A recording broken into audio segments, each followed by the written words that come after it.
ꯅꯤꯡꯊꯧ ꯄꯥꯟꯕ ꯂꯩꯕꯥꯛ ꯑꯃꯗ ꯌꯥꯝꯅ ꯃꯁꯛ ꯃꯇꯧ ꯐꯖꯕꯤ ꯔꯥꯖꯀꯨꯃꯥꯔꯤ ꯑꯃ ꯂꯩꯔꯝꯃꯤ꯫ ꯃꯍꯥꯛꯀꯤ ꯐꯖꯕ ꯑꯁꯤ ꯋꯥꯍꯩꯅ ꯁꯩꯇꯥꯔꯕꯁꯨ ꯃꯇꯝ ꯄꯨꯝꯕꯗ ꯋꯥꯠꯂꯒꯅꯤ꯫ ꯃꯁꯛ ꯐꯖꯕꯗꯒꯤ ꯍꯦꯟꯇꯣꯛꯂꯒ ꯃꯍꯥꯛꯀꯤ ꯃꯁꯝꯁꯨ ꯍꯥꯏꯅꯤꯡꯉꯥꯏ ꯂꯩꯇꯅ ꯐꯖꯩ, ꯌꯥꯝꯅꯁꯨ ꯁꯥꯡꯏ꯫ ꯁꯅꯥ ꯃꯆꯨꯒꯤ ꯃꯁꯝ ꯑꯣꯏ ꯍꯥꯏꯗꯨꯅ ꯃꯍꯥꯛꯄꯨ ꯁꯅꯥ ꯍꯥꯏꯅ ꯃꯤꯡꯊꯣꯜꯂꯝꯃꯤ꯫ ꯑꯁꯥꯡꯕ ꯃꯁꯝ ꯑꯗꯨ ꯂꯦꯡꯕꯥꯟꯒꯤ ꯃꯃꯥꯡꯂꯣꯝꯗ ꯊꯥꯗꯍꯟꯗꯨꯅ ꯃꯅꯝ ꯅꯨꯡꯁꯤꯕ ꯂꯩ ꯀꯌꯥꯅ ꯃꯐꯝ ꯆꯥꯅ ꯂꯩꯇꯦꯡꯏ꯫ ꯁꯦꯠꯂꯤꯕ ꯐꯤꯖꯣꯜ ꯑꯗꯨꯁꯨ ꯑꯇꯥꯡꯕ ꯃꯅꯤ ꯃꯨꯛꯇꯥ ꯀꯌꯥ ꯅꯞꯇꯨꯅ ꯃꯤꯄꯨꯝ ꯈꯨꯗꯤꯡꯃꯛꯀꯤ ꯄꯨꯛꯅꯤꯡ ꯆꯤꯡꯁꯤꯜꯍꯜꯂꯤ꯫ ꯊꯪꯅꯕ ꯂꯩꯕꯥꯛ ꯈꯨꯗꯤꯡꯒꯤ ꯔꯥꯖꯀꯨꯃꯥꯔꯁꯤꯡꯅ ꯃꯍꯥꯛꯀꯤ ꯐꯖꯕ ꯑꯁꯤꯗ ꯂꯣꯏꯅ ꯀꯂꯛꯅꯔꯝꯃꯤ꯫ ꯊꯪꯅꯕ ꯂꯩꯕꯥꯛꯇ ꯌꯥꯝꯅ ꯅꯍꯥ ꯑꯣꯏꯅ ꯅꯤꯡꯊꯧ ꯑꯣꯏꯕ ꯅꯨꯄꯥ ꯑꯃ ꯂꯩꯔꯝꯃꯤ꯫ ꯅꯨꯄꯥ ꯑꯗꯨꯒꯤ ꯃꯃꯤꯡ ꯅꯣꯡꯌꯥꯏ ꯀꯧꯏ꯫ ꯃꯍꯥꯛꯁꯨ ꯃꯁꯛ ꯃꯇꯧ ꯌꯥꯝꯅ ꯆꯪꯈꯣꯜꯂꯤ, ꯅꯨꯄꯤꯁꯨ ꯊꯤꯗ꯭ꯔꯤ꯫ ꯃꯍꯥꯛꯀꯤ ꯑꯁꯣꯏꯕ ꯍꯥꯏꯔꯒꯗꯤ ꯈꯔ ꯄꯪꯕ, ꯃꯤꯅ ꯏꯟꯁꯤꯟꯕꯗ ꯂꯧꯒꯟꯕ, ꯌꯥꯝꯅ ꯐꯤꯡꯒꯟꯕ ꯑꯁꯤꯅꯤ꯫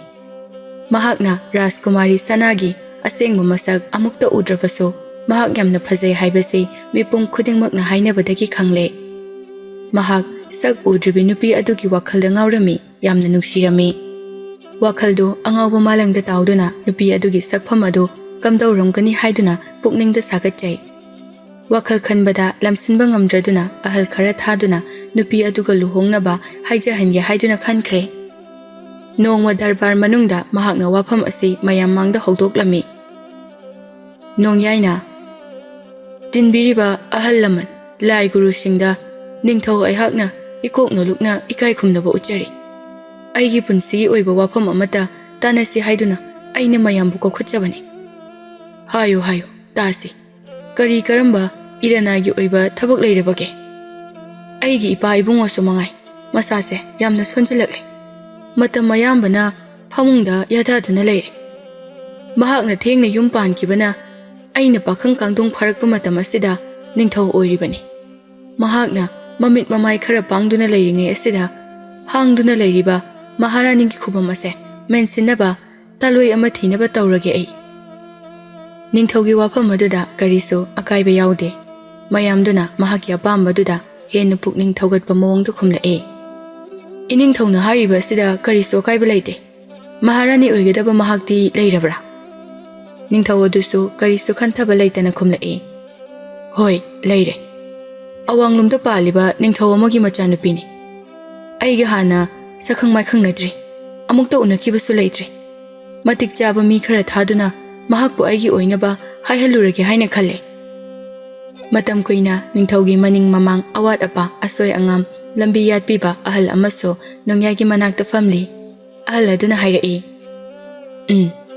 ꯏꯅꯤꯡꯊꯧꯅ ꯍꯥꯏꯔꯤꯕ ꯃꯥꯏꯀꯩ ꯑꯗꯨꯗꯤ ꯅꯤꯡꯊꯧꯒꯗꯤ ꯄꯛꯅꯗꯦ꯫ ꯄꯨꯟꯁꯤ ꯈꯣꯡꯆꯠꯇ ꯑꯋꯥꯕ ꯀꯌꯥ ꯊꯣꯛꯂꯛꯄ ꯌꯥꯏ꯫ ꯃꯥꯏꯀꯩ ꯆꯥꯟꯅꯗꯦ ꯍꯥꯏꯗꯨꯅ ꯃꯍꯥꯛꯅ ꯀꯨꯏꯅ ꯈꯟꯖꯔꯛꯄ ꯃꯪꯂꯥꯟ ꯑꯗꯨ ꯑꯔꯦꯝꯕ ꯇꯥꯍꯟꯕꯗꯤ ꯄꯥꯝꯂꯝꯗꯦ꯫ ꯅꯤꯡꯊꯧꯗꯨ ꯅꯨꯄꯥ ꯈꯔꯁꯨ ꯊꯣꯛꯇꯕꯒ ꯋꯥ ꯀꯔꯤꯁꯨ ꯍꯥꯏꯗꯅ ꯃꯃꯥꯏ ꯅꯣꯟꯊꯗꯨꯅ ꯂꯩꯈ꯭ꯔꯦ꯫ ꯑꯃꯨꯛꯀꯁꯨ ꯍꯥꯏꯔꯛꯏ, ꯅꯤꯡꯊꯧ ꯍꯥꯏꯕꯁꯤꯗꯤ ꯂꯩꯕꯥꯛ ꯑꯃꯒꯤ ꯂꯥꯏꯒꯨꯝꯕꯅꯤ꯫ ꯇꯧꯒꯦꯗ ꯇꯧꯕ ꯉꯝꯃꯤ꯫ ꯑꯩꯅ ꯍꯥꯏꯔꯤꯕ ꯑꯁꯤꯗ ꯅꯨꯡꯉꯥꯏꯇꯕ ꯂꯩꯔꯁꯨ ꯅꯤꯡꯊꯧꯒꯤ ꯀꯨꯁꯤꯅꯤ꯫ ꯑꯗꯨꯕꯨ ꯃꯥꯏꯀꯩ ꯑꯗꯣꯝꯗꯒꯤ ꯆꯅꯨꯔꯥ ꯑꯃ ꯄꯨꯔꯛꯂꯕꯗꯤ ꯏꯅꯤꯡꯊꯧꯒꯤ ꯄꯨꯟꯁꯤ ꯈꯥꯡꯉꯨꯊꯛꯇ ꯑꯔꯦꯝꯕꯗ ꯃꯥꯡꯒꯅꯤ꯫ ꯍꯧꯈ꯭ꯔꯕ ꯋꯥꯔꯤ ꯑꯃ ꯄꯨꯈꯠꯆꯔꯛꯀꯦ꯫ ꯍꯥꯟꯅ ꯅꯤꯡꯊꯧ ꯑꯣꯏꯔꯝꯕ ꯅꯄꯥ ꯏꯕꯨꯡꯉꯣꯅ ꯂꯥꯟ ꯆꯠꯂꯝꯗꯥꯏꯗ ꯑꯩꯅ ꯈꯥꯝꯈꯤ꯫ ꯅꯨꯃꯤꯠꯇꯣ ꯌꯥꯝ ꯐꯠꯇꯦ, ꯁꯣꯏꯗꯅ ꯃꯥꯏꯊꯤꯒꯅꯤ ꯍꯥꯏꯗꯨꯅ꯫ ꯃꯇꯝ ꯑꯗꯨꯗ ꯃꯍꯥꯛꯀꯤ ꯑꯁꯥꯎꯕꯅ ꯑꯩꯒꯤ ꯋꯥꯕꯨ ꯂꯨꯅ ꯈꯟꯈꯤꯗꯦ꯫ ꯃꯍꯥꯛ ꯂꯥꯟꯐꯝꯗ ꯃꯥꯏꯊꯤꯈꯤ꯫ ꯄꯨꯛꯆꯦꯜ ꯆꯥꯎꯕ ꯌꯦꯛꯅꯕꯒꯤ ꯅꯤꯡꯊꯧ ꯑꯗꯨꯅ ꯃꯍꯥꯛꯀꯤ ꯊꯋꯥꯏ ꯀꯟꯕꯤꯔꯛꯏ꯫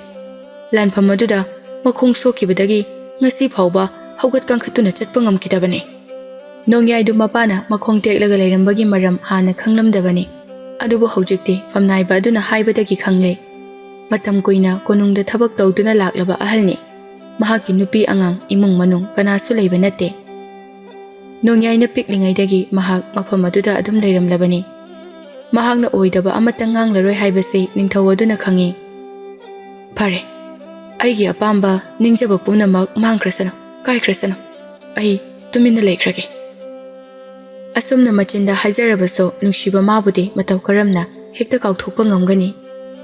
ꯃꯍꯥꯛ ꯃꯇꯣꯝꯇ ꯇꯧꯐꯝ ꯈꯪꯗ꯭ꯔꯗꯨꯅ ꯃꯍꯥꯛꯅ ꯌꯥꯝꯅ ꯂꯨꯅ ꯇꯤꯟꯅꯕ ꯃꯃꯥꯟꯅꯕ ꯄꯥꯔꯤꯒꯤ ꯃꯅꯥꯛꯇ ꯂꯥꯛꯏ꯫ ꯑꯁꯦꯡꯕꯗꯤ ꯄꯥꯔꯤꯗꯨ ꯃꯍꯥꯛꯀꯤ ꯃꯤꯅꯥꯏ ꯑꯣꯏꯅ ꯂꯩꯔꯝꯕꯅꯤ꯫ ꯃꯍꯥꯛꯀꯤ ꯄꯨꯛꯆꯦꯜ ꯁꯦꯡꯕ, ꯋꯥꯉꯥꯡ ꯁꯉꯥꯡ ꯐꯖꯕ, ꯅꯤꯡꯊꯧꯅ ꯑꯄꯥꯝꯕ ꯒꯨꯟ ꯈꯔ ꯌꯥꯎꯈꯤꯕꯗꯒꯤ ꯃꯍꯥꯛꯄꯨ ꯃꯃꯥꯟꯅꯕ ꯑꯃꯒꯨꯝꯅ ꯂꯣꯏꯅꯈꯤꯕꯅꯤ꯫ ꯏꯅꯤꯡꯊꯧ, ꯅꯨꯃꯤꯗꯥꯡ ꯑꯊꯦꯡꯕꯁꯤꯗ ꯑꯩꯒꯤ ꯏꯅꯥꯛꯇ ꯂꯥꯛꯄꯗꯤ ꯀꯔꯤ ꯇꯧꯖꯧ ꯍꯥꯏꯕꯒꯦ? ꯑꯩꯉꯣꯟꯗ ꯑꯗꯨꯝꯅ ꯀꯧꯒꯅꯨ ꯍꯥꯏꯕ ꯅꯠꯇ꯭ꯔꯣ?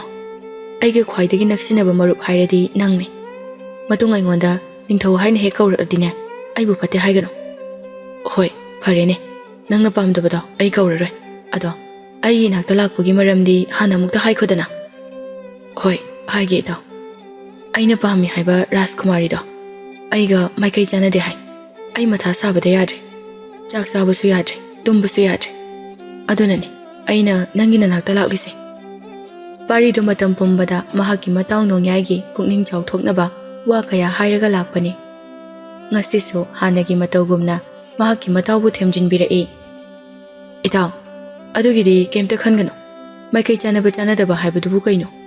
ꯕꯤꯙꯤ ꯍꯥꯏꯕꯁꯦ ꯑꯩꯈꯣꯏꯅ ꯇꯧꯔꯨꯕ ꯀꯔꯃꯒꯤ ꯃꯇꯨꯡ ꯏꯟꯅ ꯂꯥꯛꯄꯅꯤ꯫ ꯑꯔꯥꯟꯕꯗ ꯇꯧꯗ꯭ꯔꯒ ꯂꯣꯏꯔꯦ꯫ ꯑꯗꯨꯒꯤꯗꯃꯛ ꯅꯪꯅ ꯀꯔꯤꯒꯤ ꯋꯥꯔꯤꯅꯣ?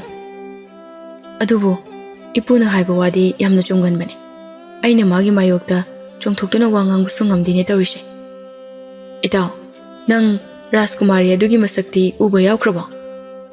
ꯌꯥꯎꯗ꯭ꯔꯤ꯫ ꯑꯩꯅ ꯇꯥꯕꯗꯗꯤ ꯃꯍꯥꯛꯀꯨꯝꯅ ꯐꯖꯕ ꯏꯪ ꯇꯞꯄ ꯑꯅꯤ ꯁꯨꯗꯦ꯫ ꯄꯨꯛꯆꯦꯜꯁꯨ ꯌꯥꯝꯅ ꯆꯥꯎꯏ ꯍꯥꯏ꯫ ꯊꯃꯣꯏ ꯁꯦꯡꯅ ꯃꯇꯦꯡ ꯅꯤꯔꯕꯗꯤ ꯗꯥꯟ ꯇꯧꯕꯗ ꯄꯥꯝꯃꯨꯕ ꯂꯩꯇꯦꯁꯨ ꯍꯥꯏꯅꯩ꯫ ꯄꯥꯔꯤꯗꯨ ꯋꯥꯈꯜ ꯃꯨꯟꯅ ꯈꯜꯂꯕ ꯃꯇꯨꯡꯗ ꯍꯥꯏꯔꯛꯏ꯫ ꯏꯄꯨꯗꯗꯤ ꯀꯩꯝꯇ ꯍꯥꯏꯔꯨꯔꯅꯨ꯫ ꯇꯨꯃꯤꯟꯅ ꯗꯨꯠ ꯑꯃ ꯊꯥꯗꯨꯅ ꯆꯥꯛꯅꯤꯕ ꯁꯥꯗꯨꯅ ꯔꯥꯖꯀꯨꯃꯥꯔꯤꯒꯤ ꯃꯅꯥꯛꯇ ꯆꯠꯍꯜꯂꯁꯦ꯫ ꯑꯗꯨꯒ ꯃꯍꯥꯛꯀꯤ ꯃꯁꯛꯇꯣ ꯇꯁꯦꯡꯅ ꯐꯖꯕꯃꯛꯇ ꯑꯣꯏꯔꯕꯗꯤ ꯃꯍꯥꯛꯄꯨ ꯏꯇꯥꯎꯗ ꯑꯩꯅ ꯁꯣꯏꯗꯅ ꯁꯤꯟꯅꯒꯅꯤ꯫ ꯃꯗꯨ ꯉꯝꯗ꯭ꯔꯕꯗꯤ ꯑꯩꯒꯤ ꯀꯣꯛꯁꯦ ꯏꯇꯥꯎꯗ ꯄꯤꯒꯅꯤ꯫ ꯅꯤꯡꯊꯧꯗꯨ ꯄꯥꯔꯤꯒꯤ ꯋꯥꯍꯩ ꯑꯗꯨꯗ ꯄꯦꯜꯂꯗꯨꯅ ꯃꯍꯥꯛꯀꯤ ꯃꯇꯥꯎꯕꯨ ꯅꯨꯡꯁꯤꯅ ꯀꯣꯟꯁꯤꯜꯂꯤ꯫ ꯐꯔꯦ ꯐꯔꯦ, ꯅꯪꯁꯨ ꯍꯌꯦꯡ ꯉꯟꯅ ꯍꯧꯒꯠꯀꯗꯕ ꯑꯣꯏꯔꯝꯒꯅꯤ꯫ ꯂꯩꯍꯧꯔꯣ, ꯑꯩ ꯆꯠꯂꯒꯦ꯫ ꯍꯣꯏ ꯏꯇꯥꯎ꯫ ꯑꯁꯨꯝꯅ ꯅꯤꯡꯊꯧꯗꯨ ꯋꯥꯈꯜ ꯅꯨꯡꯉꯥꯏꯅ ꯃꯍꯥꯛꯀꯤ ꯂꯩꯐꯝꯗ ꯂꯥꯛꯏ꯫ ꯃꯍꯥꯛꯀꯤꯅꯤ ꯍꯥꯏꯅ ꯊꯥꯡꯇꯣꯛꯇꯨꯅ ꯊꯝꯂꯤꯕ ꯃꯊꯦꯜ ꯂꯨꯀꯣꯏ ꯃꯌꯥꯝ ꯑꯗꯨ ꯁꯤꯠ ꯅꯥꯟꯅ ꯆꯥꯊꯣꯛꯇꯨꯅ ꯐꯃꯨꯡꯗ ꯄꯣꯊꯥꯈ꯭ꯔꯦ꯫ ꯅꯣꯡꯉꯥꯜꯂꯦ꯫ ꯄꯥꯔꯤ ꯃꯈꯣꯏ ꯑꯅꯤ ꯇꯥꯟꯅꯗꯨꯅ ꯑꯔꯣꯟꯕ ꯗꯨꯠ ꯑꯅꯤ ꯔꯥꯖꯀꯨꯃꯥꯔꯤ ꯁꯅꯥꯒꯤ ꯃꯅꯥꯛꯇ ꯊꯥꯅꯅꯕ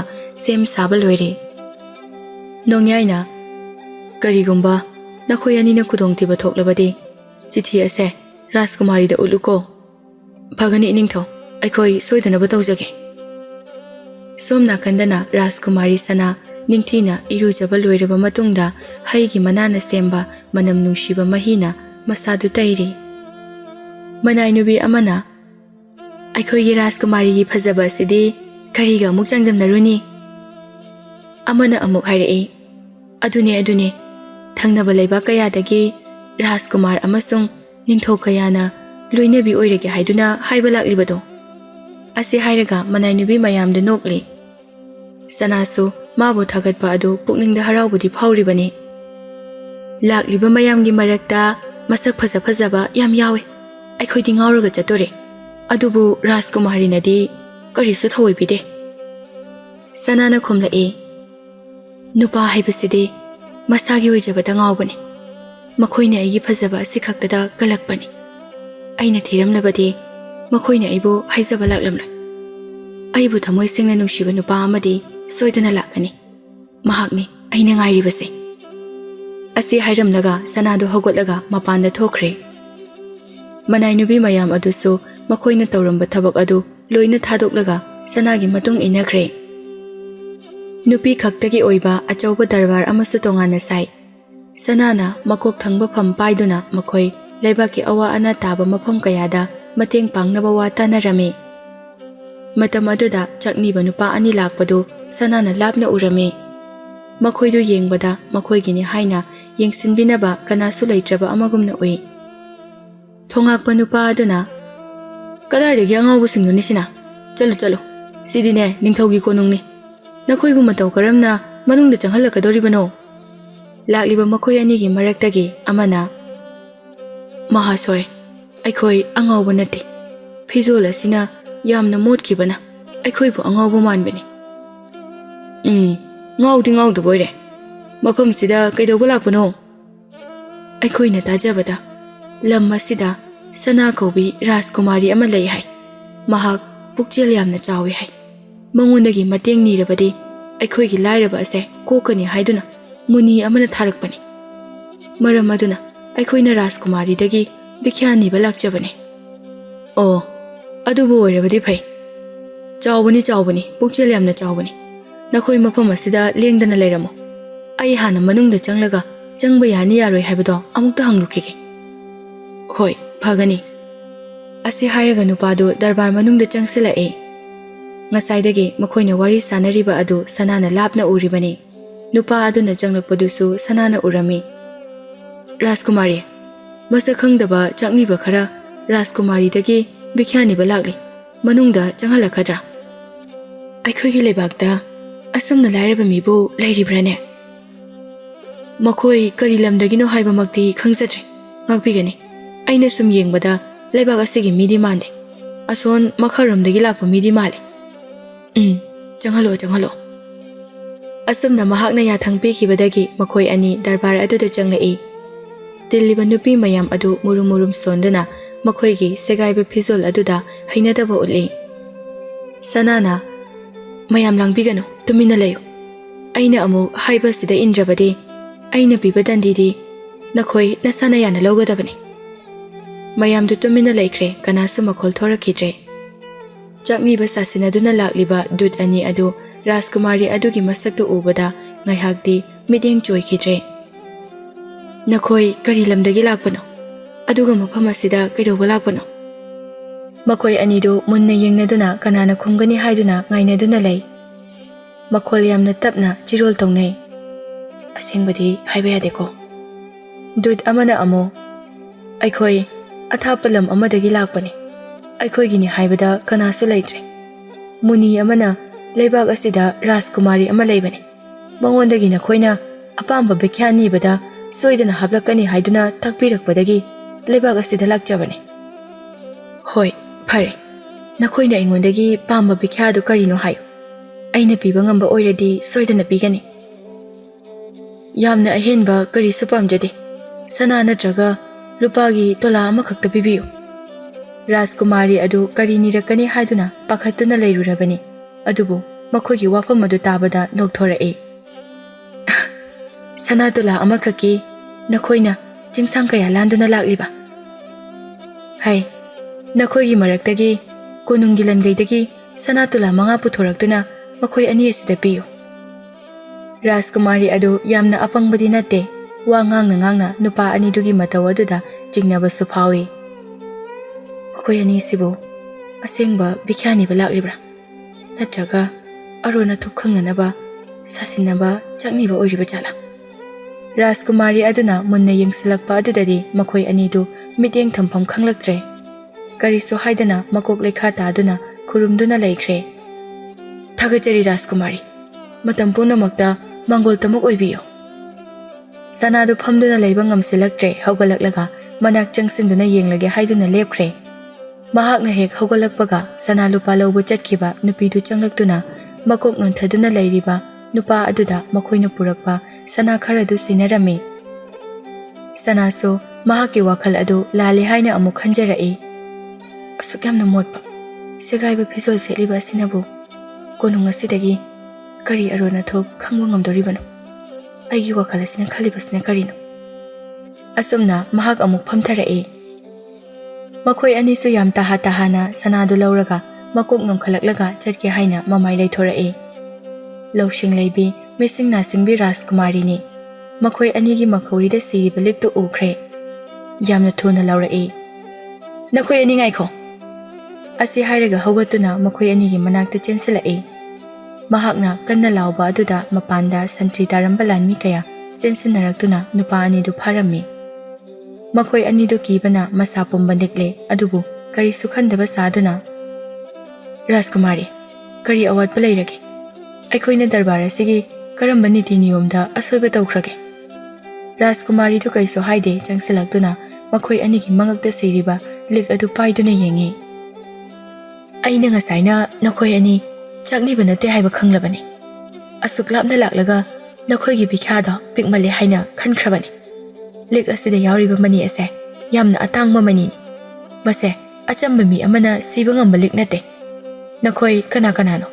ꯀꯔꯝꯕ ꯂꯩꯕꯥꯛꯇꯒꯤ ꯂꯥꯛꯄꯅꯣ? ꯁꯦꯡꯅ ꯍꯥꯏꯌꯨ꯫ ꯑꯁꯦꯡꯕꯅꯤ, ꯑꯩꯈꯣꯏ ꯃꯃꯥꯡꯂꯣꯝꯗꯒꯤ ꯂꯥꯛꯄꯅꯤ ꯑꯩꯈꯣꯏꯒꯤ ꯃꯈꯣꯏ ꯑꯅꯤꯅ ꯋꯥ ꯉꯥꯡꯕ ꯐꯥꯎꯕ ꯅꯪꯗ꯭ꯔꯤꯉꯩ ꯁꯅꯥꯅ ꯑꯃꯨꯛꯁꯨ ꯍꯥꯏꯔꯛꯏ ꯃꯈꯣꯏ ꯑꯅꯤꯁꯦ ꯃꯈꯨꯠ ꯄꯨꯟꯁꯤꯜꯂꯨ ꯃꯁꯥꯗ ꯀꯔꯤ ꯈꯨꯠꯂꯥꯏ ꯌꯦꯞꯂꯛꯏ ꯍꯥꯏꯕ ꯌꯦꯡꯉꯨ ꯁꯤꯠ ꯅꯥꯟꯅ ꯌꯦꯡꯂꯕ ꯃꯇꯨꯡꯗ ꯈꯨꯠꯂꯥꯏ ꯑꯃꯠꯇ ꯌꯥꯎꯔꯝꯗ꯭ꯔꯦ ꯃꯅꯥꯏ ꯑꯃꯅ ꯔꯥꯖꯀꯨꯃꯥꯔꯤ ꯃꯈꯣꯏꯗ ꯈꯨꯠꯂꯥꯏ ꯑꯃꯠꯇ ꯌꯥꯎꯔꯛꯇꯦ ꯑꯗꯨꯕꯨ ꯃꯍꯥꯛꯀꯤ ꯐꯨꯔꯤꯠꯈꯥꯎ ꯑꯁꯤꯗ ꯆꯤꯊꯤ ꯃꯥꯟꯕ ꯑꯃꯗꯤ ꯌꯥꯎꯔꯛꯏ ꯃꯁꯤꯗ ꯀꯔꯤ ꯃꯔꯣꯜ ꯏꯔꯛꯏ ꯍꯥꯏꯕꯗꯨ ꯄꯥꯗꯨꯅ ꯑꯃꯨꯛꯇ ꯌꯦꯡꯕꯤꯌꯨ ꯁꯅꯥꯅ ꯆꯤꯊꯤ ꯑꯗꯨ ꯃꯈꯨꯝ ꯍꯥꯡꯗꯣꯛꯂꯒ ꯃꯈꯣꯜ ꯊꯣꯛꯅ ꯄꯥꯏ ꯀꯔꯝꯕ ꯁꯪꯁꯥꯔꯒꯤ ꯀꯔꯝꯕ ꯋꯥꯈꯜꯗ ꯀꯔꯝꯕ ꯋꯥꯈꯜꯒꯤ ꯀꯔꯝꯕ ꯃꯤꯀꯨꯞꯇ ꯀꯔꯝꯕ ꯃꯤꯀꯨꯞꯀꯤ ꯀꯔꯝꯕ ꯃꯤꯅꯣꯛꯇ ꯕꯁꯟꯇ ꯂꯥꯛꯀꯅꯤ ꯍꯥꯏꯗꯨꯅ ꯉꯥꯏꯖꯔꯛꯄꯅꯤ ꯌꯧꯔꯛꯂꯕꯁꯨ ꯔꯤꯇꯨ ꯑꯁꯦ ꯂꯣꯏꯈꯤꯅꯤ ꯍꯥꯏꯕꯒꯤ ꯑꯀꯤꯕꯅ ꯍꯦꯜꯂꯤ ꯈꯨꯠꯁꯨ ꯈꯣꯡꯁꯨ ꯌꯥꯎꯗꯅ ꯆꯠꯂꯤꯕꯅꯤ ꯃꯥꯂꯦꯝꯒꯤ ꯈꯣꯡꯆꯠꯇꯤ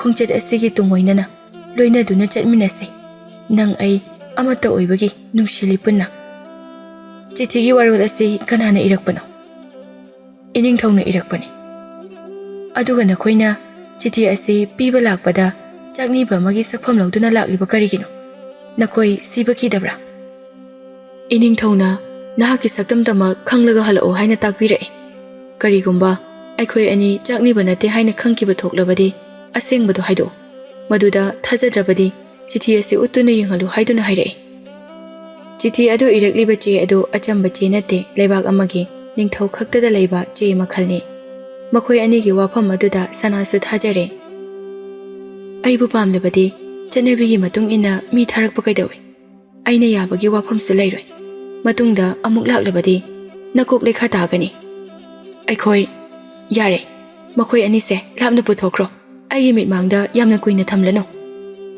ꯃꯈꯣꯏ ꯑꯅꯤꯗꯨ ꯃꯉꯛꯁꯝ ꯄꯥꯏꯗꯨꯅ ꯄꯨꯊꯣꯔꯛꯏ ꯑꯗꯨꯒ ꯀꯣꯅꯨꯡꯒꯤ ꯊꯣꯡꯖꯥꯎꯗꯨ ꯍꯥꯡꯗꯣꯛꯇꯨꯅ ꯃꯄꯥꯟꯗ ꯂꯥꯛꯇꯅ ꯏꯟꯊꯣꯔꯛꯏ ꯍꯟꯗꯛ ꯃꯨꯛꯀ ꯂꯥꯛꯑꯗꯤ ꯅꯊꯣꯏ ꯃꯥꯡꯉꯦ ꯈꯪꯉꯨ ꯃꯈꯣꯏ ꯑꯅꯤꯗꯨ ꯀꯔꯤꯁꯨ ꯍꯥꯏꯅꯗꯅ ꯃꯈꯣꯏꯅ ꯁꯒꯣꯜ ꯊꯝꯂꯝꯕ ꯃꯅꯥꯛ ꯑꯗꯨ ꯐꯥꯎꯕ ꯆꯦꯜꯂꯛꯂꯝꯃꯤ ꯁꯒꯣꯜ ꯇꯣꯡꯗꯨꯅ ꯂꯥꯛꯄꯗ ꯃꯇꯨꯡꯗ ꯂꯥꯟꯃꯤ ꯏꯅꯔꯛꯄ꯭ꯔꯥ ꯍꯥꯏꯗꯨꯅꯁꯨ ꯌꯦꯡꯉꯤ ꯃꯔꯩꯕꯥꯛ ꯅꯛꯁꯤꯜꯂꯛꯂꯕꯗ ꯍꯤꯡꯂꯅꯤ ꯈꯪꯂꯛꯏ ꯑꯁ ꯑꯩꯗꯤ ꯉꯁꯤꯅ ꯑꯔꯣꯏꯕ ꯅꯨꯃꯤꯠ ꯑꯣꯏꯔꯤꯁꯤꯅꯤ ꯅꯪꯗ ꯅꯠꯇꯦ ꯑꯩꯁꯨꯅꯦ ꯉꯁꯥꯏ ꯑꯩꯒꯤ ꯂꯤꯛꯁꯤꯗ ꯃꯥꯅ ꯄꯥꯏꯔꯒ ꯌꯦꯡꯂꯛꯄꯗꯣ ꯑꯩ ꯀꯌꯥꯝ ꯄꯥꯈꯠꯂꯤ ꯈꯪꯕ꯭ꯔꯥ ꯃꯇꯨꯡ ꯃꯅꯥꯎ ꯃꯁꯤꯒꯤ ꯊꯕꯛꯁꯦ ꯇꯧꯕ ꯌꯥꯕ ꯅꯠꯇꯦꯀꯣ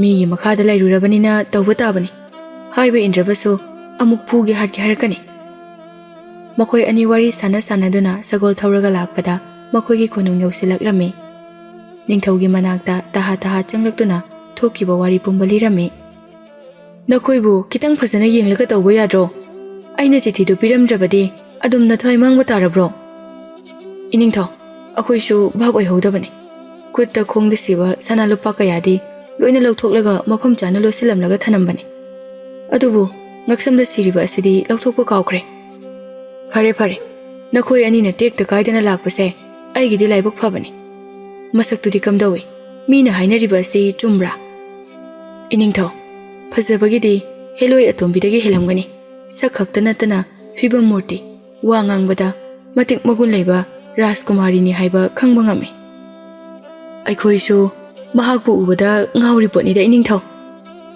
ꯀꯔꯤ ꯔꯥꯖꯀꯨꯃꯥꯔꯤ ꯑꯃꯗ ꯃꯤꯅꯥꯏ ꯅꯪꯅ ꯑꯗꯨꯝꯅ ꯈꯟꯕꯗꯤ ꯀꯔꯤ ꯅꯇꯤꯛ ꯂꯩ ꯗꯨꯠ ꯑꯗꯨ ꯌꯥꯝꯅ ꯁꯤꯡꯉꯤ ꯑꯃꯨꯛ ꯁꯦꯝꯗꯣꯛꯇꯨꯅ ꯍꯥꯏꯔꯛꯏ ꯏꯅꯤꯡꯊꯧ ꯅꯠꯇꯦ ꯅꯅꯥꯏ ꯂꯥꯟꯖꯔꯤ ꯑꯩꯅ ꯍꯥꯏꯖꯕꯗꯤ ꯔꯥꯖꯀꯨꯃꯥꯔꯤꯗꯣ ꯃꯁꯛ ꯃꯇꯧ ꯌꯥꯝꯅ ꯆꯪꯈꯣꯜꯂꯤ ꯌꯦꯡꯕꯗ ꯃꯤ ꯈꯨꯗꯤꯡꯃꯛ ꯃꯉꯣꯟꯗ ꯉꯥꯎꯗꯕ ꯀꯅꯥꯁꯨ ꯂꯩꯔꯣꯏ ꯐꯖꯕ ꯍꯥꯏꯕꯁꯤꯗꯕꯨ ꯄꯥꯝꯗꯕ ꯀꯅꯥꯕꯨ ꯂꯩꯕꯒꯦ ꯑꯩꯅ ꯍꯥꯏꯖꯔꯤꯕ ꯑꯁꯤꯗ ꯔꯥꯖꯀꯨꯃꯥꯔꯤꯕꯨ ꯑꯩꯅ ꯄꯥꯝꯃꯤ ꯍꯥꯏꯕꯒꯤ ꯋꯥ ꯅꯠꯆꯗꯦ ꯏꯅꯤꯡꯊꯧꯁꯨ ꯁꯛꯇ ꯆꯨꯗ ꯀꯔꯤꯁꯨ ꯋꯥꯠꯇꯦ ꯃꯍꯥꯛꯀ ꯄꯥꯕꯗ ꯆꯞ ꯆꯥꯕ ꯅꯤꯡꯊꯧꯗꯤ ꯏꯅꯤꯡꯊꯧ ꯅꯠꯇꯅ ꯀꯅꯥꯁꯨ ꯂꯩꯇꯦ ꯅꯣꯡꯌꯥꯏꯗꯨ ꯄꯪꯕꯅ ꯗꯨꯠ ꯑꯗꯨꯒꯤ ꯋꯥꯍꯩ ꯑꯗꯨꯗ ꯃꯍꯥꯛꯀꯤ ꯃꯀꯣꯛꯇꯨ ꯄꯨꯅꯤꯡꯕ ꯃꯥꯏꯀꯩꯗ ꯄꯨꯗꯨꯅ ꯁꯥꯟꯅꯕꯤꯔꯦ ꯍꯣꯏ ꯑꯗꯨꯗꯤ ꯐꯔꯦ ꯅꯈꯣꯏ ꯑꯅꯤꯁꯨ ꯋꯥꯔꯝꯂꯅꯤ ꯆꯥꯛ ꯆꯥꯅꯕ ꯇꯧꯔꯨꯔꯣ ꯃꯈꯣꯏ ꯑꯅꯤ ꯆꯠꯈ꯭ꯔꯕ ꯃꯇꯨꯡꯗ ꯅꯤꯡꯊꯧꯗꯨ ꯃꯍꯥꯛꯀꯤ ꯀꯥꯗ ꯂꯥꯛꯇꯨꯅ ꯑꯆꯧꯕ ꯃꯤꯡꯁꯦꯜꯒꯤ ꯃꯃꯥꯡꯗ ꯂꯦꯞꯇꯨꯅ ꯌꯦꯡꯕ ꯁꯥꯟꯅꯔꯤ ꯑꯩꯁꯦ ꯐꯗꯤ ꯐꯖꯕꯖꯥꯠꯅꯤ ꯑꯁꯥꯡꯕ ꯁꯝ ꯑꯁꯤꯕꯨ ꯄꯨꯟꯈꯠꯄꯅ ꯐꯔꯤꯔꯥ ꯊꯥꯗꯣꯛꯄꯅ ꯐꯔꯤꯔꯥ ꯑꯅꯤꯃꯛ ꯏꯐꯗ ꯐꯖꯩꯗ ꯃꯍꯥꯛ ꯌꯥꯝ ꯊꯨꯅ ꯗꯔꯕꯥꯔꯗ ꯂꯥꯛꯏ ꯐꯝꯅꯥꯏꯕ ꯀꯌా ꯑꯃꯅ ꯃꯥꯕꯨ ꯂꯥꯛꯄ ꯉꯥꯏꯗꯨꯅ ꯂꯩꯔꯝꯃꯤ ꯃꯍꯥꯛ ꯂꯥꯛꯄꯒ ꯃꯅꯥꯛꯇ ꯐꯝꯕ ꯑꯍꯜ ꯑꯃꯅ ꯍꯪꯂꯛꯏ Iningthau, kari achinba thabak leibagino. Ngasidi darbar da thengna lakpibade. Ningthau do khanau semduna khara pongna nganglai. Aigi tawdaba yadaba thabak khara leiba adunani. Aina mafam asida laklibasisu wa tanage haiduna lakpa nate. Aigi apamba khara khanghange haiduna lakpane. Leibak adugi kachin kuya kayadagi mihut kaya laktuna kari thaudok wa thokthoi awat apagi maramda tanaba lakpane. Ngasaidagi ningthau ngairakpani. Lakliba matam asida mahakna nganglakliba adu tabada ipen penadre. Nongyaina amukso hairai. Ngasigidi darbar phamlaroi. Athapa mafamdagi lakliba phamnaibasing imungda hanbikro. Hayeng oina nganna lakpiro. Ningthaugi yathangni kanana hektokpa ngamgani. Makhoi loina hanakre maru oiba makhoi khara khak ningthauna laihoko haina thamlami. Nongyaina haukiba numit kharani ase ai wakhal muna khale. Apangba magumna aigi ningjarakpa wakhal pumba lemna mangbadi yaroi. Aigi daloigi maramda aina mamangda hodokiba ado pukning wakhal munna khallaba tungda ai mahakal hongani haina leple. Masida nakhoi kana amatana yelaktanaba haijari. Adubu ningthau nongyaina wa makha tarakano haiduna makhutu thangalai. Ipugi matik magun aigi pana wari libadagi loina khangjai. Adubu hojikti ipusu ahal oisilakle. Mitna senglaktabagi wakhalsu mamutana khanba ngamlamlaroi. Handaki matang asidi aigi apamba asida kananasu khut thingjinbirakano. Aigi mayokta lona natraga phongna wa ngangnaba thoklabadi aina yeknaba amagum lawrakani.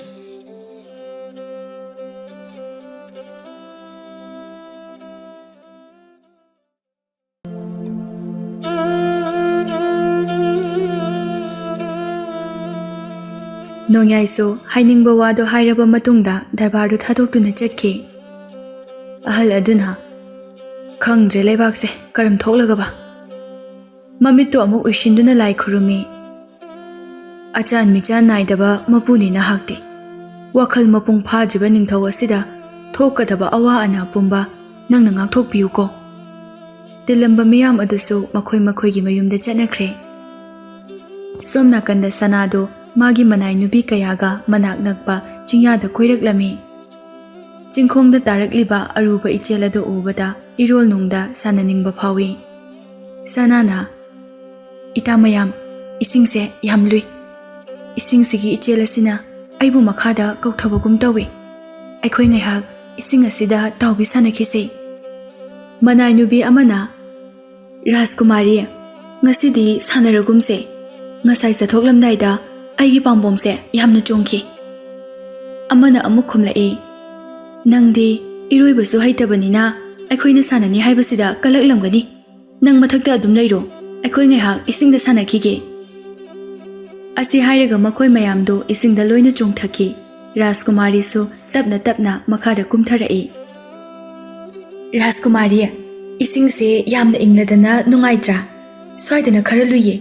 Swaida oina iroi silao. Asi hairaga Rajkumari gi makhutu paiduna jingnai.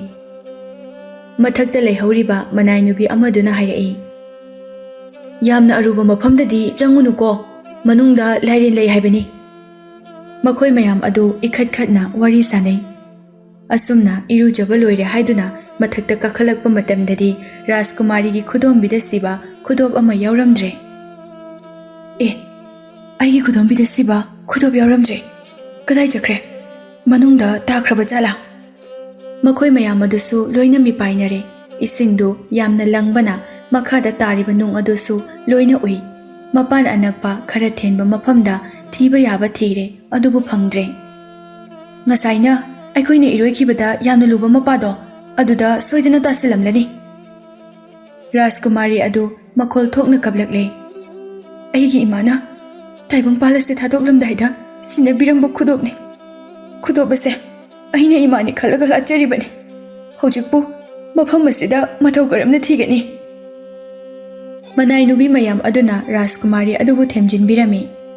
Rajkumari karisu wagano. Maiba makauraga khudobse phangnaba soidana thihanse. Asumna wari sanaringai umang manungda ahal ama lauraga chelakpagi makhol taraklami. Makhoi mayamsu khara chensinduna yengbada Muni Rishi ama kanna chelaktuna laubugi khonjel oirami. Mahakki maningda achauba lamhui amasu tanarai. Lamhui adu chelambadu leplaga makhol thokna nganglai. Mabuk lamlamba lamhui adu mamangda mi mayam ama leiriba adu ubada maning handuna chenkhre. Munidu wabana sor mapi honduna makhoigi manakta famthaki. Sor thabet holaga. As thawaisi manglamnida. Ahal oiraba Rishi matau karamna lamhui asina tanaraklibano. Matam kuina umang asigi manungda chenba turilgi mapanda dhyan tawduna leirakpani. Matam loire haina mit pangthokpada lamhui ama mangda hek ngangduna leiramba. Adudagidi mihul ase thokhraboi khalure. Aigi asengba ising yawba khuzai adusu mafam kadaida lanthoklamne haibado khangdre. Asongbu mangasida karigino natomta lai khurumlibadi Rishi. Tasengbadi aikhoi khara lakpani. Makoidi masa masagi dhyan loire haiduna aibu ngairamdana loina hanakraba male.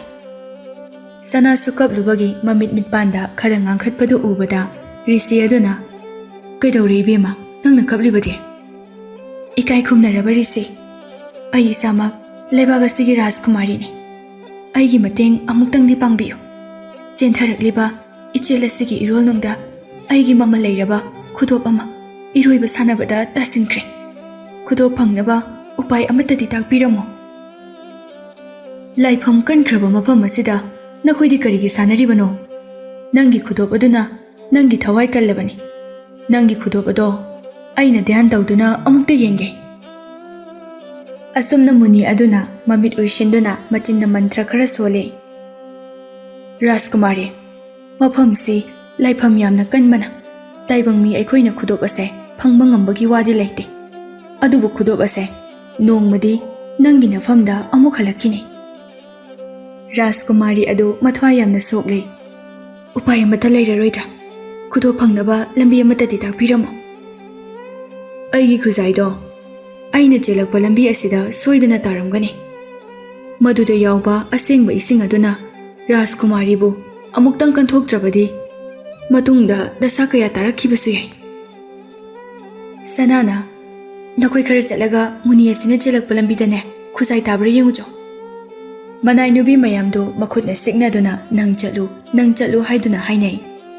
Ichasa nakoi lamhuigi oirabadi karisu kiruno. Mahakdi ayokrabani. Ahal oishilakpaga hakchang asina pasilakpaga.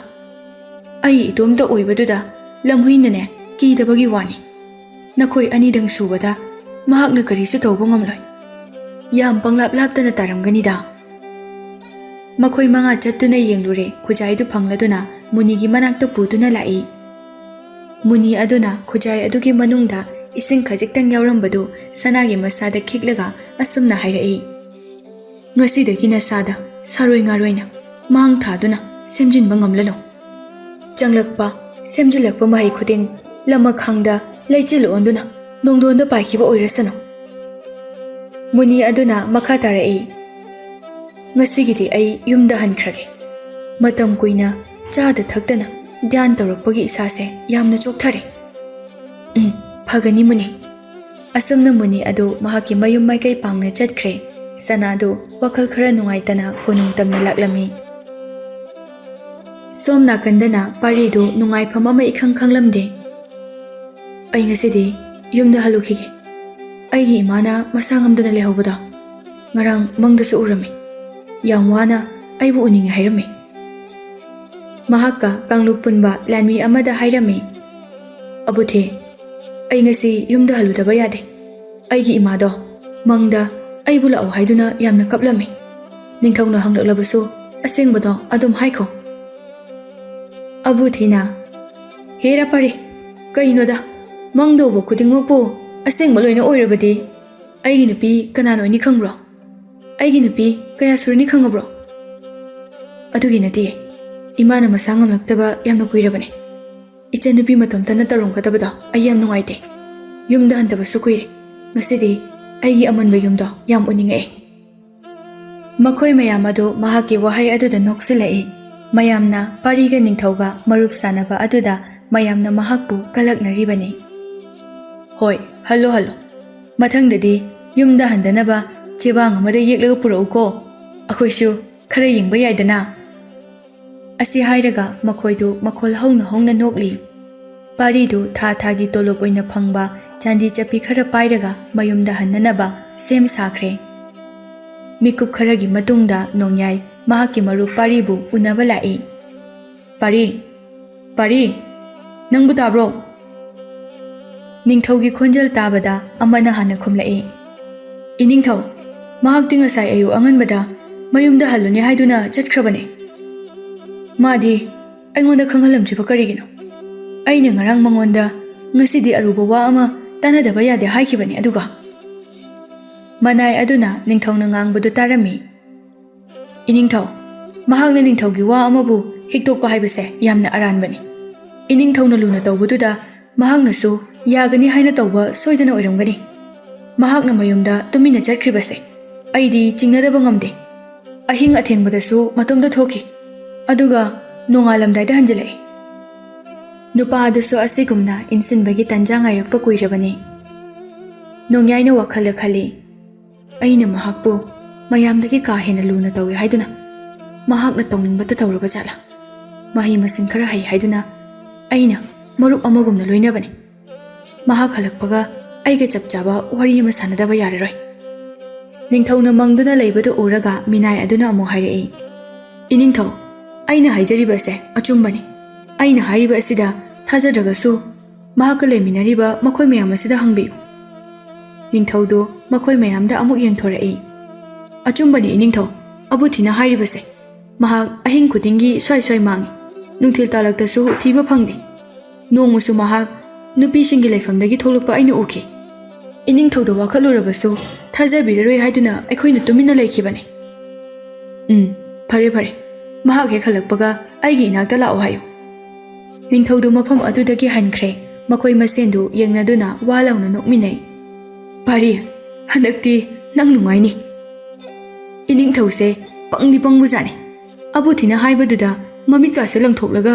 ꯃꯍꯥꯛꯅ ꯁꯥꯎꯕꯗꯣ꯫ ꯌꯥꯔꯦ ꯌꯥꯔꯦ, ꯇꯨꯃꯤꯟꯅ ꯂꯩꯔꯣꯀꯣ꯫ ꯊꯪꯅꯕ ꯌꯨꯝ ꯑꯁꯤꯗ ꯂꯩꯕꯁꯤꯡꯅꯅꯦ ꯑꯃꯨꯛ ꯇꯥꯈ꯭ꯔꯕꯗꯤ ꯑꯩꯈꯣꯏ ꯍꯤꯡꯕꯒꯤ ꯋꯥ ꯑꯝꯇ ꯂꯩꯇꯦꯀꯣ꯫ ꯄꯥꯔꯤꯗꯨ ꯃꯌꯨꯝꯒꯤ ꯂꯝꯕꯤꯗ ꯁꯨꯝ ꯂꯥꯛꯄꯗ ꯍꯨꯏ ꯑꯃ ꯃꯅꯤꯡꯗ ꯏꯟꯅꯔꯛꯂꯝꯃꯤ꯫ ꯃꯍꯥꯛꯅ ꯂꯝꯕꯤ ꯃꯆꯥ ꯀꯌా ꯐꯥꯎꯗꯨꯅ ꯂꯥꯛꯂꯐꯥꯎ ꯍꯨꯏ ꯑꯗꯨ ꯏꯟꯅꯕ ꯂꯦꯞꯂꯝꯗꯦ꯫ ꯃꯍꯥꯛꯅ ꯃꯌꯨꯝꯗ ꯂꯩꯍꯧꯔꯤꯕ ꯃꯆꯜ ꯑꯃꯁꯨꯡ ꯃꯃꯥꯒꯤꯅꯤ ꯈꯟꯅ ꯁꯥꯗꯨꯝ ꯑꯌꯥꯏꯕ ꯈꯔ ꯄꯨꯔꯛꯄꯅꯤ꯫ ꯄꯥꯔꯤꯅ, ꯍꯦ ꯍꯨꯏ ꯀꯧꯕ ꯖꯤꯕ, ꯅꯈꯣꯏꯁꯦ ꯃꯅꯝ ꯀꯌꯥꯗ ꯈꯪꯂꯤꯕꯅꯣ?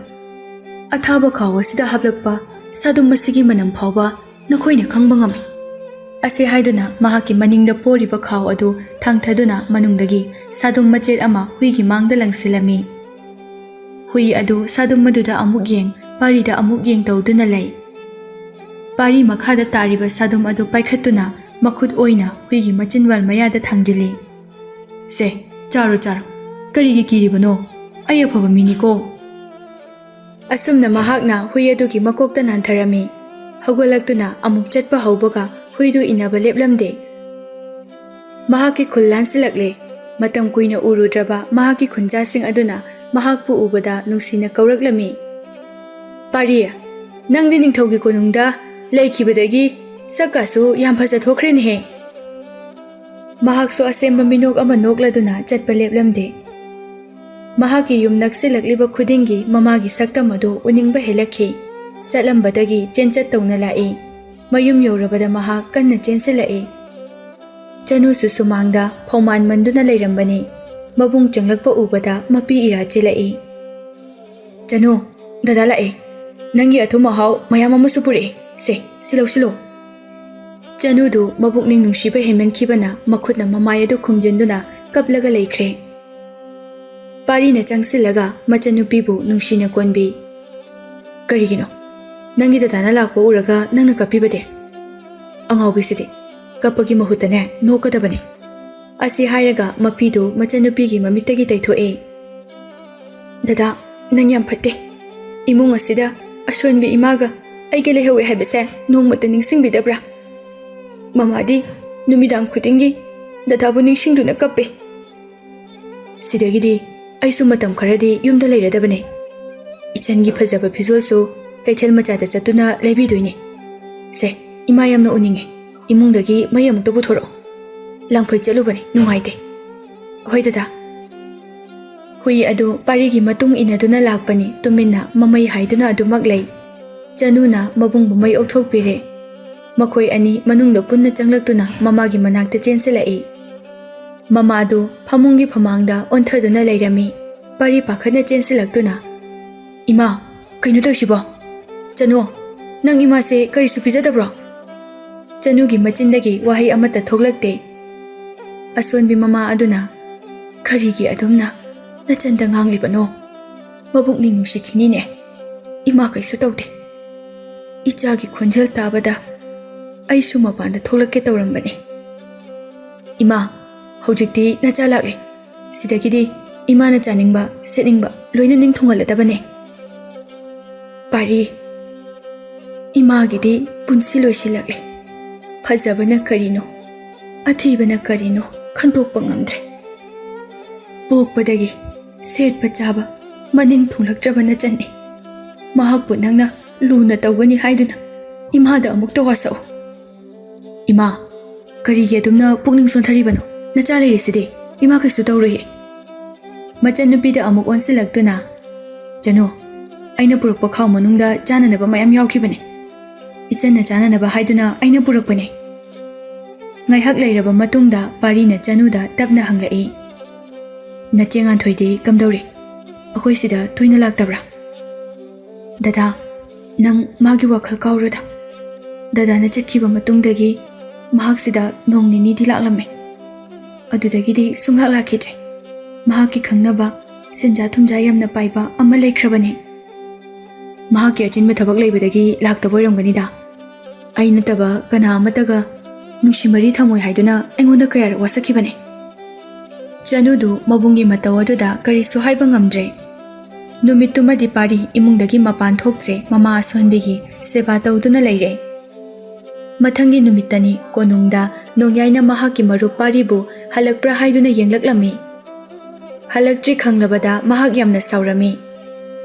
Aigi aruba tanfam asida mahakna saruk yaningdaduna na thairaga chatkraba. Phai, mahak konung asida lakpaga aina para amadi soidana tambigani. Nongyaina Rajkumari Sanaga luhongbagi hainanaba chananaba ahal laman kaya kaukhatlami. Nakoina phajaba wahaina aigi phajaba sak asibu leiteng oina utgadabani.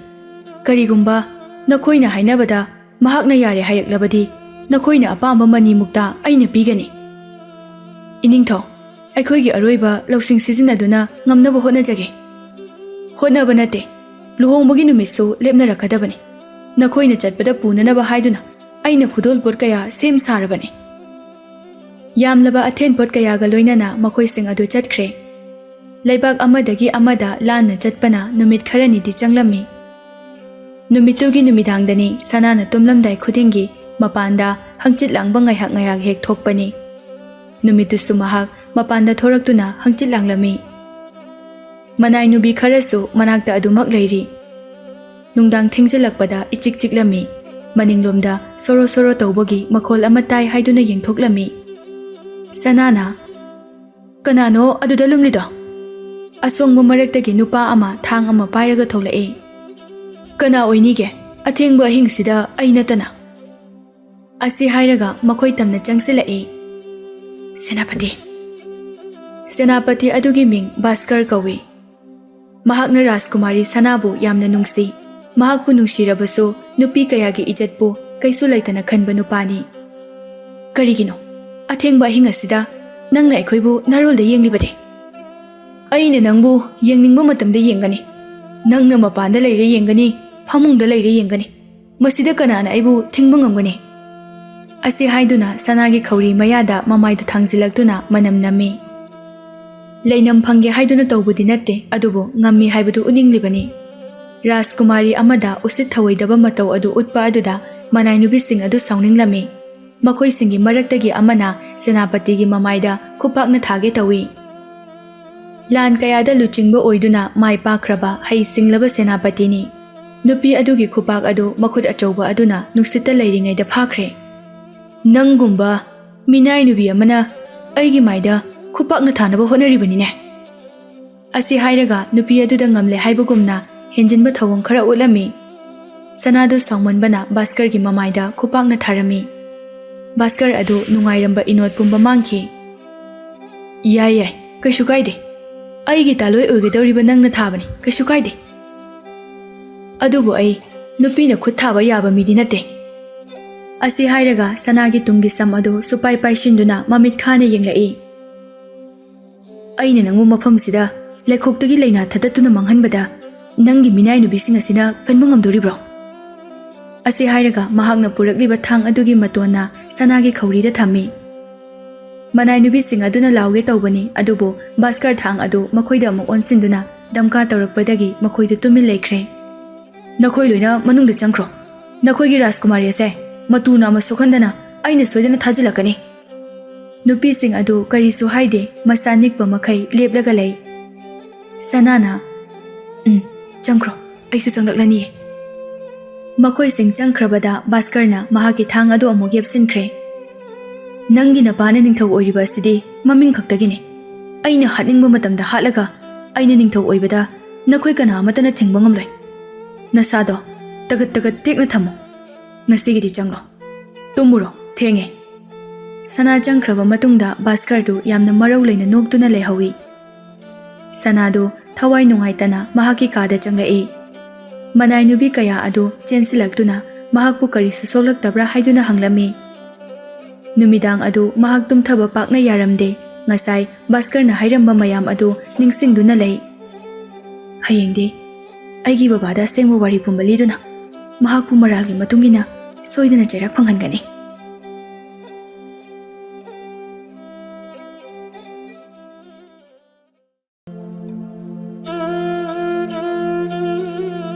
ꯃꯊꯪꯒꯤ ꯑꯌꯨꯛꯇ ꯁꯅꯥ ꯌꯥꯝ ꯁꯥꯎꯅ ꯃꯄꯥꯒꯤ ꯃꯅꯥꯛꯇ ꯂꯥꯛꯏ꯫ ꯃꯄꯥꯗꯨ ꯑꯌꯨꯛ ꯉꯟꯅ ꯍꯧꯒꯠꯇꯨꯅ ꯍꯛꯆꯥꯡ ꯁꯥꯖꯦꯜ ꯇꯧꯗꯨꯅ ꯂꯩꯔꯝꯃꯤ꯫ ꯃꯆꯥꯅꯨꯄꯤꯅ ꯌꯥꯝꯅ ꯐꯤꯡꯅ ꯂꯥꯛꯄꯗꯨ ꯎꯕꯗ ꯍꯪꯂꯛꯏ, ꯁꯅꯥ, ꯅꯪꯗꯤ ꯑꯌꯨꯛ ꯑꯉꯟꯕꯁꯤꯗ ꯏꯄꯥꯒꯤ ꯏꯅꯥꯛꯇ ꯂꯥꯛꯄꯗꯤ ꯀꯔꯤ ꯂꯩꯔꯕꯒꯦ? ꯁꯅꯥꯗꯨ ꯌꯥꯝꯅ ꯁꯥꯎꯅ, ꯄꯥꯕꯨꯡ, ꯑꯩꯈꯣꯏꯒꯤ ꯂꯩꯕꯥꯛꯀꯤ ꯁꯦꯅꯥꯄꯇꯤꯁꯦ ꯑꯃ ꯁꯤꯟꯊꯣꯛꯑꯁꯤ꯫ ꯃꯄꯥꯗꯨ ꯅꯣꯛꯇꯨꯅ, ꯀꯔꯤꯒꯤꯅꯣꯅꯦ ꯅꯪꯅ ꯑꯗꯨꯝꯅ ꯍꯥꯏꯔꯤꯕꯗꯤ? ꯃꯍꯥꯛꯅ ꯀꯩꯗꯧꯔꯒꯦ?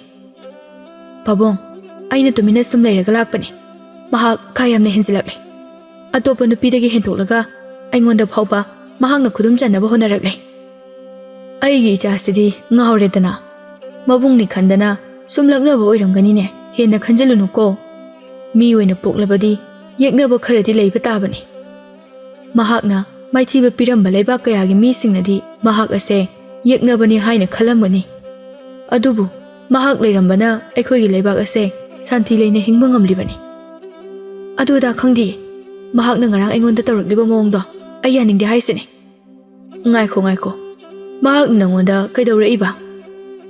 ꯑꯩꯅ ꯇꯨꯝꯂꯝꯗꯥꯏꯗ ꯃꯄꯥꯟꯗ ꯍꯛꯆꯤꯜ ꯂꯥꯡꯗꯨꯅ ꯐꯝꯂꯒ ꯂꯩꯔꯤꯉꯩ ꯃꯍꯥꯛꯅ ꯆꯪꯂꯛꯂꯒ ꯑꯩꯕꯨ ꯅꯨꯄꯤꯅꯤ ꯍꯥꯏꯕꯒꯤ ꯃꯇꯥꯒꯨꯝꯅ ꯃꯍꯥꯛꯀꯤ ꯊꯥꯡ ꯑꯗꯨ ꯎꯠꯇꯨꯅ ꯑꯩꯉꯣꯟꯗ ꯐꯥꯎꯕ ꯑꯐꯥꯎ ꯁꯥꯔꯝꯃꯤ꯫ ꯅꯤꯡꯊꯧꯗꯨ ꯁꯥꯎꯕꯒꯤ ꯃꯍꯨꯠꯇ ꯅꯣꯛꯊꯣꯔꯛꯏ꯫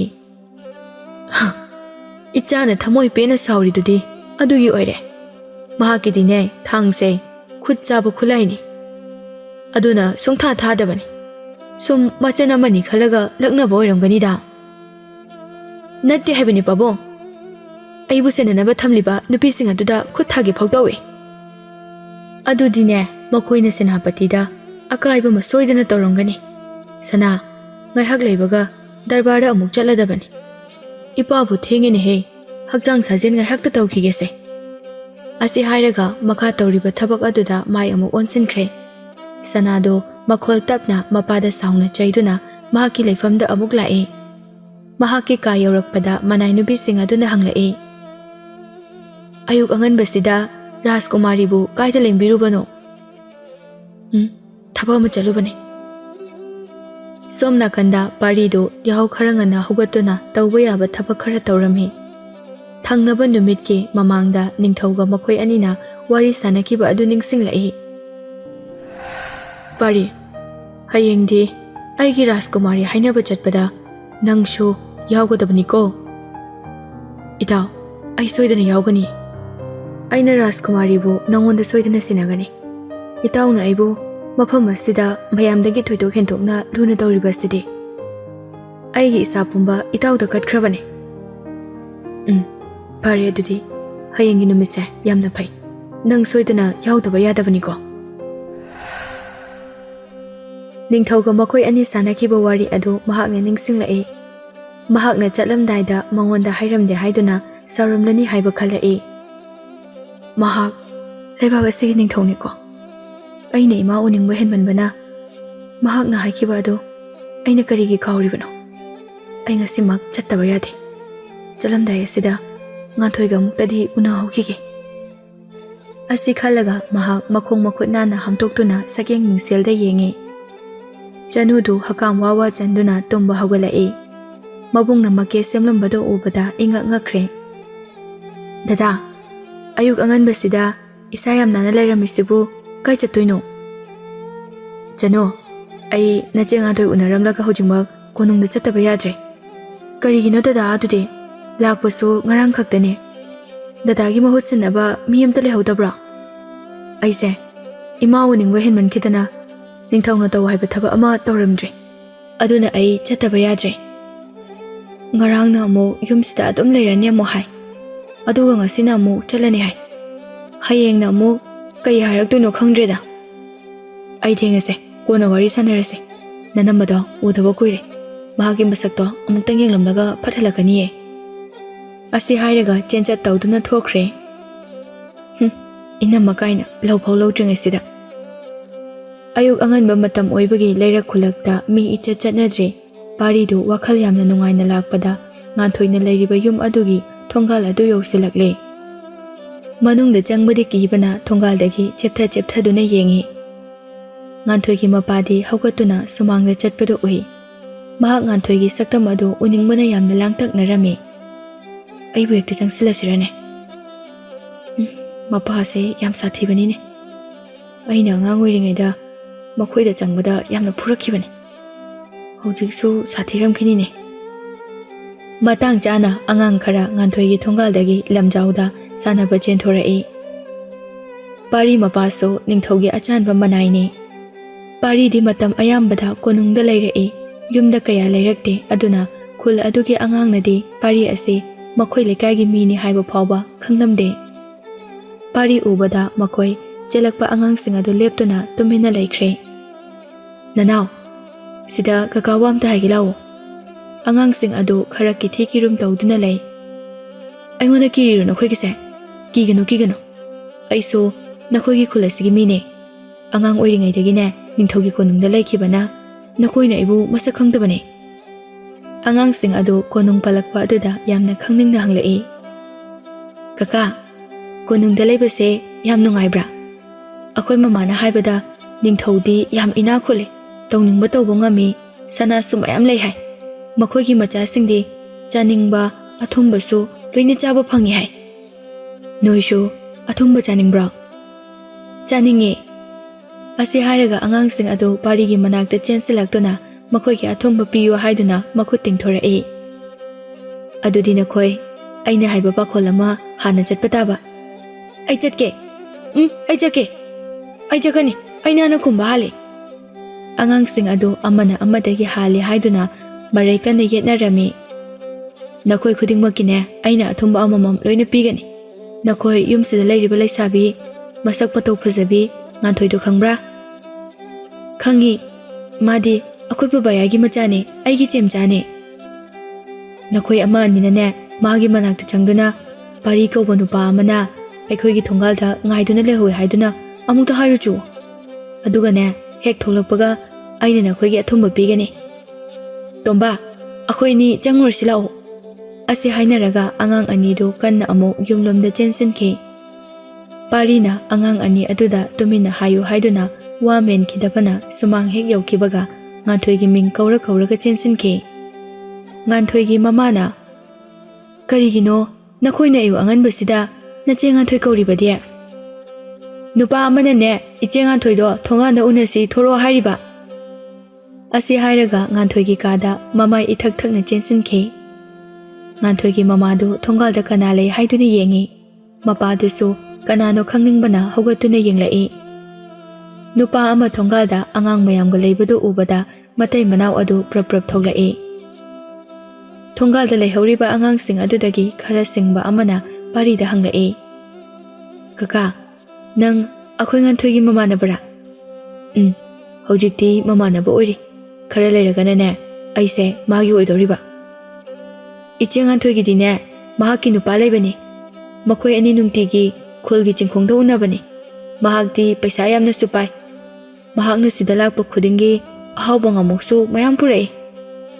Parido machin suglap tawrai. Abema, nangna haribado asengbara. Asengbani, nongmasu makhoi ani athengbana unarame haiduna mayamna kaina karke tawriba. Asumna wari sanaringai manungda changkiba angang adu nganthoi phamung mamangda leplaga hairai. Chiche, thongalda nupa amana amukta tholo hayowe. Nganthoi mamit mana singaktuna.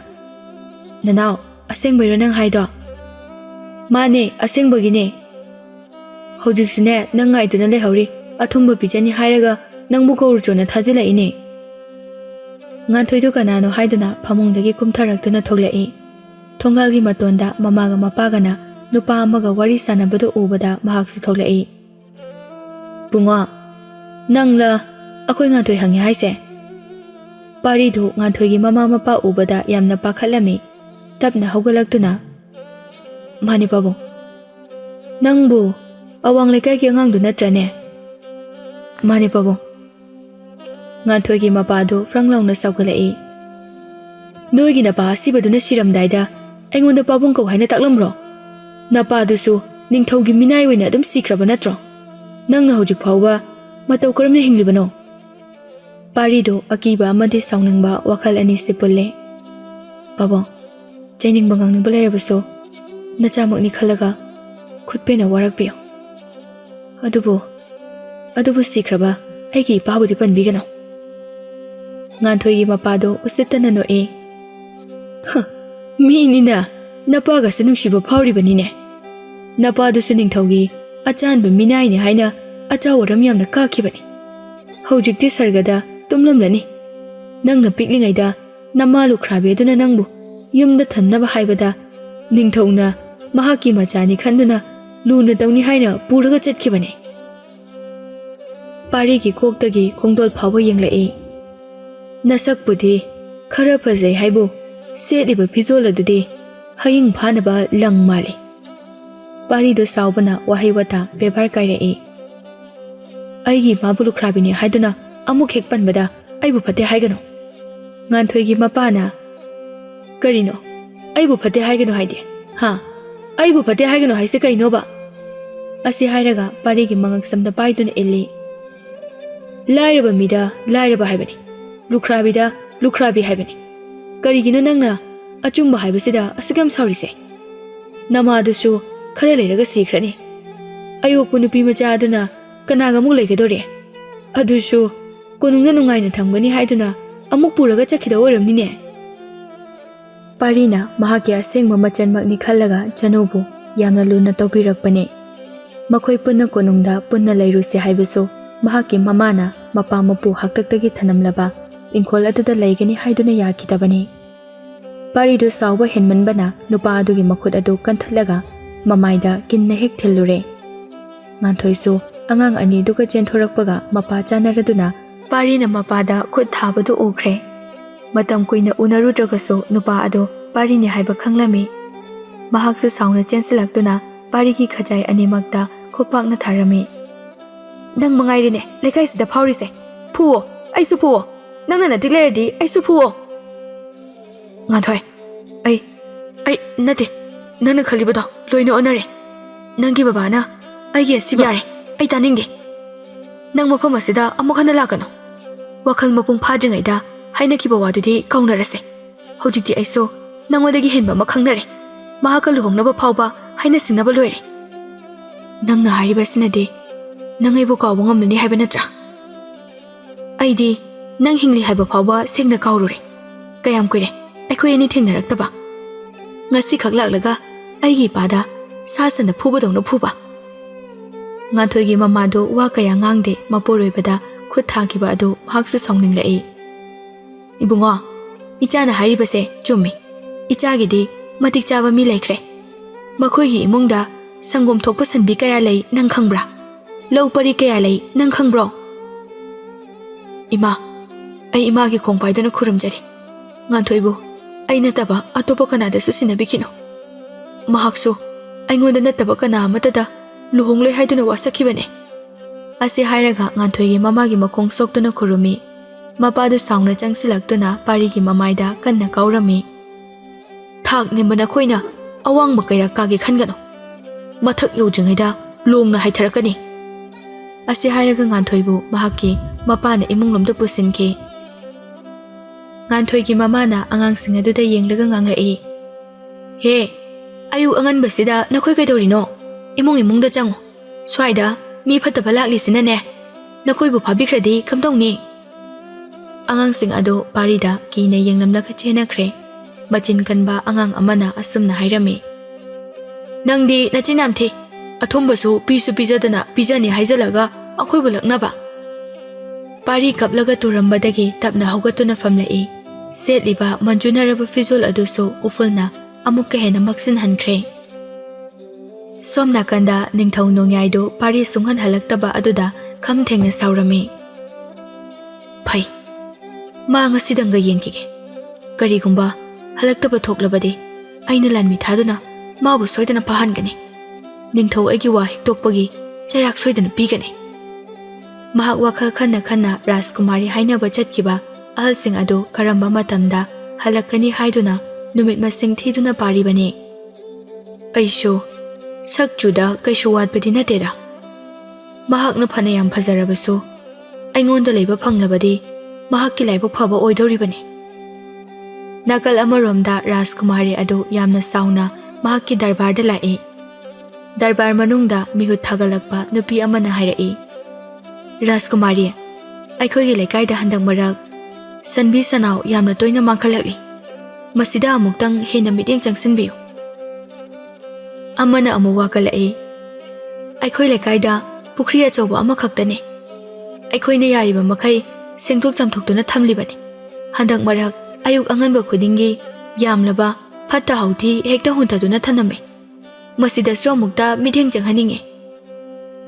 Sanado khara sauraga lakpaga makhoigi wakal singdo taraga asauba hingkhalai. Aina khungam khudingi lairaba mata leibe yaroi haiduna yumthong khudingi senda lambi amamam loina pibani. Nakhoigi sanbi mangliba adudine nakhoina senaba watpadagini. Aduga isingda amotpa thadarami hairiba aduso nakhoina hingda senaduna sangduna kanano khangdokpa yai.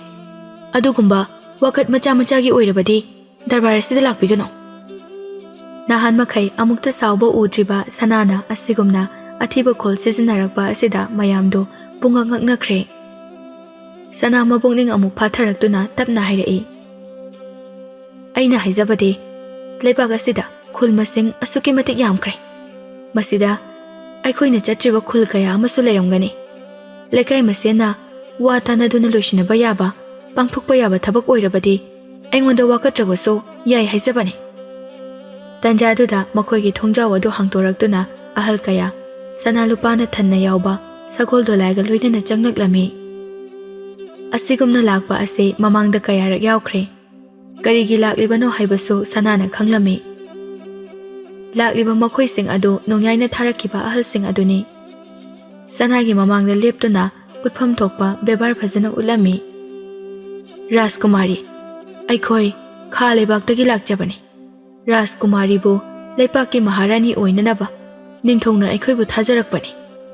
Ningthong masamak pakhangni masak mataw wate matik mathawna yamna lei. Maram asinani kha leibakta kana amatana landaba ngamdriba. Sana upai leitana nokfet tawi.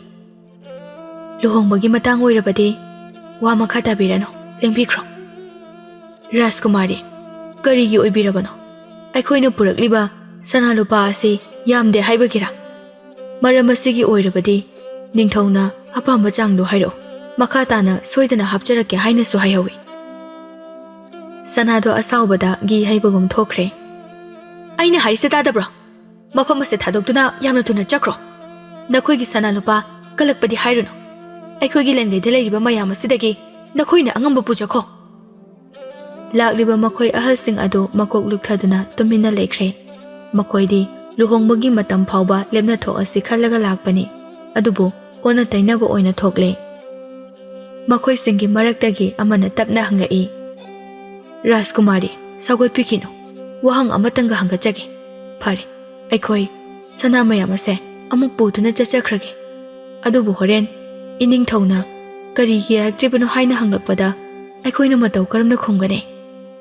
ꯑꯩꯅ ꯅꯈꯣꯏ ꯂꯩꯕꯥꯛꯀꯤ ꯅꯤꯡꯊꯧꯒ ꯂꯨꯍꯣꯡꯕ ꯌꯥꯗꯕꯒꯤ ꯆꯞ ꯆꯥꯕ ꯃꯔꯝ ꯂꯩꯇꯦ꯫ ꯑꯩꯅ ꯌꯥꯔꯛꯇꯦ ꯑꯁꯤꯇꯃꯛ ꯍꯥꯏꯌꯨ, ꯑꯍꯦꯟꯕ ꯋꯥꯍꯪ ꯍꯪꯉꯛꯀꯅꯨ꯫ ꯑꯩ ꯑꯍꯜ ꯂꯃꯟꯗ ꯕꯦꯕꯥꯔ ꯀꯥꯏꯅꯤꯡꯗꯦ, ꯂꯦꯡꯕꯤꯈ꯭ꯔꯣ ꯌꯥꯝ ꯊꯨꯅ꯫ ꯃꯈꯣꯏꯁꯤꯡ ꯑꯗꯨ ꯃꯈꯥ ꯇꯥꯅ ꯋꯥꯍꯪ ꯍꯪꯂꯨꯗ꯭ꯔꯦ꯫ ꯁꯒꯣꯜꯁꯤꯡ ꯑꯗꯨ ꯃꯃꯥꯏ ꯂꯩꯊꯣꯔꯛꯇꯨꯅ ꯃꯄꯥꯟꯗ ꯊꯣꯛꯈ꯭ꯔꯦ꯫ ꯑꯁꯨꯝꯅ ꯇꯧꯔꯤꯉꯩ ꯃꯔꯛ ꯑꯁꯤꯗ ꯁꯅꯥꯒꯤ ꯃꯄꯥꯗꯨꯁꯨ ꯃꯆꯥꯅꯨꯄꯤꯅ ꯍꯥꯏꯔꯝꯕ ꯑꯗꯨ ꯅꯨꯡꯉꯥꯏꯕꯗꯤ ꯅꯠꯇꯦ꯫ ꯃꯆꯥꯒꯤ ꯃꯃꯥꯡꯗ ꯀꯔꯤꯁꯨ ꯈꯟꯗꯕ ꯁꯥꯗꯨꯅ ꯍꯥꯏꯈꯤꯕꯅꯤ꯫ ꯃꯍꯥꯛꯁꯨ ꯈꯔ ꯁꯥꯎꯔꯒ ꯁꯦꯅꯥꯄꯇꯤꯅ ꯂꯩꯔꯤꯕ ꯃꯥꯏꯀꯩ ꯇꯝꯅ ꯂꯥꯛꯏ꯫ ꯁꯦꯅꯥꯄꯇꯤꯗꯨ ꯃꯍꯥꯛꯀꯤ ꯊꯥꯡ ꯑꯗꯨ ꯃꯌꯥ ꯐꯦꯡꯗꯨꯅ ꯂꯩꯔꯝꯃꯤ꯫ ꯅꯤꯡꯊꯧ ꯆꯪꯂꯛꯄꯗꯨ ꯎꯔꯝꯃꯤ꯫ ꯏꯅꯤꯡꯊꯧ, ꯂꯦꯡꯁꯤꯟꯕꯤꯔꯛꯎ꯫ ꯑꯌꯨꯛꯁꯤꯗ ꯑꯩꯒꯤ ꯏꯅꯥꯛꯇ ꯂꯥꯛꯄꯕꯨ ꯀꯔꯤ ꯑꯔꯨꯕ ꯂꯩꯕꯒꯦ?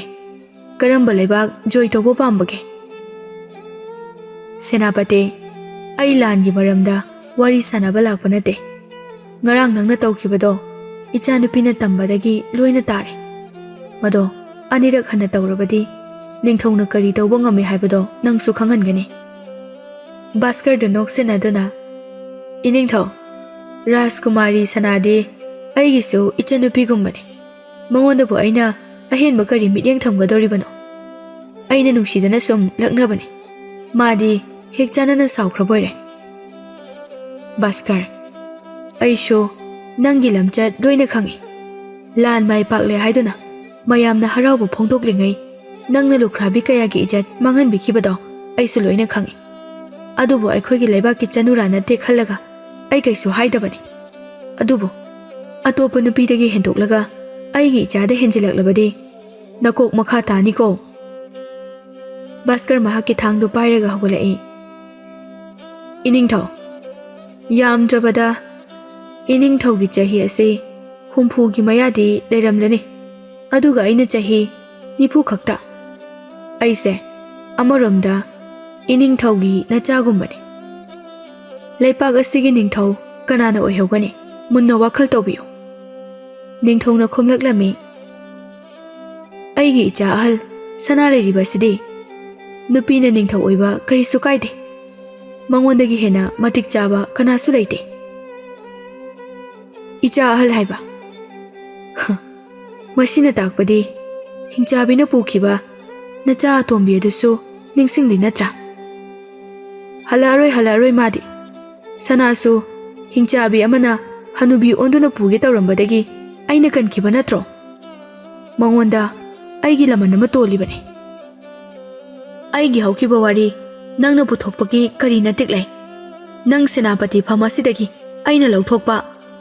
ꯍꯩ, ꯀꯟꯅ ꯂꯥꯎꯒꯅꯨ꯫ ꯑꯩꯅ ꯅꯨꯡꯇꯤꯒꯤ ꯊꯥꯡ ꯑꯁꯤ ꯃꯌꯥ ꯏꯠꯂꯤꯕꯒꯤ ꯃꯔꯝ ꯑꯁꯤ ꯅꯪꯒꯤ ꯅꯃꯥꯡꯗ ꯁꯣꯏꯗꯅ ꯎꯠꯀꯅꯤ꯫ ꯅꯪꯅ ꯅꯤꯡꯊꯧ ꯑꯣꯏꯖꯩ ꯍꯥꯏꯕ ꯈꯛꯇꯅꯤ, ꯃꯅꯨꯡꯗ ꯂꯩꯔꯤꯕ ꯂꯥꯟꯃꯤ ꯑꯁꯤꯗ ꯑꯩꯒꯤ ꯅꯥꯀꯟꯗ ꯂꯦꯞꯂꯛꯀꯗꯕ ꯇꯪꯈꯥꯏ ꯑꯃꯗꯤ ꯌꯥꯎꯔꯤ ꯍꯥꯏꯕꯁꯦ ꯅꯪꯁꯨ ꯈꯪꯉꯨ꯫ ꯑꯁꯤ ꯍꯥꯏꯔꯝꯂꯒ ꯚꯥꯁꯀꯔ ꯌꯥꯝꯅ ꯁꯥꯎꯅ ꯊꯣꯛꯈꯤ꯫ ꯁꯅꯥꯒꯤ ꯂꯩꯐꯝ ꯇꯝꯅ ꯂꯥꯛꯄꯗ ꯑꯍꯜ ꯈꯔꯅ ꯁꯅꯥ ꯂꯨꯄꯥ ꯃꯌꯥꯝ ꯌꯥꯎꯅ ꯁꯒꯣꯜ ꯗꯣꯂꯥꯏ ꯆꯤꯡꯕꯗꯨ ꯎꯔꯝꯃꯤ꯫ ꯍꯩꯁ, ꯁꯅꯥ ꯑꯁꯤꯗꯤ ꯑꯣꯟꯊꯣꯛꯅ ꯌꯥꯝꯈ꯭ꯔꯦꯗ, ꯃꯁꯤ ꯃꯨꯜꯂꯒ ꯂꯧꯍꯧꯗꯕ ꯌꯥꯗꯦ꯫ ꯑꯁꯤ ꯍꯥꯏꯔꯒ ꯃꯈꯣꯏꯒꯤ ꯃꯅꯥꯛꯇ ꯊꯥꯡꯗꯨ ꯃꯔꯦꯡꯕꯥꯟꯗ ꯊꯝꯗꯨꯅ ꯆꯪꯂꯛꯏ꯫ ꯁꯅꯥꯗꯨ ꯁꯣꯔ ꯁꯥꯡꯅ ꯑꯃꯨꯛꯇꯪ ꯍꯣꯟꯇꯣꯛꯂꯒ ꯃꯆꯤꯟꯗ ꯁꯣꯜꯂꯛꯏ꯫ ꯀꯔꯤꯒꯤꯅꯣ ꯑꯩꯅ ꯑꯁꯥꯎꯕ ꯑꯁꯤ ꯐꯊꯕ ꯉꯝꯗ꯭ꯔꯤꯕ?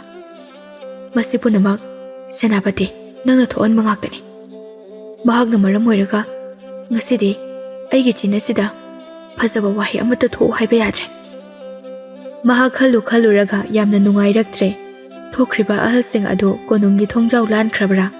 ꯂꯥꯜꯂꯝꯗꯕ ꯊꯣꯛꯂꯕꯗꯤ ꯃꯍꯥꯛꯅ ꯂꯨꯍꯣꯡꯕ ꯌꯥꯗꯕꯒꯤ ꯃꯔꯝ ꯍꯥꯏꯒꯦ ꯈꯟꯗꯨꯅ ꯗꯔꯕꯥꯔꯗꯒꯤ ꯊꯣꯔꯛꯏ꯫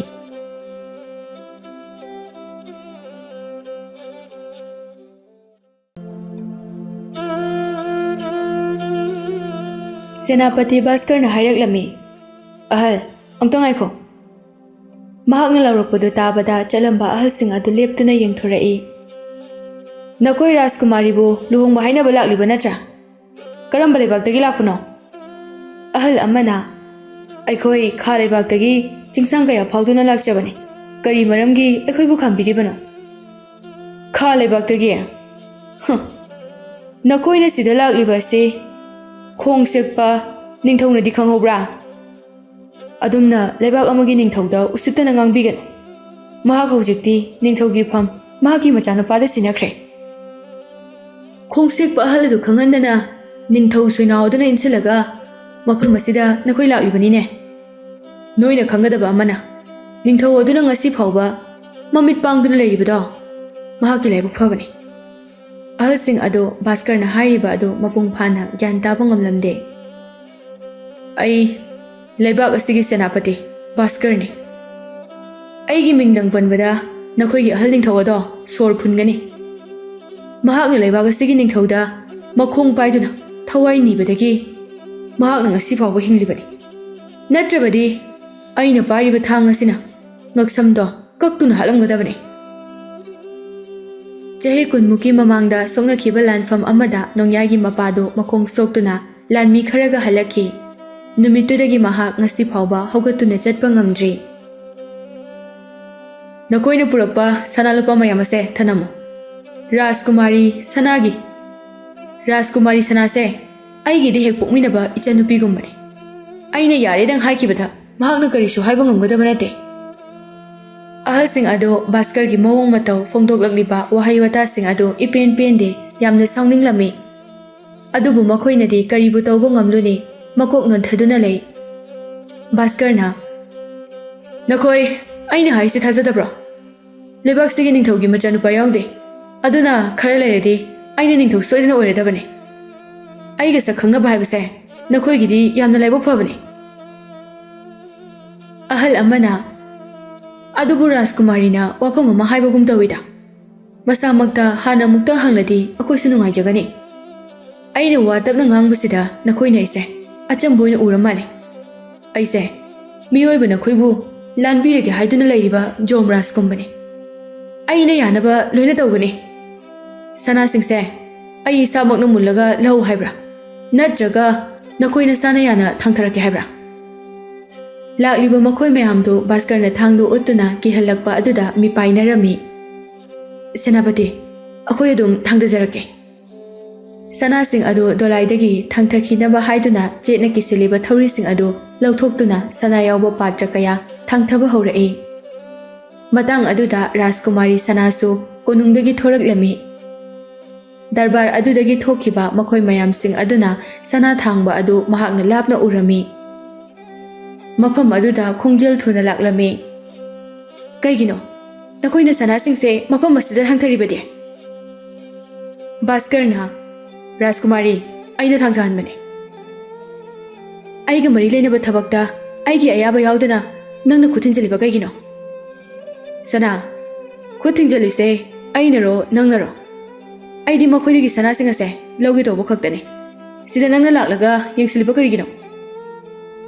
Makoina purakliba sana mayamse aigi khudolponi haiduna purakpani. Aina lauraroi haina thadokhrabani. Nangna laudre phare. Ado makoina aingonda oina kajarage haibaduda aina nungaitadana lawbirage tawbani. Natrade makoina akhoigi lamse sanagi sidina pham leitabra haina khankiniye. Nangna kanagi mafamdagi sana mulabasu sigi sana asidi aigi ni khanduna purakhrabani. Aduna kanana su lawba yaroi. Makoi anido khut thokna de haibata khaklei. Achauba phamnaiba ani khanaba oibana lanmising adusu manak changlaga khambasu ngamdre. Lakliba makoi sing aduna Rajkumari sana singase akoidi nafamda katke haiduna laksabani. Adubu lawbiyu haibasu yakhitre. Senapati na pamle hairabanina adum thamjaramlage. Kari haiba nakoi mafam asida aina pharaga napunsi chupa thambada kanana kanba ngamgani. Nakoina mangoda sana ase pininglabaso konungdagi thoklaga mapanda lawno. Sanana kham thengna sawbudo uraga Bhaskar do nokthora e. Yare nakoi hanjakro. Aina ichanupi asigi ꯃꯊꯧꯅ ꯌꯦꯡꯒꯦ ꯍꯥꯏꯗꯨꯅ ꯁꯨꯝ ꯐꯥꯒꯤ ꯇꯧꯕꯅꯤ ꯏꯆꯟꯅꯨꯄꯤꯅ ꯌꯥꯗꯕ ꯍꯥꯏꯕꯁꯦ ꯑꯩꯒꯤꯁꯨ ꯌꯥꯗꯕꯅꯤ ꯑꯁꯤ ꯍꯥꯏꯔꯒ ꯁꯅꯥꯒꯤ ꯂꯦꯡꯕꯥꯟꯗ ꯀꯣꯟꯗꯨꯅ ꯄꯥꯏ ꯁꯅꯥꯅ ꯃꯍꯥꯛꯀꯤ ꯃꯈꯨꯠ ꯑꯗꯨ ꯀꯟꯊꯣꯛꯇꯨꯅ ꯁꯥꯎꯅ ꯆꯪꯈꯤ ꯍꯣꯏ ꯁꯤꯃꯁꯨ ꯈꯪ ꯅꯈꯣꯏꯅ ꯑꯅꯝ ꯀꯜꯂꯤꯅꯤ ꯍꯥꯏꯗꯨꯅ ꯑꯃꯨꯛ ꯂꯥꯛꯄ ꯊꯣꯛꯅꯕꯗꯤ ꯊꯋꯥꯏꯒ ꯍꯛꯆꯥꯡꯒ ꯇꯣꯉꯥꯟ ꯇꯥꯒꯅꯤꯀꯣ ꯃꯈꯣꯏꯁꯤꯡ ꯑꯗꯨ ꯌꯥꯝꯅ ꯊꯨꯅ ꯀꯣꯅꯨꯡ ꯊꯥꯗꯣꯛꯇꯨꯅ ꯆꯠꯈꯤ ꯁꯣꯝ ꯅꯥꯀꯟꯗ ꯅꯨꯃꯤꯠ ꯇꯥꯁꯤꯜꯂꯛꯀꯗꯧꯔꯦ ꯄꯥꯔꯤꯗꯨ ꯉꯥꯟꯊꯣꯏ ꯊꯣꯛꯂꯛꯄ ꯉꯥꯏꯈꯤꯅꯤ ꯍꯥꯏꯗꯨꯅ ꯑꯌꯨꯛꯇꯒꯤ ꯃꯌꯨꯝ ꯍꯟꯗ꯭ꯔꯤ ꯃꯍꯥꯛꯄꯨ ꯃꯁꯛ ꯈꯪꯕ ꯃꯤꯅ ꯌꯨꯝꯗ ꯍꯟꯈꯤꯅꯕ ꯀꯌꯥꯔꯛ ꯍꯥꯏꯔꯦ ꯀꯔꯤꯒꯨꯝꯕ ꯑꯃꯠꯇ ꯉꯥꯡ ꯁꯛꯇꯅ ꯐꯝꯈꯤꯕ ꯃꯐꯝ ꯑꯃꯗ ꯐꯝꯗꯨꯅ ꯇꯨꯃꯤꯟꯅ ꯂꯩ ꯂꯩꯀꯥꯏ ꯑꯃ ꯄꯥꯜꯂꯤꯕꯅꯤꯅ ꯃꯍꯥꯛꯅ ꯇꯧꯔꯤꯕ ꯑꯗꯨ ꯑꯆꯠꯄ ꯃꯤꯁꯤꯡꯅ ꯃꯃꯤꯠ ꯅꯥꯕ ꯌꯥꯎꯔꯝꯒꯅꯤ ꯄꯥꯔꯤꯒꯤ ꯃꯆꯟꯅꯨꯄꯤ ꯆꯅꯨꯗꯨ ꯃꯕꯨꯡ ꯍꯜꯂꯛꯇꯕ ꯑꯗꯨꯗ ꯊꯣꯡꯒꯥꯜꯗ ꯊꯣꯔꯛꯂꯒ ꯌꯦꯡꯉꯤ ꯅꯨꯃꯤꯠ ꯇꯥꯁꯤꯜꯂꯛꯀꯗꯧꯔꯦ ꯑꯩꯈꯣꯏ ꯗꯗꯥꯗꯨꯕꯨ ꯀꯣꯅꯨꯡꯗ ꯑꯗꯨꯝ ꯆꯠꯈ꯭ꯔꯖꯥꯠꯂꯥ ꯆꯠꯂꯝꯃꯣꯏꯗ ꯃꯍꯥꯛꯅ ꯏꯃꯥꯗ ꯍꯥꯏꯔꯝꯗꯅ ꯆꯠꯄ ꯍꯧꯅꯗꯦꯗ ꯊꯣꯡꯒꯥꯜꯗ ꯉꯥꯏꯍꯥꯛ ꯌꯦꯡꯂꯝꯂꯕ ꯃꯇꯨꯡꯗ ꯌꯨꯝꯗ ꯑꯃꯨꯛ ꯆꯪꯂꯛꯇꯨꯅ ꯏꯃꯨꯡ ꯃꯥꯡꯒꯣꯜ ꯋꯥꯏ ꯁꯤꯠꯆꯤꯜꯂꯝꯃꯤ ꯅꯨꯄꯥ ꯑꯃ ꯆꯪꯂꯛꯇꯨꯅ ꯕꯦꯃꯥ ꯌꯨꯝꯁꯤꯕꯨ ꯄꯥꯔꯤꯒꯤ ꯑꯣꯏꯗꯣꯏ ꯅꯠꯇ꯭ꯔꯣ ꯑꯧ ꯃꯥꯅꯤ ꯀꯩ ꯊꯕꯛꯀꯤ ꯄꯥꯔꯤꯗꯣ ꯉꯁꯥꯏ ꯑꯌꯨꯛ ꯑꯉꯟꯕꯗꯒꯤ ꯃꯅꯤꯡ ꯂꯩꯀꯥꯏꯒꯤ ꯅꯆꯦ ꯉꯥꯟꯊꯣꯏꯒꯤ ꯊꯣꯡꯒꯥꯜꯗ ꯐꯝꯗꯨꯅ ꯂꯩꯔꯛꯄꯅꯤ ꯃꯍꯥꯛꯅ ꯁꯪꯂꯤꯕ ꯑꯉꯥꯡ ꯑꯗꯨꯁꯨ ꯍꯥꯟꯅ ꯋꯥꯊꯣꯛ ꯑꯃ ꯂꯩꯈꯤꯕꯅꯤ ꯂꯝꯕꯤ ꯆꯠꯄ ꯃꯤꯅ ꯃꯍꯥꯛꯁꯨ ꯁꯣꯏꯗꯅ ꯐꯨꯕꯤꯈ꯭ꯔꯅꯤ ꯌꯥꯔꯗꯤ ꯀꯅꯥ ꯀꯅꯥꯅꯣ ꯌꯨꯝꯒꯤ ꯃꯤ ꯑꯃ ꯂꯥꯛꯇꯨꯅ ꯃꯍꯥꯛꯄꯨ ꯑꯃꯨꯛꯇ ꯂꯧꯔꯨ ꯂꯥꯎ ꯅꯨꯄꯥ ꯑꯗꯨꯅ ꯉꯥꯡꯂꯤꯕ ꯑꯗꯨ ꯃꯃꯥ ꯑꯁꯣꯟꯕꯤꯗꯨ ꯇꯥꯈꯤꯅꯤ ꯍꯥꯏꯗꯨꯅ ꯑꯃꯨꯛꯁꯨ ꯄꯥꯈꯠꯂꯤ ꯏꯃꯥꯁꯨ ꯃꯁꯥ ꯉꯝꯗꯦ ꯌꯨꯝ ꯑꯁꯤꯗ ꯑꯩꯈꯣꯏ ꯑꯅꯤꯈꯛ ꯂꯩ ꯑꯗꯨꯅ ꯑꯩꯒ ꯑꯗꯨꯝ ꯆꯠꯈ꯭ꯔꯁꯦ ꯃꯈꯣꯏ ꯑꯅꯤ ꯄꯨꯟꯅ ꯂꯥꯛꯄꯗ ꯃꯤ ꯃꯌꯥꯝꯅ ꯄꯥꯔꯤꯕꯨ ꯑꯣꯝꯁꯤꯟꯗꯨꯅ ꯐꯨꯒꯗꯕꯒꯤ ꯇꯧꯔꯝꯃꯤ ꯆꯅꯨ ꯃꯌꯥꯝ ꯑꯗꯨ ꯏꯟꯊꯣꯛꯇꯨꯅ ꯃꯕꯨꯡꯒꯤ ꯃꯅꯥꯛꯇ ꯆꯦꯟꯁꯤꯟꯈꯤ ꯑꯩꯒꯤ ꯗꯗꯥꯗ ꯐꯨꯕꯤꯒꯅꯨ ꯃꯌꯥꯝ ꯑꯩ ꯃꯥꯕꯨ ꯌꯨꯝꯗ ꯄꯨꯖꯈ꯭ꯔꯒꯦ ꯑꯩꯒꯤ ꯗꯗꯥꯅ ꯂꯥꯟꯈꯤꯕ ꯌꯥꯎꯔꯕꯁꯨ ꯃꯍꯥꯛꯇꯗꯤ ꯉꯥꯛꯄꯤꯌꯨ ꯑꯁꯤ ꯍꯥꯏꯔꯒ ꯃꯕꯨꯡꯗ ꯁꯣꯛꯄ ꯌꯥꯔꯣꯏ ꯍꯥꯏꯗꯨꯅ ꯀꯣꯟꯁꯤꯟꯕꯤ ꯉꯁꯥꯏ ꯃꯈꯩ ꯄꯥꯔꯤ ꯃꯌꯥꯝꯅ ꯃꯍꯥꯛꯄꯨ ꯐꯨꯔꯕꯁꯨ ꯉꯥꯟꯊꯣꯏꯅ ꯄꯦꯟꯖꯁꯅꯨ ꯍꯥꯏꯅ ꯈꯜꯂꯒ ꯂꯩꯔꯝꯕꯅꯤ ꯑꯗꯨꯕꯨ ꯃꯆꯟꯅꯨꯄꯤꯒꯤ ꯑꯋꯥꯕꯗꯤ ꯃꯍꯥꯛ ꯌꯦꯡꯕ ꯉꯝꯗꯦ ꯆꯅꯨ ꯅꯪꯗꯤ ꯃꯐꯝ ꯑꯁꯤꯗ ꯀꯩꯗꯧꯕ ꯂꯥꯛꯏꯅꯣ ꯅꯪ ꯍꯟꯈ꯭ꯔꯣ ꯉꯁꯤꯗꯤ ꯉꯥꯟꯊꯣꯏ ꯄꯨꯗꯅ ꯑꯩ ꯃꯐꯝꯁꯤꯗꯒꯤ ꯍꯜꯂꯣꯏ ꯗꯗꯥ ꯅꯪ ꯑꯗꯨꯃꯥꯏꯅ ꯍꯥꯏꯒꯅꯨ ꯗꯗꯥꯕꯨ ꯃꯤꯌꯥꯝ ꯑꯁꯤꯅ ꯁꯣꯏꯗꯅ ꯐꯨꯕꯤꯒꯅꯤꯌꯦ ꯏꯆꯦ ꯉꯥꯟꯊꯣꯏꯒꯤꯗꯤ ꯗꯗꯥꯗꯒꯤ ꯍꯦꯟꯅ ꯃꯇꯤꯛ ꯆꯥꯕ ꯃꯤ ꯂꯩꯈ꯭ꯔꯕꯅꯦ ꯑꯩ ꯅꯠꯇꯅ ꯃꯍꯥꯛ ꯅꯨꯄꯥ ꯑꯃꯠꯇꯒ ꯈꯪꯅꯔꯣꯏ ꯑꯩ ꯈꯛꯇꯒ ꯂꯨꯍꯣꯡꯒꯅꯤ ꯍꯥꯏꯗꯨꯅ ꯋꯥꯁꯛꯈꯤꯕꯅꯦ ꯄꯥꯔꯤꯅ ꯋꯥ ꯉꯥꯡꯂꯤꯉꯩ ꯂꯩꯀꯥꯏ ꯑꯗꯨꯒꯤ ꯒꯨꯟꯗꯥ ꯁꯥꯕ ꯈꯠꯅꯕ ꯌꯥꯝꯅ ꯄꯥꯝꯕ ꯅꯨꯄꯥ ꯑꯃꯅ ꯃꯍꯥꯛꯀꯤ ꯃꯃꯥꯏꯗ ꯊꯥꯔꯛꯏ ꯑꯃꯅ ꯐꯨꯕ ꯍꯧꯈꯤꯕꯗꯒꯤ ꯃꯈꯣꯏ ꯈꯔꯁꯨ ꯑꯗꯨꯃꯛ ꯃꯇꯨꯡ ꯏꯟꯅꯔꯛꯏ ꯆꯅꯨꯗꯨ ꯃꯈꯣꯜ ꯍꯧꯅ ꯀꯞꯇꯨꯅ ꯏꯕꯨꯡ ꯃꯌꯥꯝ ꯑꯩꯒꯤ ꯗꯗꯥꯕꯨ ꯐꯨꯕꯤꯒꯅꯨ ꯃꯍꯥꯛꯇꯤ ꯀꯩꯁꯨ ꯂꯥꯟꯗꯕꯅꯤ ꯃꯉꯣꯟꯗ ꯐꯨꯕꯤꯒꯅꯨ ꯉꯁꯥꯏꯗꯒꯤ ꯏꯃꯨꯡꯗ ꯂꯩꯔꯝꯕ ꯉꯥꯟꯊꯣꯏꯒꯤ ꯃꯄꯥꯗꯨ ꯃꯌꯥꯝ ꯂꯥꯡꯅꯕ ꯑꯗꯨ ꯇꯥꯕꯗ ꯉꯝꯂꯛꯇ꯭ꯔꯗꯨꯅ ꯁꯥꯎꯅ ꯌꯨꯝꯗꯒꯤ ꯊꯣꯔꯛꯄꯅꯤ ꯆꯅꯨꯅ ꯉꯥꯡꯂꯤꯕ ꯑꯗꯨ ꯇꯥꯔꯨꯕꯗꯒꯤ ꯇꯤꯡꯂꯥꯎꯅ ꯄꯥꯟꯗꯨꯅ ꯉꯥꯡꯂꯛꯏ ꯃꯍꯥꯛꯅ ꯂꯥꯟꯗ꯭ꯔꯕꯗꯤ ꯀꯅꯥꯅ ꯂꯥꯟꯗꯣꯏꯅꯣ ꯑꯩꯒꯤ ꯏꯆꯥꯅꯨꯄꯤꯅ ꯂꯥꯜꯂꯤꯁꯤꯔꯥ ꯃꯥꯅꯤ ꯏꯆꯦ ꯉꯥꯟꯊꯣꯏꯅ ꯂꯥꯟꯕꯅꯦ ꯃꯍꯥꯛꯅ ꯃꯆꯤꯟ ꯊꯤꯈꯤꯕꯒꯤ ꯑꯩꯒꯤ ꯗꯗꯥꯅ ꯑꯁꯤꯒꯤ ꯐꯤꯕꯝ ꯑꯁꯤ ꯑꯣꯏꯕꯅꯦ ꯃꯍꯥꯛꯅ ꯉꯥꯡꯕꯗꯨ ꯇꯥꯔꯒ ꯉꯥꯟꯊꯣꯏꯒꯤ ꯃꯗꯣꯝꯆꯥ ꯇꯧꯉꯝꯕꯤ ꯑꯗꯨꯅ ꯆꯅꯨꯒꯤ ꯁꯝ ꯑꯗꯨ ꯆꯤꯡꯗꯨꯅ ꯑꯉꯥꯡ ꯅꯪ ꯃꯉꯥꯏꯔꯦꯅꯦ ꯇꯧꯉꯝꯃꯤꯁꯦ ꯍꯥ ꯃꯤꯒꯤ ꯂꯩꯀꯥꯏꯁꯤꯗ ꯂꯥꯛꯂꯒ ꯆꯅꯨꯗꯨ ꯃꯈꯨꯠ ꯍꯟꯒꯦ ꯍꯥꯏꯗꯨꯅꯗꯤ ꯈꯟꯗꯦ ꯃꯁꯥꯒꯤ ꯃꯁꯝ ꯑꯗꯨ ꯄꯥꯏꯁꯤꯟꯗꯨꯅ ꯈꯥꯡꯉꯤ ꯉꯥꯟꯊꯣꯏꯒꯤ ꯃꯃꯥ ꯑꯗꯨꯅ ꯊꯣꯏꯕꯤ ꯊꯥꯗꯣꯛꯎꯅꯦ ꯅꯪꯕꯣ ꯑꯉꯥꯡ ꯃꯆꯥꯁꯦ ꯁꯤꯕ ꯇꯥꯔꯦꯅꯦ ꯅꯪꯕꯣ ꯉꯥꯟꯊꯣꯏꯒꯤ ꯃꯃꯥ ꯑꯗꯨꯅ ꯃꯅꯥꯎꯅꯨꯄꯤꯕꯨ ꯈꯥꯝꯗꯣꯛꯏ ꯄꯥꯔꯤꯁꯨ ꯃꯆꯟꯅꯨꯄꯤꯗ ꯊꯣꯏꯕꯤꯅ ꯃꯁꯝ ꯐꯣꯏꯈꯤꯕꯗꯨ ꯎꯕꯗ ꯁꯥꯎꯅ ꯆꯣꯡꯁꯤꯜꯂꯛꯇꯨꯅ ꯊꯣꯏꯕꯤꯒꯤ ꯂꯨꯃꯥꯡꯗ ꯇꯥꯔꯛꯂꯤꯕ ꯁꯝ ꯈꯔ ꯑꯗꯨ ꯃꯈꯨꯠ ꯑꯃꯅ ꯄꯥꯏꯁꯤꯜꯂꯒ ꯅꯨꯄꯤꯅꯤ ꯀꯥꯎꯕ ꯃꯈꯩ ꯀꯤꯟꯅ 3-4ꯔꯛ ꯊꯤꯜꯂꯨꯔꯦ ꯃꯌꯥꯝꯅ ꯃꯍꯥꯛꯄꯨ ꯐꯥꯅꯕ ꯍꯣꯠꯅꯕꯅꯤ ꯑꯗꯨꯕꯨ ꯃꯤꯀꯨꯞ ꯑꯃꯗ ꯊꯣꯛꯄ ꯑꯣꯏꯕꯅ ꯃꯍꯥꯛꯀꯤ ꯀꯤꯟ ꯑꯗꯨ ꯐꯥꯕ ꯅꯪꯍꯧꯗ꯭ꯔꯦ ꯊꯣꯏꯕꯤꯗꯨ ꯑꯣꯏ ꯊꯪꯕ ꯅꯥꯀꯟꯒꯤ ꯃꯌꯥ ꯈꯔꯗꯤ ꯇꯦꯛꯈ꯭ರೆ ꯒ꯭ꯌꯥꯟ ꯃꯥꯡꯗꯨꯅ ꯂꯩꯃꯥꯏ ꯑꯗꯨꯗ ꯇꯨꯈ꯭ꯔꯦ ꯊꯪꯅꯕ ꯃꯤꯀꯨꯞ ꯑꯗꯨꯗ ꯃꯌꯥꯝ ꯑꯗꯨꯅ ꯄꯥꯔꯤꯕꯨ ꯈꯨꯗꯨꯝ ꯆꯟꯈꯤꯗꯨꯅ ꯈꯣꯏ ꯑꯣꯝꯕꯗꯧꯅ ꯑꯣꯝꯁꯤꯟꯗꯨꯅ ꯐꯨꯕꯤꯔꯦ ꯆꯅꯨꯁꯨ ꯃꯌꯥꯝ ꯃꯔꯛ ꯑꯗꯨꯗ ꯂꯩꯕꯅ ꯑꯃꯅ ꯑꯃꯨꯛ ꯆꯪꯁꯤꯟꯗꯨꯅ ꯅꯦꯠ ꯇꯧꯕꯅ ꯅꯨꯄꯥ ꯈꯔꯒꯤ ꯃꯈꯨꯅ ꯃꯥꯏꯗ ꯌꯩꯁꯤꯟꯕꯗ ꯆꯩꯅꯥ ꯐꯪꯂꯦ ꯈꯔꯅ ꯄꯥꯔꯤꯕꯨ ꯑꯣꯝꯁꯤꯟꯗꯨꯅ ꯐꯨꯔꯕꯁꯨ ꯉꯥꯟꯊꯣꯏꯅ ꯂꯥꯟꯕ ꯑꯣꯏꯔꯝꯒꯅꯤ ꯈꯟꯕ ꯈꯔꯅꯗꯤ ꯈꯟꯅꯔꯤꯕ ꯑꯗꯨ ꯈꯥꯝꯗꯣꯛꯅꯕ ꯍꯣꯠꯅꯩ ꯉꯥꯟꯊꯣꯏꯒꯤ ꯏꯃꯨꯡꯒꯤ ꯃꯤꯁꯤꯡꯗꯤ ꯊꯣꯏꯕꯤꯅ ꯒ꯭ꯌꯥꯟ ꯃꯥꯡꯕ ꯑꯗꯨꯗ ꯏꯁꯤꯡ ꯊꯥꯗꯨꯅ ꯍꯣꯠꯅꯔꯤ ꯃꯗꯨ ꯐꯥꯎꯕ ꯒ꯭ꯌꯥꯟ ꯇꯥꯔꯛꯇꯕ ꯑꯗꯨꯗ ꯑꯅꯥ ꯂꯥꯌꯦꯡꯕ ꯍꯩꯕ ꯃꯥꯏꯕꯤ ꯑꯃꯒꯤ ꯃꯅꯥꯛꯇ ꯄꯨꯗꯨꯅ ꯆꯦꯟꯈ꯭ꯔꯦ ꯌꯨꯝꯒꯤ ꯊꯣꯡꯅꯥꯎꯗꯒꯤ ꯉꯁꯥꯏ ꯃꯈꯩ ꯀꯨꯝꯍꯩ ꯌꯦꯡꯗꯨꯅ ꯂꯩꯔꯤꯕ ꯉꯥꯟꯊꯣꯏꯗꯨ ꯇꯧꯐꯝ ꯈꯪꯗ꯭ꯔꯦ꯫ ꯃꯍꯥꯛ ꯊꯣꯛꯁꯤ ꯀꯗꯥꯏ, ꯌꯨꯝꯗ ꯂꯩꯁꯤ ꯀꯗꯥꯏ ꯇꯧꯐꯝ ꯈꯪꯗ꯭ꯔꯗꯨꯅ ꯏꯃꯨꯡ ꯃꯅꯨꯡꯗ ꯃꯈꯨꯠ ꯑꯅꯤ ꯑꯗꯨ ꯄꯥꯏꯁꯤꯟꯅꯗꯨꯅ ꯍꯪꯒꯠ ꯍꯟꯗꯥ ꯆꯠꯄ ꯁꯥꯟꯅꯔꯤ꯫ ꯂꯩꯀꯥꯏꯒꯤ ꯃꯤ ꯂꯣꯏꯅ ꯆꯦꯟꯊꯣꯛꯅꯔꯛꯇꯨꯅ ꯃꯌꯥꯝ ꯆꯪꯗꯨꯅ ꯑꯣꯝꯁꯤꯟꯈꯤꯕ ꯅꯨꯄꯥ ꯑꯗꯨ ꯁꯤꯔꯝꯂꯅꯤ ꯍꯥꯏꯗꯨꯅ ꯈꯥꯝꯗꯣꯛꯅꯕ ꯃꯤꯁꯤꯡꯅ ꯍꯦꯜꯂꯛꯄꯅ ꯐꯨꯔꯝꯕ ꯑꯗꯨ ꯂꯦꯞꯈ꯭ꯔꯦ꯫ ꯄꯥꯔꯤꯗꯨ ꯃꯃꯥꯏ ꯃꯃꯤꯠ ꯄꯨꯡꯇꯠ ꯇꯠꯅ ꯃꯈꯥꯗ ꯇꯥꯔꯤ꯫ ꯀꯅꯥꯒꯨꯝꯕ ꯃꯁꯥ ꯈꯔ ꯁꯣꯟꯗꯝꯅꯕ ꯑꯃ ꯑꯣꯏꯔꯝꯂꯕꯗꯤ ꯁꯤꯔꯝꯕꯁꯨ ꯌꯥꯕꯅꯤ꯫ ꯃꯇꯤꯛ ꯆꯥꯕ ꯂꯥꯟꯃꯤ ꯑꯃꯒꯤ ꯁꯥꯕꯥꯟ ꯑꯣꯏꯕꯅ ꯁꯤꯕꯃꯛꯇꯤ ꯁꯤꯍꯧꯗ꯭ꯔꯦ꯫ ꯆꯅꯨ ꯃꯁꯥꯗ ꯐꯥꯎꯔꯤꯕ ꯆꯩꯅꯥ ꯈꯨꯗꯤꯡ ꯀꯥꯎꯊꯣꯛꯇꯨꯅ ꯃꯌꯥꯝꯕꯕꯨ ꯀꯧꯗꯨꯅ ꯀꯞꯂꯤ꯫ ꯗꯗꯥ, ꯗꯗꯥ, ꯁꯦ, ꯅꯆꯟꯅ ꯀꯧꯔꯤꯁꯦ ꯇꯥꯕ꯭ꯔꯣ? ꯃꯤꯠ ꯄꯥꯡꯉꯨ ꯗꯗꯥ꯫ ꯃꯤꯌꯥꯝꯗ ꯑꯃꯨꯛ ꯑꯣꯟꯁꯤꯜꯂꯛꯇꯨꯅ, ꯅꯈꯣꯏꯅ ꯑꯁꯨꯛ ꯌꯥꯝꯅ ꯃꯤꯅꯨꯡꯁꯤ ꯂꯩꯇ꯭ꯔꯤꯕꯁꯦ ꯀꯔꯤꯒꯤꯅꯣ? ꯑꯆꯨꯝ ꯃꯔꯥꯜ ꯈꯪꯗ꯭ꯔꯤꯉꯩꯗ ꯃꯤꯕꯨ ꯍꯦꯛꯇ ꯐꯨꯔꯤꯕ ꯀꯔꯤꯒꯤꯅꯣ? ꯄꯥꯔꯤ ꯃꯈꯨꯠ ꯑꯗꯨꯅ ꯃꯆꯟꯅꯨꯄꯤꯒꯤ ꯃꯃꯥꯏꯗ ꯄꯥꯏꯔꯒ, ꯅꯪꯒꯤ ꯗꯗꯥꯗ ꯃꯌꯥꯝꯅ ꯐꯨꯔꯕꯁꯨ ꯑꯩ ꯀꯔꯤꯁꯨ ꯍꯥꯏꯗꯅ ꯈꯥꯡꯕ ꯉꯝꯒꯅꯤꯌꯦ꯫ ꯑꯗꯨꯕꯨ ꯑꯩꯒꯤ ꯏꯆꯜ ꯑꯃꯗꯤ ꯏꯃꯥ ꯄꯜꯂꯛꯄ ꯃꯇꯝꯗꯗꯤ ꯑꯩ ꯇꯨꯃꯤꯟꯅ ꯂꯩꯊꯣꯛꯄ ꯈꯛ ꯉꯝꯂꯣꯏ꯫ ꯗꯗꯥꯅ ꯅꯆꯟꯕꯨ ꯀꯌꯥꯝ ꯅꯨꯡꯁꯤ ꯍꯥꯏꯕ ꯑꯩꯁꯨ ꯈꯪꯉꯦ꯫ ꯑꯗꯨꯕꯨ ꯃꯤ ꯑꯣꯏꯔꯒ ꯃꯤꯒꯤ ꯋꯥꯈꯜ ꯆꯦꯟꯗꯕ ꯃꯈꯣꯏꯒꯤ ꯃꯔꯛꯇꯗꯤ ꯁꯪꯒ ꯂꯩꯇꯕ ꯑꯩꯈꯣꯏꯒꯤ ꯆꯪꯖꯐꯝ ꯂꯩꯇꯤꯌꯦ꯫ ꯃꯈꯣꯏꯒꯤꯁꯨ ꯃꯇꯝ ꯁꯣꯏꯗꯅ ꯂꯥꯛꯀꯅꯤ꯫ ꯅꯤꯡꯊꯧꯗꯣ ꯑꯩꯒ ꯌꯥꯝ ꯂꯨꯅ ꯇꯤꯟꯅꯩ꯫ ꯅꯪ ꯗꯗꯥꯅ ꯀꯣꯅꯨꯡꯗ ꯆꯠꯂꯕ ꯃꯇꯨꯡꯗ ꯏꯆꯟꯒꯤ ꯃꯃꯤꯠꯇꯒꯤ ꯄꯤ ꯇꯥꯍꯟꯈꯤꯕ ꯃꯈꯣꯏꯁꯤꯡ ꯑꯁꯦ ꯅꯤꯡꯊꯧꯗ ꯍꯥꯏꯗꯨꯅ ꯆꯩꯔꯥꯛ ꯂꯣꯏꯅ ꯄꯤꯍꯟꯒꯅꯤ꯫ ꯊꯧꯅꯥ ꯐꯕ ꯄꯥꯈꯪ ꯈꯔꯗꯤ ꯐꯨꯕ ꯄꯦꯟꯗ꯭ꯔꯤ ꯍꯥꯏꯗꯨꯅ ꯇꯧꯕꯁꯨ ꯌꯥꯎꯔꯤꯕꯅꯤ꯫ ꯑꯗꯨꯕꯨ ꯃꯌꯥꯝꯅ ꯃꯁꯥ ꯄꯥꯏꯗꯨꯅ ꯈꯥꯝꯂꯕꯅꯤꯅ ꯄꯥꯔꯤꯒꯤ ꯃꯅꯥꯛꯇ ꯌꯧꯅ ꯆꯪꯁꯤꯟꯕꯗꯤ ꯉꯝꯗ꯭ꯔꯦ꯫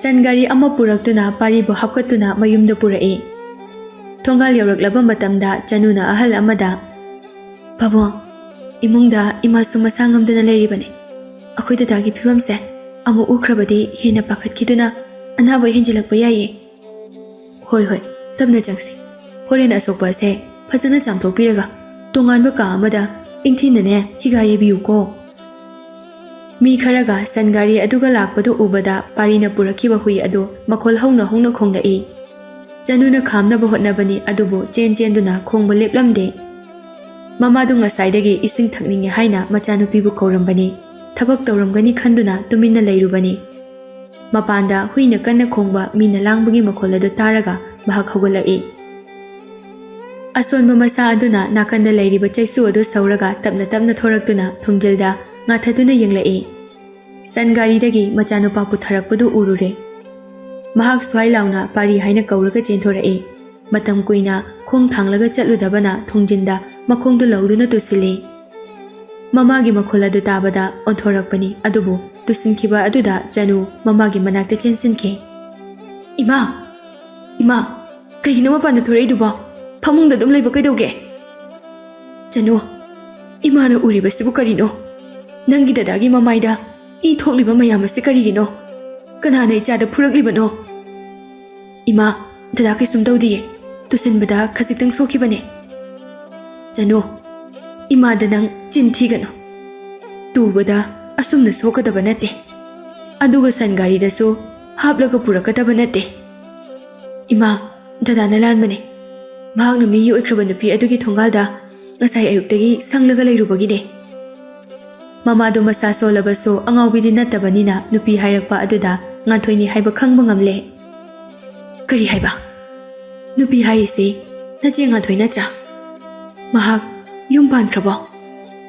ꯍꯥꯏꯌꯨ ꯆꯅꯨ, ꯃꯍꯥꯛ ꯃꯤꯒꯤ ꯑꯣꯏꯈ꯭ꯔꯦ ꯍꯥꯏꯁꯦ ꯃꯍꯥꯛ ꯌꯨꯝ ꯄꯥꯟꯈ꯭ꯔꯕ ꯍꯥꯏꯌꯣ꯫ ꯏꯃꯥ, ꯑꯩ ꯀꯣꯟꯅ ꯋꯥꯔꯤꯗꯣ ꯐꯖꯅ ꯂꯤꯔꯒꯦ꯫ ꯏꯃꯨꯡꯗ ꯑꯃꯨꯛꯇꯪ ꯍꯥꯟꯅ ꯆꯪꯈꯤꯁꯦ꯫ ꯂꯥꯛꯂꯤꯕ ꯃꯈꯣꯏꯅ ꯏꯃꯥꯁꯦ ꯉꯥꯎꯔꯦ ꯍꯥꯏꯅ ꯈꯟꯈ꯭ꯔꯅꯤꯌꯦ꯫ ꯑꯁꯤ ꯍꯥꯏꯔꯒ ꯌꯥꯗ꯭ꯔꯁꯨ ꯌꯥꯗꯅ ꯆꯅꯨꯅ ꯃꯃꯥꯕꯨ ꯅꯝꯗꯨꯅ ꯏꯃꯨꯡꯗ ꯄꯨꯁꯤꯟꯈꯤ꯫ ꯃꯃꯥꯗꯨ ꯃꯇꯝ ꯀꯨꯏꯅ ꯅꯥꯔꯛꯂꯕꯁꯨ ꯃꯆꯥꯅꯨꯄꯥꯅ ꯉꯔꯥꯡ ꯂꯥꯛꯄꯗꯒꯤ ꯋꯥꯈꯜ ꯈꯔ ꯅꯨꯡꯉꯥꯏꯔꯛꯇꯨꯅ ꯑꯅꯥꯕ ꯐꯔꯅꯤ ꯈꯜꯂꯨꯔꯕꯅꯤ꯫ ꯋꯥꯈꯜꯒꯤ ꯃꯊꯥ ꯑꯃ ꯍꯥꯞꯆꯤꯜꯂꯛꯄ ꯑꯗꯨꯗ ꯃꯁꯥ ꯄꯨꯝꯕ ꯁꯣꯟꯊꯔꯛꯂꯦ꯫ ꯄꯥꯔꯤꯁꯨ ꯃꯍꯥꯛꯀꯤ ꯀꯥꯗ ꯐꯖꯅ ꯄꯣꯊꯥꯍꯜꯂꯕ ꯃꯇꯨꯡꯗ ꯅꯨꯄꯥ ꯈꯔ ꯑꯗꯨꯁꯨ ꯌꯨꯝꯗꯒꯤ ꯊꯣꯛꯈ꯭ꯔꯦ꯫ ꯃꯃꯥꯕꯨ ꯊꯦꯝꯕ ꯌꯥꯕ ꯊꯦꯝꯂꯕ ꯃꯇꯨꯡꯗ ꯄꯣꯊꯥꯍꯜꯂꯝꯂꯒ ꯆꯅꯨ ꯑꯗꯨ ꯃꯕꯨꯡꯒꯤ ꯀꯥꯗ ꯑꯃꯨꯛ ꯂꯥꯛꯏ꯫ ꯏꯁꯤꯡ ꯑꯁꯥꯕ ꯂꯨꯝꯗꯨꯅ ꯄꯥꯔꯤꯒꯤ ꯃꯃꯥꯏꯗ ꯇꯩꯔꯤꯕ ꯏꯁꯤꯡ ꯑꯗꯨ ꯇꯞꯅ ꯇꯩꯊꯣꯛꯂꯝꯃꯤ꯫ ꯑꯁꯣꯛꯄ ꯃꯐꯝ ꯀꯌꯥ ꯑꯗꯨꯗ ꯍꯤꯒꯥ ꯌꯩꯗꯨꯅ ꯃꯕꯨꯡꯒꯤ ꯁꯦꯕꯥ ꯇꯧꯕꯤꯔꯤ꯫ नुमित तासिलक्पगा अखैबा चेंग लेरमद्रे हाइदुना उबोय उदबोय लाटेन अमा थालगा मपानदा खैरमी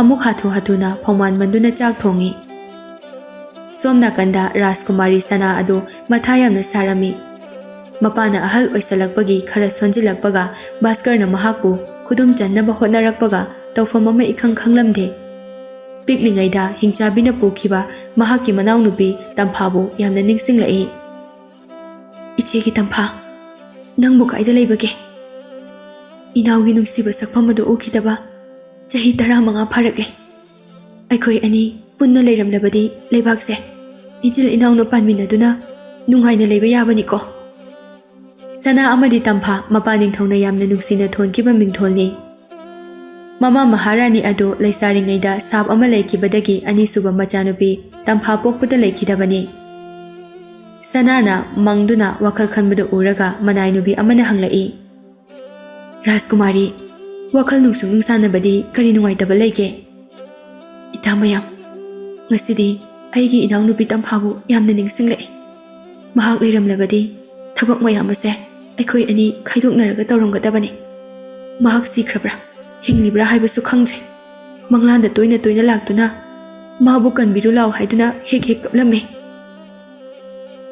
राजकुमारी अखोई मैम लेरिसिदी करीगी अदुमना पुंगनिंग सोंथागनी महाक नोंगमदी सोइदना हलकिनीये हलकलरोय महाक हिंगलमगद्रा सिरमलद्रा हाइबा फावबा खंगबा ngamde मफम कदाइदा चलगा आइना माबु थिरोनी असि हाइरगा महाक कबलई मतोमदा लेबा पामलई मतमसे थेंगे आई तुमगे ngasiदी मपाना थोगलुगुमसे नखोइसु तुमजरुरो फगनी राजकुमारी सनादो वखल नुंगाइता तुमथखिबगा मंगलांदा महाकी मनाव नुपी तंफादो अमु उरए तंफाना कबलगा हाइरए इचे नखोइने एगी खुंगुल ngasi फावब लिरक्त्रिबा करिगिनो आई हमना वारे आइबु हिंचाबे असिना हाटपसु हाटपिदे थादोकपसु थादोकपिदे नुमित चुपा अमा का मनुंगदा आइबु फाजिनदुना थमे इचे आइबु मुक्ता कनबिबा लाकपियो तंफा चिचेना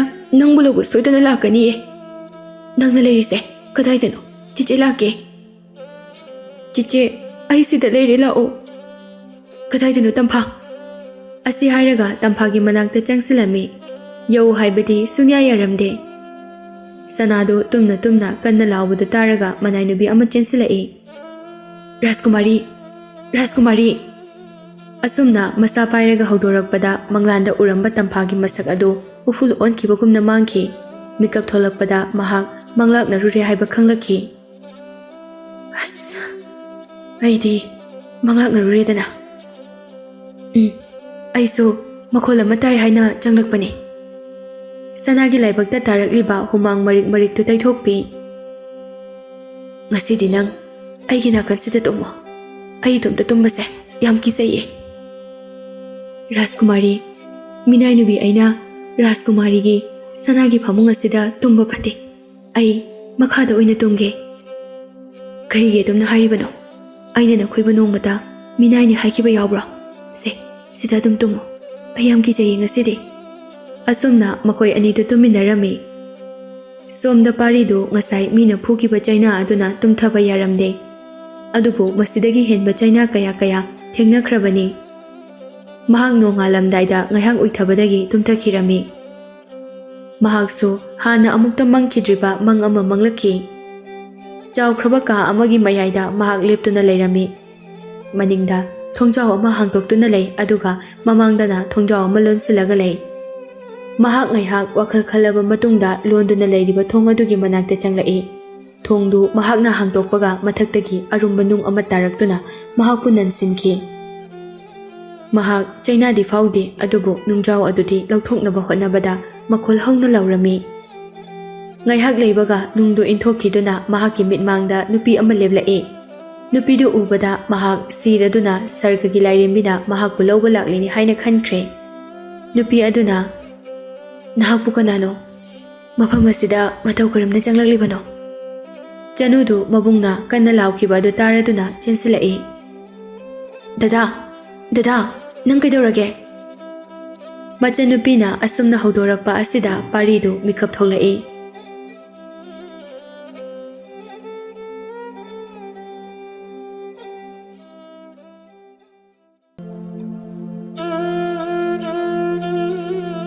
ꯑꯌꯨꯛ ꯑꯉꯟꯕ ꯃꯇꯝꯅꯤ ꯁꯅꯥꯁꯨ ꯃꯄꯥꯒꯤ ꯃꯅꯥꯛꯇ ꯂꯥꯛꯏ ꯑꯌꯨꯛ ꯅꯠꯇ꯭ꯔꯒ ꯅꯨꯃꯤꯗꯥꯡ ꯅꯠꯇ꯭ꯔꯕꯗꯤ ꯃꯈꯣꯏ ꯑꯅꯤ ꯊꯦꯡꯅꯕꯒꯤ ꯃꯇꯝ ꯑꯁꯤ ꯏꯔꯩ ꯂꯩꯇꯦ ꯁꯅꯥꯅ ꯄꯥꯕꯨꯡ ꯉꯔꯥꯡꯁꯨ ꯈꯥ ꯂꯩꯕꯥꯛꯇꯒꯤ ꯅꯤꯡꯊꯧꯅ ꯑꯍꯜ ꯃꯌꯥꯝ ꯊꯥꯔꯛꯇꯨꯅ ꯑꯩꯕꯨ ꯂꯩꯕꯥꯛꯀꯤ ꯃꯍꯥꯔꯥꯅꯤ ꯑꯣꯏꯅꯕ ꯍꯥꯏꯔꯝꯃꯤ ꯅꯤꯡꯊꯧꯗꯨ ꯈꯥ ꯂꯩꯕꯥꯛꯇꯒꯤ ꯂꯥꯛꯂꯝꯃꯤ ꯍꯥꯏꯕ ꯑꯗꯨꯗ ꯄꯤꯁꯨꯝꯗꯨ ꯁꯨꯛꯂꯞ ꯇꯧꯔꯛꯏ ꯑꯗꯨꯕꯨ ꯀꯔꯤꯁꯨ ꯈꯟꯗꯕ ꯁꯥꯗꯨꯅ ꯏꯆꯥꯅꯗꯤ ꯀꯔꯤ ꯍꯥꯏꯈꯤ ꯑꯩꯁꯨ ꯑꯁꯥꯎꯕ ꯐꯥꯊꯕ ꯉꯝꯍꯧꯗꯗꯨꯅ ꯃꯈꯣꯏꯗ ꯈꯣꯟꯅ ꯈꯟꯕ ꯈꯔ ꯁꯤꯖꯤꯟꯅꯈ꯭ꯔꯦ ꯍꯣꯏꯅꯦ ꯐꯔꯦꯅꯦ ꯏꯆꯥꯅ ꯑꯌꯨꯛ ꯑꯉꯟꯕꯁꯤꯗ ꯏꯄꯥꯒꯤ ꯅꯥꯛꯇ ꯂꯥꯛꯂꯤꯕꯗꯤ ꯀꯔꯤꯒꯤꯅꯣ ꯄꯥꯕꯨꯡ ꯉꯔꯥꯡꯁꯨ ꯑꯩꯅ ꯍꯥꯏꯈ꯭ꯔꯤꯕꯗꯨꯅꯤ ꯁꯦꯅꯥꯄꯇꯤꯒꯤ ꯃꯔꯝꯗ ꯉꯔꯥꯡ ꯂꯥꯛꯂꯝꯕ ꯑꯍꯜꯁꯤꯡ ꯑꯗꯨꯅ ꯄꯨꯔꯛꯂꯝꯕ ꯁꯅꯥ ꯂꯨꯄꯥ ꯃꯌꯥꯝꯁꯨ ꯃꯍꯥꯛꯅ ꯃꯨꯟꯗꯨꯅ ꯂꯧꯍꯧꯅꯕ ꯇꯧꯔꯝꯃꯤ ꯑꯩꯅ ꯃꯇꯥꯡ ꯆꯥꯅ ꯊꯦꯡꯅꯍꯧꯗ꯭ꯔꯕꯗꯤ ꯃꯍꯥꯛꯅ ꯁꯣꯏꯗꯅ ꯂꯧꯔꯝꯒꯅꯤ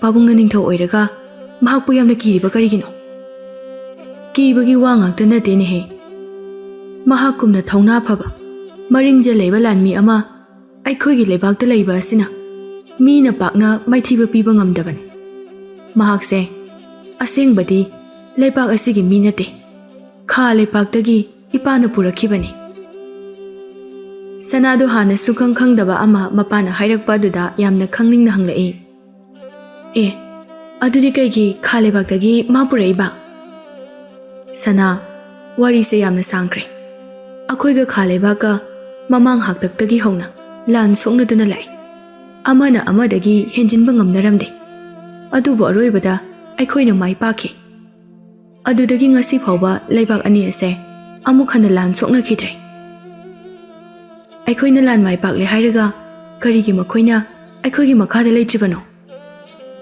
ꯏꯆꯥ ꯁꯅꯥ ꯋꯥꯔꯤꯁꯦ ꯌꯥꯝꯅ ꯁꯥꯡꯉꯤ ꯁꯝꯅ ꯍꯥꯏꯔꯕꯗ ꯅꯨꯃꯤꯠ ꯑꯗꯨꯗ ꯈꯥ ꯂꯩꯕꯥꯛꯀꯤ ꯅꯤꯡꯊꯧ ꯑꯗꯨꯅ ꯏꯄꯥꯒꯤ ꯈꯣꯡ ꯁꯣꯛꯇꯨꯅ ꯍꯥꯏꯈꯤꯕꯗꯣ ꯑꯩ ꯉꯁꯤ ꯐꯥꯎꯕ ꯀꯥꯎꯗ꯭ꯔꯤ ꯑꯩꯅ ꯃꯇꯥꯡ ꯆꯥꯕ ꯅꯨꯃꯤꯠ ꯑꯃꯗ ꯁꯣꯏꯗꯅ ꯋꯥꯔꯤ ꯄꯨꯝꯕ ꯂꯤꯒꯅꯤ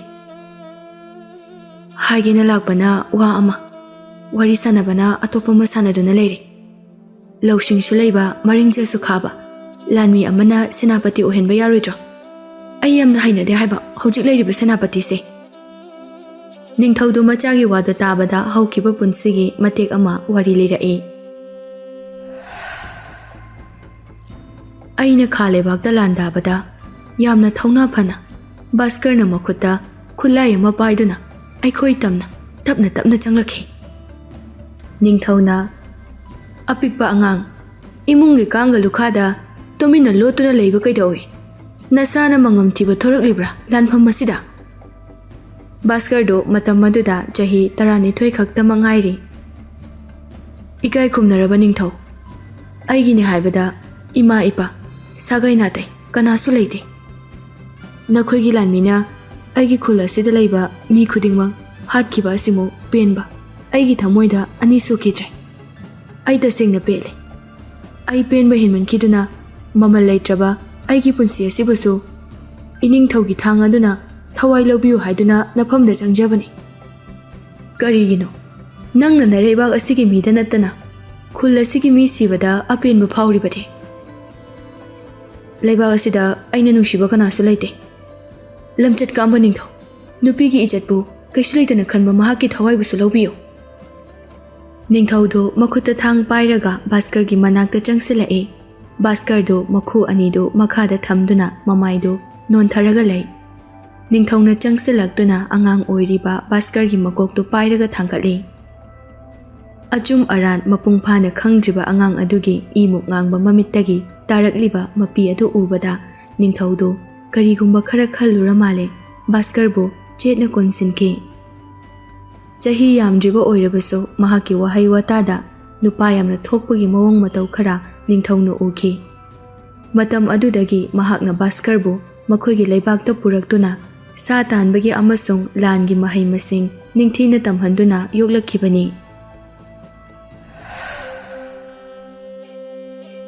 ꯋꯥꯔꯤꯁꯤ ꯇꯥꯔꯨꯕꯗꯒꯤ ꯁꯅꯥꯅ ꯃꯄꯥꯗ ꯍꯥꯏꯔꯛꯏ ꯑꯁꯨꯛ ꯀꯨꯏꯔꯕ ꯃꯇꯝꯁꯦ ꯄꯥꯕꯨꯡꯅ ꯋꯥꯔꯤꯁꯦ ꯑꯩꯉꯣꯟꯗ ꯂꯤꯈꯤꯗ꯭ꯔꯤꯕ ꯀꯔꯤꯒꯤꯅꯣ ꯅꯈꯣꯏꯗ ꯑꯩꯅ ꯋꯥꯔꯤꯁꯤ ꯂꯤꯔꯨꯔꯒ ꯀꯩꯗꯧꯒꯅꯤ ꯏꯆꯥꯅ ꯑꯇꯣꯞꯄ ꯑꯃꯗ ꯇꯝꯂꯨꯔꯒ ꯃꯁꯥꯗ ꯌꯧꯈ꯭ꯔꯕꯗꯤ ꯃꯍꯥꯛ ꯁꯣꯏꯗꯅ ꯁꯥꯎꯔꯛꯀꯅꯤ ꯄꯥꯕꯨꯡꯅ ꯃꯍꯥꯛꯄꯨ ꯃꯐꯝ ꯑꯁꯤꯗ ꯄꯨꯔꯛꯇꯨꯅ ꯌꯣꯛꯄꯤ ꯊꯥꯛꯄꯤꯔꯒ ꯃꯍꯥꯛꯅ ꯑꯩꯉꯣꯟꯗ ꯐꯥꯎꯕ ꯎꯁꯤꯠꯇꯕ ꯃꯇꯧ ꯎꯠꯂꯤꯕꯁꯦ ꯀꯔꯤꯒꯤꯅꯣ?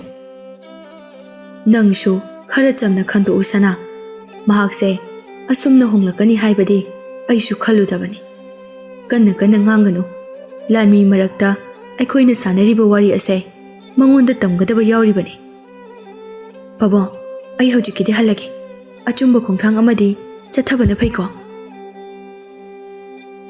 ꯁꯣꯝ ꯅꯥꯀꯟꯗ ꯄꯥꯔꯤꯒꯤ ꯃꯁꯥꯗ ꯐꯨꯈꯤꯕ ꯑꯗꯨꯅ ꯍꯛꯆꯥꯡꯒꯤ ꯀꯌꯥꯠ ꯄꯨꯝꯕ ꯊꯤꯟꯗꯣꯛꯂꯝꯃꯤ꯫ ꯃꯍꯥꯛ ꯑꯍꯤꯡ ꯃꯄꯨꯡ ꯐꯥꯅ ꯇꯨꯝꯍꯧꯗꯕꯒꯤ ꯃꯁꯥꯗꯨꯁꯨ ꯌꯥꯝꯅ ꯆꯣꯛꯊꯔꯝꯃꯤ꯫ ꯑꯌꯨꯛ ꯑꯉꯟꯕꯗ ꯆꯅꯨꯁꯨ ꯌꯥꯍꯧ ꯉꯟꯅ ꯍꯧꯒꯠꯇꯨꯅ ꯏꯃꯨꯡꯒꯤ ꯇꯉꯥꯏ ꯐꯗ꯭ꯔꯕ ꯊꯕꯛ ꯀꯌꯥ ꯇꯧꯔꯝꯃꯤ꯫ ꯊꯕꯛ ꯏꯪꯈꯥꯡ ꯇꯧꯕ ꯂꯣꯏꯔꯒ ꯃꯕꯨꯡꯒꯤ ꯑꯅꯥꯕꯗꯨ ꯍꯤꯒꯥ ꯌꯩꯗꯨꯅ ꯁꯦꯕꯥ ꯇꯧꯔꯝꯃꯤ꯫ ꯄꯥꯔꯤ ꯃꯆꯟꯅꯨꯄꯤꯗ ꯌꯦꯡꯅ ꯌꯦꯡꯅ ꯃꯃꯤꯠꯇꯒꯤ ꯃꯄꯤ ꯁꯤꯟꯊꯔꯛꯏ꯫ ꯉꯔꯥꯡ ꯉꯥꯟꯊꯣꯏꯒꯤ ꯃꯄꯥꯅ ꯆꯅꯨꯕꯨ ꯑꯌꯣꯛꯄꯤꯅꯤ ꯍꯥꯏꯅ ꯍꯥꯏꯔꯛꯈꯤꯕ ꯑꯗꯨ ꯅꯤꯡꯁꯤꯡꯂꯛꯇꯨꯅ ꯂꯃꯟ ꯑꯃꯨꯛꯇꯪꯗꯤ ꯈꯨꯝꯈꯤꯅꯤ ꯍꯥꯏꯕ ꯌꯦꯛꯇꯨꯅ ꯂꯩꯈ꯭ꯔꯕꯅꯤ꯫ ꯃꯕꯨꯡꯅ ꯃꯄꯤ ꯁꯤꯟꯊꯕꯗꯨ ꯎꯔꯒ, "ꯗꯗꯥ, ꯑꯗꯨꯝꯅ ꯀꯞꯀꯅꯨ.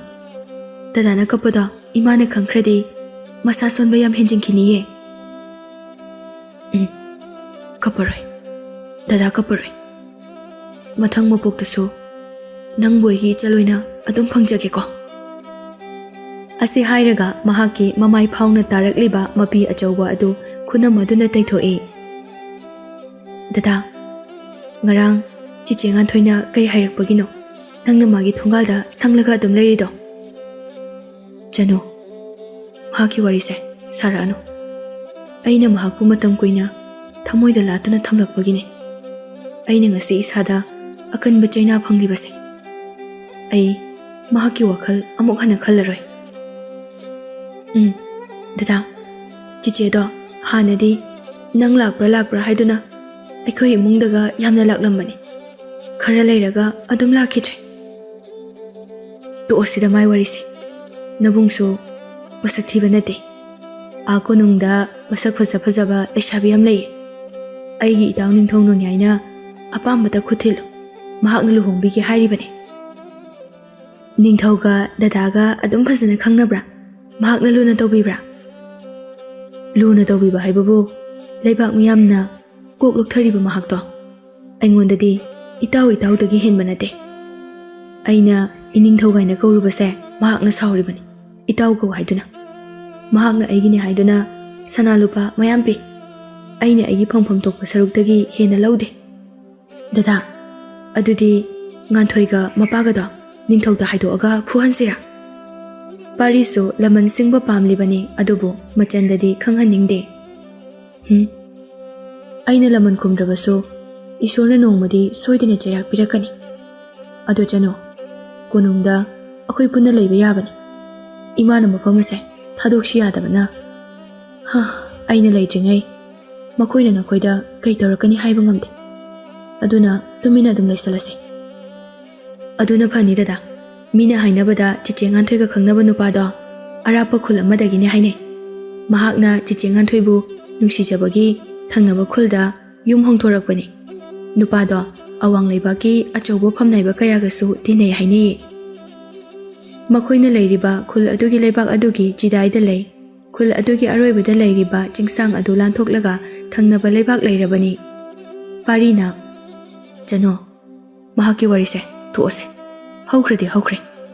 ꯁꯤꯗꯒꯤꯗꯤ ꯗꯗꯥꯁꯨ ꯑꯃꯨꯛ ꯍꯟꯅ ꯃꯤ ꯈꯟꯅꯔꯔꯣꯏ." ꯑꯁꯨꯝꯅ ꯃꯕꯨꯡ ꯃꯧꯄꯥ ꯃꯇꯝ ꯈꯔ ꯎꯅꯈꯤꯗꯕ ꯃꯇꯝ ꯑꯗꯨꯗ ꯊꯣꯛꯈꯤꯕ ꯑꯋꯥ ꯅꯨꯡꯉꯥꯏꯒꯤ ꯋꯥꯔꯤ ꯀꯌꯥ ꯂꯤꯅꯗꯨꯅ ꯅꯨꯃꯤꯠꯇꯨꯃ ꯍꯧꯈꯤ꯫ ꯃꯊꯪꯒꯤ ꯅꯨꯃꯤꯠꯀꯤ ꯅꯨꯡꯊꯤꯜꯗ ꯂꯨꯍꯣꯡꯕ ꯍꯥꯏꯅꯕ ꯆꯠꯈꯤꯕ ꯑꯍꯜꯁꯤꯡ ꯑꯗꯨ ꯃꯔꯩꯕꯥꯛꯀꯤ ꯀꯣꯅꯨꯡ ꯌꯧꯔꯛꯂꯦ꯫ ꯅꯣꯡꯌꯥꯏꯁꯨ ꯃꯈꯣꯏꯕꯨ ꯂꯥꯛꯄ ꯌꯥꯝꯅ ꯋꯥꯅ ꯉꯥꯏꯔꯝꯃꯤ꯫ "ꯀꯩꯅꯣ, ꯅꯈꯣꯏꯅ ꯅꯃꯥꯏ ꯅꯃꯤꯠ ꯏꯃꯛꯃꯛꯁꯤꯟꯅ ꯂꯥꯛꯂꯤꯕꯗꯤ? ꯂꯝꯁꯥꯡ ꯂꯥꯛꯄꯒꯤ ꯋꯥꯕꯒꯤꯔꯥ? ꯁꯤꯗꯒꯤ ꯄꯨꯈꯤꯕ ꯆꯥꯅꯅꯕ ꯑꯗꯨ ꯀꯣꯟꯅꯗ꯭ꯔꯕ?" "ꯑꯗꯨꯒꯤ ꯅꯠꯆꯗꯦ ꯏꯅꯤꯡꯊꯧ." "ꯑꯗꯨꯗꯤ ꯄꯥꯎ ꯅꯨꯡꯉꯥꯏꯕꯗꯨ ꯇꯝꯃꯨꯗꯅ. ꯁꯅꯥ ꯃꯌꯥꯝ ꯑꯁꯤ ꯑꯃꯨꯛ ꯍꯟꯅ ꯄꯨꯔꯛꯂꯤꯕꯗꯤ ꯀꯩꯗꯧꯔꯦ? ꯄꯥꯝꯗꯦ ꯍꯥꯏꯕꯒꯤꯔꯥ?" "ꯏꯅꯤꯡꯊꯧ, ꯁꯅꯥ ꯑꯁꯤꯗꯤ ꯌꯥꯝꯗꯕꯒꯤ ꯂꯧꯍꯧꯗꯕ ꯅꯠꯇꯦ. ꯑꯩꯈꯣꯏꯅ ꯐꯖꯕ ꯂꯣꯟꯗ ꯒ꯭ꯌꯥꯟ ꯇꯥꯅ ꯍꯥꯏꯖꯕꯅꯤ. ꯑꯗꯨꯕꯨ ꯔꯥꯖꯀꯨꯃꯥꯔꯤ ꯑꯗꯨꯅ ꯊꯧꯋꯥ ꯑꯃ ꯏꯁꯥ ꯁꯥꯕꯤꯗꯕꯒꯨꯝ ꯇꯧꯔꯛꯏ." ꯅꯤꯡꯊꯧꯅ ꯑꯁꯨꯝꯅ ꯈꯨꯝꯂꯛꯏ, ꯑꯩꯅ ꯅꯈꯣꯏ ꯊꯥꯔꯤꯕꯁꯦ ꯌꯥꯝꯅ ꯂꯥꯜꯂꯕꯅꯤ꯫ ꯔꯥꯖꯀꯨꯃꯥꯔꯤ ꯑꯗꯨꯅ ꯊꯧꯋꯥ ꯁꯥꯔꯛꯇꯦ ꯍꯥꯏꯗꯣ ꯑꯇꯩꯒꯤ ꯅꯠꯇꯦ, ꯁꯅꯥꯁꯦ ꯌꯥꯝꯗꯦ ꯍꯥꯏꯕꯒꯤꯅꯤ꯫ ꯅꯈꯣꯏꯗꯤ ꯄꯪꯕꯅꯤꯅ ꯃꯗꯨ ꯈꯪꯂꯝꯂꯣꯏꯅꯦ꯫ ꯅꯤꯡꯊꯧꯅ ꯍꯥꯏꯔꯤꯕ ꯋꯥꯐꯝꯗꯨꯃꯛ ꯑꯩꯈꯣꯏꯅ ꯔꯥꯖꯀꯨꯃꯥꯔꯤ ꯑꯗꯨꯗ ꯇꯝꯖꯕꯅꯤ꯫ ꯑꯗꯨꯕꯨ ꯀꯩꯗꯧꯔꯕ? ꯃꯈꯥ ꯇꯥꯔꯛꯎ꯫ ꯃꯈꯣꯏ ꯃꯁꯦꯜꯗꯣ ꯑꯃꯅ ꯑꯃꯗ ꯅꯪ ꯍꯥꯏꯌꯨ ꯍꯥꯏꯗꯨꯅ ꯏꯟꯁꯤꯟꯅꯗꯨꯅ ꯂꯩ꯫ ꯑꯁꯦꯡꯕ ꯇꯝꯕꯕꯨ ꯀꯩꯗꯧꯏ ꯈꯟꯗꯨꯅ ꯑꯃꯨꯛ ꯈꯨꯝꯂꯛꯏ, ꯔꯥꯖꯀꯨꯃꯥꯔꯤ, ꯀꯔꯤꯒꯤ ꯑꯣꯏꯕꯤꯔꯕꯅꯣ? ꯑꯩꯈꯣꯏꯅ ꯄꯨꯔꯛꯂꯤꯕ ꯁꯅꯥ ꯂꯨꯄꯥ ꯑꯁꯤ ꯌꯥꯝꯗꯦ ꯍꯥꯏꯕꯒꯤꯔꯥ? ꯃꯔꯝ ꯑꯁꯤꯒꯤ ꯑꯣꯏꯔꯕꯗꯤ ꯅꯤꯡꯊꯧꯅ ꯑꯄꯥꯝꯕ ꯆꯥꯡꯗꯣ ꯍꯥꯏꯔꯛꯎ, ꯃꯈꯥ ꯇꯥꯅ ꯁꯣꯏꯗꯅ ꯍꯥꯞꯆꯔꯛꯀꯦ ꯍꯥꯏꯅꯁꯨ ꯍꯥꯏꯍꯧꯏ꯫ ꯑꯩꯅ ꯍꯥꯏꯔꯤꯁꯦ ꯇꯥꯗꯕ꯭ꯔꯣ? ꯃꯐꯝ ꯑꯁꯤ ꯊꯥꯗꯣꯛꯇꯨꯅ ꯌꯥꯝꯅ ꯊꯨꯅ ꯆꯠꯈ꯭ꯔꯣ꯫ ꯅꯈꯣꯏꯒꯤ ꯁꯅꯥ ꯂꯨꯄꯥ ꯀꯜꯂꯛꯄꯗꯤ ꯍꯥꯏꯔꯨꯅꯨ, ꯑꯩꯈꯣꯏꯒꯤ ꯂꯟꯒꯩꯗ ꯂꯩꯔꯤꯕ ꯃꯌꯥꯝ ꯑꯁꯤꯗꯒꯤ ꯅꯈꯣꯏꯅ ꯑꯉꯝꯕ ꯄꯨꯖꯈꯣ꯫ ꯀꯔꯤ ꯍꯥꯏꯕ? ꯃꯍꯥꯛꯅ ꯑꯗꯨꯃꯛ ꯍꯥꯏꯕ꯭ꯔꯥ? ꯑꯩꯅ ꯃꯍꯥꯛꯄꯨ ꯃꯁꯛ ꯃꯇꯧꯗ ꯅꯠꯇꯅ ꯋꯥꯉꯥꯡ ꯁꯉꯥꯡꯗ ꯌꯥꯝꯅ ꯏꯪ ꯇꯞꯄꯤ ꯍꯥꯏꯅ ꯈꯜꯂꯨꯔꯤꯕ ꯑꯗꯨꯗꯤ ꯑꯔꯥꯟꯕ ꯑꯣꯏꯔꯕ? ꯑꯗꯨꯗ ꯅꯠꯇꯦ ꯏꯅꯤꯡꯊꯧ, ꯑꯩꯈꯣꯏꯅ ꯍꯜꯂꯒꯦ ꯍꯥꯏꯅ ꯊꯣꯛꯂꯛꯄꯗ ꯃꯈꯣꯏꯒꯤ ꯁꯦꯅꯥꯄꯇꯤ ꯑꯗꯨꯒ ꯍꯦꯛ ꯊꯦꯡꯅꯔꯨꯔꯦ꯫ ꯃꯍꯥꯛꯅ ꯑꯍꯜ ꯑꯣꯏꯔꯕ ꯅꯤꯡꯊꯧꯒꯤ ꯍꯧꯈꯤꯕ ꯋꯥꯔꯤ ꯄꯟꯗꯨꯅ ꯌꯥꯝꯅ ꯀꯔꯦꯝꯅꯔꯛꯏ꯫ ꯅꯣꯡꯌꯥꯏꯗꯣ ꯃꯄꯥꯗ ꯀꯔꯦꯝꯅꯔꯛꯏ ꯍꯥꯏꯕ ꯑꯗꯨꯗ ꯈꯣꯏꯗꯧ ꯊꯤꯠꯂꯝꯃꯤ꯫ ꯑꯩꯒꯤ ꯏꯄꯥꯒꯤ ꯃꯔꯝꯗ ꯃꯈꯣꯏꯅ ꯀꯔꯤ ꯈꯪꯗꯅ ꯀꯩ ꯍꯥꯏꯔꯛꯏꯕ? ꯏꯅꯤꯡꯊꯧ, ꯑꯩꯈꯣꯏ ꯑꯁꯦꯡꯕ ꯄꯨꯝꯕ ꯇꯝꯖꯒꯦ꯫ ꯆꯍꯤ ꯀꯌꯥꯒꯤ ꯃꯃꯥꯡꯗ ꯁꯣꯛꯅꯈꯤꯕ ꯂꯥꯟꯐꯝ ꯑꯃꯗ ꯃꯍꯥꯛꯅ ꯅꯤꯡꯊꯧꯒꯤ ꯊꯋꯥꯏ ꯀꯟꯕꯤꯈꯤꯕꯅꯤ꯫ ꯑꯁꯤꯗꯁꯨ ꯅꯠꯇꯅ ꯃꯈꯣꯡ ꯑꯁꯣꯛꯄ ꯑꯗꯨꯒꯤꯁꯨ ꯄꯟꯗꯨꯅ ꯉꯥꯡꯂꯛꯈꯤ꯫ ꯅꯣꯡꯌꯥꯏ ꯌꯥꯝꯅ ꯁꯥꯎꯅ ꯃꯄꯥꯒꯤ ꯃꯅꯥꯛꯇ ꯆꯠꯈꯤ꯫ ꯂꯩꯍꯧꯔꯤꯕ ꯑꯍꯜ ꯑꯃꯅ, ꯅꯪꯁꯨ ꯄꯥꯎ ꯄꯨꯝꯕ ꯇꯝꯗꯕ ꯌꯥꯗꯕꯗꯧꯅ ꯂꯣꯏꯅ ꯇꯝꯁꯤꯜꯂꯨꯗꯅ ꯑꯃꯨꯛ ꯁꯥꯎꯔꯒ ꯆꯠꯈ꯭ꯔꯦ꯫ ꯑꯆꯨꯝꯕꯗꯣ ꯍꯥꯟꯅ ꯍꯥꯏꯍꯧꯕꯅ ꯐꯠꯇ꯭ꯔꯣ? ꯀꯣꯟꯅ ꯑꯇꯣꯞꯄ ꯀꯥꯡꯕꯨ ꯑꯃꯃꯨꯛ ꯊꯥꯔꯨꯔꯕꯗꯤ ꯊꯋꯥꯏ ꯃꯥꯡꯒꯅꯤ ꯁꯣꯏꯗꯅ꯫ ꯃꯊꯪꯗꯗꯤ ꯑꯩ ꯌꯥꯎꯖꯔꯔꯣꯏ, ꯅꯈꯣꯏ ꯆꯠꯀꯦꯁꯨ ꯆꯠꯂꯨꯔꯣ꯫ ꯊꯋꯥꯏ ꯃꯥꯡꯕꯁꯨ ꯌꯥꯕ ꯊꯕꯛ ꯑꯣꯏꯔꯕꯗꯤꯅꯦ, ꯊꯋꯥꯏ ꯃꯥꯡꯕ ꯌꯥꯕ ꯊꯕꯛ ꯑꯣꯏꯔꯕꯗꯤ ꯑꯩ ꯄꯩꯁꯥ ꯁꯅꯥ ꯂꯨꯄꯥ ꯀꯔꯤꯝ ꯄꯥꯝꯖꯗ꯭ꯔꯦ꯫ ꯑꯗꯨꯗꯤ ꯅꯪ ꯈꯛ ꯑꯣꯏꯔꯝꯃꯣꯏꯅꯦ, ꯃꯤꯑꯣꯏꯕ ꯀꯅꯥꯕꯨ ꯊꯋꯥꯏ ꯃꯥꯡꯅꯤꯡꯒꯦꯅꯦ? ꯅꯪꯅ ꯍꯦꯛ ꯉꯥꯡꯊꯣꯔꯛꯄꯁꯤꯃꯕꯀꯣ꯫ ꯑꯁꯨꯝꯅ ꯃꯈꯣꯏꯅ ꯋꯥꯔꯤ ꯁꯥꯟꯅꯔꯤꯉꯩ ꯅꯣꯡꯌꯥꯏꯗꯨ ꯃꯄꯥꯒꯤ ꯂꯩꯐꯝꯗꯨ ꯌꯧꯔꯛꯂꯦ꯫ ꯃꯄꯥ ꯀꯧꯗꯨꯅ ꯆꯪꯂꯛꯄꯅꯤ, ꯑꯗꯨꯕꯨ ꯃꯄꯥꯗꯨ ꯇꯨꯝꯊꯗꯨꯅ ꯂꯩꯔꯝꯃꯤ꯫ ꯃꯅꯥꯛꯇ ꯃꯈꯣꯡ ꯌꯦꯡꯅꯅꯕ ꯃꯥꯏꯕꯤ ꯀꯌꯥꯁꯨ ꯂꯩꯔꯝꯃꯤ꯫ ꯃꯄꯥꯅ ꯑꯁꯤꯕ ꯑꯃꯒꯨꯝ ꯐꯃꯨꯡꯗ ꯌꯥꯇꯥꯗꯨꯅ ꯂꯩꯕꯗꯨ ꯎꯔꯒ ꯃꯍꯥꯛ ꯊꯋꯥꯏ ꯅꯨꯡꯉꯥꯏꯔꯝꯗꯦ꯫ ꯑꯩꯅ ꯍꯧꯈꯤꯕ ꯋꯥꯔꯤꯗꯨ ꯍꯪꯂꯨꯔꯒ ꯃꯍꯥꯛꯅ ꯑꯃꯨꯛ ꯁꯥꯎꯔꯛꯀꯗ꯭ꯔꯥ? ꯂꯩꯕꯥꯛ ꯑꯅꯤꯒꯤ ꯃꯔꯛꯇ ꯑꯃꯨꯛ ꯍꯟꯅ ꯂꯥꯟ ꯁꯣꯛꯅꯔꯣꯏ ꯍꯥꯏꯕꯗꯤ ꯑꯩꯁꯨ ꯈꯪꯏ꯫ ꯑꯗꯨꯕꯨ ꯀꯔꯤꯗꯒꯤ ꯑꯁꯨꯝꯅ ꯂꯩꯕꯥꯛ ꯑꯅꯤ ꯑꯁꯤꯅ ꯇꯪꯗꯨ ꯂꯩꯇꯥꯅ ꯂꯩꯈꯤꯕꯅꯣ ꯍꯥꯏꯕ ꯑꯩ ꯌꯥꯝꯅ ꯈꯪꯅꯤꯡꯏ꯫ ꯃꯍꯥꯛ ꯋꯥꯍꯪ ꯑꯁꯤ ꯃꯄꯥꯗ ꯌꯥꯝꯅ ꯍꯪꯅꯤꯡꯕꯅꯤ, ꯑꯗꯨꯕꯨ ꯃꯄꯥꯒꯤ ꯄꯣꯊꯥꯕ ꯑꯗꯨꯗꯤ ꯊꯨꯒꯥꯏꯅꯤꯡꯗꯦ꯫ ꯇꯥꯏꯅꯐꯝ ꯈꯪꯗꯅ ꯂꯩꯔꯤꯉꯩ ꯋꯥꯈꯜꯗ ꯄꯥꯔꯤ ꯅꯤꯡꯁꯤꯡꯂꯛꯏ꯫ ꯄꯥꯔꯤ, ꯅꯪꯅ ꯅꯤꯡꯊꯧ ꯑꯩꯉꯣꯟꯗ ꯑꯗꯨꯛ ꯌꯥꯝ ꯎꯁꯤꯠꯇꯕꯀꯣ? ꯅꯪꯕꯨ ꯑꯩꯅ ꯗꯟꯗꯤ ꯄꯤꯗꯅ ꯂꯦꯝꯅꯗꯤ ꯇꯣꯛꯑꯣꯏꯀꯣ? ꯃꯔꯝ ꯆꯥꯕ ꯊꯕꯛꯀꯤ ꯑꯣꯏꯔꯝꯂꯕꯗꯤ ꯉꯥꯛꯄꯤꯒꯅꯤ, ꯅꯠꯇ꯭ꯔꯕꯗꯤ ꯅꯤꯡꯊꯧꯒꯤ ꯊꯕꯛꯇ ꯃꯥꯏ ꯄꯥꯛꯂꯛꯇꯕꯒꯤ ꯅꯪꯉꯣꯟꯗ ꯂꯣꯏꯅ ꯇꯥꯏꯅꯒꯅꯤ꯫ ꯑꯁꯤ ꯈꯟꯅ ꯈꯟꯅ ꯃꯍꯥꯛ ꯌꯥꯝꯅ ꯁꯥꯎꯅ ꯄꯥꯔꯤꯅ ꯂꯩꯔꯝꯕ ꯃꯐꯝ ꯑꯗꯨꯗ ꯂꯥꯛꯏ꯫ ꯅꯈꯣꯏ ꯀꯅꯥ ꯀꯅꯥ ꯂꯩ? ꯅꯤꯡꯊꯧꯒꯤ ꯃꯈꯣꯜꯅꯤ ꯈꯪꯂꯕꯗ ꯃꯈꯣꯏ ꯂꯥꯟꯃꯤ ꯃꯌꯥꯝ ꯑꯗꯨ ꯃꯄꯥꯟꯗ ꯊꯣꯛꯂꯛꯏ꯫ ꯄꯥꯔꯤ ꯅꯠꯇꯅ ꯑꯩꯈꯣꯏ ꯂꯣꯏꯅ ꯁꯨꯅ ꯂꯩꯖꯔꯤ ꯏꯅꯤꯡꯊꯧ꯫ ꯅꯈꯣꯏ ꯄꯥꯔꯤꯒꯤ ꯃꯌꯨꯝ ꯈꯪꯕ ꯅꯠꯇ꯭ꯔꯥ? ꯃꯈꯣꯏꯒꯤ ꯃꯔꯛꯇꯒꯤ ꯄꯥꯔꯤꯒ ꯌꯥꯅꯕ ꯃꯈꯣꯏ ꯑꯃ ꯑꯅꯤ ꯈꯛꯇꯅꯤ꯫ ꯑꯃꯅ ꯈꯨꯝꯂꯛꯏ, ꯑꯩ ꯈꯪꯖꯩ ꯅꯤꯡꯊꯧ꯫ ꯅꯈꯣꯏ 10ꯃꯨꯛ ꯆꯠꯇꯨꯅ ꯃꯍꯥꯛꯀꯤ ꯃꯌꯨꯝꯗꯒꯤ ꯅꯠꯇ꯭ꯔꯒ ꯑꯎꯕ ꯃꯐꯝꯗꯒꯤ ꯐꯥꯗꯨꯅ ꯑꯩꯒꯤ ꯅꯥꯛꯇ ꯄꯨꯔꯛꯎ꯫ ꯐꯒꯅꯤ ꯏꯅꯤꯡꯊꯧ, ꯑꯩꯈꯣꯏ ꯍꯧꯖꯤꯛꯃꯛ ꯆꯠꯆꯔꯒꯦ꯫ ꯑꯁꯨꯝꯅ ꯃꯈꯣꯏꯁꯤꯡ ꯑꯗꯨ ꯑꯌꯥꯡꯕ ꯁꯒꯣꯜꯁꯤꯡ ꯈꯟꯗꯨꯅ ꯄꯥꯔꯤꯕꯨ ꯐꯥꯕ ꯂꯥꯛꯂꯝꯃꯤ꯫ ꯑꯍꯤꯡ ꯂꯦꯞꯄ ꯂꯩꯇꯅ ꯊꯧꯔꯛꯄꯅꯤ꯫ ꯂꯩꯕꯥꯛ ꯑꯗꯨꯒꯤ ꯑꯔꯣꯏꯕ ꯁꯔꯨꯛꯇ ꯂꯩꯕ ꯈꯨꯜ ꯑꯣꯏꯕꯅ ꯃꯇꯝ ꯈꯔꯗꯤ ꯑꯗꯨꯃꯛ ꯆꯪꯂꯝꯃꯤ꯫ ꯃꯊꯪꯒꯤ ꯑꯌꯨꯛꯇ ꯉꯥꯟꯊꯣꯏꯒ ꯈꯪꯅꯕ ꯅꯨꯄꯥꯗꯨ ꯉꯥꯟꯊꯣꯏꯒꯤ ꯃꯌꯨꯝꯗ ꯃꯇꯣꯝꯇ ꯂꯥꯛꯂꯝꯃꯤ꯫ ꯅꯨꯄꯥ ꯑꯗꯨꯒꯤ ꯃꯃꯤꯡ ꯊꯥꯄꯥ ꯀꯧꯏ꯫ ꯊꯥꯄꯥꯗꯨ ꯉꯥꯟꯊꯣꯏꯒꯤ ꯃꯃꯥ ꯃꯄꯥꯅ ꯃꯁꯛ ꯍꯥꯟꯅ ꯈꯪꯏ, ꯑꯗꯨꯕꯨ ꯍꯣꯡ ꯆꯦꯟꯗꯨꯅ ꯂꯧꯅ ꯂꯩꯅꯗ꯭ꯔꯤꯕ ꯑꯣꯏꯕꯅ ꯃꯍꯥꯛꯅ ꯌꯨꯝꯗ ꯍꯦꯛ ꯆꯪꯂꯛꯄ ꯑꯗꯨꯗꯗꯤ ꯉꯥꯟꯊꯣꯏꯒꯤ ꯃꯄꯥꯗꯨ ꯈꯔꯗꯤ ꯉꯛꯂꯝꯃꯤ꯫ ꯉꯥꯟꯊꯣꯏꯒꯤ ꯃꯄꯥꯅ, ꯀꯩꯗꯧꯔꯦ? ꯑꯌꯨꯛ ꯑꯉꯟꯕꯁꯤꯗ ꯅꯪ ꯂꯥꯛꯂꯤꯕꯗꯤ? Thapana nupa aduna hairiba adu thoina pukning changna taselude imunglomde yengduna Nganthoi Thapagi thawai usittaba matau aduda mapa aduna Ibungo Thapa aina hangise nang tadra male Aikhoina nang kanano masak khanga abasu yum hek janglaklaga asumna tawbasidi khitang phajaba wani Kaino hal Nachanupi se Maral mathum leiba aiga khangnaba sida nakhoi yamna pendra baba Nakhoi ni silliba thawrangla natraga mahak masana tawba thabakla nahangida Nganthoi ki mapa du se sawgalae Kaino ibungo nang na haise Aikhoi na sinbra ichanupi na tawribra habidi karino Asi hairaga Thapagi manakta changsalae Khon khara kan khalakpa aduda imungdagi Nganthoi ki mama du thoglai Juri mayada mahaki mapuroiba amasung Thapaga onsinaduna leirambadu urai Thapana Nachanupiduna maram oiraga lekai wathok ohelaba natro Karigumba mahakna chumlamlabadi nupada aina lemna tharoi mahakna lalamlagana mafam asidagi aina mahakpu puduna chakhini Kaino ichanupi puraga chakani haibade Wase haina nupa aduna Thapada ille Nganthoi mamana chensilaktuna mapuroibabu khamnabu hone Kaino makhoi babungna tawbiribasibo angang asika chapeng mane nahan thokiba thodok aduna sauduna lakpa soidana oirangani ye Makhol tapna amuk so hairae angang asina makhoi gi mi mayam amamu khomduna puraklabadi makhoi babungbu hingki gadro Thapada mu onsilaktuna Nganthoi gi mamana hairae Bungo Thapa nangdi ayu angan basida kai thabak lege yumda thajadana changla isibo Ima ai maga chapchaba wari mangangna gaituna lakpani nupaduna lanbra natraga Nganthoi na lanbra habado khangba pame Asi hairaga imungda prap changke mapanda makhoina sanariba wari ado manungdagi Nganthoi na tarame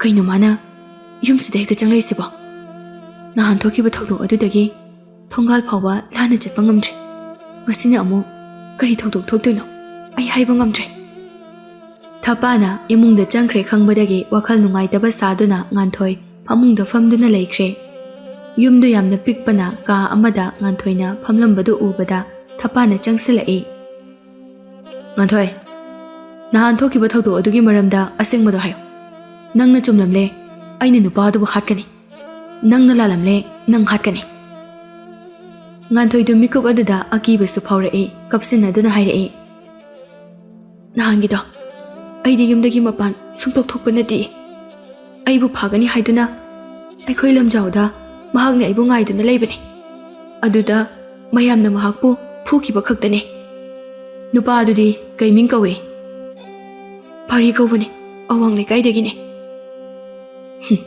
ma ngasidi loirabani aigi oibe iranda mana khuthinjalaba haibase makhut kaklo haibaga chap manarabani Mahak chinchat tawduna yumdagi thoraklaga soroklomda chatki Nganthoi amasung mahaki mamana kaurabasu hanna khumlaktre mahak awang leikaida laktuna pari kauba kana lei haiduna hangduna lae pari gi mayum khangbadagi mahak changlae mapanda chanu ayuk anna hogatuna samang thelong wai teirambani nupa ama phingna changlakpadu ubada teiramba wai adu leptuna ngaihak yenglaga lei ibema Si pari gi yumni ko Mane kana Pari so makeup ti thoklabani mapanda mi amana mahaki ming pankibadu taba aduda kanano haina yengba thoklae nupa ama sumang aduda ichau chawna leplambadu ure nupa do mahakna hana amukta ukhidriba mini ai pari sombu kana thapa changsilaktuna somla pari haise wa haina pari da kinna thelle Parido sem sahodabana maina kindu oktuna tu thakre Nangla apau saduna migi nupi phanaba honarame haise Mabungna tukiba aduda Janu do chensilae Janu na Thapada Ibung amukta ngaibiko aigi dadana kaya kaiba tawramlage madu hana amukta haibiyo Nabungse ngasidi thawai lalage haiduna ai laklibani Asamna Janubu makhut aduna kanna inthoki Mahakna onsalakpa matamdadi parido hogatuna leirami Lamba masingna amakhakta oirabadi pangal lawsingda paribu maithiba pinaba mi leite. Nahan mangonda phurakiba aduda phangkiba chaina adu koklasanu haiduna thapabu yamna tamthina phurami. Januna khamlabasu mahak takhidre. Mamasu khanabagi makhol tabada imungdagi hauna kaurai. Janu, pari, kana no khanaribadubo. Imabu mapanda amukta puthoune he. Janu do mamagi khonjel tabada imungda amuk chensinki. Mama do machanupi changlakpa ubadagi makhada thuna kumthaduna machanupida ngathaduna hairai. Dabunga mapanda khanariba mise kanano. Ima kanasu khanadiye. Imabu mapanda amukta putho. Mahakna khanari haibase ima khangi haibane. Soktuna lairiba masa aduda machanupana mi khanaba du ukhrabadi ngau chatkiba yai khanduna Januna mamabu phajinduna kape. Ima nang mapan thokpa yaroi. Akhoi dada se ngaure singna ngaure. Mahak sida lakpadagi imagi anabase yamne henjele. Mayu masida lahelagumse. Mapanda huisu kanna khonglai. Thapagi mapadu machana ayu anganba aduda thokiba adu kadaida chatkibano haiduna khongburoi kharaga thirakpani. Ahanbada nganthoigi imungda changlamlabani somda chatki haibadagi parigi yum thiduna lakpani. Parigi yum yorakpada thapadu phuduna leirambadu ubada makhoi mayam chensilai. Thapana sokpadu ubada mahaki mapadu pakhatuna machabu puraga yamna thuna hanki. Atay aduna paribu funa naba hotnay ngasidi parigi asawba kham thengle. Mi mga taruk aduga lamba parabasu laina lakcharamde. Mamaydu asokpa pharakpagi hambrudusu kaiduna iyamna thokle. Mapanda mi mayam khatnabagi makholdu manungdagi Januna sutarami.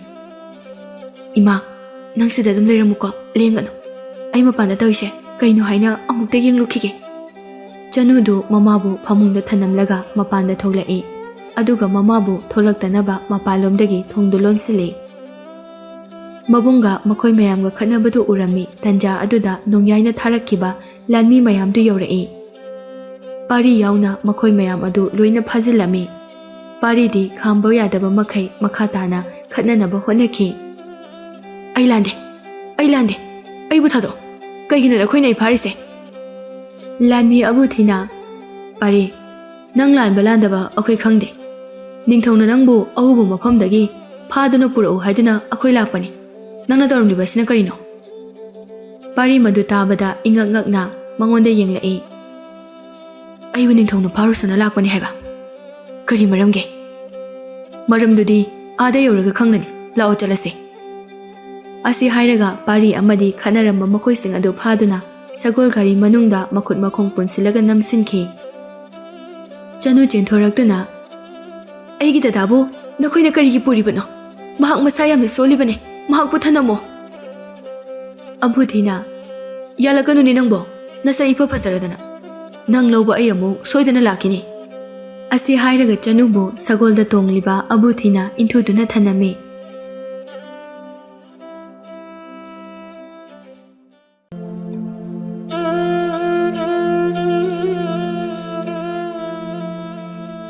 Janudu makhada turabasu amuk haugatuna mabungbu tanabani. Adubu sagolna kanna thaukibana matung inaba ngamlamde. Parina purakiba hui adunasu hauna khongduna lei. Janu kapna mamabu ningsinglai. Mamadu imungdagi thong hangtu haiduna kanna laurambani. Mikuptudadi makhatana mamagi khonjel tarakidre. Mahak yamna thuna chensilaktuna thongadu hangtoktuna imungda chensilai. Ima, nang kaidorage? Ima, se, mit pango. Janu ngaihaktang aduda kaidogani haiba khangde. Mamana tawriba adu pakhatpa henmanbana wa ngangani kapkani haiba phawba kawkhre. Mapana kanna chenthokduna kana lege aigi ima se kaidom tawkhre. Aigi imagi mateng amukta pangbiyo. Lekagi nupi kharadi ngasai makhai nupa masen khanariba adu manakta changsinba kibana tumin yengnarambani. Nupasing adu chathibaga Januna laurakpadu tabaga makhoi ani ahumdi chensilai. Somda sagol thawna abuthina parida karimnana hairai. Pariya ꯅꯪꯗꯤ ꯅꯃꯥꯅ ꯆꯟ ꯌꯦꯡꯅꯤꯡ ꯆꯠꯈ꯭ꯔꯒ ꯁꯨꯡꯂꯥꯛ ꯂꯥꯛꯇ꯭ꯔꯤꯕ ꯀꯩꯒꯤꯅꯣ?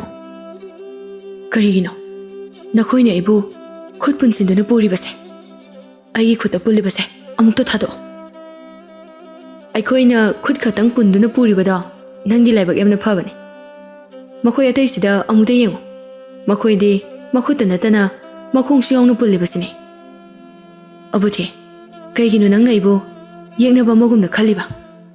ꯑꯩ ꯅꯈꯣꯏꯒꯤ ꯈꯨꯠꯇꯒꯤ ꯆꯦꯟꯗꯨꯅ ꯀꯩꯁꯨ ꯆꯠꯂꯣꯏ꯫ ꯑꯩꯒꯤ ꯈꯨꯠꯇ ꯄꯨꯜꯂꯤꯕꯁꯦ ꯃꯁꯤꯗꯗꯤ ꯊꯥꯗꯣꯛꯄꯤꯌꯣ꯫ ꯑꯩꯈꯣꯏ ꯉꯝꯃꯣꯏꯀꯣ꯫ ꯑꯩꯈꯣꯏꯅ ꯅꯪꯕꯨ ꯐꯥꯕ ꯂꯥꯛꯂꯤꯕꯁꯦ ꯅꯤꯡꯊꯧꯅ ꯍꯥꯏꯕꯒꯤ ꯂꯥꯛꯄꯅꯤ꯫ ꯐꯥꯔꯒ ꯄꯨꯔꯛꯄ ꯃꯤꯕꯨ ꯆꯦꯛꯁꯤꯟꯗꯦ ꯍꯥꯏꯗꯨꯅ ꯑꯩꯈꯣꯏꯕꯨ ꯑꯃꯨꯛ ꯉꯥꯡꯕꯤꯔꯗꯤ ꯀꯝꯗꯧꯅꯤ?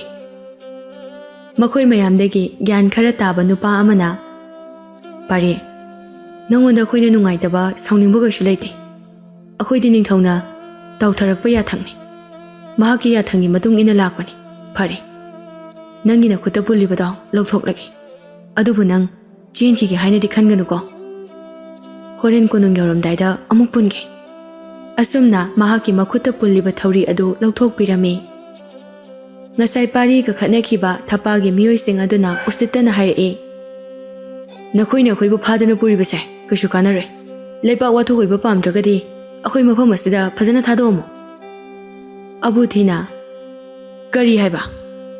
ꯅꯤꯡꯊꯧꯅ ꯅꯈꯣꯏꯕꯨ ꯍꯣꯔꯦꯟ ꯍꯥꯠꯄꯗ ꯀꯅꯥꯅ ꯀꯔꯤ ꯍꯥꯏꯕ ꯉꯝꯗꯣꯏꯕ? ꯅꯨꯄꯥ ꯑꯃꯅ, ꯅꯈꯣꯏ ꯑꯩꯈꯣꯏꯁꯦ ꯀꯅꯥꯅꯣ ꯍꯥꯏꯕ ꯈꯪꯗ꯭ꯔ ꯃꯥꯜꯂꯦ꯫ ꯑꯩꯈꯣꯏꯗ ꯅꯤꯡꯊꯧꯅ ꯈꯨꯠ ꯑꯃꯨꯛꯇꯪ ꯍꯦꯛ ꯊꯥꯔꯛꯄꯗ ꯂꯩꯕꯥꯛꯁꯦ ꯏꯀꯨꯏ ꯀꯨꯏꯗꯅ ꯃꯥꯡ ꯇꯥꯛꯀꯅꯤ꯫ ꯋꯥꯁꯤ ꯍꯦꯛ ꯍꯥꯏꯔꯛꯄ ꯇꯥꯕꯗ ꯃꯈꯣꯏꯅ ꯇꯣꯡꯂꯤꯕ ꯁꯒꯣꯜ ꯗꯣꯂꯥꯏ ꯑꯗꯨ ꯈꯥꯝꯍꯟꯗꯨꯅ ꯑꯕꯨꯊꯤꯅ ꯃꯈꯣꯏ ꯃꯌꯥꯝ ꯑꯗꯨ ꯂꯤꯆꯩꯅ ꯀꯜꯂꯝꯃꯤ꯫ ꯃꯈꯣꯏꯁꯤꯡ ꯑꯗꯨꯅ ꯉꯥꯡꯂꯤꯕ ꯑꯗꯨ ꯃꯍꯥꯛꯅ ꯀꯔꯤꯁꯨ ꯇꯥꯁꯤꯜꯂꯨꯗꯦ꯫ ꯂꯥꯟꯃꯤ ꯑꯃꯅ ꯍꯥꯏꯔꯛꯏ, ꯑꯩꯈꯣꯏꯅ ꯉꯔꯥꯡ ꯂꯥꯛꯄ ꯂꯝꯕꯤꯗꯨꯗꯤ ꯌꯥꯝꯅ ꯀꯣꯏ꯫ ꯎꯃꯪ ꯑꯁꯤꯗ ꯆꯪꯂꯒꯗꯤ ꯅꯨꯃꯤꯠ ꯇꯥꯗ꯭ꯔꯤꯉꯩ ꯁꯣꯏꯗꯅ ꯀꯣꯅꯨꯡ ꯌꯧꯕ ꯉꯝꯒꯅꯤ꯫ ꯃꯁꯤꯗ ꯑꯣꯏꯅ ꯆꯪꯈ꯭ꯔꯁꯤ꯫ ꯅꯨꯄꯥ ꯑꯗꯨꯅ ꯍꯥꯏꯔꯛꯂꯤꯕ ꯋꯥꯐꯝ ꯑꯗꯨꯗ ꯃꯌꯥꯝꯗꯨ ꯂꯣꯏꯅ ꯌꯥꯅꯔꯦ꯫ ꯃꯈꯣꯏ ꯎꯃꯪ ꯑꯗꯨꯗ ꯐꯥꯎꯗꯨꯅ ꯆꯪꯂꯛꯂꯝꯃꯤ꯫ ꯑꯍꯤꯡꯒꯤ ꯃꯇꯝ ꯑꯣꯏꯕꯒ ꯑꯁꯣꯡꯕ ꯎꯃꯪ ꯑꯣꯏꯕꯒ ꯃꯁꯛ ꯈꯪꯗꯕ ꯁꯥꯒꯤ ꯃꯈꯣꯜ ꯌꯥꯝꯅ ꯇꯥꯏ꯫ ꯃꯈꯣꯏꯅ ꯎꯃꯪ ꯑꯗꯨꯗ ꯂꯦꯞꯇꯅ ꯁꯨꯝ ꯊꯧꯔꯛꯄꯗ ꯅꯨꯄꯤ ꯑꯃ ꯀꯟꯅ ꯆꯦꯜꯂꯛꯄꯗꯨ ꯄꯥꯔꯤꯅ ꯎꯔꯛꯏ꯫ ꯄꯥꯔꯤꯅ, ꯏꯇꯥꯎ ꯃꯌꯥꯝ, ꯑꯁꯣꯡꯕ ꯎꯃꯪ ꯃꯅꯨꯡꯗ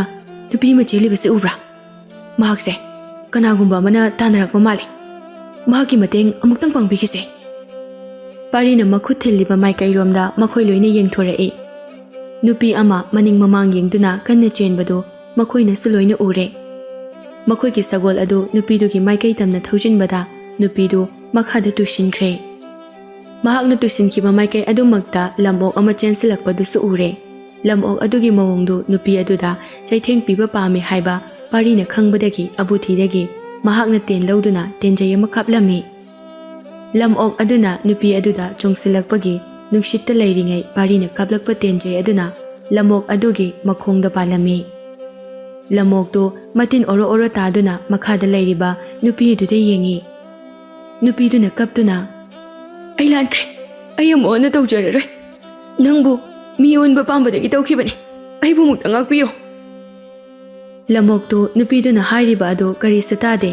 ꯅꯨꯄꯤ ꯑꯗꯨꯗ ꯆꯤꯛꯀꯦ ꯇꯧꯕꯒ ꯅꯤꯡꯊꯧꯒꯤ ꯂꯥꯟꯃꯤꯁꯤꯡ ꯑꯗꯨꯅ ꯇꯦꯟ ꯃꯁꯤꯡ ꯌꯥꯝꯅ ꯀꯥꯞꯂꯛꯄꯅ ꯃꯍꯥꯛ ꯆꯩꯅꯥ ꯐꯪꯂꯛꯂꯦ꯫ ꯃꯈꯣꯏ ꯃꯌꯥꯝꯅ ꯂꯩꯔꯤꯕ ꯑꯗꯣꯝꯗ ꯑꯃꯨꯛ ꯑꯣꯟꯁꯤꯟꯗꯨꯅ ꯆꯦꯟꯁꯤꯜꯂꯛꯏ꯫ ꯈꯠꯅꯔꯝꯕꯗꯒꯤ ꯐꯥꯔꯛꯄ ꯃꯈꯣꯏ ꯃꯉꯥꯗꯨꯅ ꯇꯣꯡꯕ ꯁꯒꯣꯜ ꯗꯣꯂꯥꯏ ꯑꯗꯨꯗ ꯆꯦꯟꯁꯤꯟꯗꯨꯅ ꯃꯀꯣꯛꯇꯨ ꯌꯩꯁꯤꯜꯂꯤ꯫ ꯂꯝꯑꯣꯛꯀꯤ ꯃꯁꯥꯗꯨ ꯀꯥ ꯍꯦꯟꯅ ꯆꯥꯎꯈꯠꯂꯛꯇꯨꯅ ꯁꯒꯣꯜꯃꯨꯛ ꯆꯥꯎꯈ꯭ꯔꯦ꯫ ꯁꯒꯣꯜꯁꯤꯡ ꯑꯃꯗꯤ ꯃꯤꯁꯤꯡ ꯑꯗꯨꯗ ꯆꯣꯡ ꯆꯣꯡꯗꯨꯅ ꯆꯤꯛꯏ꯫ ꯑꯕꯨꯊꯤꯗꯤ ꯂꯝꯑꯣꯛꯅ ꯇꯧꯔꯤꯕ ꯃꯇꯧ ꯑꯗꯨꯗ ꯁꯒꯣꯜꯗꯒꯤ ꯆꯣꯡꯊꯔꯒ ꯎꯖꯥꯎ ꯑꯃꯒꯤ ꯃꯔꯨꯝꯗ ꯂꯣꯠꯇꯨꯅ ꯂꯩꯈ꯭ꯔꯦ꯫ ꯂꯝꯑꯣꯛꯇꯨꯅ ꯃꯈꯣꯏ ꯃꯌꯥꯝꯗꯨ ꯌꯩꯁꯤꯟꯕꯗ ꯁꯒꯣꯜꯗꯒꯤ ꯂꯣꯏꯅ ꯇꯥꯔꯛꯏ꯫ ꯃꯈꯣꯏ ꯃꯌꯥꯝꯗꯨ ꯃꯈꯥꯗ ꯇꯥꯗꯨꯅ ꯑꯅꯥꯕ ꯆꯩꯅꯥ ꯈꯥꯡꯅꯔꯤ꯫ ꯄꯥꯔꯤꯅ ꯂꯝꯑꯣꯛꯇꯨꯒꯤ ꯃꯃꯤꯠꯇ ꯇꯝꯗꯨꯅ ꯇꯦꯟꯗꯨ ꯑꯔꯣꯏꯕꯤ ꯆꯤꯡꯗꯨꯅ ꯀꯥꯞꯂꯛꯏ꯫ ꯂꯝꯑꯣꯛꯀꯤ ꯃꯃꯤꯠꯇ ꯇꯦꯟꯖꯩ ꯑꯗꯨꯅ ꯊꯤꯟꯕꯗ ꯃꯍꯥꯛ ꯑꯀꯟꯕ ꯃꯈꯣꯜꯗ ꯂꯥꯎ ꯈꯣꯡꯗꯨꯅ ꯃꯥꯏꯀꯩ ꯈꯪꯗꯅ ꯆꯦꯟꯈꯤꯔꯝꯃꯤ꯫ ꯃꯍꯥꯛꯅ ꯆꯦꯟꯅ ꯆꯦꯟꯅ ꯑꯁꯨꯝꯅ ꯃꯤꯔꯣꯜ ꯂꯣꯟꯗꯨꯅ ꯂꯥꯎꯔꯝꯃꯤ, ꯔꯥꯖꯀꯨꯃꯥꯔꯤ, ꯅꯪꯅ ꯑꯩꯒꯤ ꯄꯨꯟꯁꯤꯗ ꯑꯋꯥꯕ ꯄꯤꯕꯒꯤ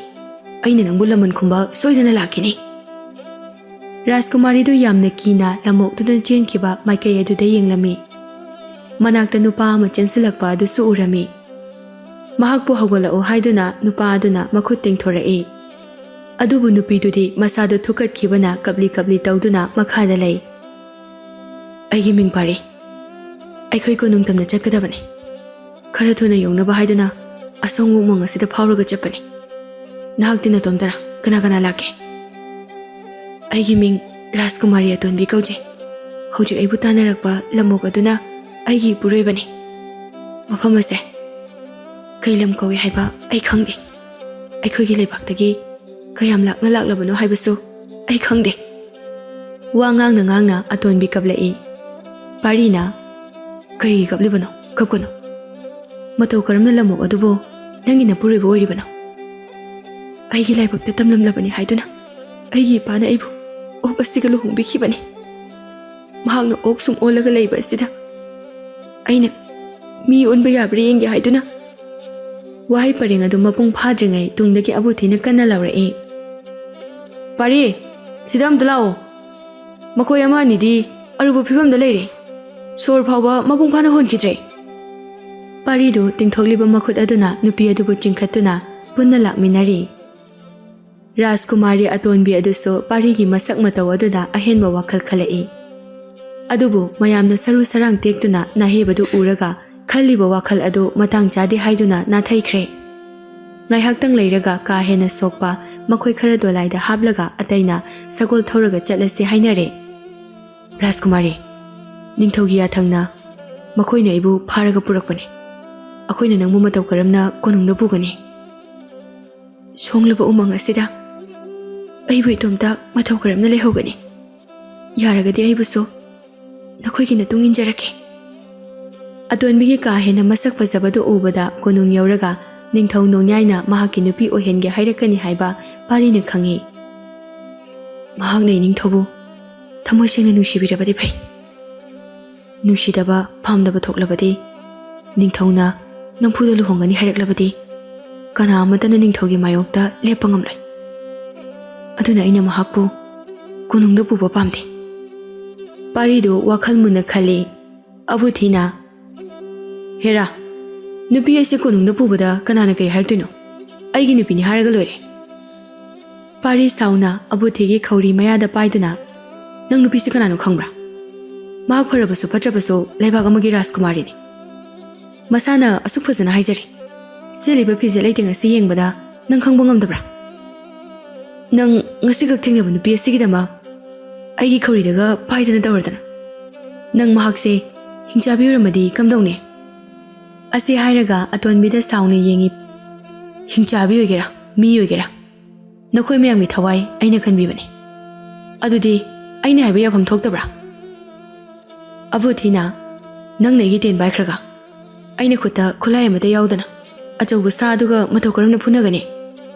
ꯑꯇꯣꯞꯄ ꯑꯃꯅ ꯍꯥꯏꯔꯛꯏ꯫ ꯌꯥꯔꯦ ꯌꯥꯔꯦ, ꯅꯈꯣꯏ ꯑꯅꯤꯒꯤ ꯈꯠꯅꯕꯗꯣ ꯑꯃꯨꯛꯇ ꯂꯦꯞꯈꯣ꯫ ꯄꯥꯔꯤ, ꯅꯪꯅ ꯒ꯭ꯌꯥꯟ ꯂꯧꯁꯤꯡ ꯈꯔ ꯂꯩꯕ ꯍꯦꯜꯂꯤ ꯑꯩꯈꯣꯏ ꯃꯌꯥꯝꯗꯒꯤ꯫ ꯑꯗꯨꯅ ꯀꯔꯤ ꯇꯧꯔꯒ ꯐꯒꯅꯤ ꯍꯥꯏꯌꯣ? ꯑꯩꯅ ꯁꯨꯝ ꯈꯟꯕꯗ ꯑꯩꯈꯣꯏꯅ ꯎꯃꯪ ꯑꯁꯤꯗ ꯆꯪꯂꯛꯄꯁꯦ ꯄꯪꯀꯨꯏꯁꯨ ꯀꯨꯏꯗ꯭ꯔꯤ꯫ ꯂꯝꯕꯤꯁꯦ ꯀꯅꯥ ꯑꯃꯠꯇꯅ ꯆꯠꯅꯗꯕ ꯂꯝꯕꯤꯅꯤ꯫ ꯑꯇꯣꯞꯄ ꯁꯥꯊꯤꯕ ꯀꯔꯝꯕ ꯁꯥ ꯑꯃꯨꯛ ꯊꯦꯡꯅꯒꯅꯤ ꯍꯥꯏꯕ ꯉꯝꯗꯦ꯫ ꯑꯗꯨꯅ ꯑꯃꯨꯛ ꯍꯟꯗꯨꯅ ꯃꯌꯥꯝꯅ ꯆꯠꯅꯕ ꯂꯝꯕꯤꯗ ꯑꯣꯏꯅ ꯆꯠꯂꯁꯦ꯫ ꯅꯨꯄꯤ ꯑꯁꯤꯅ ꯀꯝꯗꯧꯕ? ꯅꯨꯄꯤ ꯑꯁꯦ ꯑꯩꯒꯤ ꯌꯨꯝꯗ ꯑꯩꯒꯤ ꯏꯆꯟꯅꯨꯄꯤꯒ ꯃꯇꯝ ꯈꯔ ꯂꯩꯖꯔꯁꯅꯤ꯫ ꯎꯃꯪ ꯑꯁꯤꯗꯒꯤ ꯊꯣꯛꯂꯒ ꯂꯝꯕꯤ 3 ꯐꯥꯡꯕ ꯑꯗꯨꯋꯥꯏꯗ ꯃꯍꯥꯛꯄꯨ ꯊꯅꯝꯂꯁꯦ꯫ ꯃꯐꯝ ꯑꯗꯨꯗꯒꯤ ꯑꯩꯒꯤ ꯌꯨꯝꯗꯨꯁꯨ ꯌꯥꯝꯅ ꯂꯥꯞꯇ꯭ꯔꯦ꯫ ꯄꯥꯔꯤꯅ ꯍꯥꯏꯔꯤꯕ ꯋꯥꯐꯝ ꯑꯗꯨꯗ ꯃꯌꯥꯝꯗꯨꯁꯨ ꯌꯥꯅꯔꯦ꯫ ꯃꯍꯥꯛꯅ ꯉꯥꯡꯊꯣꯔꯛꯄ ꯋꯥꯍꯩ ꯈꯨꯗꯤꯡꯗ ꯅꯨꯄꯥ ꯊꯣꯛꯄ ꯃꯥꯟꯕ ꯃꯇꯧ ꯑꯗꯨꯅ ꯑꯇꯣꯟꯕꯤꯒꯤ ꯄꯨꯛꯅꯤꯡ ꯋꯥꯈꯜꯅ ꯄꯥꯔꯤꯕꯨ ꯅꯨꯡꯁꯤꯕ ꯐꯥꯎꯔꯛꯂꯦ꯫ ꯄꯥꯔꯤꯒꯤ ꯃꯌꯨꯝꯗ ꯑꯇꯣꯟꯕꯤꯕꯨ ꯊꯅꯝꯅꯤ ꯍꯥꯏꯅ ꯇꯥꯕꯗ ꯑꯕꯨꯊꯤꯗꯤ ꯌꯥꯝꯅ ꯀꯂꯛꯂꯝꯃꯤ꯫ ꯃꯍꯥꯛꯀꯤ ꯑꯄꯤꯛꯄ ꯋꯥꯈꯜ ꯑꯗꯨꯅ ꯄꯥꯔꯤꯅ ꯍꯥꯏꯔꯛꯄ ꯈꯨꯗꯤꯡꯃꯛ ꯑꯃꯠꯇ ꯌꯥꯅꯤꯡꯂꯝꯗꯦ꯫ ꯑꯁꯨꯛ ꯐꯖꯈ꯭ꯔꯕꯤ ꯅꯨꯄꯤ ꯑꯁꯤ ꯅꯪꯅꯗꯤ ꯁꯨꯡꯂꯧ ꯂꯧꯍꯜꯂꯣꯏ꯫ ꯃꯇꯝ ꯆꯥꯕꯗ ꯅꯤꯡꯊꯧꯗ ꯍꯥꯏꯗꯣꯛꯇꯨꯅ ꯑꯩꯒꯤ ꯏꯅꯥꯛꯇ ꯁꯣꯏꯗꯅ ꯊꯝꯒꯅꯤ꯫ ꯄꯥꯔꯤꯅ ꯑꯇꯣꯟꯕꯤꯒ ꯁꯒꯣꯜ ꯑꯃꯠꯇꯗ ꯇꯣꯡꯗꯨꯅ ꯃꯈꯣꯏ ꯑꯇꯩꯒ ꯂꯥꯛꯃꯤꯟꯅꯔꯤ꯫ ꯑꯇꯣꯟꯕꯤꯗꯤ ꯃꯇꯝ ꯑꯌꯥꯝꯕꯗ ꯄꯥꯔꯤꯗ ꯌꯦꯡꯗꯨꯅ ꯋꯥꯔꯤ ꯀꯌꯥ ꯁꯥꯅꯕ ꯍꯣꯠꯅꯩ꯫ ꯑꯇꯣꯟꯕꯤꯅ ꯌꯥꯝꯅ ꯏꯀꯥꯏꯅ ꯍꯪꯂꯛꯏ, ꯁꯣꯝ ꯌꯨꯝ ꯄꯥꯟꯕꯤꯔꯕ꯭ꯔꯥ? ꯇꯨꯃꯤꯟꯅ ꯋꯥ ꯉꯥꯡꯗꯅ ꯂꯩꯔꯝꯂꯒ ꯊꯥꯖꯗꯅ ꯋꯥꯍꯪ ꯍꯪꯂꯛꯄ ꯑꯗꯨꯗ ꯑꯇꯣꯟꯕꯤꯗ ꯃꯨꯟꯅ ꯌꯦꯡꯉꯤ꯫ ꯄꯥꯔꯤꯗꯨ ꯈꯪꯍꯥꯏ ꯈꯪꯖꯤꯟ ꯈꯨꯝꯂꯛꯏ, ꯄꯥꯟꯗ꯭ꯔꯤꯌꯦ, ꯀꯩꯗꯧꯔꯒꯦ? ꯀꯩꯁꯨꯝ ꯇꯧꯗꯦ ꯑꯩꯅ ꯈꯟꯈꯤꯕ ꯋꯥꯈꯜ ꯑꯃ ꯂꯩꯕ ꯑꯗꯨꯗ ꯁꯨꯝ ꯍꯪꯂꯛꯄꯅꯤ ꯀꯔꯝꯕ ꯋꯥꯈꯜ ꯑꯇꯣꯝꯕꯤ ꯌꯥꯝꯅ ꯏꯀꯥꯏꯅ ꯄꯥꯔꯤꯗ ꯌꯦꯡꯗꯨꯅ ꯂꯩ ꯍꯥꯏꯌꯨ ꯀꯩꯗꯧꯔꯒꯦ ꯑꯩꯉꯣꯟꯗ ꯑꯃꯨꯛ ꯃꯨꯟꯅ ꯌꯦꯡꯂꯒ ꯂꯩꯔꯗꯤ ꯑꯩꯒꯤ ꯈꯨꯗꯥꯡ ꯑꯁꯤꯗ ꯏꯁꯥꯅ ꯌꯥꯅ ꯑꯍꯥꯟꯕ ꯄꯥꯏꯕ ꯅꯨꯄꯥꯗꯣ ꯑꯩꯒꯤ ꯏꯄꯨꯔꯣꯏꯕ ꯑꯣꯏꯒꯦ ꯍꯥꯏꯅ ꯈꯟꯈꯤ ꯉꯁꯤ ꯅꯪꯅ ꯑꯩꯒꯤ ꯈꯨꯗꯥꯡꯗ ꯄꯥꯏꯔꯛꯄꯗꯨꯗ ꯑꯩꯅ ꯈꯟꯈꯤꯕ ꯋꯥꯈꯜꯗꯣ ꯑꯃꯨꯛ ꯅꯧꯍꯧꯅꯅ ꯅꯤꯡꯁꯤꯡꯂꯛꯏ ꯄꯥꯔꯤꯅ ꯔꯥꯖꯀꯨꯃꯥꯔꯤ ꯀꯔꯤꯅꯣ ꯅꯪꯅ ꯉꯥꯡꯂꯤꯕꯗꯣ ꯅꯍꯥꯛ ꯅꯄꯨꯔꯣꯏꯕ ꯂꯩꯔꯕ ꯅꯨꯄꯤꯅꯤ ꯅꯄꯨꯔꯣꯏꯕ ꯑꯃ ꯂꯩꯅ ꯄꯥꯞ ꯄꯨꯒꯗꯕ ꯋꯥꯈꯜ ꯈꯜꯂꯤꯕ ꯀꯔꯤꯒꯤꯅꯣ ꯁꯣꯝꯅ ꯈꯜꯂꯤꯕ ꯋꯥꯈꯜꯗꯣ ꯑꯣꯟꯅꯔꯦ ꯂꯝꯃꯣꯛ ꯑꯗꯨꯒ ꯑꯩꯒ ꯃꯃꯤꯡ ꯈꯛꯇꯒꯤ ꯂꯨꯍꯣꯡꯕꯅꯤ ꯑꯩ ꯏꯁꯥꯅ ꯌꯥꯅ ꯂꯨꯍꯣꯡꯕ ꯅꯠꯇꯦ ꯑꯩꯒꯤ ꯏꯄꯥꯅ ꯍꯥꯏꯃꯟꯕꯗꯒꯤ ꯌꯥꯈꯤꯕꯅꯤ ꯑꯗꯨꯗꯤ ꯍꯧꯖꯤꯛꯅ ꯅꯪꯒꯤ ꯏꯄꯥꯒꯤ ꯃꯥꯌꯣꯛꯇ ꯂꯦꯞꯄ ꯄꯥꯝꯂꯤꯕ ꯑꯁꯤꯅ ꯀꯔꯤꯒꯤꯅꯣ ꯂꯥꯏꯕꯛꯅ ꯇꯝꯈ꯭ꯔꯕꯗ ꯀꯅꯥꯅꯁꯨ ꯀꯛꯄ ꯉꯝꯕ ꯅꯠꯇꯦ ꯑꯗꯨꯕꯨ ꯊꯦꯡꯅꯗ꯭ꯔꯤꯕ ꯅꯈꯣꯏꯅꯗꯤ ꯈꯪꯂꯣꯏ ꯁꯥ ꯃꯈꯣꯏꯒꯤ ꯃꯔꯛꯇ ꯃꯤꯑꯣꯏꯕ ꯑꯩꯅ ꯂꯩꯗꯨꯅ ꯀꯔꯤ ꯅꯨꯡꯉꯥꯏꯕ ꯐꯪꯒꯅꯤ ꯑꯩꯅ ꯅꯥꯔꯛꯂꯕ ꯃꯇꯝꯗ ꯀꯅꯥꯅ ꯌꯦꯡꯕꯤꯒꯅꯤ ꯅꯪꯅ ꯑꯗꯨꯝꯅ ꯍꯥꯏꯕ ꯉꯝꯂꯤꯕꯗꯣ ꯅꯨꯡꯁꯤꯕ ꯃꯁꯛ ꯈꯪꯗ꯭ꯔꯤꯕꯒꯤꯅꯤ ꯑꯩ ꯅꯨꯡꯁꯤꯕ ꯃꯁꯛ ꯈꯪꯗꯕ ꯃꯤ ꯅꯠꯇꯦ ꯅꯨꯡꯁꯤꯕ ꯑꯃꯒꯤꯗꯃꯛ ꯇꯧꯕ ꯉꯝꯗꯕ ꯑꯃꯠꯇ ꯂꯩꯇꯦ ꯃꯈꯣꯏ ꯑꯅꯤꯁꯨ ꯋꯥꯔꯤ ꯁꯥꯟꯅꯅ ꯂꯝꯕꯤ ꯑꯍꯨꯝ ꯐꯥꯡꯕ ꯃꯐꯝ ꯑꯗꯨ ꯌꯧꯔꯛꯂꯦ ꯄꯥꯔꯤꯅ ꯍꯥꯟꯅ ꯁꯒꯣꯜꯗꯒꯤ ꯀꯨꯝꯗꯨꯅ ꯑꯇꯣꯟꯕꯤꯕꯨ ꯃꯈꯥꯗ ꯊꯥꯡꯊꯩ ꯄꯥꯔꯤꯅ ꯑꯇꯣꯟꯕꯤꯗ ꯌꯦꯡꯂꯒ ꯁꯣꯝꯒꯤ ꯂꯝꯕꯤꯁꯤꯗ ꯁꯨꯝ ꯆꯠꯂꯣ ꯑꯗꯨꯒ ꯈꯨꯜ ꯑꯃ ꯊꯦꯡꯅꯒꯅꯤ ꯄꯥꯔꯤꯒꯤ ꯌꯨꯝ ꯍꯪꯉꯨ ꯑꯗꯨꯗ ꯃꯈꯣꯏꯅ ꯈꯪꯗ꯭ꯔꯕꯗꯤ ꯑꯩꯒꯤ ꯏꯆꯟꯅꯨꯄꯤꯒꯤ ꯃꯤꯡ ꯑꯃꯨꯛ ꯍꯪꯉꯨ ꯃꯍꯥꯛꯀꯤ ꯃꯃꯤꯡ ꯆꯅꯨ ꯀꯧꯕꯅꯤ ꯑꯇꯣꯟꯕꯤꯗꯨ ꯂꯝꯕꯤꯗ ꯊꯅꯝꯗꯨꯅ ꯃꯈꯣꯏ ꯆꯠꯅꯅꯕ ꯁꯦꯝ ꯁꯥꯈ꯭ꯔꯦ ꯀꯔꯤꯒꯨꯝꯕ ꯑꯃꯠꯇꯒ ꯍꯪꯖꯍꯧꯒꯦ ꯁꯣꯝꯗꯤ ꯅꯨꯃꯤꯠ ꯀꯌꯥꯅꯤ ꯂꯩꯔꯒ ꯌꯨꯝꯗ ꯑꯃꯨꯛ ꯍꯜꯂꯛꯀꯅꯤ ꯍꯥꯏꯕ ꯉꯝꯗꯦ ꯅꯤꯡꯊꯧꯅ ꯆꯠꯄꯒꯤ ꯑꯌꯥꯕ ꯍꯦꯛ ꯄꯤꯕꯒ ꯑꯩ ꯁꯣꯏꯗꯅ ꯂꯥꯛꯈꯤ ꯑꯩꯒꯤ ꯏꯆꯟꯅꯨꯄꯤꯒ ꯌꯨꯝꯗ ꯄꯨꯟꯅ ꯂꯩꯃꯤꯟꯅꯔꯝꯃꯨ ꯑꯁꯤ ꯍꯥꯏꯔꯝꯂꯒ ꯃꯈꯣꯏ ꯀꯣꯅꯨꯡ ꯇꯝꯅ ꯁꯒꯣꯜ ꯌꯥꯡꯅ ꯊꯧꯗꯨꯅ ꯆꯠꯈ꯭ꯔꯦ ꯁꯣꯝꯗ ꯊꯄꯥꯒꯤ ꯃꯄꯥ ꯀꯣꯏꯄꯥ ꯃꯆꯥꯒꯤ ꯑꯁꯨꯛꯄ ꯑꯗꯨ ꯎꯔꯒ ꯌꯥꯝꯅ ꯁꯥꯎꯔꯝꯃꯤ ꯄꯥꯔꯤꯒꯤ ꯏꯃꯨꯡꯗ ꯂꯩꯍꯧꯕ ꯃꯤ ꯈꯔ ꯑꯗꯨ ꯅꯤꯡꯊꯧꯒꯤ ꯂꯥꯟꯃꯤꯅ ꯐꯥꯗꯨꯅ ꯄꯨꯈ꯭ꯔꯦ ꯍꯥꯏꯕꯒꯤ ꯄꯥꯎꯁꯨ ꯇꯥꯔꯝꯃꯤ ꯊꯄꯥꯅ ꯏꯄꯥ ꯑꯩ ꯍꯧꯖꯤꯛꯃꯛ ꯅꯤꯡꯊꯧꯒꯤ ꯃꯅꯥꯛꯇ ꯆꯠꯇꯨꯅ ꯃꯈꯣꯏꯁꯤꯡ ꯑꯗꯣ ꯂꯧꯊꯣꯛꯂꯨꯈꯤꯒꯦ ꯃꯍꯥꯛꯅ ꯑꯩꯈꯣꯏꯒꯤ ꯁꯪꯒꯁꯦ ꯈꯪꯗꯗꯨꯅ ꯇꯧꯔꯤꯕꯅꯤ ꯉꯥꯏꯈꯣ ꯑꯃꯨꯛꯇ ꯄꯣꯊꯥꯈꯣꯁꯦ ꯑꯁꯣꯛꯄ ꯅꯁꯥꯁꯦ ꯍꯥꯟꯅ ꯑꯃꯨꯛꯇ ꯐꯍꯟꯈꯤꯁꯦ ꯑꯗꯨꯒ ꯀꯔꯤ ꯇꯧꯕ ꯌꯥꯏ ꯍꯥꯏꯕꯗꯣ ꯏꯄꯥ ꯏꯆꯥ ꯄꯨꯟꯅ ꯇꯥꯟꯅꯁꯤ ꯊꯄꯥ ꯁꯥꯎꯅ ꯃꯁꯤ ꯄꯨꯝꯅꯃꯛ ꯋꯥꯈꯜ ꯑꯅꯤ ꯂꯣꯡꯕ ꯅꯨꯄꯤ ꯑꯗꯨꯅ ꯊꯣꯛꯍꯟꯕ ꯉꯥꯛꯇꯅꯤ ꯑꯩ ꯃꯍꯥꯛꯀꯤꯗꯃꯛ ꯃꯇꯦꯡ ꯄꯥꯡꯈꯤꯕ ꯄꯨꯝꯅꯃꯛ ꯑꯔꯦꯝꯕꯗ ꯇꯥꯍꯟꯕ ꯃꯍꯥꯛ ꯍꯥꯟꯅ ꯍꯥꯠꯀꯅꯤ ꯃꯊꯪꯗ ꯅꯨꯄꯥꯗꯣ ꯑꯃꯨꯛ ꯁꯣꯏꯗꯅ ꯍꯥꯠꯀꯅꯤ ꯊꯄꯥ ꯉꯁꯤꯒꯤꯗꯤ ꯅꯪ ꯐꯖꯅ ꯑꯃꯨꯛꯇ ꯄꯣꯊꯥꯈꯣ ꯑꯩ ꯃꯤ ꯈꯔ ꯊꯥꯗꯨꯅ ꯅꯪꯒꯤ ꯅꯇꯥꯎ ꯚꯥꯁꯀꯔꯗ ꯄꯥꯎ ꯑꯁꯦ ꯑꯃꯨꯛꯇ ꯌꯧꯍꯟꯈꯤꯒꯦ ꯏꯆꯥꯅ ꯄꯥꯝꯕ ꯈꯨꯗꯤꯡꯃꯛ ꯏꯄꯥꯅ ꯂꯣꯏꯅ ꯅꯤꯡꯕ ꯊꯨꯡꯍꯟꯒꯅꯤ ꯑꯁꯤ ꯍꯥꯏꯔꯝꯂꯒ ꯀꯣꯏꯄꯥ ꯌꯥꯝꯅ ꯁꯥꯎꯅ ꯃꯄꯥꯟꯗ ꯊꯣꯛꯈꯤ ꯃꯇꯧ ꯀꯔꯝꯅ ꯊꯄꯥ ꯑꯃꯗꯤ ꯚꯥꯁꯀꯔ ꯃꯔꯨꯞ ꯑꯣꯏꯈꯤ ꯍꯥꯏꯕꯁꯨ ꯃꯇꯥꯡ ꯆꯥꯕꯗ ꯃꯌꯥꯝꯗ ꯈꯪꯍꯟꯖꯔꯛꯀꯅꯤ ꯀꯣꯏꯄꯥꯅ ꯃꯤ ꯈꯔ ꯑꯃꯨꯛ ꯄꯨꯗꯨꯅ ꯉꯥꯟꯊꯣꯏꯒꯤ ꯃꯌꯨꯝꯗ ꯂꯥꯛꯏ ꯀꯣꯏꯄꯥꯅ ꯃꯥꯡ ꯊꯥꯗꯨꯅ ꯃꯈꯣꯏ ꯃꯌꯥꯝꯅ ꯂꯥꯎ ꯈꯣꯡꯗꯨꯅ ꯁꯣꯔꯣꯛꯇꯒꯤ ꯆꯪꯂꯛꯄꯗꯨ ꯉꯥꯟꯊꯣꯏꯅ ꯊꯣꯡꯅꯥꯎꯗꯒꯤ ꯎꯔꯝꯃꯤ ꯄꯥꯔꯤꯒꯤ ꯏꯃꯨꯡꯗ ꯈꯠꯅꯈꯤꯕ ꯑꯗꯨ ꯉꯥꯟꯊꯣꯏꯅ ꯄꯥꯎ ꯍꯟꯅ ꯐꯪꯈ꯭ꯔꯕꯅꯤ ꯃꯔꯝ ꯑꯗꯨꯅ ꯂꯥꯛꯂꯤꯕ ꯃꯈꯣꯏꯁꯤꯡ ꯑꯗꯨ ꯃꯍꯥꯛꯄꯨ ꯐꯥꯕ ꯂꯥꯛꯂꯕꯣꯏ ꯈꯟꯗꯨꯅ ꯃꯅꯤꯡꯊꯣꯡ ꯐꯥꯎꯔꯒ ꯆꯦꯟꯈꯤ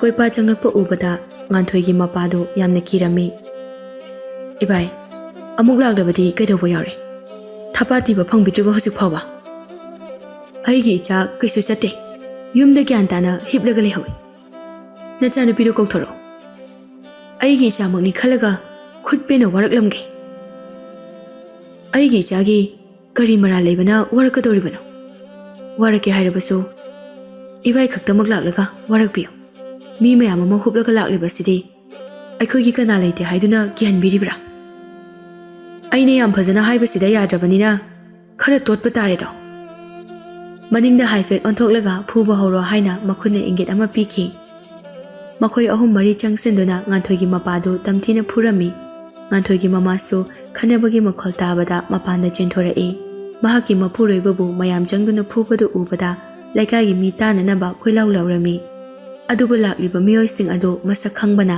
ꯀꯅꯥ ꯑꯃꯠꯇꯅ ꯃꯈꯣꯏꯒꯤ ꯃꯇꯦꯡ ꯄꯥꯡꯂꯝꯗꯦ ꯀꯣꯏꯄꯥꯒꯤ ꯃꯈꯣꯡ ꯁꯣꯛꯅ ꯈꯨꯔꯨꯝꯗꯨꯅ ꯉꯥꯟꯊꯣꯏꯒꯤ ꯃꯃꯥ ꯀꯞꯂꯛꯏ꯫ ꯗꯥꯗꯥ, ꯑꯩꯒꯤ ꯏꯄꯨꯔꯣꯏꯕꯁꯦ ꯁꯤꯕ ꯇꯥꯔꯦ꯫ ꯃꯌꯥꯝꯅ ꯐꯨꯔꯤꯕꯁꯦ ꯑꯃꯨꯛꯇꯗꯤ ꯂꯦꯞꯍꯟꯕꯤꯌꯨ꯫ ꯇꯥꯗꯅ ꯍꯥꯏꯕꯗꯣ ꯑꯩꯈꯣꯏ ꯂꯣꯏꯅ ꯌꯥꯖꯒꯦ꯫ ꯀꯣꯏꯄꯥꯗꯨ ꯅꯨꯄꯤ ꯑꯗꯨꯒꯤ ꯃꯃꯤꯠꯇꯒꯤ ꯃꯄꯨꯔꯣꯏꯕ ꯅꯨꯡꯁꯤꯕꯒꯤ ꯇꯥꯔꯛꯄ ꯄꯤꯔꯥꯡ ꯑꯗꯨ ꯎꯕꯒ ꯃꯍꯥꯛꯁꯨ ꯅꯨꯡꯉꯥꯏꯔꯛꯇ꯭ꯔꯦ꯫ ꯌꯥꯔꯦ ꯂꯦꯞꯄꯣ꯫ ꯐꯨꯔꯝꯕꯁꯤꯡ ꯑꯗꯨ ꯂꯦꯞꯂꯕ ꯃꯇꯨꯡꯗ ꯅꯨꯄꯤꯗꯨ ꯃꯄꯨꯔꯣꯏꯕꯒꯤ ꯃꯅꯥꯛꯇ ꯆꯦꯟꯁꯤꯟꯗꯨꯅ ꯀꯣꯜꯂꯒ ꯀꯞꯄꯤ꯫ ꯑꯩꯅ ꯍꯟꯅ ꯀꯌꯥꯔꯛ ꯍꯟꯅ ꯍꯥꯏꯈꯤꯕ ꯅꯠꯇ꯭ꯔꯥ ꯑꯍꯦꯟꯕ ꯄꯥꯝꯒꯅꯨ ꯍꯥꯏꯗꯨꯅ?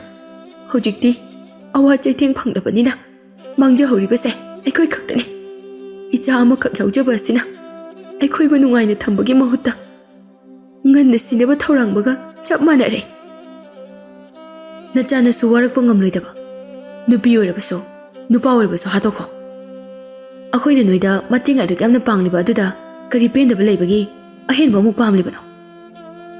ꯉꯥꯟꯊꯣꯏꯒꯤ ꯃꯃꯥꯁꯨ ꯍꯥꯏꯅꯤꯡꯕ ꯆꯩꯅꯤꯡꯕ ꯀꯌꯥ ꯂꯩꯔꯁꯨ ꯀꯔꯤꯁꯨ ꯍꯥꯏꯗ꯭ꯔꯦ꯫ ꯃꯈꯣꯏꯅ ꯍꯥꯏꯔꯤꯕꯗꯨ ꯆꯨꯝꯃꯤ ꯍꯥꯏꯅ ꯍꯥꯏꯔꯛꯏ꯫ ꯗꯥꯗꯥ, ꯑꯩꯈꯣꯏꯅ ꯂꯥꯟꯕ ꯉꯥꯛꯇꯅꯤ꯫ ꯍꯟꯗꯛꯀꯤ ꯃꯇꯥꯡꯁꯤꯗꯗꯤ ꯑꯩꯈꯣꯏꯕꯨ ꯑꯃꯨꯛꯇ ꯉꯥꯛꯄꯤꯌꯨ꯫ ꯃꯇꯨꯡꯗ ꯁꯤꯒꯨꯝꯕ ꯊꯧꯗꯣꯛꯁꯦ ꯑꯃꯨꯛ ꯍꯟꯅ ꯊꯣꯛꯍꯜꯂꯔꯣꯏ꯫ ꯀꯣꯏꯄꯥꯗ ꯀꯩꯁꯨ ꯍꯥꯏꯔꯝꯗꯅ ꯆꯠꯈꯤ꯫ ꯃꯌꯥꯝꯗꯨꯁꯨ ꯃꯍꯥꯛꯀꯤ ꯃꯇꯨꯡ ꯂꯣꯏꯅ ꯏꯟꯅꯈꯤ꯫ ꯉꯁꯥꯏꯗꯒꯤ ꯃꯃꯥꯅ ꯀꯞꯄ ꯂꯥꯎꯕ ꯈꯟꯅꯕꯒꯤ ꯃꯈꯣꯜ ꯇꯥꯗꯨꯅ ꯉꯥꯟꯊꯣꯏꯗꯨ ꯋꯥꯔꯛꯇ ꯂꯨꯝꯗꯨꯅ ꯂꯩꯔꯝꯕꯅꯤ꯫ ꯃꯈꯣꯏ ꯃꯌꯥꯝꯗꯨ ꯆꯠꯈ꯭ꯔꯦ ꯈꯪꯕꯗꯒꯤ ꯏꯃꯨꯡꯗ ꯆꯪꯂꯛꯏ꯫ ꯁꯨꯃꯥꯡꯗꯒꯤ ꯃꯃꯥꯅ ꯃꯄꯥꯕꯨ ꯁꯧꯗꯨꯅ ꯃꯥꯡꯒꯣꯜꯗ ꯀꯥꯈꯠꯂꯛꯄ ꯑꯗꯨ ꯃꯍꯥꯛꯅ ꯎꯔꯝꯃꯤ꯫ ꯉꯥꯟꯊꯣꯏ ꯃꯄꯥꯒꯤ ꯃꯃꯥꯏꯗ ꯐꯨꯔꯝꯕꯒꯤ ꯊꯣꯛꯂꯤꯕ ꯏ ꯃꯌꯥꯝ ꯑꯗꯨ ꯎꯕꯒ ꯆꯦꯟꯁꯤꯜꯂꯛꯏ꯫ ꯄꯥꯕꯨꯡ, ꯄꯥꯕꯨꯡ, ꯀꯩꯗꯧꯔꯒꯦ?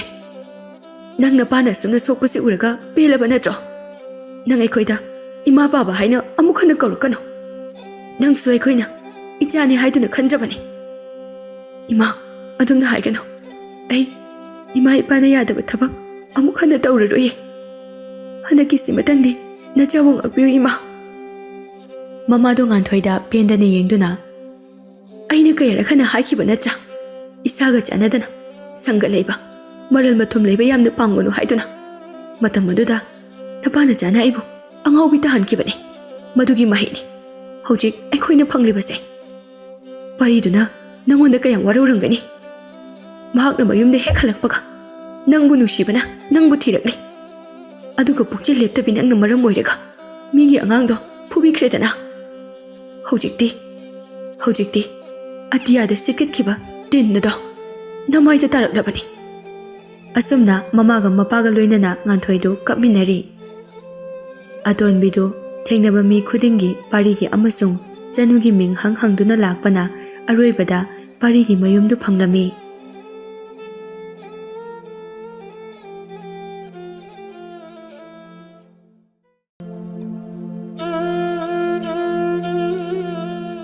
ꯆꯅꯨꯒꯤ ꯃꯃꯥꯗꯣ ꯋꯥꯈꯜ ꯂꯥꯛꯇꯨꯅ ꯐꯃꯨꯡꯗ ꯌꯥꯇꯥꯗꯨꯅ ꯂꯩꯔꯝꯃꯤ꯫ ꯅꯨꯃꯤꯗꯥꯡꯒꯤ ꯃꯇꯝꯁꯨ ꯑꯣꯏꯁꯤꯜꯂꯛꯂꯦ꯫ ꯐꯃꯨꯡꯒꯤ ꯈꯣꯡꯌꯥꯗ ꯃꯆꯥꯅꯨꯄꯤ ꯆꯅꯨꯁꯨ ꯃꯍꯥꯛꯄꯨ ꯒ꯭ꯌꯥꯟ ꯇꯥꯔꯛꯄ ꯉꯥꯏꯗꯨꯅ ꯂꯩꯔꯝꯃꯤ꯫ ꯆꯅꯨ! ꯃꯃꯥꯅ ꯇꯞꯅ ꯀꯧꯔꯛꯄꯗꯨ ꯇꯥꯕꯗ ꯆꯅꯨ ꯎꯏꯔꯝꯕꯗꯒꯤ ꯃꯃꯤꯠ ꯄꯥꯡꯊꯣꯔꯛꯏ꯫ ꯏꯃꯥ, ꯅꯪ ꯒ꯭ꯌꯥꯟ ꯇꯥꯔꯕꯣ? ꯀꯣꯛꯁꯦ ꯀꯩꯁꯨꯝ ꯇꯧꯗꯕ꯭ꯔꯣ? ꯌꯥꯝ ꯂꯨꯝꯕ꯭ꯔꯣ? ꯆꯅꯨ, ꯏꯃꯥ ꯀꯩꯁꯨ ꯇꯧꯗꯦ꯫ ꯅꯪ ꯗꯗꯥꯗꯤ ꯀꯥꯏꯗ ꯆꯠꯈ꯭ꯔꯦ? ꯃꯍꯥꯛꯇꯤ ꯎꯗꯦꯅ꯫ ꯏꯃꯥ, ꯗꯗꯥꯗꯣ ꯀꯣꯅꯨꯡꯗꯅꯦ ꯑꯊꯨꯕ ꯊꯕꯛ ꯑꯃ ꯂꯩꯔꯦ ꯍꯥꯏꯗꯨꯅ ꯅꯤꯡꯊꯧꯒꯤ ꯂꯥꯟꯃꯤ ꯈꯔ ꯊꯥꯔꯛꯂꯦ꯫ ꯑꯗꯨꯒ ꯄꯨꯟꯅ ꯆꯠꯃꯤꯟꯅꯈ꯭ꯔꯦ꯫ ꯏꯃꯥꯅ ꯋꯥꯈꯜ ꯃꯥꯡꯗꯨꯅ ꯂꯩꯔꯤꯉꯩꯗ ꯌꯥꯝꯅ ꯀꯨꯏꯅ ꯉꯥꯏꯔꯝꯕꯅꯦ꯫ ꯀꯔꯤꯒꯤ ꯏꯆꯥꯅ ꯑꯩꯉꯣꯟꯗ ꯆꯤꯟ ꯊꯤꯔꯤꯕꯅꯣ? ꯑꯩꯁꯨ ꯇꯥꯍꯧꯏ ꯃꯍꯥꯛꯄꯨ ꯅꯤꯡꯊꯧꯅ ꯐꯥꯔꯒ ꯄꯨꯔꯛꯎ ꯍꯥꯏꯈꯤꯕꯗꯣ꯫ ꯅꯪ ꯕꯕꯥꯅ ꯍꯥꯏꯔꯝꯕꯗꯗꯤ ꯅꯤꯡꯊꯧꯒ ꯃꯍꯥꯛꯀ ꯃꯔꯨꯞ ꯑꯣꯏꯕꯒꯨꯝꯅ ꯔꯥꯖꯀꯨꯃꯥꯔꯒ ꯑꯩꯒꯤ ꯏꯆꯥꯒꯁꯨ ꯌꯥꯝꯅ ꯂꯨꯅ ꯂꯣꯏꯅꯩ ꯍꯥꯏꯔꯝꯃꯤ꯫ ꯃꯍꯥꯛꯅ ꯀꯔꯤ ꯂꯥꯜꯂꯨꯕꯒꯤꯅꯣ ꯅꯤꯡꯊꯧꯅ ꯑꯗꯨꯝꯅ ꯍꯥꯏꯔꯤꯕ? ꯆꯅꯨꯅ, ꯏꯃꯥ, ꯕꯕꯥꯅ ꯍꯥꯏꯔꯝꯕꯗꯣ ꯑꯆꯨꯝꯕꯅꯤ꯫ ꯑꯩꯈꯣꯏ ꯗꯗꯥꯅꯁꯨ ꯑꯩꯉꯣꯟꯗ ꯍꯥꯏꯔꯝꯃꯤ꯫ ꯃꯃꯥꯟꯅꯕꯁꯤꯡꯅ ꯃꯍꯥꯛ ꯂꯥꯛꯅꯕ ꯁꯨꯝ ꯍꯥꯏꯖꯤꯟꯕ ꯑꯣꯏꯔꯝꯒꯅꯤꯌꯦ꯫ ꯃꯃꯥꯗꯨ ナꯔꯒ ꯂꯩꯕꯒꯤ ꯋꯥꯕꯒ ꯆꯥꯕ ꯊꯛꯄ ꯌꯥꯗꯕꯒꯤ ꯃꯁꯥꯗꯨ ꯀꯥ ꯍꯦꯟꯅ ꯁꯣꯟꯖꯤꯜꯂꯦ꯫ ꯏꯃꯥ, ꯆꯥꯛ ꯊꯣꯡꯕ ꯂꯣꯏꯔꯝꯂꯕꯅꯤ꯫ ꯏꯪꯉꯦꯅ ꯑꯩꯅ ꯊꯤꯔꯝꯗ꯭ꯔꯕꯅꯤ꯫ ꯍꯧꯖꯤꯛ ꯊꯤꯔꯛꯑꯒꯦ꯫ ꯆꯥꯛꯈꯣꯝ ꯑꯃ ꯑꯅꯤ ꯆꯥꯁꯦ꯫ ꯆꯅꯨ, ꯏꯃꯥ ꯀꯩꯁꯨ ꯆꯥꯅꯤꯡꯗꯦꯅꯦꯍꯦ꯫ ꯋꯥꯈꯜꯁꯦ ꯅꯨꯡꯉꯥꯏꯇ꯭ꯔꯕꯗ ꯈꯅꯥꯎꯗ ꯆꯥꯛꯇꯤ ꯍꯥꯏꯔꯨꯅꯨ, ꯏꯁꯤꯡ ꯃꯔꯤꯛ ꯑꯃ ꯐꯥꯎꯕ ꯊꯛꯅꯤꯡꯗꯦ꯫ ꯆꯥꯛ ꯂꯥꯝꯕꯁꯨ ꯀꯩꯁꯨ ꯐꯥꯎꯗꯦ꯫ Imana karigi wakhal nungaijibano. Imana dumna tau leiraga aina matau karamna wakhal nungaigani. Aina kapase uraga imana supelabra. Machanapina kappadu uraga haukibu punsi matega maningsinglai. Mapuroibana lan chalamdaida aroiba oina mayumda halaklamba numitni.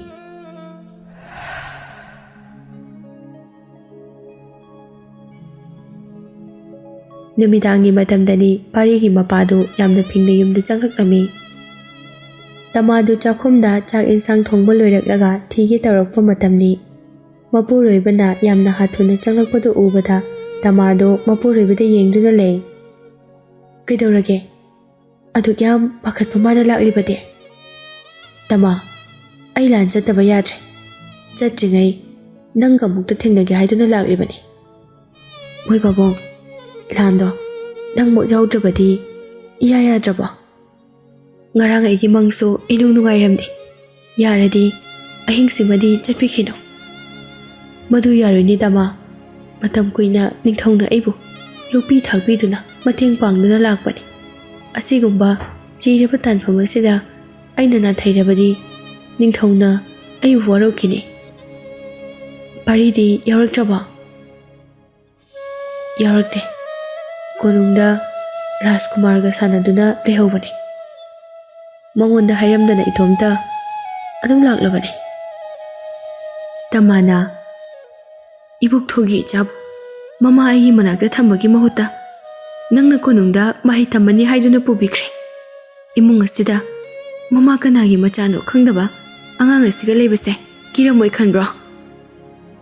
Angawbe kanada karigi kidoino. Angang machado nachamakni khallaga nushine yokpigadabani. Hek yengbada angang ado achamba nate haiba aina khangkrabani. Hayeng mahakna charaklaba matamda lalaima oigani soidana. Moi babo ahingsi matang leo haiba yadrabanina chak chakhom amatangdi chabikho. Ai yamna thuna honajage. Tamadu wa ngangbada mapi ira chenduna lon phawa khoiraklabani. Phare phare khara thuna thiro. Mapanda aibu ngaiduna makhoi khara sulairibani. Tamado makhona mapi ado yamna thuna thaithokduna mapuroibagini haiduna piktak toba pukram amada chak thidoklaga mapuroibagi manakta thangjilai. Mahaki mapuroibadi chak chakhom ama hukpa haurakpaga pukhamda mapido chadum tharai. Chakhom ani suna chaba yadre. Chak chabagi mahutta makhutna khazai phangna tarakliba mapido taithokli. Aduga changsilaktuna magi nupibu amuka hana uba phanglaroi sokpa phanglaroi haibagi matagum chena konsili. Mahak kapi makol thokna kaple. Tama aina lanpamdagi halaktaba thoklabadi nang mingnannaba karisu tawganuko. Yamna naha oiriba nangna changjapam leitana naitom hingbagi mahutta nangna khoidajaba kanagumba ama thiduna nangi punsido yumbala uko. Tamasu mapuroibagi mathada laina kapi. Aibu lamchat naidabi amagumna karigi uribano. Aidi nangse ipuroiba oirabaso isorni haina lacharibani. Nangna haikiba khuding aina indaba yaukraba. Aina hairibasina achumba oirabadi dharma kaidaba lanphamda maipakpa oyuko. Aduba aikhoigi laibaktadi siba hingbagi matamdi yektuna thamkrabani. Kananaso kakpa ngamlaroi. Lan maithiba thoklabaso thawaina hakchangdagi chakhrabaso lebak asidi kanba ngamba oibiyuko. Nupa aduga loinaduna lakminapa mamanaba amana mapandagi kaurae. Maro matamse thengjilakle nongan chingaida yaunaba tawse. Mapandagi kaurakpadu tabada nupado mahaki loinabida kolambadu thadoktuna hoi thole. Tama pungning sothaba yadeko. Ai nangi nanakta amuk soidana lakini. Asi haina mapanda thonglake haiduna tarakpani thongjil kanthoke tawbaga chanuna kanna kablai. Matam maduda chanudi yamna pikli marol phaba thokdri. Jiraba matang matam oibana mikup amadi mahak masamakna puraktuna mahaki nupida sinakhiba angang adugi saktam adu yengnamkige haiba phaba kaurubani. Adubu kapagi makhol tarakpa adudadi thurabase thuna angang adugi nungsiba masak adu amuktang yengnamkige haiduna changsilai. Tamaso mapuribigi matung inaraktuna Chanubu thangatuna pambi. Chanu kaplambadu leptuna mapa saklaba nupa aduda munne yengi. Tama, angangse, nachamakni khana. Mama amana, macha amada utpham thokpa minungsi adumak utpiyo. Lam helakpa matamdasu nungsiba mityeng yengduna achumba wahaina waraktuna loinabiyo ko. Wasi hairaga angang adugi mamaida nungsina amuktang nali. Angang aduna mapagi makuta kanna paisinduna chatkino haibagumna yali. Chanu, masigidi baba yamna thengle. Mathang lakpadadi nangi achapot mayam puraga laktoine. Asi hairamlaga mahaki nupi aduda amuktang yenglamlaga thokre.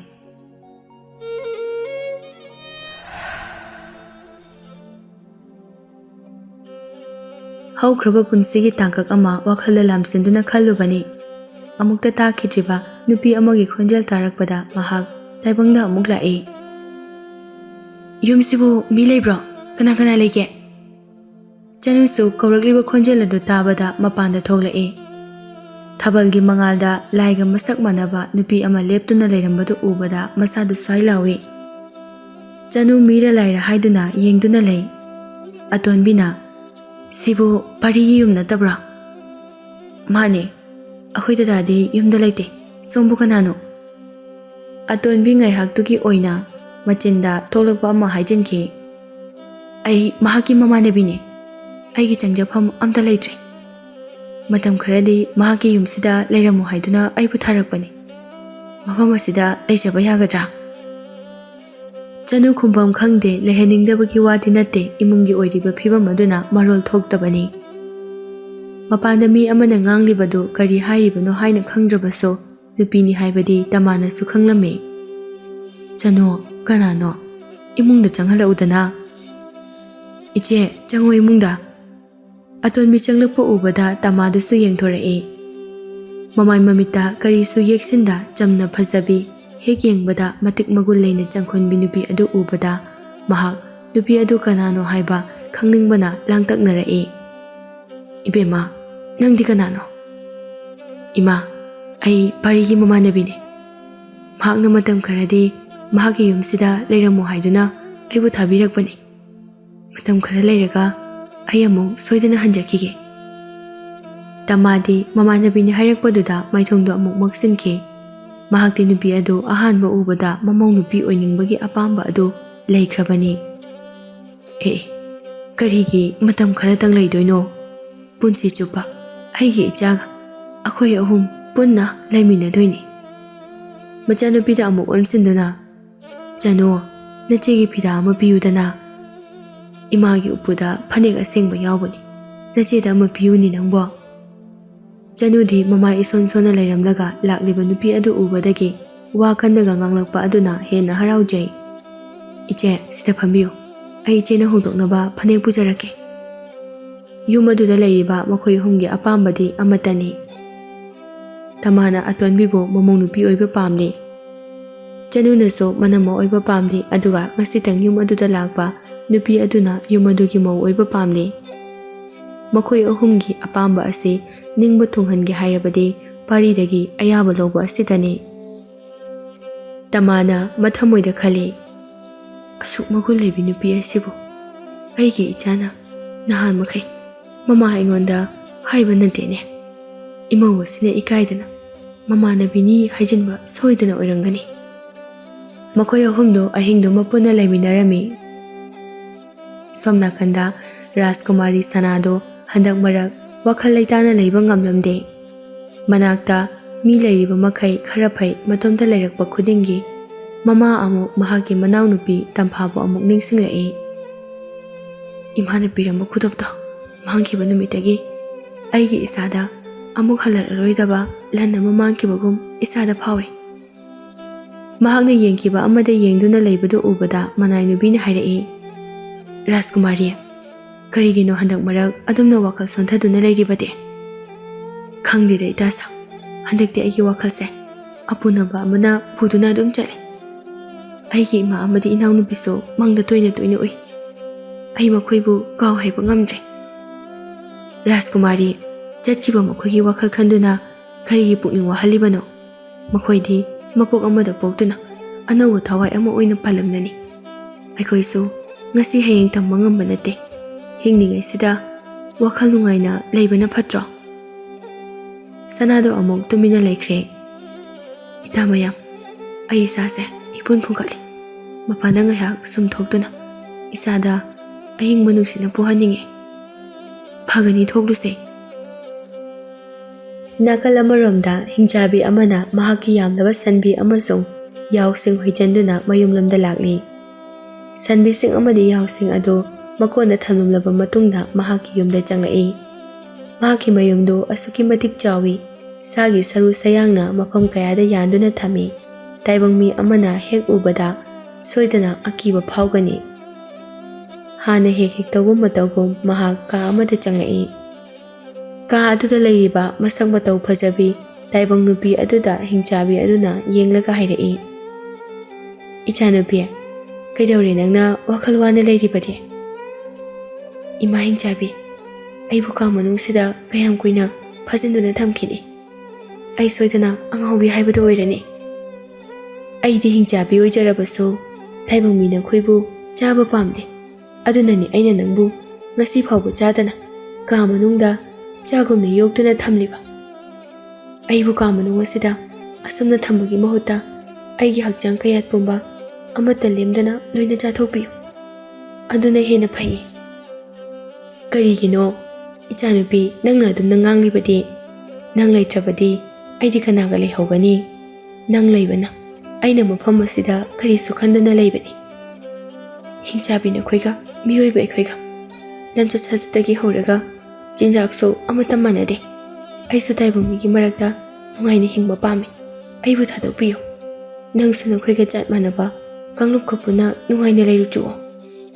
ꯍꯤꯡꯆꯥꯕꯤꯗꯨ ꯋꯥꯈꯜ ꯅꯨꯡꯉꯥꯏꯇ꯭ꯔꯦ꯫ ꯅꯨꯄꯤ ꯑꯗꯨꯅ ꯑꯗꯨꯝꯅ ꯍꯥꯏꯔꯛꯄꯗꯨꯗ, "ꯑꯩꯁꯦ ꯍꯤꯡꯆꯥꯕꯤ ꯑꯣꯏꯔꯕꯁꯨ ꯇꯥꯏꯕꯪ ꯃꯤ ꯅꯈꯣꯏꯒ ꯋꯥꯈꯜ ꯆꯤꯟꯖꯥꯛ ꯃꯥꯟꯅꯩ꯫ ꯑꯩꯅ ꯃꯤꯑꯣꯏꯕ ꯅꯈꯣꯏꯗ ꯅꯨꯡꯁꯤꯕꯅ ꯅꯈꯣꯏꯕꯨ ꯆꯥꯗꯕꯒꯤ ꯑꯩꯈꯣꯏꯒꯤ ꯍꯤꯡꯆꯥꯕ ꯀꯥꯡꯂꯨꯞꯅ ꯑꯩꯕꯨ ꯏꯟꯊꯣꯛꯇꯨꯅ ꯊꯝꯂꯤꯕꯅꯤ꯫ ꯑꯗꯨ ꯑꯣꯏꯔꯕꯁꯨ ꯅꯈꯣꯏꯒ ꯑꯩꯈꯣꯏꯒ ꯃꯥꯟꯅꯕ ꯌꯥꯔꯣꯏ꯫ ꯅꯈꯣꯏꯗꯤ ꯋꯥꯈꯜ ꯈꯟꯊꯕ ꯌꯥꯝꯅ ꯋꯥꯠꯂꯤ꯫ ꯄꯥꯡꯒꯜ ꯁꯛꯇꯤꯗꯤ ꯃꯤꯑꯣꯏꯕꯗꯒꯤ ꯌꯥꯝꯅ ꯍꯦꯜꯂꯤ꯫ ꯅꯈꯣꯏꯗ ꯉꯥꯛꯄꯤꯕ ꯍꯩꯕꯒꯤ ꯒꯨꯟꯁꯤꯃꯗꯤ ꯌꯥꯎꯗꯦ꯫ ꯑꯃꯨꯛꯇꯪ ꯁꯣꯏꯈꯤꯕꯗ ꯍꯥꯠꯇꯧꯒꯤ ꯍꯦꯛꯇ ꯇꯧꯏ."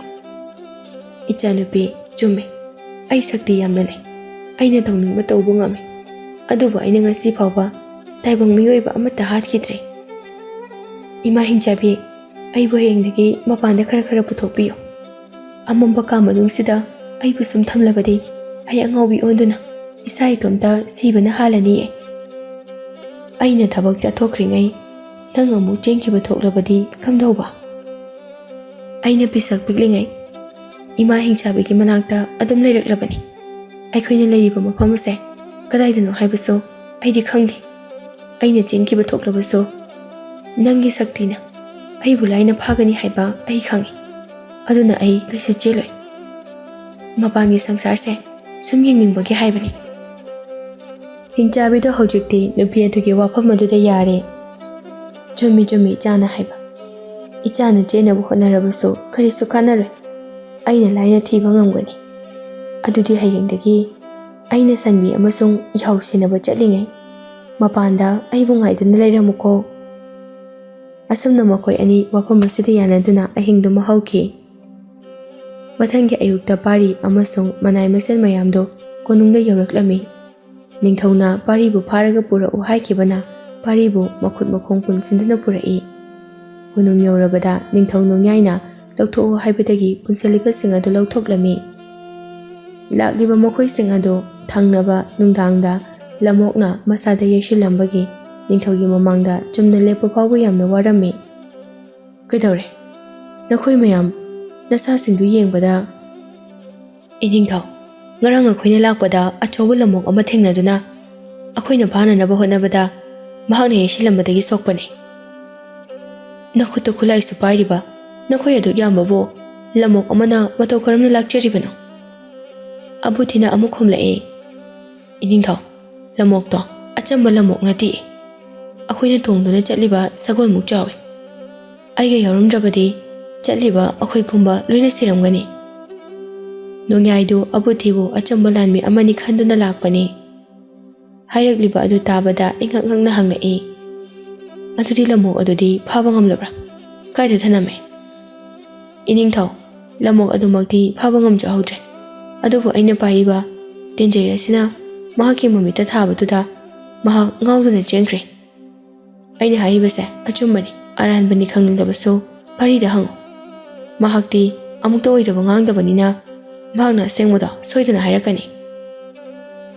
Nongyaina pari mahakna hariba wafam asi achumbara.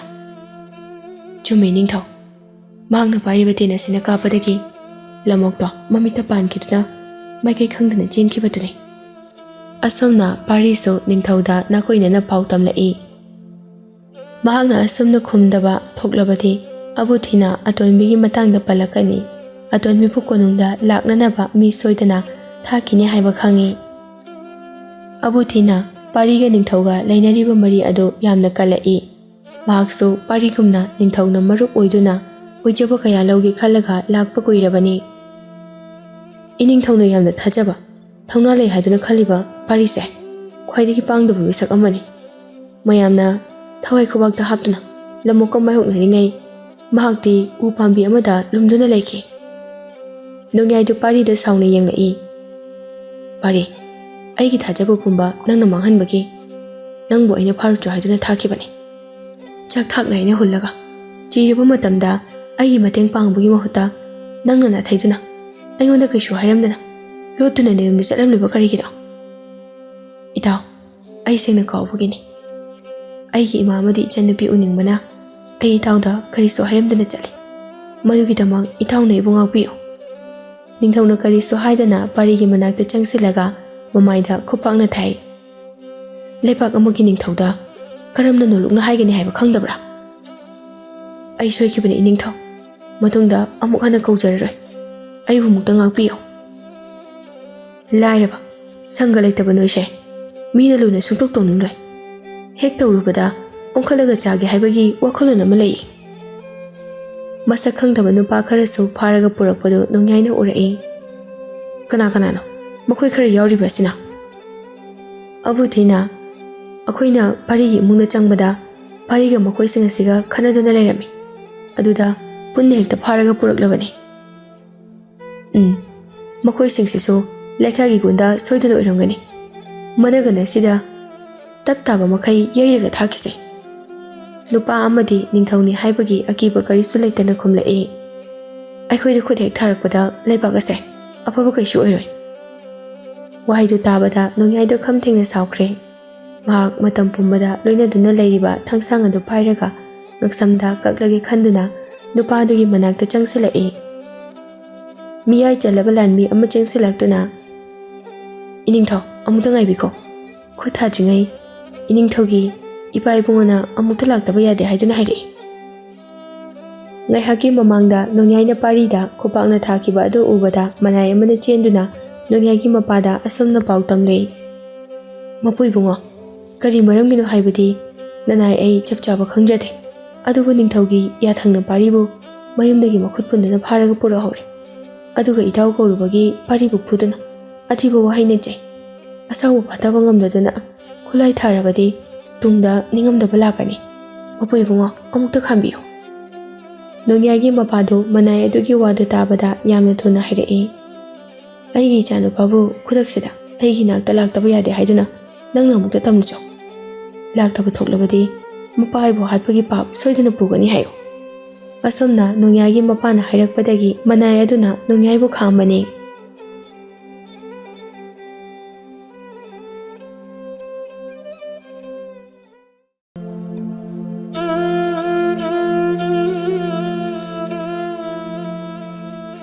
Ningthau nongyaidu mamangda leiriba nupadu hatke haiduna thangkatlamba thang adu manai amana khamlakpadagi khut thakidre. Nongyaina pabungna ibu matang asida karoklibadi karigi. Khangde ningthauna naidi. Mahakna hojingmak laktaba yade haina kanna haihawi.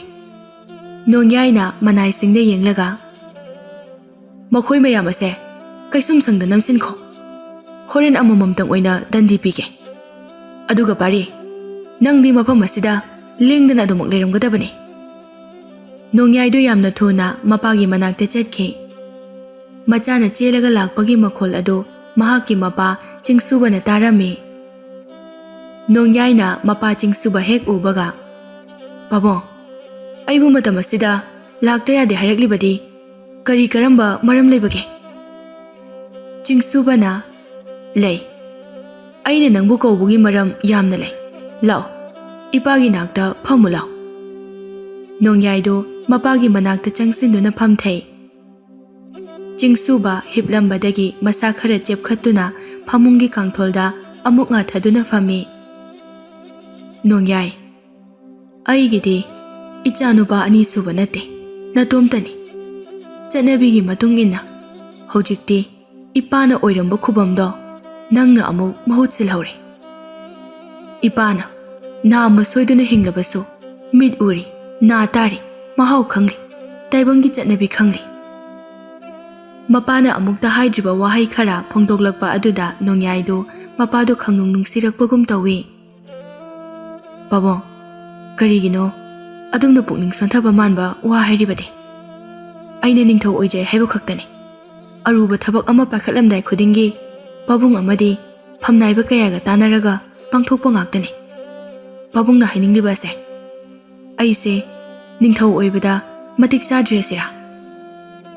ꯂꯩꯄꯥꯛ ꯑꯁꯤꯗ ꯅꯪ ꯅꯠꯇꯅ ꯅꯤꯡꯊꯧꯒꯤ ꯐꯝꯄꯥꯛꯊꯛꯇ ꯐꯝꯒꯗꯕ ꯀꯅꯥꯁꯨ ꯂꯩꯇꯦ. ꯏꯄꯥꯅ ꯉꯁꯤ ꯐꯥꯎꯕ ꯈꯣꯡ ꯌꯥꯗ꯭ꯔꯕꯁꯨ ꯌꯥꯗꯅ ꯍꯤꯡꯂꯒ ꯂꯩꯔꯤꯕ ꯑꯁꯦ ꯀꯅꯥꯒꯤ ꯃꯄꯥꯟꯅꯅꯣ ꯍꯥꯏꯕ ꯅꯪ ꯈꯪꯂꯕ꯭ꯔꯥ? ꯀꯩꯒꯤꯅꯣ ꯄꯥꯕꯨꯡꯅ ꯉꯁꯤ ꯍꯥꯟꯅ ꯑꯃꯨꯛꯇ ꯍꯪꯗ꯭ꯔꯤꯕ ꯋꯥꯍꯪ ꯀꯌꯥ ꯑꯃ ꯅꯆꯥꯗ ꯍꯪꯂꯤꯕ? ꯅꯣꯡꯌꯥꯏ, ꯀꯔꯤꯒꯤꯅꯣ ꯅꯪꯅ ꯄꯥꯔꯤꯗ ꯈꯨꯠ ꯊꯥꯏ ꯍꯥꯏꯁꯦ? ꯏꯄꯥꯅ ꯉꯁꯤ ꯐꯥꯎꯕ ꯍꯤꯡꯂꯤꯕꯁꯦ ꯃꯍꯥꯛꯀꯤ ꯃꯄꯥꯒꯤ ꯃꯇꯦꯡꯅꯅꯤ. ꯅꯨꯃꯤꯠꯇꯨꯗ ꯃꯍꯥꯛꯀꯤ ꯊꯋꯥꯏꯅ ꯄꯣꯟꯊꯥ ꯑꯣꯏꯗꯨꯅ ꯑꯩꯒꯤ ꯊꯋꯥꯏꯕꯨ ꯀꯜꯂꯝꯗ꯭ꯔꯕꯗꯤ ꯑꯩ ꯍꯤꯡꯗꯨꯅ ꯂꯩꯔꯝꯂꯣꯏ." ꯅꯣꯡꯌꯥꯏꯁꯨ ꯃꯄꯥꯅ ꯍꯥꯏꯔꯛꯂꯤꯕ ꯋꯥ ꯑꯗꯨꯗ ꯑꯉꯛꯄ ꯐꯥꯎꯔꯝꯃꯤ꯫ ꯄꯥꯔꯤꯒꯤ ꯃꯄꯥꯗꯣ ꯂꯥꯟꯐꯝꯗ ꯁꯤꯈꯤ ꯍꯥꯏꯕꯗꯤ ꯈꯪꯉꯤ, ꯑꯗꯨꯕꯨ ꯃꯇꯧ ꯀꯔꯝꯅ ꯁꯤꯈꯤꯕꯅꯣ ꯍꯥꯏꯕꯗꯤ ꯃꯍꯥꯛꯅ ꯈꯪꯂꯨꯗꯦ, ꯊꯤꯁꯨ ꯊꯤꯖꯤꯜꯂꯨꯗꯦ꯫ ꯆꯤꯡꯁꯨꯕꯅ, "ꯅꯣꯡꯌꯥꯏ, ꯉꯁꯤꯗꯤ ꯏꯄꯥ ꯅꯪꯉꯣꯟꯗ ꯋꯥꯔꯤ ꯑꯃ ꯂꯤꯒꯦ, ꯃꯨꯟꯅ ꯇꯥꯎꯀꯣ." "ꯍꯣꯏ, ꯐꯒꯅꯤ ꯄꯥꯕꯨꯡ, ꯂꯤꯕꯤꯌꯨ." ꯄꯥꯔꯤꯒꯤ ꯃꯄꯥꯒꯤ ꯃꯃꯤꯡ ꯂꯥꯏꯔꯦꯟꯖꯥꯎ ꯀꯧꯏ꯫ ꯂꯥꯏꯔꯦꯟꯖꯥꯎ ꯅꯨꯡꯊꯤꯜ ꯑꯃ ꯃꯍꯥꯛꯀꯤ ꯃꯌꯨꯝꯗ ꯆꯠꯀꯅꯤ ꯍꯥꯏꯗꯨꯅ ꯆꯠꯈꯤ꯫ ꯃꯍꯥꯛꯅ ꯌꯨꯝꯗꯒꯤ ꯍꯜꯂꯛꯄꯗ ꯑꯌꯨꯛꯀꯤ ꯃꯝꯂꯤ ꯃꯝꯂꯤꯕ ꯇꯧꯔꯛꯂꯤ꯫ ꯃꯇꯝ ꯑꯗꯨꯗ ꯅꯪ ꯑꯃꯁꯨꯡ ꯄꯥꯔꯤ ꯑꯉꯥꯡ ꯑꯣꯏꯔꯤ꯫ ꯑꯩꯈꯣꯏꯅ ꯂꯥꯟ ꯆꯠꯂꯝꯗꯥꯏꯒꯤ ꯖꯇ꯭ꯔꯥ ꯇꯧꯕꯗꯣ ꯅꯈꯣꯏꯗꯤ ꯑꯉꯥꯡ ꯌꯥꯝꯅ ꯑꯣꯏꯔꯕꯅꯤꯅ ꯑꯩꯈꯣꯏꯅ ꯎꯍꯟꯅꯤꯡꯗꯦ. ꯂꯥꯟ ꯆꯠꯀꯗꯕ ꯑꯉꯟꯕ ꯑꯌꯨꯛꯇꯨꯗꯅꯤ.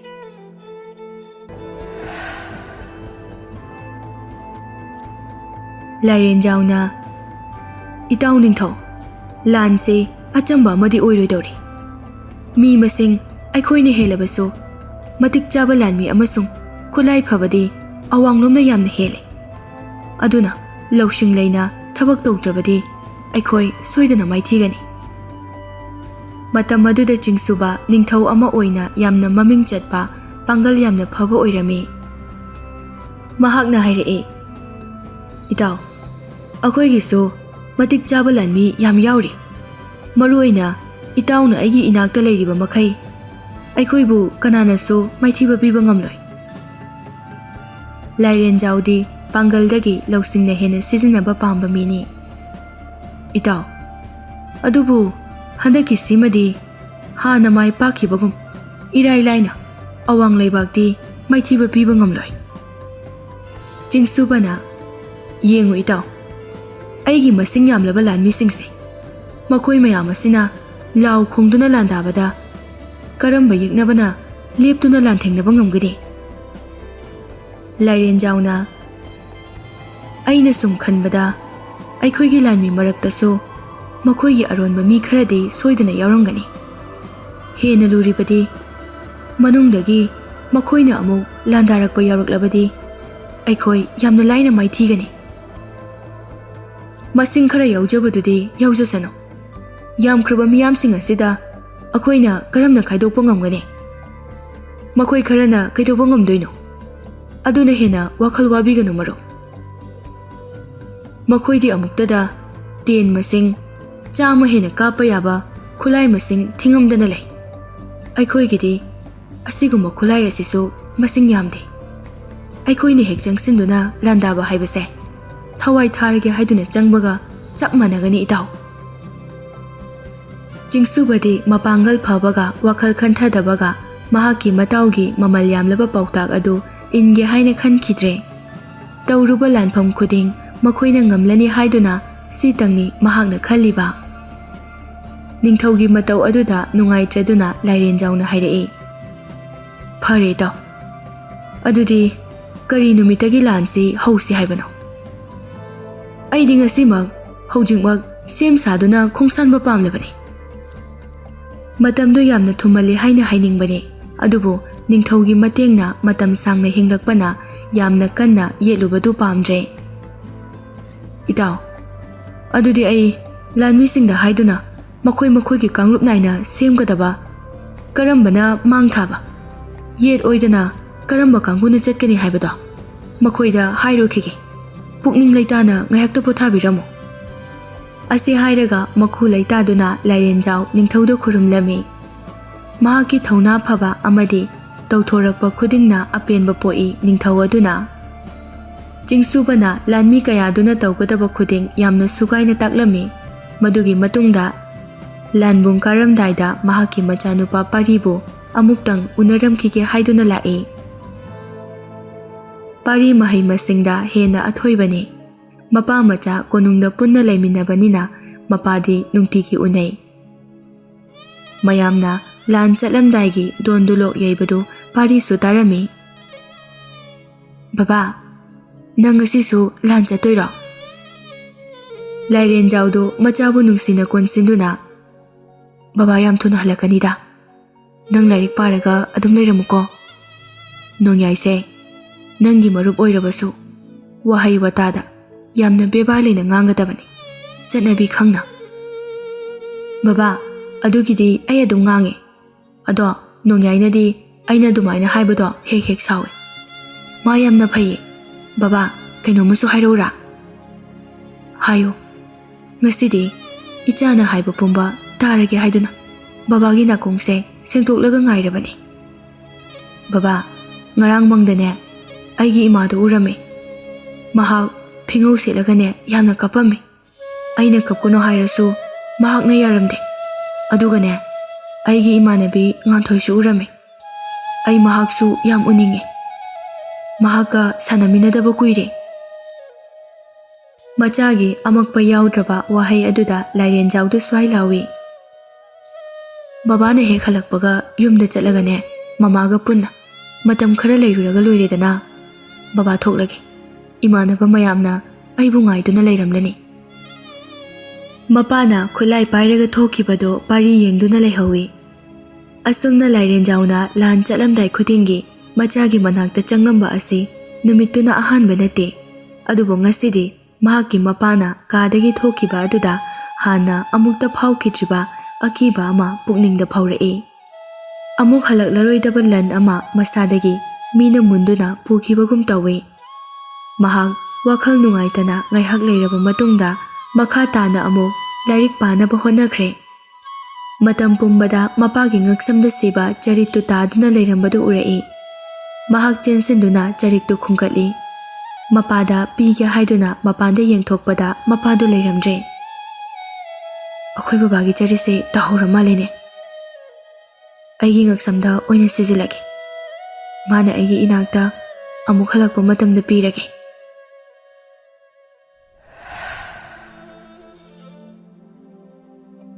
Haukiba tangka khara jingsubana mahaki machanupa nongyaida liri. Nongyaido wari makhadu taningbana yamna langtaknarami. Pabong, wari makha libirao. Lan chatlamdaida kari kari thaurang tawki haibado. Jingsubana wari makha amuk chatharake tawbaga santri ama chensilaktuna pau tamlai.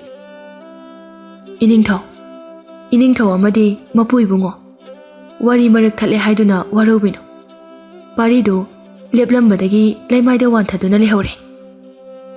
ꯍꯥ ꯀꯔꯤ ꯑꯩꯒꯤ ꯏꯇꯥꯎꯕꯣ ꯀꯃꯥꯏꯅꯅꯣ ꯑꯁꯤ ꯍꯥꯏꯅ ꯍꯥꯏꯅ ꯃꯍꯥꯛ ꯌꯥꯝꯅ ꯊꯨꯅ ꯍꯧꯒꯠꯇꯨꯅ ꯆꯠꯀꯦ ꯇꯧꯏ ꯆꯤꯡꯁꯨꯕꯅ ꯃꯍꯥꯛꯀꯤ ꯃꯆꯥꯅꯨꯄꯥꯒꯤ ꯃꯈꯨꯠꯇ ꯄꯥꯏꯗꯨꯅ ꯅꯣꯡꯌꯥꯏ ꯄꯥꯔꯤꯗ ꯅꯪ ꯑꯃꯨꯛ ꯍꯟꯅ ꯈꯨꯠ ꯊꯥꯔꯕꯗꯤ ꯏꯄꯥꯗ ꯈꯨꯠ ꯊꯥꯕꯒ ꯆꯞ ꯃꯥꯟꯅꯩꯀꯣ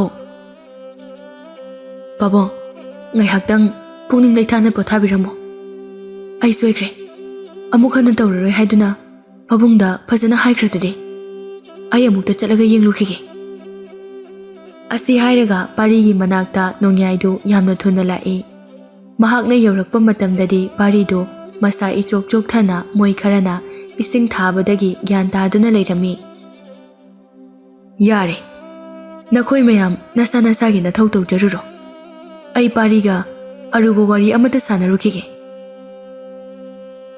ꯑꯕꯨꯊꯤꯗꯨ ꯈꯔ ꯄꯦꯟꯐꯥꯠꯇꯅ ꯃꯈꯣꯏ ꯈꯔꯒ ꯂꯣꯏꯅꯅ ꯍꯜꯂꯛꯏ ꯑꯕꯨꯊꯤꯅ ꯅꯤꯡꯊꯧꯅ ꯄꯥꯔꯤ ꯃꯇꯣꯝꯇꯒ ꯊꯝꯍꯧꯔꯤꯕ ꯑꯗꯣ ꯐꯨꯕ ꯑꯣꯏꯔꯝꯒꯗ꯭ꯔꯥ ꯍꯥꯠꯇꯣꯛꯈ꯭ꯔꯗꯤ ꯐꯅꯤꯗ ꯃꯃꯥꯟꯅꯕ ꯑꯃꯅ ꯑꯕꯨꯊꯤ ꯅꯥꯕ ꯅꯪꯅ ꯉꯥꯡꯊꯣꯔꯛꯄꯁꯤꯃꯕ ꯏꯅꯤꯡꯊꯧꯅ ꯃꯍꯥꯛꯄꯨ ꯀꯩꯗꯧꯕꯩ ꯍꯥꯠꯇꯣꯏꯅꯣ ꯏꯅꯤꯡꯊꯧꯒꯤ ꯃꯄꯥꯅ ꯀꯧꯔꯤꯕꯗꯣ ꯄꯥꯔꯤꯗ ꯀꯩꯁꯨ ꯇꯧꯕ ꯌꯥꯔꯣꯏ ꯍꯥꯏꯕꯒꯤ ꯑꯣꯏꯔꯝꯒꯅꯤ ꯄꯥꯔꯤꯒꯤ ꯃꯄꯥꯒ ꯏꯅꯤꯡꯊꯧꯒꯤ ꯃꯄꯥꯒ ꯌꯥꯝꯅ ꯂꯨꯅ ꯇꯤꯟꯅꯔꯝꯃꯦ ꯍꯥꯏꯕꯅꯤ ꯑꯩꯗꯤ ꯄꯥꯔꯤꯁꯦ ꯅꯨꯡꯁꯤꯕ ꯁꯨꯡꯉꯝ ꯉꯝꯗꯦ ꯋꯥ ꯉꯥꯡꯕꯗꯅ ꯃꯔꯣꯜ ꯑꯃ ꯃꯤ ꯎꯁꯤꯠꯇ꯭ꯔꯤꯕ ꯅꯪ ꯈꯛꯇꯅꯦ ꯄꯥꯔꯤꯕꯨ ꯋꯥ ꯉꯥꯡꯕꯗ ꯃꯤ ꯎꯁꯤꯠꯇꯦ ꯍꯥꯏꯁꯦ ꯅꯪꯅ ꯉꯥꯡꯕꯗꯤ ꯃꯌꯥꯝꯁꯤꯅ ꯌꯥꯝ ꯅꯨꯡꯁꯤꯕꯅꯦ ꯑꯁꯤ ꯍꯥꯏꯔꯒ ꯃꯌꯥꯝꯗꯨꯅ ꯑꯕꯨꯊꯤꯗ ꯑꯣꯏꯅ ꯑꯣꯟꯁꯤꯟꯗꯨꯅ ꯅꯣꯛꯁꯤꯜꯂꯤ ꯃꯊꯪꯒꯤ ꯑꯌꯨꯛꯇ ꯍꯤꯡꯆꯥꯕꯤꯗꯨ ꯃꯍꯥꯛꯀꯤ ꯁꯟ ꯑꯃꯁꯨꯡ ꯁꯅꯥꯎ ꯃꯌꯥꯝꯗꯨ ꯍꯣꯏꯗꯣꯛꯄꯒꯤ ꯃꯇꯝ ꯑꯣꯏꯔꯛꯂꯦ ꯏꯆꯥꯅꯨꯄꯤ ꯅꯪꯕꯨ ꯇꯨꯝꯁꯤꯠ ꯐꯥꯗ꯭ꯔꯤꯕꯔꯣ ꯍꯧꯒꯠꯂꯁꯤꯗꯅ ꯅꯨꯄꯤꯗꯨ ꯁꯅꯥꯒꯤ ꯃꯅꯥꯎꯅꯨꯄꯤ ꯇꯝꯐꯥꯗꯨꯅꯤ ꯏꯃꯥ ꯍꯤꯡꯆꯥꯕꯤ ꯑꯩꯗꯤ ꯀꯥ ꯃꯅꯨꯡꯁꯤꯗ ꯃꯇꯝ ꯆꯨꯞꯄꯗ ꯂꯩꯕꯅ ꯀꯔꯝꯕ ꯃꯇꯝꯗ ꯇꯨꯝꯒꯅꯤ ꯀꯔꯝꯕ ꯃꯇꯝꯗ ꯆꯥꯒꯅꯤ ꯍꯥꯏꯕ ꯋꯥꯈꯜ ꯇꯥꯗ꯭ꯔꯦ ꯅꯪꯅ ꯆꯠꯈꯤꯕ ꯑꯃꯗꯤ ꯍꯜꯂꯛꯄ ꯃꯇꯝ ꯑꯁꯤꯅ ꯑꯌꯨꯛ ꯑꯣꯏꯔꯛꯂꯦ ꯅꯨꯃꯤꯗꯥꯡ ꯑꯣꯏꯔꯛꯂꯦ ꯍꯥꯏꯕꯗꯤ ꯈꯪꯕ ꯉꯝꯃꯤ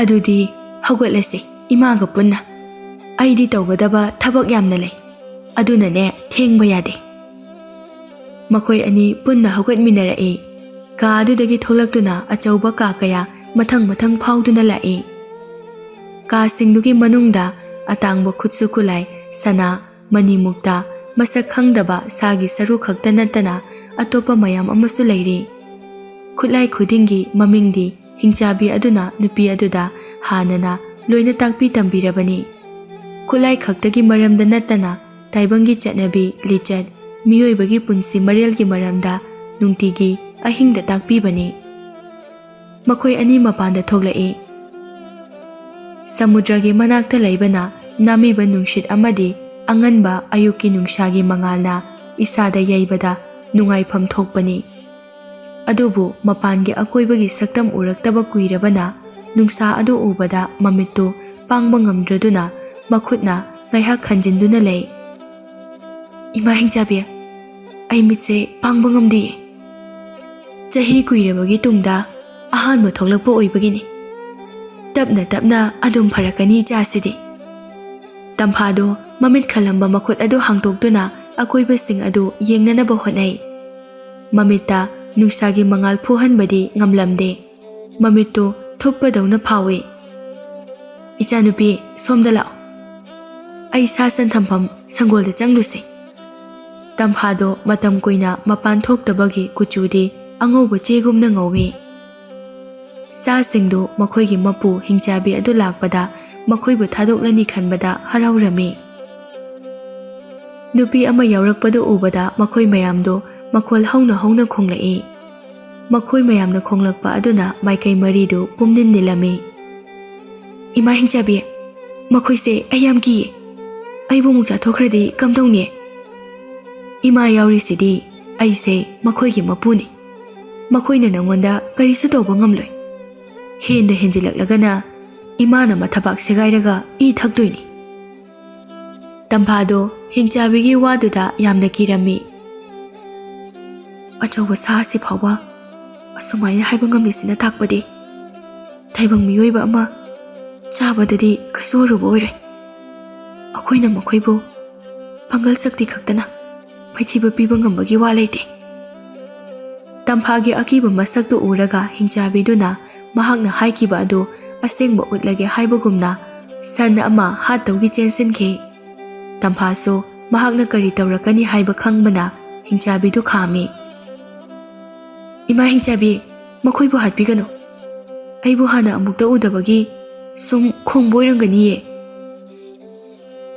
ꯍꯤꯡꯆꯥꯕꯤꯗꯨꯅ ꯁꯥ ꯁꯟ ꯌꯥꯎ ꯃꯌꯥꯝ ꯑꯗꯨ ꯃꯀꯣꯟꯗꯒꯤ ꯊꯥꯗꯣꯔꯛꯏ꯫ ꯏꯆꯥꯅꯨꯄꯤ, ꯅꯪ ꯃꯐꯝ ꯑꯁꯤꯗ ꯁꯥꯟꯅꯗꯨꯅ ꯂꯩꯔꯝꯃꯨꯀꯣ꯫ ꯅꯪꯅ ꯄꯨꯛ ꯂꯥꯝꯂꯛꯂꯕꯁꯨ ꯆꯥꯛꯈꯨꯝꯗ ꯆꯥꯕ ꯌꯥꯕ ꯃꯌꯥꯝ ꯂꯩꯍꯧꯕꯅꯤ꯫ ꯏꯃꯥ ꯃꯈꯣꯏꯁꯤꯡꯁꯦ ꯃꯆꯤꯟꯖꯥꯛ ꯆꯥꯐꯝꯗ ꯍꯣꯏꯗꯣꯛꯂꯨꯔꯒ ꯊꯝꯃꯨꯈꯤꯒꯦ꯫ ꯑꯁꯤ ꯍꯥꯏꯔꯝꯂꯒ ꯍꯤꯡꯆꯥꯕꯤꯗꯨ ꯁꯟ ꯑꯃꯁꯨꯡ ꯌꯥꯎꯁꯤꯡ ꯑꯗꯨꯒꯤ ꯃꯥꯡ ꯊꯥꯗꯨꯅ ꯃꯈꯣꯏꯕꯨ ꯄꯨꯈ꯭ꯔꯦ꯫ ꯇꯝꯐꯥ ꯀꯣꯏꯆꯠ ꯆꯠꯇꯨꯅ ꯌꯨꯝ ꯑꯗꯨꯒꯤ ꯑꯀꯣꯏꯕꯗꯨꯕꯨ ꯌꯦꯡꯂꯤ꯫ ꯅꯥꯀꯜ ꯑꯃꯗꯅ ꯁꯣꯡꯂꯕ ꯃꯤꯅ ꯆꯪꯗꯕ ꯑꯀꯤꯕ ꯎꯃꯪ ꯑꯗꯨꯒ ꯅꯥꯀꯜ ꯑꯃꯗꯅ ꯄꯥꯛꯂꯕ ꯁꯃꯨꯗ꯭ꯔꯒꯤ ꯏꯄꯥꯛ ꯂꯩ꯫ ꯃꯐꯝꯁꯤꯗꯒꯤ ꯑꯩ ꯅꯥꯟꯊꯣꯛꯇꯨꯅ ꯆꯦꯟꯕ ꯉꯝꯕꯒꯤ ꯋꯥꯗꯤ ꯂꯩꯇꯦ꯫ ꯑꯩꯅ ꯄꯤꯁꯛ ꯄꯤꯛꯂꯤꯉꯩ ꯑꯩꯒꯤ ꯏꯄꯥꯅ ꯍꯤꯡꯆꯥꯕꯤꯒꯤ ꯋꯥꯔꯤ ꯀꯌꯥ ꯂꯤꯕꯤꯈꯤ꯫ ꯑꯗꯨꯕꯨ ꯑꯩꯉꯣꯟꯗ ꯇꯥꯔꯤꯕ ꯗꯁꯥꯁꯤꯗꯒꯤ ꯃꯈꯣꯏꯕꯨ ꯃꯥꯏꯊꯤꯕ ꯄꯤꯅꯅꯕ ꯎꯄꯥꯏ ꯑꯃꯠꯇ ꯂꯩꯇꯦ꯫ ꯇꯝꯐꯥꯗꯨ ꯀꯥ ꯃꯅꯨꯡꯗ ꯂꯩꯔꯤꯉꯩꯗꯗꯤ ꯃꯄꯥꯟꯗ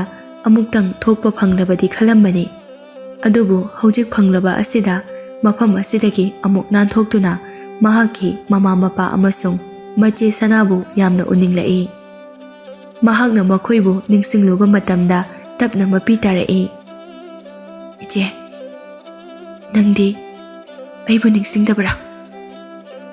ꯏꯃꯥ, ꯕꯕꯥ, ꯏꯆꯦ, ꯅꯣꯏ ꯑꯍꯨꯝ ꯑꯩꯅ ꯆꯞ ꯃꯥꯟꯅꯅ ꯅꯨꯡꯁꯤꯌꯦ꯫ ꯑꯗꯨ ꯑꯣꯏꯔꯕꯁꯨ ꯑꯩꯒꯤ ꯃꯪꯂꯥꯟꯗ ꯇꯣꯏꯅ ꯇꯣꯏꯅ ꯎꯕꯗꯤ ꯏꯆꯦ ꯅꯪ ꯈꯛꯇꯅꯤ꯫ ꯑꯉꯥꯡ ꯑꯣꯏꯔꯤꯉꯩ ꯅꯪꯅ ꯑꯩꯕꯨ ꯃꯇꯝ ꯄꯨꯝꯕꯗ ꯁꯦꯟꯅꯗꯨꯅ ꯂꯥꯛꯄꯅꯤ꯫ ꯏꯆꯦꯅ ꯍꯥꯏꯕꯗꯨ ꯌꯥꯔꯝꯂꯕꯗꯤ ꯑꯩꯅ ꯉꯁꯤ ꯑꯁꯨꯝꯅ ꯂꯩꯔꯤꯕꯁꯦ ꯂꯩꯔꯝꯂꯣꯏꯀꯣ꯫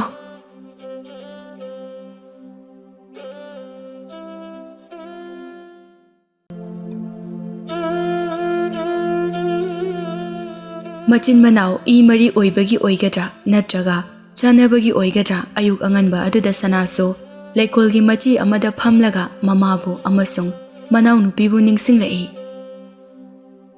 ꯏꯃꯥ, ꯂꯩꯀꯣꯜ ꯑꯁꯤꯗꯅꯤꯀꯣ ꯅꯪꯅ ꯇꯝꯐꯥ ꯑꯩꯈꯣꯏ ꯑꯅꯤꯕꯨ ꯇꯣꯏꯅ ꯇꯣꯏꯅ ꯄꯨꯔꯛꯈꯤꯕꯗꯣ꯫ ꯃꯇꯝꯗꯣ ꯑꯃꯨꯛ ꯍꯜꯂꯛꯑꯗꯤ ꯀꯌꯥꯗ ꯅꯨꯡꯉꯥꯏꯒꯅꯤ꯫ ꯏꯃꯥꯒꯤ ꯑꯃꯗꯤ ꯇꯝꯐꯥꯒꯤ ꯁꯛꯐꯝ ꯑꯗꯣ ꯎꯗꯨꯅꯇ ꯂꯩꯔꯦ꯫ ꯃꯇꯝꯗꯨꯗ ꯇꯝꯐꯥꯗꯤ ꯌꯥꯝꯅ ꯄꯤꯛꯂꯤꯕꯅ ꯃꯐꯝ ꯑꯁꯤꯗ ꯁꯥꯟꯅꯈꯤ ꯍꯥꯏꯕ ꯐꯥꯎꯕ ꯅꯤꯡꯁꯤꯡꯂꯝꯂꯔꯣꯏ꯫ ꯍꯧꯈꯤꯕ ꯃꯇꯝ ꯈꯔ ꯃꯤꯠꯃꯥꯡꯗ ꯇꯁꯦꯡꯅ ꯊꯣꯛꯂꯛꯄꯒꯨꯝ ꯎꯔꯛꯏ꯫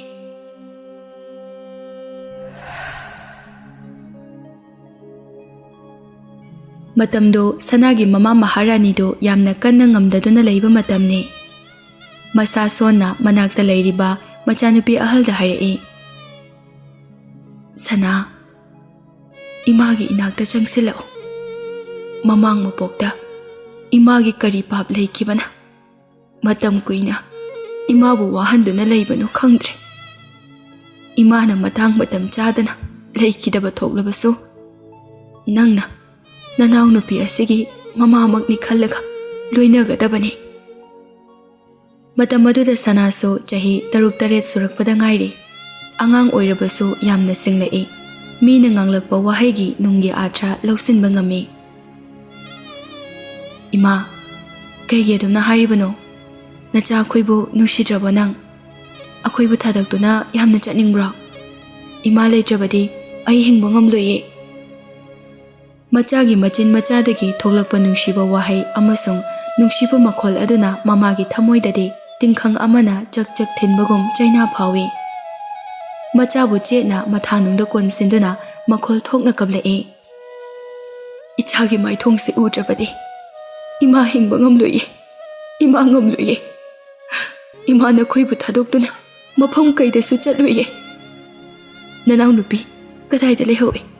ꯄꯨꯔꯛꯑꯣ, ꯏꯃꯥꯒꯤ ꯅꯥꯛꯇ꯫ ꯏꯃꯥ, ꯇꯝꯐꯥꯗꯤ ꯅꯦꯅꯦꯒ ꯁꯥꯟꯅꯗꯨꯅ ꯂꯩꯍꯧꯕꯅꯦ꯫ ꯑꯩꯅ ꯂꯥꯛꯑꯣ ꯍꯥꯏꯕꯒ ꯌꯥꯗꯦ, ꯉꯥꯏꯍꯥꯛ ꯁꯥꯟꯅꯈꯤꯁꯅꯨ꯫ ꯐꯔꯦ ꯐꯔꯦ, ꯍꯥꯏꯔꯨꯔꯅꯨ꯫ ꯑꯁꯤ ꯍꯥꯏꯔꯒ ꯃꯍꯥꯛꯀꯤ ꯃꯈꯨꯠꯇ ꯁꯤꯔꯤꯕ ꯈꯨꯗꯣꯞꯇꯨ ꯂꯧꯊꯣꯛꯇꯨꯅ ꯄꯤꯔꯛꯏ꯫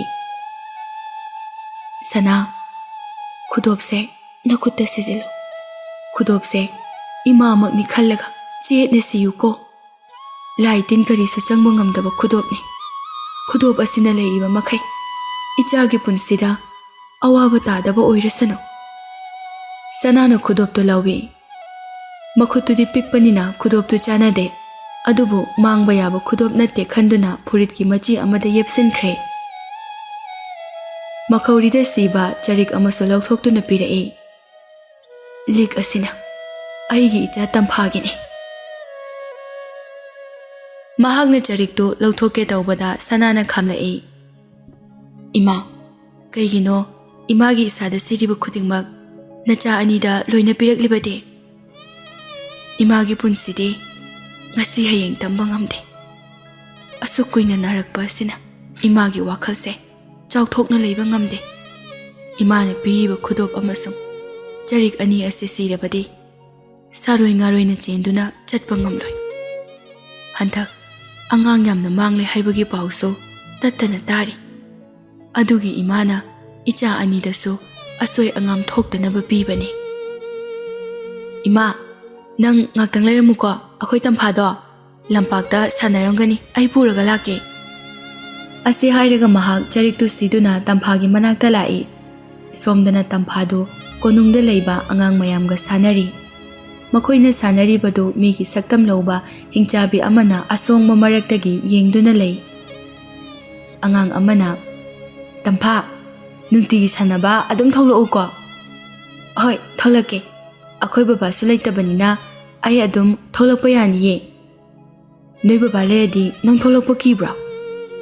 ꯀꯤ, ꯃꯥꯗꯤ ꯍꯦꯛꯇ ꯐꯨꯏ꯫ ꯏꯆꯦꯅꯁꯨꯅꯦ ꯌꯥꯝ ꯉꯥꯡꯉꯤ, ꯂꯥꯏꯔꯤꯛ ꯄꯥꯗꯦꯅ꯫ ꯅꯣꯏ ꯆꯦꯆꯦꯁꯦ ꯌꯥꯝ ꯐꯠꯇꯦ꯫ ꯑꯩꯈꯣꯏꯅ ꯁꯥꯟꯅꯔꯤꯉꯩꯗ ꯃꯍꯥꯛꯅ ꯅꯪꯕꯨ ꯍꯦꯛꯇ ꯄꯨꯗꯨꯅ ꯆꯠꯈꯤ꯫ ꯍꯧꯖꯤꯛꯁꯨ ꯉꯥꯏꯍꯥꯛ ꯂꯩꯕꯒ ꯑꯃꯨꯛ ꯂꯥꯛꯑꯅꯤ꯫ ꯇꯝꯐꯥꯗꯨ ꯁꯥꯟꯅꯗꯨꯅ ꯂꯩꯔꯝꯕ ꯃꯍꯥꯛꯀꯤ ꯃꯅꯦ ꯑꯗꯨꯁꯨ ꯃꯌꯨꯝꯗ ꯉꯥꯏꯍꯥꯛ ꯍꯜꯂꯨꯒꯦ ꯍꯥꯏꯗꯨꯅ ꯆꯠꯈꯤꯕ ꯃꯇꯝꯅꯤ꯫ ꯃꯤꯒꯤ ꯁꯛꯇꯝ ꯂꯧꯗꯨꯅ ꯂꯩꯔꯤꯕ ꯍꯤꯡꯆꯥꯕꯤ ꯑꯗꯨ ꯅꯨꯄꯤ ꯑꯗꯨꯅ ꯑꯉꯥꯡ ꯑꯗꯨ ꯊꯥꯗꯣꯛꯇꯨꯅ ꯆꯠꯈꯤꯕ ꯇꯟꯖꯥ ꯉꯥꯏꯕ ꯅꯨꯃꯤꯠ ꯃꯁꯤꯡ ꯌꯥꯝꯂꯛꯂꯕꯅꯤ꯫ ꯍꯤꯡꯆꯥꯕꯤꯗꯨ ꯇꯝꯐꯥꯒꯤ ꯃꯅꯦꯒꯤ ꯁꯛꯇꯝ ꯂꯧꯗꯨꯅ ꯆꯪꯂꯛꯏ꯫ ꯇꯝꯐꯥ, ꯅꯪꯕꯨ ꯁꯥꯟꯅꯕ ꯋꯥꯗ꯭ꯔꯤꯕꯣ? ꯅꯪꯒꯤ ꯃꯃꯥꯅ ꯑꯃꯨꯛꯇ ꯂꯥꯛꯑꯣꯅ ꯍꯥꯏꯍꯧꯏꯅꯦ꯫ ꯇꯝꯐꯥꯗꯨ ꯇꯜꯂꯤ ꯍꯥꯏꯅ ꯀꯣꯏꯆꯦꯟ ꯆꯦꯜꯂꯤ꯫ ꯄꯤꯛꯂꯤꯕ ꯑꯉꯥꯡ ꯃꯆꯥꯅ ꯌꯥꯡꯅ ꯆꯦꯜꯂꯤ ꯈꯜꯂꯕꯁꯨ ꯍꯤꯡꯆꯥꯕꯤ ꯑꯗꯨꯅ ꯂꯥꯏꯅ ꯑꯉꯥꯡ ꯑꯗꯨꯕꯨ ꯐꯥꯔꯝꯃꯤ꯫ ꯇꯝꯐꯥꯗꯤ ꯆꯠꯄ ꯉꯝꯈꯤꯔꯣꯏ ꯁꯥꯟꯅꯈꯤꯅꯤ ꯍꯥꯏꯗꯨꯅ ꯃꯈꯣꯜ ꯍꯧꯅ ꯀꯞꯄꯤ꯫ ꯁꯦ ꯇꯝꯐꯥ, ꯅꯦꯅꯦꯅ ꯍꯥꯏꯁꯦ ꯇꯥꯎꯁꯦ, ꯃꯃꯥꯗꯣ ꯃꯁꯥ ꯀꯟꯅ ꯉꯝꯂꯛꯇ꯭ꯔꯦ, ꯁꯤꯍꯧꯗꯧꯔꯦ ꯍꯥꯏꯕ꯫ ꯅꯪ ꯃꯃꯥꯕꯨ ꯍꯤꯡꯂꯤꯉꯩꯗ ꯎꯅꯤꯡꯗ꯭ꯔꯣ? ꯍꯥ, ꯃꯃꯥꯕꯨ? ꯑꯗꯨꯗꯤ ꯆꯠꯂꯁꯦ ꯅꯦꯅꯦ, ꯑꯩ ꯃꯃꯥꯕꯨ ꯌꯥꯝ ꯎꯅꯤꯡꯉꯦ, ꯃꯃꯥꯒꯤ ꯃꯅꯥꯛꯇ ꯆꯠꯂꯁꯦ꯫ ꯍꯤꯡꯆꯥꯕꯤꯗꯨꯅ ꯑꯉꯥꯡꯗꯨ ꯃꯥꯏꯀꯩ ꯑꯃꯔꯣꯝꯗ ꯄꯨꯗꯨꯅ ꯆꯠꯈꯤ꯫ ꯇꯝꯐꯥꯅ ꯃꯥꯏꯀꯩ ꯑꯣꯟꯅꯔꯦ ꯍꯥꯏꯅꯕ ꯍꯣꯠꯅꯔꯛꯏ꯫ ꯍꯤꯡꯆꯥꯕꯤ ꯑꯗꯨꯅ ꯀꯅꯥꯁꯨ ꯎꯍꯟꯗꯅ ꯃꯆꯤꯟꯕꯥꯟꯗꯨ ꯀꯟꯅ ꯃꯦꯟꯁꯤꯜꯂꯤ꯫ ꯁꯅꯥꯁꯨ ꯇꯝꯐꯥꯅ ꯁꯥꯟꯅꯈꯤꯕ ꯃꯥꯏꯀꯩ ꯇꯝꯅ ꯂꯥꯛꯏ꯫ ꯑꯉꯥꯡ ꯑꯗꯨꯕꯨ ꯍꯦꯛ ꯍꯦꯛ ꯁꯥꯟꯅꯕ ꯃꯅꯦ ꯑꯗꯨ ꯃꯍꯥꯛꯀ ꯊꯦꯡꯅꯔꯝꯃꯤ꯫ ꯏꯅꯦ, ꯇꯝꯐꯥꯗꯤ ꯀꯥꯏ ꯂꯩꯍꯧꯔꯒꯦ? ꯃꯍꯥꯛꯇꯤ ꯃꯃꯥꯟꯅꯕꯤ ꯃꯌꯥꯝꯒ ꯁꯥꯟꯅꯗꯨꯅ ꯂꯩꯍꯧꯔꯤꯕꯅꯤ꯫ ꯑꯩꯅ ꯍꯟꯁꯤꯒ ꯌꯥꯕ ꯅꯠꯇꯦ, ꯑꯩꯁꯨ ꯃꯅꯤꯡꯊꯣꯡꯗ ꯆꯪꯂꯨꯒꯦꯅ ꯉꯥꯏꯍꯥꯛꯇꯪ ꯁꯥꯟꯅꯔꯒ ꯂꯩꯔꯝꯃꯣ ꯍꯥꯏꯔꯝꯂꯒ ꯂꯥꯛꯄꯅꯤ꯫ ꯑꯉꯥꯡꯗꯨꯁꯨ ꯄꯨꯔꯒ ꯄꯨꯟꯅ ꯂꯥꯛꯎ ꯌꯥꯗ꯭ꯔꯣ? ꯃꯇꯝꯅꯒ ꯃꯇꯝ ꯐꯠꯇꯕꯅꯦ꯫ ꯀꯩꯁꯨ ꯇꯧꯔꯣꯏꯅꯦ ꯁꯅꯥ ꯅꯪꯕꯣ, ꯑꯉꯥꯡ ꯈꯛꯇ ꯅꯠꯇꯅ ꯑꯍꯜ ꯃꯌꯥꯝꯁꯨ ꯂꯝꯄꯥꯛꯇꯨꯗ ꯐꯝꯗꯨꯅ ꯃꯈꯣꯏꯅ ꯁꯥꯟꯅꯕꯗꯣ ꯌꯦꯡꯗꯨꯅ ꯂꯩꯍꯧꯔꯤꯕꯅꯤ꯫ ꯑꯁꯨꯝꯅ ꯍꯥꯏꯔꯕꯁꯨ ꯃꯍꯥꯛ ꯄꯥꯈꯠꯇꯕꯗꯤ ꯉꯝꯗꯦ꯫ ꯃꯅꯥꯎꯅꯨꯄꯤꯕꯨ ꯌꯦꯡꯒꯦ ꯍꯥꯏꯗꯨꯅ ꯂꯝꯄꯥꯛ ꯇꯝꯅ ꯆꯪꯂꯛꯄꯅꯤ꯫ ꯑꯉꯥꯡ ꯃꯌꯥꯝ ꯁꯥꯟꯅꯔꯤꯕ ꯑꯗꯨꯗ ꯇꯝꯐꯥ ꯌꯥꯎꯕ꯭ꯔꯥ ꯍꯥꯏꯅ ꯀꯣꯏꯌꯦꯡ ꯌꯦꯡꯉꯤ꯫ ꯌꯥꯎꯕ ꯎꯗ꯭ꯔꯗꯨꯅ ꯃꯍꯥꯛꯀ ꯍꯦꯛ ꯍꯦꯛ ꯁꯥꯟꯅꯃꯤꯟꯅꯕ ꯑꯃꯗ ꯍꯪꯂꯛꯏ꯫ ꯅꯅꯥꯎ, ꯑꯩꯒꯤ ꯏꯅꯥꯎ ꯇꯝꯐꯥꯗꯤ? ꯃꯍꯥꯛꯇꯤ ꯅꯦꯅꯦꯅ ꯄꯨꯔꯒ ꯆꯠꯈ꯭ꯔꯕꯅꯦ꯫ ꯍꯥ, ꯅꯦꯅꯦꯅ ꯍꯥꯏꯕ? ꯅꯅꯥꯎ, ꯅꯪꯅ ꯍꯥꯏꯁꯦ ꯑꯁꯦꯡꯕꯅꯤꯀꯣ? ꯃꯥꯅꯦ, ꯑꯁꯦꯡꯕꯅꯦ, ꯏꯅꯦꯅ ꯁꯣꯟꯗ ꯄꯨꯔꯒ ꯆꯠꯈ꯭ꯔꯕꯅꯦ꯫ ꯑꯉꯥꯡ ꯑꯗꯨꯅ ꯊꯤꯜꯂꯤꯕ ꯃꯥꯏꯀꯩ ꯑꯗꯨꯗꯤ ꯃꯌꯥꯝꯅ ꯆꯪꯅꯗ꯭ꯔꯕ ꯊꯥꯏꯅ ꯃꯃꯥꯡꯉꯩꯗꯒꯤ ꯎꯃꯪ ꯂꯥꯏꯒꯤ ꯍꯔꯥꯎꯐꯝꯅꯤ꯫ ꯃꯥꯏꯀꯩꯗꯨ ꯇꯝꯅ ꯁꯅꯥꯗꯨ ꯃꯍꯥꯛꯀꯤ ꯃꯅꯥꯎꯅꯨꯄꯤꯕꯨ ꯀꯟꯅ ꯀꯟꯅ ꯀꯧꯗꯨꯅ ꯂꯥꯛꯏ꯫ ꯍꯤꯡꯆꯥꯕꯤꯗꯨ ꯃꯍꯥꯛꯀꯤ ꯁꯒꯣꯜ ꯑꯄꯥꯏꯕꯤꯗ ꯇꯣꯡꯗꯨꯅ ꯇꯝꯐꯥꯕꯨ ꯄꯨꯔꯒꯦ ꯍꯥꯏꯗꯨꯅ ꯆꯠꯀꯦ ꯇꯧꯕꯒ ꯑꯉꯥꯡ ꯑꯃꯒꯤ ꯈꯣꯟꯖꯦꯜ ꯇꯥꯔꯛꯂꯝꯃꯤ꯫ ꯇꯝꯐꯥꯒꯤ ꯃꯆꯦꯒꯤ ꯈꯣꯟꯖꯦꯜꯅꯤ ꯈꯪꯕꯗꯒꯤ ꯃꯍꯥꯛꯄꯨ ꯑꯃꯨꯛꯇ ꯀꯟꯕꯤꯌꯨ ꯍꯥꯏꯅ ꯀꯞꯂꯝꯃꯤ꯫ ꯍꯤꯡꯆꯥꯕꯤ ꯑꯗꯨꯅ ꯃꯆꯤꯟꯗꯨ ꯀꯟꯅ ꯃꯦꯟꯁꯤꯟꯈꯤꯗꯨꯅ ꯃꯈꯣꯜ ꯊꯣꯛꯅ ꯂꯥꯎꯕꯗꯤ ꯉꯝꯗꯦ꯫ ꯇꯝꯐꯥꯁꯨ ꯑꯉꯥꯡ ꯑꯣꯏꯕꯒ ꯁꯣꯔ ꯐꯨꯟꯗꯨꯅ ꯋꯥꯟꯊꯈꯤ꯫ ꯍꯤꯡꯆꯥꯕꯤꯗꯒꯤ ꯇꯝꯐꯥꯒꯤ ꯁꯛꯐꯝꯗ ꯑꯃꯨꯛ ꯑꯣꯟꯗꯨꯅ "ꯆꯤꯆꯦ, ꯑꯩ ꯁꯤꯗ ꯂꯩꯔꯦ"꯫ ꯁꯣꯡꯂꯕ ꯃꯐꯝ ꯑꯗꯨꯗ ꯃꯍꯥꯛꯀꯤ ꯃꯅꯥꯎꯅꯨꯄꯤ ꯑꯗꯨꯅ ꯂꯦꯞꯂꯒ ꯂꯩꯔꯝꯕ ꯑꯗꯨ ꯎꯕꯗ ꯁ꯭ꯋꯥꯏ ꯂꯥꯎꯏ꯫ "ꯇꯝꯐꯥ, ꯅꯪꯗꯤ ꯁꯤꯗ ꯀꯩꯗꯧꯔꯤꯕ? ꯂꯥꯛꯑꯣ, ꯃꯃꯥꯅ ꯅꯪꯕꯨ ꯀꯧꯔꯨꯆꯣꯅ ꯑꯩ ꯅꯪꯕꯨ ꯂꯧꯕ ꯂꯥꯛꯏꯅꯦ"꯫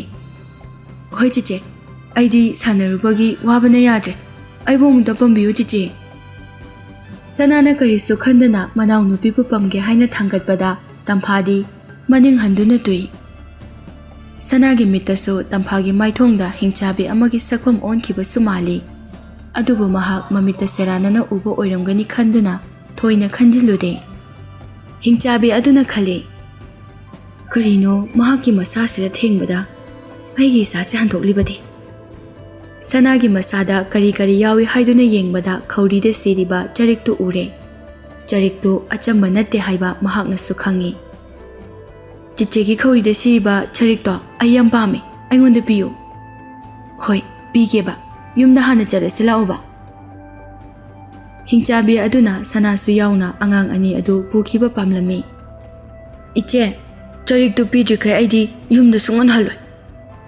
ꯃꯅꯥꯎꯅꯨꯄꯤꯒꯤ ꯅꯤꯡꯉꯥꯏ ꯈꯪꯕꯅ ꯎꯄꯥꯏ ꯂꯩꯔꯔꯣꯏ ꯈꯪꯕꯗꯒꯤ ꯆꯔꯤꯛꯇꯨ ꯂꯧꯊꯣꯛꯂꯝꯃꯤ꯫ ꯆꯔꯤꯛꯇꯨ ꯃꯈꯨꯠꯅ ꯄꯥꯏꯗꯨꯅ ꯂꯩꯔꯤꯉꯩ ꯍꯤꯡꯆꯥꯕꯤ ꯑꯗꯨꯅ ꯁꯅꯥꯒꯤ ꯃꯈꯨꯠꯇꯨ ꯀꯟꯊꯣꯛꯇꯨꯅ ꯆꯔꯤꯛꯇꯨ ꯃꯈꯥꯗ ꯊꯥꯊꯈꯤ꯫ "ꯇꯝꯐꯥ, ꯅꯪꯅ ꯇꯧꯔꯤꯁꯤ ꯀꯩꯅꯣ"꯫ ꯑꯁꯤ ꯍꯥꯏꯔꯒ ꯆꯔꯤꯛꯇꯨ ꯈꯨꯟꯒꯦ ꯍꯥꯏꯅ ꯅꯣꯟꯊꯔꯛꯄꯗ ꯍꯤꯡꯆꯥꯕꯤ ꯑꯗꯨ ꯃꯍꯥꯛꯀꯤ ꯑꯁꯦꯡꯕ ꯁꯛꯇꯝꯗ ꯑꯣꯜꯂꯛꯈꯤ꯫ ꯁꯅꯥꯅ ꯆꯔꯤꯛꯇꯨ ꯈꯨꯟꯒꯦ ꯇꯧꯕꯒ ꯃꯍꯥꯛꯀꯤ ꯃꯃꯥꯡꯗ ꯑꯆꯧꯕ ꯃꯃꯤ ꯑꯃ ꯇꯥꯔꯛꯄꯗꯨ ꯎꯔꯝꯃꯤ꯫ ꯃꯍꯥꯛ ꯃꯁꯥꯗꯨ ꯅꯤꯛꯅ ꯅꯤꯛꯅ ꯃꯃꯥꯏꯗꯨ ꯇꯞꯅ ꯅꯣꯝꯈꯠꯂꯛꯏ꯫ ꯍꯤꯡꯆꯥꯕꯤ ꯑꯗꯨ ꯎꯕꯗ ꯃꯍꯥꯛ ꯃꯈꯣꯜ ꯍꯧꯅ ꯂꯥꯎꯗꯨꯅ ꯀꯞꯂꯛꯏ꯫ ꯍꯤꯡꯆꯥꯕꯤ ꯑꯗꯨꯅ "ꯇꯨ, ꯑꯥꯗ ꯇꯥꯗꯨꯅ ꯂꯩꯔꯤꯕ ꯑꯉꯥꯡꯁꯦ ꯀꯅꯥꯅꯣ ꯌꯦꯡꯉꯨ, ꯅꯆꯤꯟ ꯅꯅꯥꯎ ꯅꯈꯣꯏ ꯑꯅꯤ ꯑꯩꯅ ꯄꯨꯗꯨꯅ ꯆꯠꯄ ꯇꯥꯔꯦꯗꯣ"꯫ ꯁꯅꯥꯕꯨ ꯍꯦꯛ ꯐꯥꯒꯦ ꯍꯥꯏꯅ ꯃꯈꯨꯠ ꯇꯤꯡꯊꯣꯔꯛꯄ ꯃꯇꯝꯗꯗꯤ ꯃꯍꯥꯛꯀꯤ ꯃꯈꯨꯠꯇ ꯇꯦꯟ ꯑꯃ ꯀꯥꯞꯂꯛꯇꯨꯅ ꯈꯨꯠꯁꯥ ꯈꯔ ꯀꯦꯟꯈꯤ꯫ ꯌꯦꯡꯊꯣꯛꯂꯨꯕꯗ ꯚꯥꯁꯀꯔꯅ ꯀꯥꯞꯂꯛꯄ ꯑꯣꯏꯔꯝꯃꯤ꯫ ꯁꯅꯥꯒꯤ ꯃꯅꯦꯗꯨꯅ ꯈꯨꯗꯣꯡꯊꯤꯕ ꯈꯔ ꯊꯣꯛꯂꯝꯕ ꯌꯥꯏ ꯈꯟꯗꯨꯅ ꯚꯥꯁꯀꯔꯕꯨ ꯄꯨꯗꯨꯅ ꯂꯥꯛꯄꯅꯤ꯫ ꯍꯤꯡꯆꯥꯕꯤꯗꯨ ꯁꯅꯥ ꯊꯅꯝꯂꯒ ꯃꯈꯥꯗ ꯇꯥꯔꯤꯕ ꯇꯝꯐꯥꯕꯨ ꯄꯨꯔꯒ ꯃꯍꯥꯛꯅ ꯄꯨꯔꯛꯈꯤꯕ ꯃꯁꯥ ꯄꯥꯟꯕ ꯁꯒꯣꯜ ꯑꯗꯨ ꯇꯣꯡꯂꯒ ꯄꯥꯏꯈꯤ꯫ ꯚꯥꯁꯀꯔꯅ ꯇꯦꯟ ꯀꯥꯞꯄꯗ ꯃꯁꯥꯏꯒꯟꯗ ꯐꯅ ꯌꯥꯝꯅ ꯄꯥꯟꯈꯤ꯫ ꯍꯤꯡꯆꯥꯕꯤ ꯑꯗꯨꯁꯨ ꯍꯤꯡꯂꯗꯤ ꯈꯟꯗꯨꯅ ꯆꯩꯅꯥ ꯈꯥꯡꯅ ꯈꯥꯡꯅ ꯑꯗꯨꯝ ꯆꯠꯈꯤ꯫ ꯁꯅꯥꯁꯨ ꯆꯔꯤꯛꯇꯨ ꯃꯈꯨꯠꯇ ꯄꯥꯏꯔꯒ ꯃꯐꯝ ꯑꯗꯨꯗ ꯑꯗꯨꯝ ꯋꯥꯟꯊꯈꯤ꯫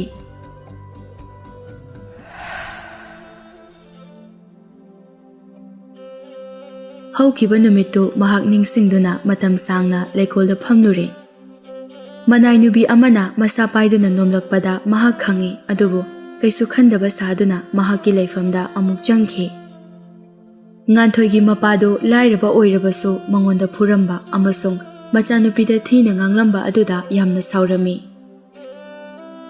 "ꯃꯃꯥ, ꯑꯩ ꯈꯨꯜꯒꯤ ꯄ꯭ꯔꯙꯥꯟꯗ ꯋꯥꯀꯠꯇꯨꯅ ꯃꯈꯣꯏꯕꯨ ꯁꯣꯏꯗꯅ ꯋꯥꯔꯛꯍꯟꯒꯅꯤ"꯫ "ꯃꯣꯏ ꯄꯥꯕꯨꯡ, ꯀꯩꯁꯨ ꯍꯥꯏꯔꯨꯔꯅꯨ, ꯅꯆꯥꯅꯨꯄꯤ ꯑꯁꯦ ꯂꯩꯁꯥꯕꯤ ꯐꯥꯔꯛꯂꯕꯅꯤ꯫ ꯃꯤꯒꯤ ꯃꯃꯥꯡꯗ ꯌꯥꯌꯥ ꯂꯥꯎꯕꯗꯣ ꯑꯔꯦꯝꯕ ꯅꯠꯇꯦ꯫ ꯑꯗꯨ ꯑꯣꯏꯔꯕꯁꯨ ꯑꯩꯈꯣꯏꯕꯨ ꯄꯩꯁꯥ ꯄꯥꯏꯗꯦ, ꯏꯔꯜ ꯂꯩꯇꯦ ꯍꯥꯏꯗꯨꯅ ꯃꯈꯣꯏꯅ ꯇꯧꯅꯤꯡꯕ ꯇꯧꯕꯗꯤ ꯑꯩꯅꯁꯨ ꯂꯦꯝꯅ ꯊꯥꯔꯣꯏ"꯫ ꯉꯥꯟꯊꯣꯏꯁꯨ ꯅꯣꯡꯃ ꯅꯤꯅꯤ ꯑꯁꯤꯗꯤ ꯃꯁꯥꯗꯣ ꯍꯥꯏꯐꯝ ꯇꯧꯐꯝ ꯑꯃ ꯏꯈꯪ ꯈꯪꯂꯝꯗꯦ꯫ ꯃꯃꯥꯒꯤ ꯃꯤꯆꯩ ꯑꯃꯁꯨꯡ ꯃꯄꯥꯒꯤ ꯑꯁꯣꯛꯄꯗꯨ ꯎꯔꯒ ꯃꯍꯥꯛꯅ ꯊꯣꯛꯍꯟꯕ ꯉꯥꯛꯇꯅꯤ ꯍꯥꯏꯕ ꯋꯥꯈꯜ ꯑꯁꯤ ꯈꯟꯕꯗ ꯇꯨꯝꯕ ꯆꯥꯕ ꯌꯥꯔꯝꯗꯦ꯫ ꯉꯥꯟꯊꯣꯏꯁꯨ ꯃꯃꯥ ꯃꯄꯥꯅ ꯋꯥꯔꯤ ꯁꯥꯔꯝꯕ ꯑꯗꯨꯗ ꯌꯥꯎꯁꯤꯜꯂꯛꯏ꯫ "ꯕꯕꯥ, ꯇꯨꯃꯤꯟꯅ ꯁꯨꯝ ꯂꯩꯔꯁꯤ, ꯑꯗꯨꯅ ꯐꯔꯅꯤ. ꯑꯩ ꯃꯤꯃꯥꯡꯗ ꯌꯥꯝ ꯏꯀꯥꯏꯌꯦ"꯫ "ꯏꯆꯥꯅ ꯀꯔꯤꯒꯤ ꯏꯀꯥꯏꯒꯅꯤ? ꯃꯈꯣꯏꯅ ꯑꯩꯈꯣꯏꯒꯤ ꯃꯇꯦꯡ ꯄꯥꯡꯂꯕꯁꯨ ꯑꯩꯈꯣꯏꯅ ꯅꯣꯡꯃꯇ ꯅꯤꯔꯨꯕꯗꯤ ꯅꯠꯇꯦꯗꯅ. ꯃꯇꯦꯡ ꯈꯔ ꯄꯥꯡꯂꯦ ꯍꯥꯏꯗꯨꯅꯕꯨ ꯃꯤꯕꯨ ꯁꯤꯖꯤꯟꯅꯅꯤꯡꯕ ꯃꯑꯣꯡꯗ ꯁꯤꯖꯤꯟꯅꯒꯦ ꯍꯥꯏꯕꯗꯤ ꯃꯇꯧ ꯀꯔꯝꯅ ꯌꯥꯒꯅꯤ? ꯑꯗꯨꯕꯨꯕ, ꯑꯩꯁꯨ ꯑꯉꯥꯡ ꯅꯠꯇ꯭ꯔꯕꯅꯤꯅ ꯇꯨꯃꯤꯟꯅ ꯑꯗꯨꯝ ꯂꯩꯔꯁꯦ ꯍꯥꯏꯕ"꯫ ꯊꯣꯡꯒꯥꯜ ꯊꯣꯛꯄ ꯐꯥꯎꯕ ꯉꯝꯁꯤꯜꯂꯛꯇ꯭ꯔꯦ ꯂꯩꯀꯥꯏ ꯑꯁꯤꯗ ꯃꯤꯋꯥ ꯉꯥꯡꯅꯗꯧꯒꯤ ꯉꯥꯏꯕ ꯃꯤ ꯀꯌꯥ ꯑꯃꯁꯨ ꯌꯥꯎꯔꯤꯕꯅꯤ ꯃꯍꯥꯛꯀꯤ ꯃꯃꯥꯅ ꯑꯃꯨꯛ ꯃꯇꯦꯡ ꯄꯥꯡꯁꯤꯜꯂꯛꯏ ꯆꯨꯝꯃꯤ ꯏꯆꯥꯅ ꯍꯥꯏꯕ ꯀꯅꯥꯗ ꯀꯔꯤꯁꯨ ꯍꯥꯏꯔꯒꯨꯝꯁꯦ ꯑꯗꯨꯒ ꯏꯕꯦꯝꯃ ꯅꯪꯁꯨ ꯅꯨꯄꯥ ꯑꯗꯨꯒ ꯑꯃꯨꯛ ꯍꯟꯅ ꯃꯔꯤ ꯂꯩꯅꯕꯗꯤ ꯌꯥꯔꯔꯣꯏ ꯍꯟꯗꯛ ꯏꯃꯥꯅ ꯍꯥꯏꯔꯤꯕ ꯋꯥꯐꯝ ꯑꯁꯤꯗ ꯅꯪꯅ ꯏꯟꯗꯕ ꯊꯣꯛꯂꯕꯗꯤ ꯅꯪ ꯏꯃꯥꯕꯨ ꯐꯠꯇꯦ ꯍꯥꯏꯒꯅꯨ ꯉꯥꯟꯊꯣꯏꯁꯨ ꯃꯍꯥꯛꯀꯤ ꯃꯃꯥ ꯃꯄꯥꯅ ꯃꯍꯥꯛꯀꯤꯗꯃꯛ ꯇꯥꯔꯤꯕ ꯗꯁꯥ ꯃꯌꯥꯝ ꯑꯗꯨ ꯈꯜꯂꯨꯔꯒ ꯌꯥꯝꯅ ꯅꯤꯡꯉꯝꯗꯅ ꯂꯩꯔꯝꯕꯅꯤ ꯃꯃꯥꯡꯗ ꯁꯣꯏꯈꯤꯕ ꯂꯥꯟꯈꯤꯕ ꯌꯥꯎꯔꯕꯁꯨ ꯍꯟꯗꯛꯇꯤ ꯃꯃꯥꯅ ꯍꯥꯏꯕ ꯏꯜꯂꯒꯦ ꯍꯥꯏꯗꯨꯅ ꯈꯟꯈ꯭ꯔꯦ ꯍꯣꯏ ꯏꯃꯥ ꯁꯤꯗꯒꯤꯗꯤ ꯑꯩ ꯏꯃꯥ ꯕꯕꯥꯅ ꯍꯥꯏꯕ ꯂꯣꯏꯅ ꯏꯜꯂꯅꯤ ꯃꯃꯥ ꯃꯆꯥꯅ ꯋꯥꯈꯜ ꯋꯥꯕꯅꯤ ꯑꯗꯨꯒ ꯃꯄꯥ ꯑꯗꯨꯅ ꯋꯥꯈꯜ ꯈꯛꯇ ꯅꯠꯇꯅ ꯃꯁꯥꯗ ꯐꯨꯔꯝꯕꯒꯤ ꯆꯩꯅꯥꯒ ꯄꯥꯟꯅꯕꯅ ꯑꯁꯥꯎꯕꯗꯤ ꯃꯍꯥꯛꯅ ꯏꯍꯦꯟ ꯍꯦꯜꯂꯝꯃꯤ ꯃꯃꯥ ꯃꯆꯥꯗ ꯀꯔꯤꯁꯨ ꯍꯥꯏꯗ꯭ꯔꯕꯁꯨ ꯈꯨꯜꯒꯤ ꯄ꯭ꯔꯙꯥꯟꯗ ꯆꯠꯇꯨꯅ ꯋꯥꯀꯠꯀꯅꯤ ꯍꯥꯏꯗꯨꯅ ꯈꯜꯂꯤ ꯉꯥꯟꯊꯣꯏ ꯊꯋꯥꯏ ꯅꯨꯡꯉꯥꯏꯇꯅ ꯃꯍꯥꯛꯀꯤ ꯀꯥꯗ ꯆꯪꯗꯨꯅ ꯎꯄꯨ ꯃꯅꯨꯡꯗ ꯀꯔꯤꯒꯨꯝꯕ ꯑꯃ ꯊꯤꯔꯤ ꯃꯍꯥꯛꯅ ꯊꯤꯔꯤꯕ ꯑꯗꯨ ꯐꯪꯂꯗꯨꯅ ꯃꯈꯨꯠꯅ ꯄꯥꯏꯗꯨꯅ ꯌꯦꯡꯂꯕꯗ ꯃꯃꯤꯠꯇꯒꯤ ꯃꯄꯤ ꯇꯥꯔꯛꯏ ꯄꯥꯏꯔꯤꯕ ꯑꯗꯔ ꯒꯨꯂꯥꯞ ꯑꯗꯨ ꯃꯊꯥꯗ ꯀꯣꯟꯁꯤꯟꯗꯨꯅ ꯊꯋꯥꯏ ꯅꯨꯡꯉꯥꯏꯇꯅ ꯀꯞꯂꯛꯏ ꯊꯥꯄꯥꯔꯤ ꯑꯩꯁꯨ ꯃꯇꯝꯗꯨꯗ ꯅꯪꯕꯨ ꯅꯨꯡꯁꯤꯈꯤꯗꯕ ꯅꯠꯇꯤꯌꯦ ꯅꯪꯕꯨ ꯎꯗꯕ ꯃꯇꯝꯗ ꯑꯩ ꯑꯉꯥꯎꯕꯤ ꯑꯃꯒꯨꯝ ꯂꯩꯈꯤꯕꯅꯤ ꯅꯪꯅ ꯑꯩꯕꯨ ꯀꯧꯔꯝꯂꯅꯤ ꯂꯥꯞꯊꯣꯛꯈ꯭ꯔꯦ ꯈꯟꯗꯨꯅ ꯑꯩꯁꯨ ꯏꯁꯥꯒꯤ ꯑꯅꯧꯕ ꯄꯨꯟꯁꯤ ꯑꯃꯗ ꯈꯣꯡ ꯊꯥꯡꯖꯤꯟꯈꯤꯕꯅꯤ ꯀꯞꯄꯒꯤ ꯃꯈꯣꯜ ꯑꯗꯨ ꯃꯍꯥꯛꯀꯤ ꯃꯃꯥꯅ ꯇꯥꯗꯨꯅ ꯆꯪꯂꯛꯏ ꯉꯥꯟꯊꯣꯏ ꯀꯔꯤꯒꯤ ꯏꯆꯥꯅ ꯀꯞꯀꯅꯤ ꯏꯆꯥꯒꯤꯗꯃꯛ ꯏꯃꯥꯅ ꯂꯣꯏꯅ ꯅꯤꯡꯕ ꯊꯨꯡꯍꯟꯒꯅꯤ ꯏꯆꯥꯅ ꯍꯧꯖꯤꯛ ꯄꯥꯝꯂꯤꯕꯁꯦ ꯀꯔꯤꯅꯣ ꯍꯥꯏꯌꯨ ꯏꯃꯥꯅ ꯁꯣꯏꯗꯅ ꯄꯤꯒꯅꯤ ꯏꯃꯥ ꯌꯦꯡꯉꯨ ꯑꯗꯔ ꯒꯨꯂꯥꯞ ꯑꯁꯦ ꯃꯁꯦ ꯊꯥꯄꯥꯔꯤꯅ ꯑꯉꯥꯡ ꯑꯣꯏꯔꯤꯉꯩꯗ ꯑꯩꯉꯣꯟꯗ ꯄꯤꯈꯤꯕꯅꯤ ꯑꯩꯅ ꯑꯁꯨꯛ ꯁꯥꯡꯕ ꯃꯇꯝꯁꯦ ꯂꯩꯅꯥ ꯑꯃꯠꯇ ꯇꯥꯍꯟꯗꯅ ꯊꯝꯖꯤꯜꯂꯒ ꯂꯥꯛꯄꯅꯤ ꯍꯧꯖꯤꯛꯇꯤ ꯂꯩꯔꯥꯡ ꯑꯁꯤꯒꯤ ꯃꯄꯨꯗꯣ ꯆꯠꯈ꯭ꯔꯦ ꯑꯩꯕꯨ ꯋꯥꯔꯧꯔꯒ ꯑꯃꯨꯛ ꯍꯜꯂꯛꯂꯔꯣꯏ ꯑꯩꯒꯤ ꯏꯅꯥꯛꯇ ꯁꯦꯁꯦ ꯀꯞꯀꯅꯨ ꯏꯆꯥꯅ ꯑꯗꯨꯝꯅ ꯋꯥꯈꯜ ꯆꯦꯠꯄꯤ ꯅꯨꯄꯤ ꯑꯣꯏꯔꯝꯅꯤ ꯍꯥꯏꯕꯗꯤ ꯏꯃꯥꯅ ꯊꯥꯖꯔꯨꯗꯕꯅꯤ ꯏꯃꯥ ꯍꯣꯔꯦꯟꯂ ꯍꯌꯦꯡꯂ ꯄꯥꯔꯤꯒꯤ ꯏꯃꯨꯡꯗ ꯆꯠꯇꯨꯅ ꯍꯥꯏꯖꯔꯨꯒꯅꯤ ꯃꯍꯥꯛꯀꯤ ꯃꯃꯥ ꯇꯝꯗꯣ ꯑꯩꯒ ꯂꯩꯁꯥꯔꯤꯉꯩꯗ ꯌꯥꯝꯅ ꯂꯨꯅ ꯇꯤꯟꯅꯔꯛꯈ꯭ꯔꯕ ꯃꯕꯨꯛ ꯃꯄꯥꯎꯒ ꯌꯥꯝꯅ ꯐꯈ꯭ꯔꯕ ꯌꯥꯝꯅ ꯏꯪ ꯇꯞꯆꯈ꯭ꯔꯕꯅꯤ ꯉꯥꯟꯊꯣꯏ ꯃꯃꯥꯒꯤ ꯋꯥꯐꯝ ꯑꯗꯨꯗ ꯅꯨꯡꯉꯥꯏꯕꯗꯤ ꯐꯥꯎꯔꯝꯃꯤ ꯑꯗꯨꯕꯨ ꯃꯈꯣꯏꯅ ꯄꯥꯔꯤ ꯑꯃꯁꯨꯡ ꯃꯍꯥꯛꯀꯤ ꯃꯆꯟꯗ ꯐꯨꯈꯤꯕ ꯑꯗꯨ ꯈꯜꯂꯨꯔꯒ ꯌꯥꯔꯛꯀꯅꯤ ꯍꯥꯏꯕꯗꯤ ꯊꯥꯖꯗꯦ ꯄꯥꯔꯤꯁꯨ ꯋꯥꯈꯜ ꯇꯥꯔꯛꯇꯨꯅ ꯃꯃꯤꯠ ꯄꯥꯡꯊꯣꯔꯛꯄꯗ ꯃꯣꯜꯂꯕ ꯐꯝꯄꯥꯛ ꯑꯃꯗ ꯍꯤꯞꯇꯨꯅ ꯂꯩꯔꯝꯃꯤ ꯃꯃꯤꯠꯇꯨ ꯅꯥꯀꯟ ꯅꯥꯀꯟꯗ ꯂꯩꯊꯣꯛꯇꯨꯅ ꯌꯦꯡꯂꯨꯕꯗ ꯃꯍꯥꯛꯅ ꯍꯤꯞꯂꯤꯕ ꯐꯃꯨꯡ ꯑꯗꯨ ꯅꯣꯡꯌꯥꯏꯒꯤꯗꯅꯤ ꯍꯥꯏꯕ ꯈꯪꯂꯛꯏ ꯃꯍꯥꯛ ꯌꯥꯝꯅ ꯄꯥꯈꯠꯅ ꯍꯧꯒꯠꯂꯛꯏ ꯑꯩꯗꯤ ꯅꯤꯡꯊꯧꯒꯤ ꯐꯃꯨꯡ ꯑꯁꯤꯗ ꯃꯇꯧ ꯀꯔꯝꯅ ꯍꯧꯈꯤꯕ ꯅꯨꯃꯤꯠꯇ ꯀꯔꯤ ꯀꯔꯤ ꯇꯧꯈꯤ ꯍꯥꯏꯕꯗꯨ ꯅꯤꯡꯁꯤꯡꯂꯛꯏ ꯅꯤꯡꯊꯧ ꯅꯣꯡꯌꯥꯏꯁꯨ ꯃꯍꯥꯛꯀꯤ ꯃꯅꯥꯛꯇ ꯆꯪꯁꯤꯜꯂꯛꯇꯨꯅ ꯍꯪꯂꯛꯏ ꯏꯇꯥꯎ ꯍꯧꯒꯠꯂꯦꯗꯅ ꯏꯇꯥꯎꯅ ꯅꯨꯡꯉꯥꯏꯅ ꯇꯨꯝꯗꯨꯅ ꯂꯩꯕꯗꯨꯗ ꯑꯩꯅ ꯍꯧꯗꯣꯛꯇ꯭ꯔꯕꯅꯤ ꯄꯥꯔꯤ ꯄꯥꯈꯠꯅ ꯅꯣꯡꯌꯥꯏꯗ ꯈꯨꯔꯨꯝꯃꯤ ꯑꯩ ꯀꯔꯝꯅ ꯏꯅꯤꯡꯊꯧꯒꯤ ꯐꯃꯨꯡ ꯑꯁꯤꯗ ꯍꯤꯞꯂꯝꯂꯤꯕꯅꯣ ꯍꯥꯏꯕ ꯑꯩ ꯈꯪꯖꯍꯧꯗꯕꯅꯤ ꯃꯁꯤꯒꯤꯗꯃꯛ ꯗꯟꯗꯤ ꯑꯃ ꯄꯤꯕꯗ ꯏꯁꯥꯅ ꯌꯥꯅ ꯂꯧꯒꯅꯤ ꯑꯉꯥꯡ ꯑꯣꯏꯔꯤꯉꯩꯗ ꯃꯈꯣꯏ ꯑꯅꯤꯅ ꯇꯨꯃꯤꯟꯅꯕ ꯆꯥꯃꯤꯟꯅꯕ ꯀꯌꯥ ꯇꯧꯔꯛꯏ ꯅꯣꯡꯌꯥꯏꯅ ꯅꯤꯡꯊꯧ ꯑꯣꯏꯈꯤꯕꯗꯒꯤ ꯐꯃꯨꯡ ꯑꯃꯠꯇꯗ ꯑꯍꯤꯡ ꯄꯨꯟꯅ ꯇꯨꯃꯤꯟꯅꯈꯤꯕ ꯌꯥꯎꯗ꯭ꯔꯤ ꯅꯣꯡꯌꯥꯏꯅ ꯏꯇꯥꯎ ꯅꯪ ꯑꯩꯉꯣꯟꯗ ꯏꯀꯥꯏꯕ ꯄꯤꯔꯒꯅꯨ ꯑꯩ ꯅꯐꯝꯗ ꯂꯥꯜꯂꯦ ꯍꯥꯏꯔꯦꯗꯅ ꯅꯪ ꯑꯩꯕꯨ ꯉꯥꯛꯄꯤꯕ ꯉꯝꯃꯔꯣꯏꯗ꯭ꯔꯣ ꯏꯅꯤꯡꯊꯧ ꯑꯩꯕꯨ ꯏꯇꯥꯎ ꯍꯥꯏꯅ ꯀꯧꯕꯤꯒꯅꯨ ꯑꯩꯗꯤ ꯀꯣꯅꯨꯡ ꯑꯁꯤꯗ ꯂꯩꯕ ꯑꯆꯝꯕ ꯂꯥꯟꯃꯤ ꯃꯤꯅꯥꯏ ꯑꯃꯅꯤ ꯉꯔꯥꯡ ꯄꯥꯔꯤꯅ ꯃꯉꯣꯟꯗ ꯅꯤꯡꯊꯧ ꯀꯧꯔꯛꯄꯗ ꯃꯍꯥꯛꯅ ꯈꯨꯄꯥꯛꯅ ꯊꯥꯈꯤꯕ ꯑꯗꯨ ꯅꯤꯡꯁꯤꯡꯂꯛꯏ ꯃꯁꯤ ꯈꯜꯂꯨꯔꯒ ꯃꯍꯥꯛ ꯄꯥꯔꯤꯕꯨ ꯅꯨꯡꯁꯤꯅ ꯀꯣꯟꯁꯤꯟꯗꯨꯅ ꯍꯥꯏꯔꯛꯏ ꯏꯇꯥꯎ ꯑꯩ ꯌꯥꯝ ꯂꯥꯟꯈ꯭ꯔꯦ ꯑꯩꯅ ꯏꯇꯥꯎꯒꯤ ꯄꯨꯛꯆꯦꯜꯁꯦ ꯃꯅꯨꯡ ꯍꯨꯠꯅ ꯈꯪꯂꯨꯗꯕꯒꯤ ꯁꯣꯏꯕꯅꯤ ꯑꯩꯒꯤ ꯑꯄꯥꯝꯕ ꯐꯪꯕ ꯉꯝꯗꯦ ꯍꯥꯏꯗꯨꯅ ꯇꯥꯏꯅꯐꯝ ꯈꯪꯗꯕꯗꯒꯤ ꯏꯇꯥꯎꯗ ꯇꯥꯏꯅꯈꯤꯕꯅꯤ ꯑꯗꯨ ꯏꯇꯥꯎꯅ ꯃꯤꯈꯠꯅꯕꯒꯤ ꯃꯔꯝꯗꯤ ꯀꯔꯤꯒꯤꯅꯣ ꯑꯩꯈꯣꯏꯒꯤ ꯈꯨꯜꯗ ꯑꯩꯅ ꯌꯥꯝꯅ ꯅꯨꯡꯁꯤꯖꯕ ꯅꯨꯄꯤ ꯑꯃ ꯂꯩ ꯑꯩꯅ ꯀꯣꯅꯨꯡꯗꯒꯤ ꯌꯨꯝꯗ ꯍꯟꯈꯤꯕ ꯈꯨꯗꯤꯡ ꯃꯍꯥꯛꯀ ꯃꯇꯝ ꯑꯌꯥꯝꯕꯗ ꯁꯥꯟꯅꯔꯛꯈꯤ ꯑꯩꯁꯨ ꯌꯨꯝꯗ ꯍꯟꯗꯕ ꯀꯨꯏꯔꯦ ꯍꯥꯏꯅ ꯍꯜꯂꯨꯕꯅꯤ ꯃꯍꯥꯛꯇꯤ ꯑꯩꯉꯣꯟꯗꯒꯤ ꯑꯍꯦꯟꯕ ꯅꯨꯄꯥ ꯑꯃꯒ ꯈꯪꯅꯗꯨꯅ ꯂꯩꯔꯝꯃꯤ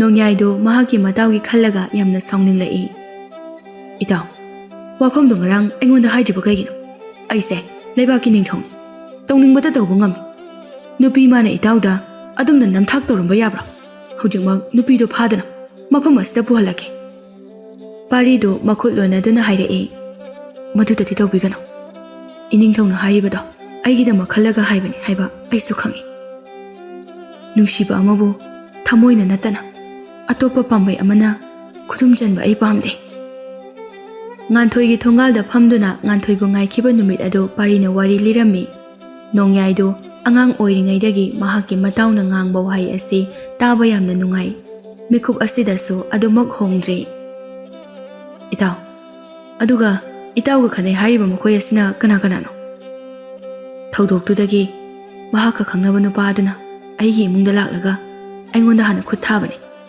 ꯑꯩꯈꯣꯏ ꯑꯅꯤ ꯈꯠꯅꯔꯤꯉꯩ ꯃꯍꯥꯛꯀꯤ ꯃꯄꯥꯅ ꯃꯈꯣꯏꯁꯤꯡ ꯑꯗꯣ ꯄꯨꯔꯒ ꯂꯥꯛꯈꯤꯕꯅꯤ ꯅꯨꯄꯥꯗꯨꯗꯤ ꯑꯩꯅ ꯐꯨꯕꯗ ꯌꯥꯝꯅ ꯁꯣꯛꯈꯤꯕꯅꯤ ꯑꯃꯨꯇꯤ ꯍꯣꯏꯅ ꯂꯥꯛꯇ꯭ꯔꯤꯉꯩꯗ ꯍꯥꯟꯅ ꯄꯨꯗꯨꯅ ꯆꯠꯈ꯭ꯔꯕꯅꯤ ꯑꯗꯨꯗꯤ ꯃꯈꯣꯏꯁꯤꯡꯁꯦ ꯂꯩꯀꯥꯏꯒꯤ ꯒꯨꯟꯗꯥ ꯇꯥꯔꯦ ꯐꯩ ꯄꯔꯥ ꯑꯃꯃꯝ ꯂꯣꯏꯅ ꯇꯝꯕꯤꯒꯦ ꯍꯦꯟꯗ ꯍꯦꯟꯖꯤꯜꯂꯛꯂꯒꯅ ꯃꯊ꯭ꯋꯥꯏ ꯃꯥꯡꯂꯦꯗꯅ ꯏꯇꯥꯎ ꯃꯈꯣꯏꯁꯤꯡꯁꯤꯗꯤ ꯃꯔꯥꯜ ꯀꯩꯁꯨ ꯂꯩꯕ ꯅꯠꯇꯦ ꯃꯄꯨꯅ ꯏꯟꯁꯤꯟꯕꯗ ꯑꯆꯨꯝ ꯃꯔꯥꯜ ꯊꯤꯗꯅ ꯃꯇꯦꯡ ꯄꯥꯡꯕ ꯈꯛꯅꯤ ꯆꯩꯔꯥꯛ ꯄꯤꯔꯕꯁꯨ ꯃꯊ꯭ꯋꯥꯏꯗꯤ ꯂꯧꯕꯤꯒꯅꯨ ꯃꯈꯣꯏ ꯑꯅꯤ ꯋꯥꯔꯤ ꯁꯥꯟꯅꯔꯒ ꯃꯄꯥꯟꯗ ꯊꯣꯡꯃꯤꯟꯅꯔꯛꯏ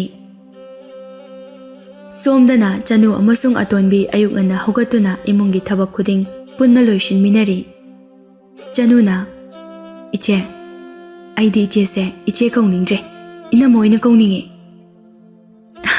ꯑꯗꯨꯒꯤꯗꯤ ꯀꯧꯅꯤꯡꯕ ꯑꯃ ꯍꯦꯛꯇ ꯀꯧꯗ ꯀꯩꯁꯨ ꯍꯥꯏꯔꯣꯏ ꯑꯗꯨꯗ ꯂꯩꯀꯥꯏ ꯃꯤꯁꯤꯡꯅ ꯇꯥꯈ꯭ꯔꯗꯤ ꯑꯩ ꯌꯥꯝ ꯏꯀꯥꯏꯖꯩꯗ ꯏꯆꯦ ꯑꯗꯨꯏꯗꯤ ꯀꯩꯁꯨ ꯏꯀꯥꯏꯅꯤꯡꯉꯥꯏ ꯂꯩꯇꯦ ꯏꯆꯦꯅꯕꯨ ꯌꯥꯔꯗꯤ ꯄꯨꯝꯅꯃꯛ ꯌꯥꯔꯦ ꯑꯇꯣꯟꯕꯤꯗꯨ ꯀꯔꯤꯁꯨ ꯍꯥꯏꯗ꯭ꯔꯕꯁꯨ ꯌꯥꯔꯦ ꯍꯥꯏꯕꯒꯨꯝꯅ ꯅꯣꯛꯐꯦꯠ ꯇꯧꯔꯛꯏ ꯆꯅꯨꯅ ꯐꯥꯒꯤ ꯇꯧꯕꯅꯦ ꯑꯩꯈꯣꯏ ꯗꯗꯥꯅ ꯇꯥꯔꯗꯤ ꯑꯩꯕꯨ ꯉꯥꯡꯕꯤꯒꯅꯤ ꯃꯍꯥꯛꯀꯤ ꯃꯃꯥꯟꯅꯕꯤꯗ ꯎꯁꯤꯠꯇꯦ ꯍꯥꯏꯗꯨꯅ ꯑꯗꯣ ꯏꯆꯦꯒ ꯑꯩꯈꯣꯏ ꯗꯗꯥꯒ ꯃꯇꯧ ꯀꯔꯝꯅ ꯀꯥꯏꯗ ꯊꯦꯡꯅꯔꯒ ꯈꯪꯅꯈ꯭ꯔꯤꯅꯣ ꯑꯇꯣꯝꯕꯤꯗꯣ ꯉꯥꯏꯍꯥꯛꯇꯤ ꯈꯨꯝꯐꯝ ꯈꯪꯗꯅ ꯂꯩ ꯃꯆꯤꯟꯗ ꯊꯣꯛꯂꯛꯄ ꯑꯃ ꯍꯦꯛꯇ ꯈꯨꯝꯖꯤꯜꯂꯤ ꯑꯗꯨꯕꯨꯔꯥ ꯑꯉꯥꯡ ꯑꯣꯏꯔꯤꯉꯩ ꯑꯩꯅ ꯂꯝ ꯀꯣꯏꯕ ꯆꯠꯄꯗ ꯊꯦꯡꯅꯈꯤꯕꯅꯤ ꯑꯗꯨꯗꯒꯤ ꯑꯩꯈꯣꯏ ꯑꯅꯤ ꯑꯗꯨꯝ ꯂꯣꯏꯅꯈꯤꯕꯅꯤ ꯑꯗꯨꯗꯤ ꯅꯈꯣꯏ ꯑꯅꯤꯗꯤ ꯌꯥꯝ ꯇꯣꯏꯅ ꯎꯅꯔꯝꯃꯅꯤ ꯑꯩꯈꯣꯏ ꯗꯗꯥꯁꯦ ꯀꯌꯥꯗ ꯃꯆꯤꯟ ꯊꯤꯔꯤꯅꯣ ꯃꯥꯅꯗꯤ ꯀꯣꯅꯨꯡꯗ ꯂꯩꯔꯁꯨ ꯅꯨꯄꯤ ꯑꯃꯠꯇꯒ ꯀꯧꯅꯗꯦ ꯈꯪꯅꯗꯦ ꯀꯥꯏꯅ ꯍꯥꯏꯔꯤꯕ ꯑꯩꯉꯣꯟꯗꯗꯤ ꯑꯗꯨꯗꯤ ꯆꯨꯝꯃꯝꯒꯅꯤꯌꯦ ꯃꯥꯅꯁꯨ ꯑꯩꯉꯣꯟꯗ ꯑꯗꯨꯃꯥꯏꯅ ꯍꯥꯏꯌꯦ ꯅꯈꯣꯏ ꯑꯅꯤꯗꯤ ꯇꯨꯃꯤꯟ ꯇꯨꯃꯤꯟꯅ ꯑꯗꯨꯝ ꯎꯅꯔꯝꯗꯧ ꯃꯥꯜꯂꯤꯕ ꯑꯗꯨꯗꯤ ꯎꯅꯕ꯭ꯔꯥ ꯆꯦ ꯎꯅꯗꯤꯌꯦ ꯀꯣꯟꯅ ꯑꯩ ꯃꯇꯥꯡ ꯆꯥꯕꯗ ꯅꯈꯣꯏ ꯗꯗꯥꯒ ꯑꯩꯒ ꯊꯦꯡꯅꯔꯛꯈꯤꯕꯒꯤ ꯋꯥꯔꯤꯗꯣ ꯁꯣꯏꯗꯅ ꯂꯤꯒꯦ ꯍꯣꯏ ꯆꯦ ꯑꯩꯈꯣꯏ ꯗꯗꯥꯁꯦ ꯅꯤꯡꯈꯤꯕ ꯑꯃꯗꯒꯤ ꯍꯣꯡꯗꯤ ꯍꯣꯡꯒꯟꯗꯕꯅꯦ ꯃꯇꯥꯡ ꯆꯥꯔꯦ ꯈꯟꯅ ꯑꯇꯣꯟꯕꯤꯁꯨ ꯋꯥꯍꯪ ꯑꯃ ꯍꯪꯂꯛꯏ ꯑꯗꯣ ꯅꯣꯏ ꯗꯗꯥꯒꯤ ꯈꯪꯅꯕ ꯅꯨꯄꯤꯗꯤ ꯂꯩꯕ꯭ꯔꯥ ꯏꯆꯦ ꯑꯩꯈꯣꯏ ꯂꯩꯀꯥꯏꯁꯤꯗꯒꯤ ꯃꯍꯥꯛꯀꯅꯦ ꯅꯨꯡꯁꯤꯅꯕ ꯏꯆꯦ ꯑꯃꯗꯤ ꯂꯩ ꯏꯆꯦꯗꯣ ꯍꯧꯖꯤꯛꯇꯤ ꯑꯇꯣꯞꯄ ꯅꯨꯄꯥꯒ ꯈꯪꯅꯈ꯭ꯔꯦ ꯑꯩꯈꯣꯏ ꯗꯗꯥꯗꯤ ꯑꯌꯥꯝꯕꯅ ꯀꯣꯅꯨꯡꯗ ꯑꯗꯨꯝ ꯂꯩ ꯌꯨꯝꯗ ꯏꯔꯥꯛ ꯂꯥꯛꯇꯦ ꯃꯍꯥꯛꯅ ꯌꯨꯝꯗ ꯍꯜꯂꯛꯄ ꯈꯨꯗꯤꯡꯒꯤ ꯏꯆꯦ ꯉꯥꯟꯊꯣꯏꯒꯤ ꯃꯅꯥꯛꯇ ꯍꯦꯛ ꯍꯦꯛ ꯆꯠꯄꯅꯦ ꯑꯗꯨꯕꯨ ꯍꯟꯗꯛꯇꯤ ꯆꯅꯨꯋꯥꯁꯦ ꯍꯥꯏꯔꯝꯂꯒ ꯂꯦꯞꯈꯤꯕ ꯑꯗꯨꯗ ꯑꯇꯣꯟꯕꯤꯅ ꯃꯈꯥ ꯇꯥꯔꯛꯎ ꯍꯥꯏꯔꯝꯃꯤ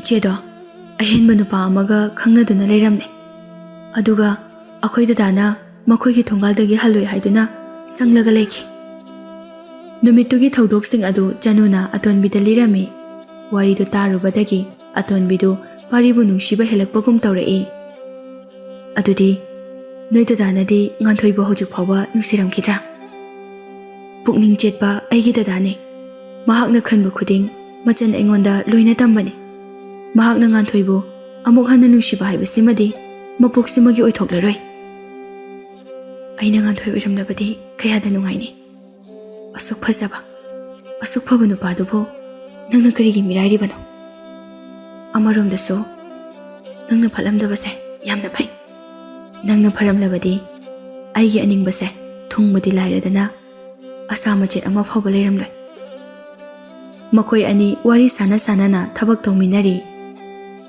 ꯃꯈꯣꯏꯒꯤ ꯌꯨꯝꯒꯤ ꯅꯥꯀꯟ ꯌꯦꯠ ꯑꯣꯏꯗ ꯌꯨꯝ ꯀꯨꯡꯅ ꯇꯥꯗ꯭ꯔꯕꯁꯨ ꯌꯨꯝꯊꯣꯡꯄꯣꯛ ꯑꯣꯏꯅ ꯄꯨꯔꯥ ꯂꯩꯕꯗꯤ ꯅꯠꯇꯦ ꯌꯨꯝ ꯑꯃꯒꯒꯤ ꯃꯔꯛꯇ ꯏꯪꯈꯣꯜ ꯂꯩꯕꯅ ꯌꯥꯝꯅ ꯅꯛꯅ ꯂꯩꯇꯕꯅꯤ ꯂꯩꯀꯥꯏꯒꯤ ꯑꯌꯨꯛ ꯑꯉꯟꯕꯗ ꯍꯧꯒꯠꯄ ꯃꯤꯁꯤꯡꯅ ꯆꯅꯨꯒꯤ ꯏꯃꯨꯡꯗ ꯅꯨꯄꯤ ꯑꯃ ꯂꯩꯔꯤꯕꯁꯤ ꯀꯅꯥꯅꯣ ꯍꯥꯏꯅ ꯍꯪꯅꯩ꯫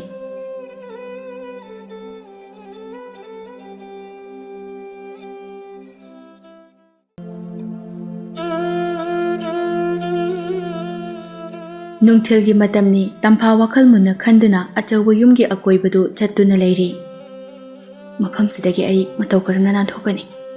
ꯄꯥꯛꯂꯕ ꯁꯃꯨꯗ꯭ꯔꯒꯤ ꯏꯄꯥꯛꯁꯤꯗꯤ ꯑꯩ ꯂꯥꯟꯗꯨꯅ ꯆꯠꯄ ꯉꯝꯂꯣꯏ꯫ ꯍꯤꯡꯆꯥꯕꯤ ꯑꯁꯤꯅ ꯌꯨꯝꯗꯒꯤ ꯆꯠꯊꯣꯛꯈꯤꯕ ꯃꯇꯝꯗ ꯂꯣꯟꯅ ꯍꯤ ꯃꯆꯥ ꯑꯃ ꯁꯥꯕꯅ ꯐꯒꯗ꯭ꯔꯥ?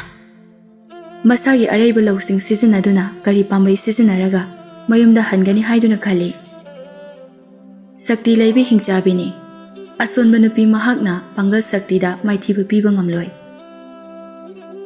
ꯏꯃꯥ ꯍꯤꯡꯆꯥꯕꯤ ꯑꯁꯤ ꯁꯛꯇꯤ ꯌꯥꯝꯅ ꯂꯩꯔꯁꯨ ꯃꯍꯥꯛꯅ ꯄꯥꯏꯕ ꯃꯈꯣꯜꯗꯤ ꯑꯩ ꯅꯣꯡꯃꯇ ꯇꯥꯈꯤꯗ꯭ꯔꯤ꯫ ꯃꯍꯥꯛꯅ ꯃꯐꯝꯁꯤꯗ ꯑꯩꯕꯨ ꯃꯇꯧ ꯀꯔꯝꯅ ꯄꯨꯔꯛꯈꯤꯕꯖꯥꯠꯅꯣ?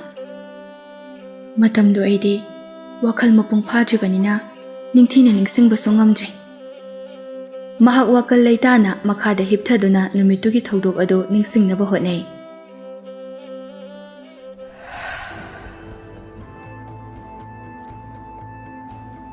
ꯇꯝꯐꯥ ꯃꯃꯥꯟꯅꯕꯤ ꯃꯌꯥꯝꯒ ꯁꯥꯟꯅꯗꯨꯅ ꯂꯩꯔꯤ꯫ ꯇꯝꯐꯥ, ꯅꯤꯅꯦ ꯏꯃꯨꯡ ꯐꯥꯎꯕꯗ ꯆꯪꯂꯨꯈꯤꯒꯦ, ꯌꯥꯝ ꯊꯨꯅ ꯂꯥꯛꯀꯅꯤ꯫ ꯅꯪ ꯃꯐꯝꯁꯤꯗ ꯑꯗꯨꯝ ꯁꯥꯟꯅꯔꯝꯃꯨꯀꯣ꯫ ꯍꯣꯏ ꯅꯤꯅꯦ, ꯑꯩ ꯏꯃꯥꯟꯅꯕꯤ ꯃꯌꯥꯝꯁꯤꯒ ꯑꯗꯨꯝ ꯁꯥꯟꯅꯔꯝꯒꯦ꯫ ꯃꯅꯦꯗꯨ ꯑꯁꯤ ꯍꯥꯏꯔꯝꯂꯒ ꯆꯠꯈꯤ꯫ ꯏꯀꯥꯟ ꯀꯥꯟꯅꯗꯅ ꯃꯍꯥꯛꯀꯤ ꯃꯅꯦꯗꯨ ꯑꯃꯨꯛ ꯂꯥꯛꯇꯨꯅ ꯍꯥꯏꯔꯛꯏ꯫ ꯇꯝꯐꯥ, ꯊꯦꯡꯉꯦ, ꯌꯨꯝꯗ ꯍꯜꯂꯁꯤ꯫ ꯑꯩ ꯍꯟꯈꯤꯔꯣꯏ, ꯏꯃꯥꯟꯅꯕꯤ ꯃꯌꯥꯝꯁꯤꯒ ꯁꯥꯟꯅꯈꯤꯗꯣꯏꯅꯦ꯫ ꯑꯩꯈꯣꯏ ꯕꯕꯥ ꯍꯜꯂꯛꯑꯗꯤ ꯑꯩ ꯑꯃꯨꯛ ꯁꯥꯟꯅꯕ ꯊꯣꯛꯄ ꯌꯥꯔꯛꯑꯔꯣꯏ, ꯑꯗꯨꯅ ꯑꯩ ꯉꯥꯛꯇꯪ ꯁꯥꯟꯅꯈꯤꯒꯦꯕ꯫ ꯅꯣꯏ ꯃꯃꯥꯗꯣ ꯁꯤꯍꯧꯗꯧꯔꯦ, ꯅꯪ ꯃꯃꯥꯕꯨ ꯎꯅꯤꯡꯗ꯭ꯔꯣ? ꯑꯉꯥꯡ ꯑꯣꯏꯔꯤꯕ ꯇꯝꯐꯥꯗꯨ ꯃꯃꯥ ꯁꯤꯍꯧꯗꯧꯔꯦ ꯍꯥꯏꯕꯗ ꯌꯥꯝꯅ ꯄꯥꯈꯠꯂꯝꯃꯤ꯫ ꯍꯥ, ꯑꯩꯒꯤ ꯃꯃꯥꯕꯣ? ꯅꯤꯅꯦ, ꯑꯗꯨꯗꯤ ꯌꯨꯝꯗ ꯍꯜꯂꯁꯦ꯫ ꯑꯁꯨꯝꯅ ꯅꯨꯄꯤꯗꯨꯅ ꯑꯉꯥꯡꯗꯨ ꯃꯈꯨꯠ ꯁꯝꯂꯒ ꯃꯥꯏꯀꯩ ꯑꯣꯟꯅꯅ ꯄꯨꯔꯛꯄ ꯍꯧꯔꯛꯄꯗ ꯇꯝꯐꯥꯅ ꯍꯥꯏꯔꯛꯏ꯫ ꯅꯤꯅꯦ, ꯀꯗꯥꯏꯗꯅꯣ ꯑꯩꯈꯣꯏꯅ ꯆꯠꯂꯤꯁꯦ? ꯑꯩꯈꯣꯏ ꯌꯨꯝꯗꯤ ꯁꯣꯝꯗꯅꯤ꯫ ꯅꯨꯄꯤꯗꯨꯅ ꯑꯉꯥꯡꯗꯨꯒꯤ ꯃꯆꯤꯟꯗꯨ ꯃꯦꯟꯁꯤꯟꯗꯨꯅ ꯃꯍꯥꯛꯅ ꯉꯥꯡꯂꯤꯕ ꯋꯥꯗꯨ ꯃꯄꯨꯡ ꯐꯥꯍꯟꯈꯤꯗ꯭ꯔꯦ꯫ ꯅꯣꯏ ꯃꯃꯥꯗꯣ ꯁꯣꯝꯗ ꯂꯩꯍꯧꯕꯅꯤ꯫ ꯅꯨꯄꯤꯗꯨꯅ ꯑꯉꯥꯡꯗꯨ ꯅꯝꯖꯥ ꯅꯝꯐꯨ ꯇꯧꯗꯨꯅ ꯑꯁꯣꯡꯕ ꯎꯃꯪꯗ ꯄꯨꯁꯤꯟꯈꯤ꯫ ꯇꯝꯐꯥꯗꯨ ꯑꯃꯨꯛꯇ ꯆꯪꯗ꯭ꯔꯤꯕ ꯎꯃꯪ ꯑꯗꯨꯗ ꯆꯪꯂꯛꯄꯗꯨ ꯀꯤꯕꯅ ꯀꯞꯂꯛꯏ꯫ ꯃꯍꯥꯛꯀꯤ ꯃꯆꯤꯟꯕꯥꯟꯗ ꯃꯦꯟꯁꯤꯜꯂꯝꯕ ꯑꯗꯨ ꯂꯧꯊꯣꯔꯛꯂꯦ꯫ ꯅꯤꯅꯦ, ꯅꯪꯅ ꯑꯩꯕꯨ ꯐꯥꯗꯨꯅ ꯄꯨꯔꯤꯕ ꯀꯩꯒꯤꯅꯣ? ꯍꯣꯔꯦꯟ ꯑꯩꯈꯣꯏ ꯕꯕꯥꯗ ꯍꯥꯏꯗꯣꯛꯇꯨꯅ ꯅꯪꯕꯨ ꯁꯣꯏꯗꯅ ꯐꯨꯍꯟꯒꯅꯤ꯫ ꯅꯨꯄꯤꯗꯨ ꯃꯍꯥꯛꯀꯤ ꯑꯁꯦꯡꯕ ꯍꯤꯡꯆꯥꯕꯤꯒꯤ ꯁꯛꯇꯝꯗ ꯑꯣꯟꯊꯣꯔꯛꯂꯦ꯫ ꯅꯪꯗꯤ ꯍꯟꯗꯛ ꯃꯄꯣꯛꯀꯤ ꯑꯣꯏꯅ ꯅꯃꯥꯅꯄꯥ ꯑꯃꯨꯛ ꯍꯟꯅ ꯎꯕ ꯐꯪꯂꯔꯣꯏ꯫ ꯉꯁꯤꯗꯒꯤ ꯅꯪꯗꯤ ꯑꯩꯒꯤ ꯏꯆꯥ ꯑꯣꯏꯔꯕꯅꯤ꯫ ꯍꯤꯡꯆꯥꯕꯤꯗꯨ ꯎꯕꯗ ꯇꯝꯐꯥꯗꯨ ꯀꯤꯕ ꯍꯦꯟꯃꯟꯕꯅ ꯃꯔꯣꯜ ꯐꯥꯎꯕ ꯊꯣꯛꯈꯤꯗ꯭ꯔꯦ꯫ ꯃꯈꯣꯜ ꯍꯧꯅ ꯂꯥꯎꯕꯁꯨ ꯉꯝꯗꯦ꯫ ꯍꯤꯡꯆꯥꯕꯤꯗꯨ ꯑꯁꯣꯡꯕ ꯃꯔꯛ ꯑꯃꯗ ꯌꯦꯡꯗꯨꯅ ꯂꯩ꯫ ꯊꯣꯛꯂꯛꯑꯣ, ꯑꯩꯒꯤ ꯊꯔꯣꯕꯤ, ꯑꯩꯈꯣꯏꯒꯤ ꯌꯨꯝꯗ ꯍꯜꯂꯁꯤ꯫ ꯑꯁꯣꯡꯕ ꯑꯗꯨꯗꯒꯤ ꯃꯁꯥꯅ ꯍꯧꯅ ꯍꯧꯅ ꯈꯞꯄꯒꯤ ꯃꯈꯣꯜ ꯑꯃ ꯇꯥꯔꯛꯏ꯫ ꯀꯔꯝꯕ ꯖꯤꯕꯕꯨ ꯑꯣꯏꯔꯤꯕꯅꯣ ꯍꯥꯏꯗꯨꯅ ꯇꯝꯐꯥꯁꯨ ꯉꯛꯅ ꯌꯦꯡꯉꯤ꯫ ꯃꯇꯝꯗꯨꯗ ꯃꯍꯥꯛꯀꯤ ꯃꯆꯦ ꯁꯅꯥꯅ ꯀꯧꯔꯛꯄꯒꯤ ꯃꯈꯣꯜ ꯇꯥꯔꯛꯏ꯫ ꯃꯈꯣꯜꯗꯨ ꯇꯥꯕꯗ ꯇꯝꯐꯥꯅ ꯈꯨꯝꯂꯛꯏ꯫ ꯏꯆꯦ, ꯑꯩ ꯁꯤꯗ ꯂꯩꯌꯦ꯫ ꯋꯥꯍꯩꯗꯨ ꯃꯄꯨꯡ ꯐꯥꯗ꯭ꯔꯤꯉꯩ ꯇꯨꯡꯗꯒꯤ ꯃꯆꯤꯟ ꯃꯦꯜꯂꯛꯄꯅ ꯁꯣꯔ ꯐꯨꯟꯈꯠꯂꯛꯄꯗꯒꯤ ꯃꯍꯥꯛ ꯂꯦꯛꯊꯈꯤ꯫ ꯃꯍꯥꯛꯅ ꯃꯤꯀꯞ ꯊꯣꯔꯛꯄꯗꯗꯤ ꯀꯥ ꯑꯃꯗ ꯍꯤꯞꯇꯨꯅ ꯂꯩꯔꯝꯃꯤ꯫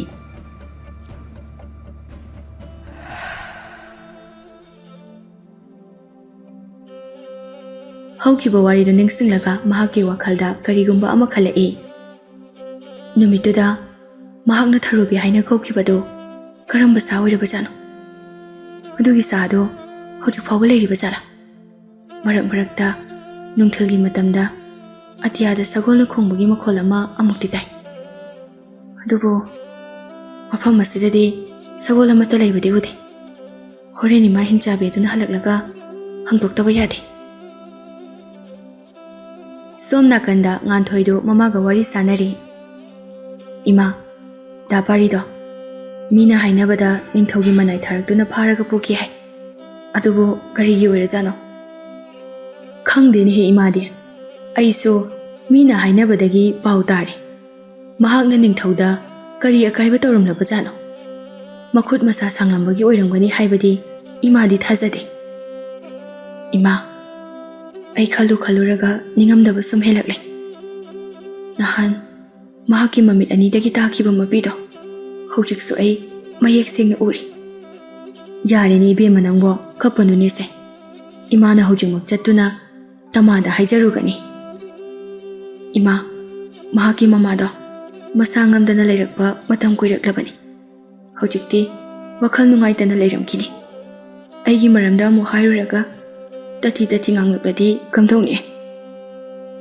ꯀꯩꯁꯨ ꯉꯥꯡꯂꯛꯂꯣꯏꯗ, ꯇꯃꯥꯒꯤ ꯄꯨꯛꯆꯦꯜ ꯏꯃꯥꯅ ꯈꯪꯏ꯫ ꯅꯍꯥ ꯑꯣꯏꯔꯤꯉꯩꯗ ꯁꯥꯎꯕ ꯍꯩꯇꯕ, ꯏꯪ ꯇꯞꯄꯗꯅ ꯃꯃꯤꯡ ꯆꯠꯂꯤꯕꯅꯤ꯫ ꯑꯩꯅ ꯆꯠꯂꯨꯕꯗ ꯃꯍꯥꯛꯅ ꯍꯔꯥꯎ ꯀꯧꯔꯛꯀꯅꯤ꯫ ꯃꯃꯥꯒꯤ ꯋꯥꯍꯩꯗꯨ ꯇꯥꯕꯗ ꯉꯥꯟꯊꯣꯏꯗꯨ ꯄꯨꯛꯅꯤꯡ ꯌꯥꯡꯂꯛꯄꯒꯨꯝ ꯇꯧꯏ꯫ ꯍꯣꯏ ꯏꯃꯥ, ꯏꯃꯥꯅ ꯐꯖꯅ ꯂꯥꯜꯂꯦ ꯍꯥꯏꯖꯗꯨꯅ ꯊꯣꯛꯈꯤꯕ ꯄꯨꯝꯅꯃꯛꯇꯣ ꯑꯩꯈꯣꯏꯅ ꯁꯣꯏꯈꯤꯕꯅꯤ ꯍꯥꯏꯌꯨꯀꯣ꯫ ꯑꯗꯨꯒꯤꯗꯤ ꯏꯃꯥꯅ ꯐꯅꯕ ꯁꯤꯟꯒꯤꯅꯤ ꯅꯪꯕꯣ꯫ ꯑꯁꯤ ꯍꯥꯏꯔꯝꯂꯒ ꯐꯤ ꯑꯃ ꯏꯟꯁꯤꯜꯂꯒ ꯃꯍꯥꯛꯀꯤ ꯃꯄꯨꯔꯣꯏꯕꯗ ꯍꯥꯏꯔꯝꯂꯒ ꯆꯅꯨ ꯍꯣꯏꯗ ꯆꯠꯂꯨꯅꯤ ꯍꯥꯏꯗꯨꯅ ꯊꯣꯛꯈꯤ꯫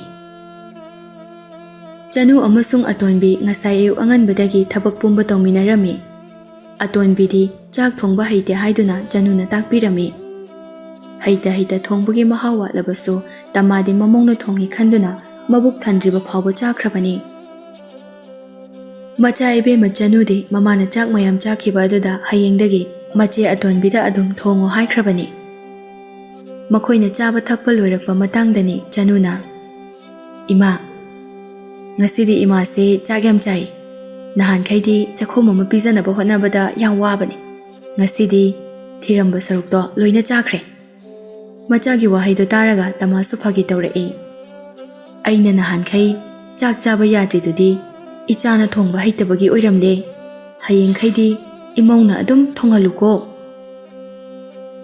ꯏꯃꯥ, ꯉꯁꯤꯒꯤ ꯆꯥꯛ ꯊꯣꯡꯕꯗꯣ ꯏꯆꯦꯅ ꯊꯣꯡꯉꯤ ꯍꯥꯏꯖꯕꯒꯤ ꯋꯥꯅꯤ, ꯑꯩꯅ ꯂꯣꯏꯅ ꯇꯥꯛꯄꯤꯔꯤꯅꯤ꯫ ꯈꯪꯗꯦ ꯑꯩ, ꯏꯃꯧꯒꯤ ꯈꯨꯠ ꯌꯥꯎꯕꯒꯤ ꯑꯣꯏꯔꯝꯅꯤ ꯌꯥꯝ ꯍꯥꯎꯋꯦ ꯍꯥꯏꯔꯤꯁꯦ꯫ ꯆꯥꯛ ꯇꯣꯛꯂꯕ ꯃꯇꯨꯡꯗ ꯆꯒꯨꯝ ꯑꯃꯠꯇ ꯂꯣꯏꯁꯤꯟꯗ꯭ꯔꯤꯕ ꯔꯥꯖꯀꯨꯃꯥꯔꯤ ꯑꯗꯨ ꯉꯁꯤꯗꯤ ꯁꯨꯝꯆꯤꯠꯀ ꯄꯥꯏꯔꯒ ꯂꯣꯏꯁꯤꯟꯕ ꯌꯥꯎꯈ꯭ꯔꯦ꯫ ꯃꯍꯥꯛꯀꯤ ꯑꯄꯣꯛꯄ ꯑꯄꯣꯛꯄꯤꯅ ꯎꯔꯕꯗꯤ ꯁꯥꯎꯔꯗꯕꯅꯤ, ꯑꯗꯨꯕꯨ ꯂꯥꯏꯔ ꯏꯅꯥꯛ ꯈꯨꯟꯕꯒꯤ ꯃꯔꯛꯇ ꯈꯦꯠꯅꯕ ꯂꯩꯇꯦ ꯈꯜꯂꯤꯕ ꯃꯆꯥ ꯑꯇꯣꯟꯕꯤ ꯑꯁꯤꯅꯗꯤ ꯀꯔꯤꯁꯨ ꯈꯟꯗꯅ ꯊꯕꯛ ꯄꯨꯝꯕ ꯇꯧꯔꯤ꯫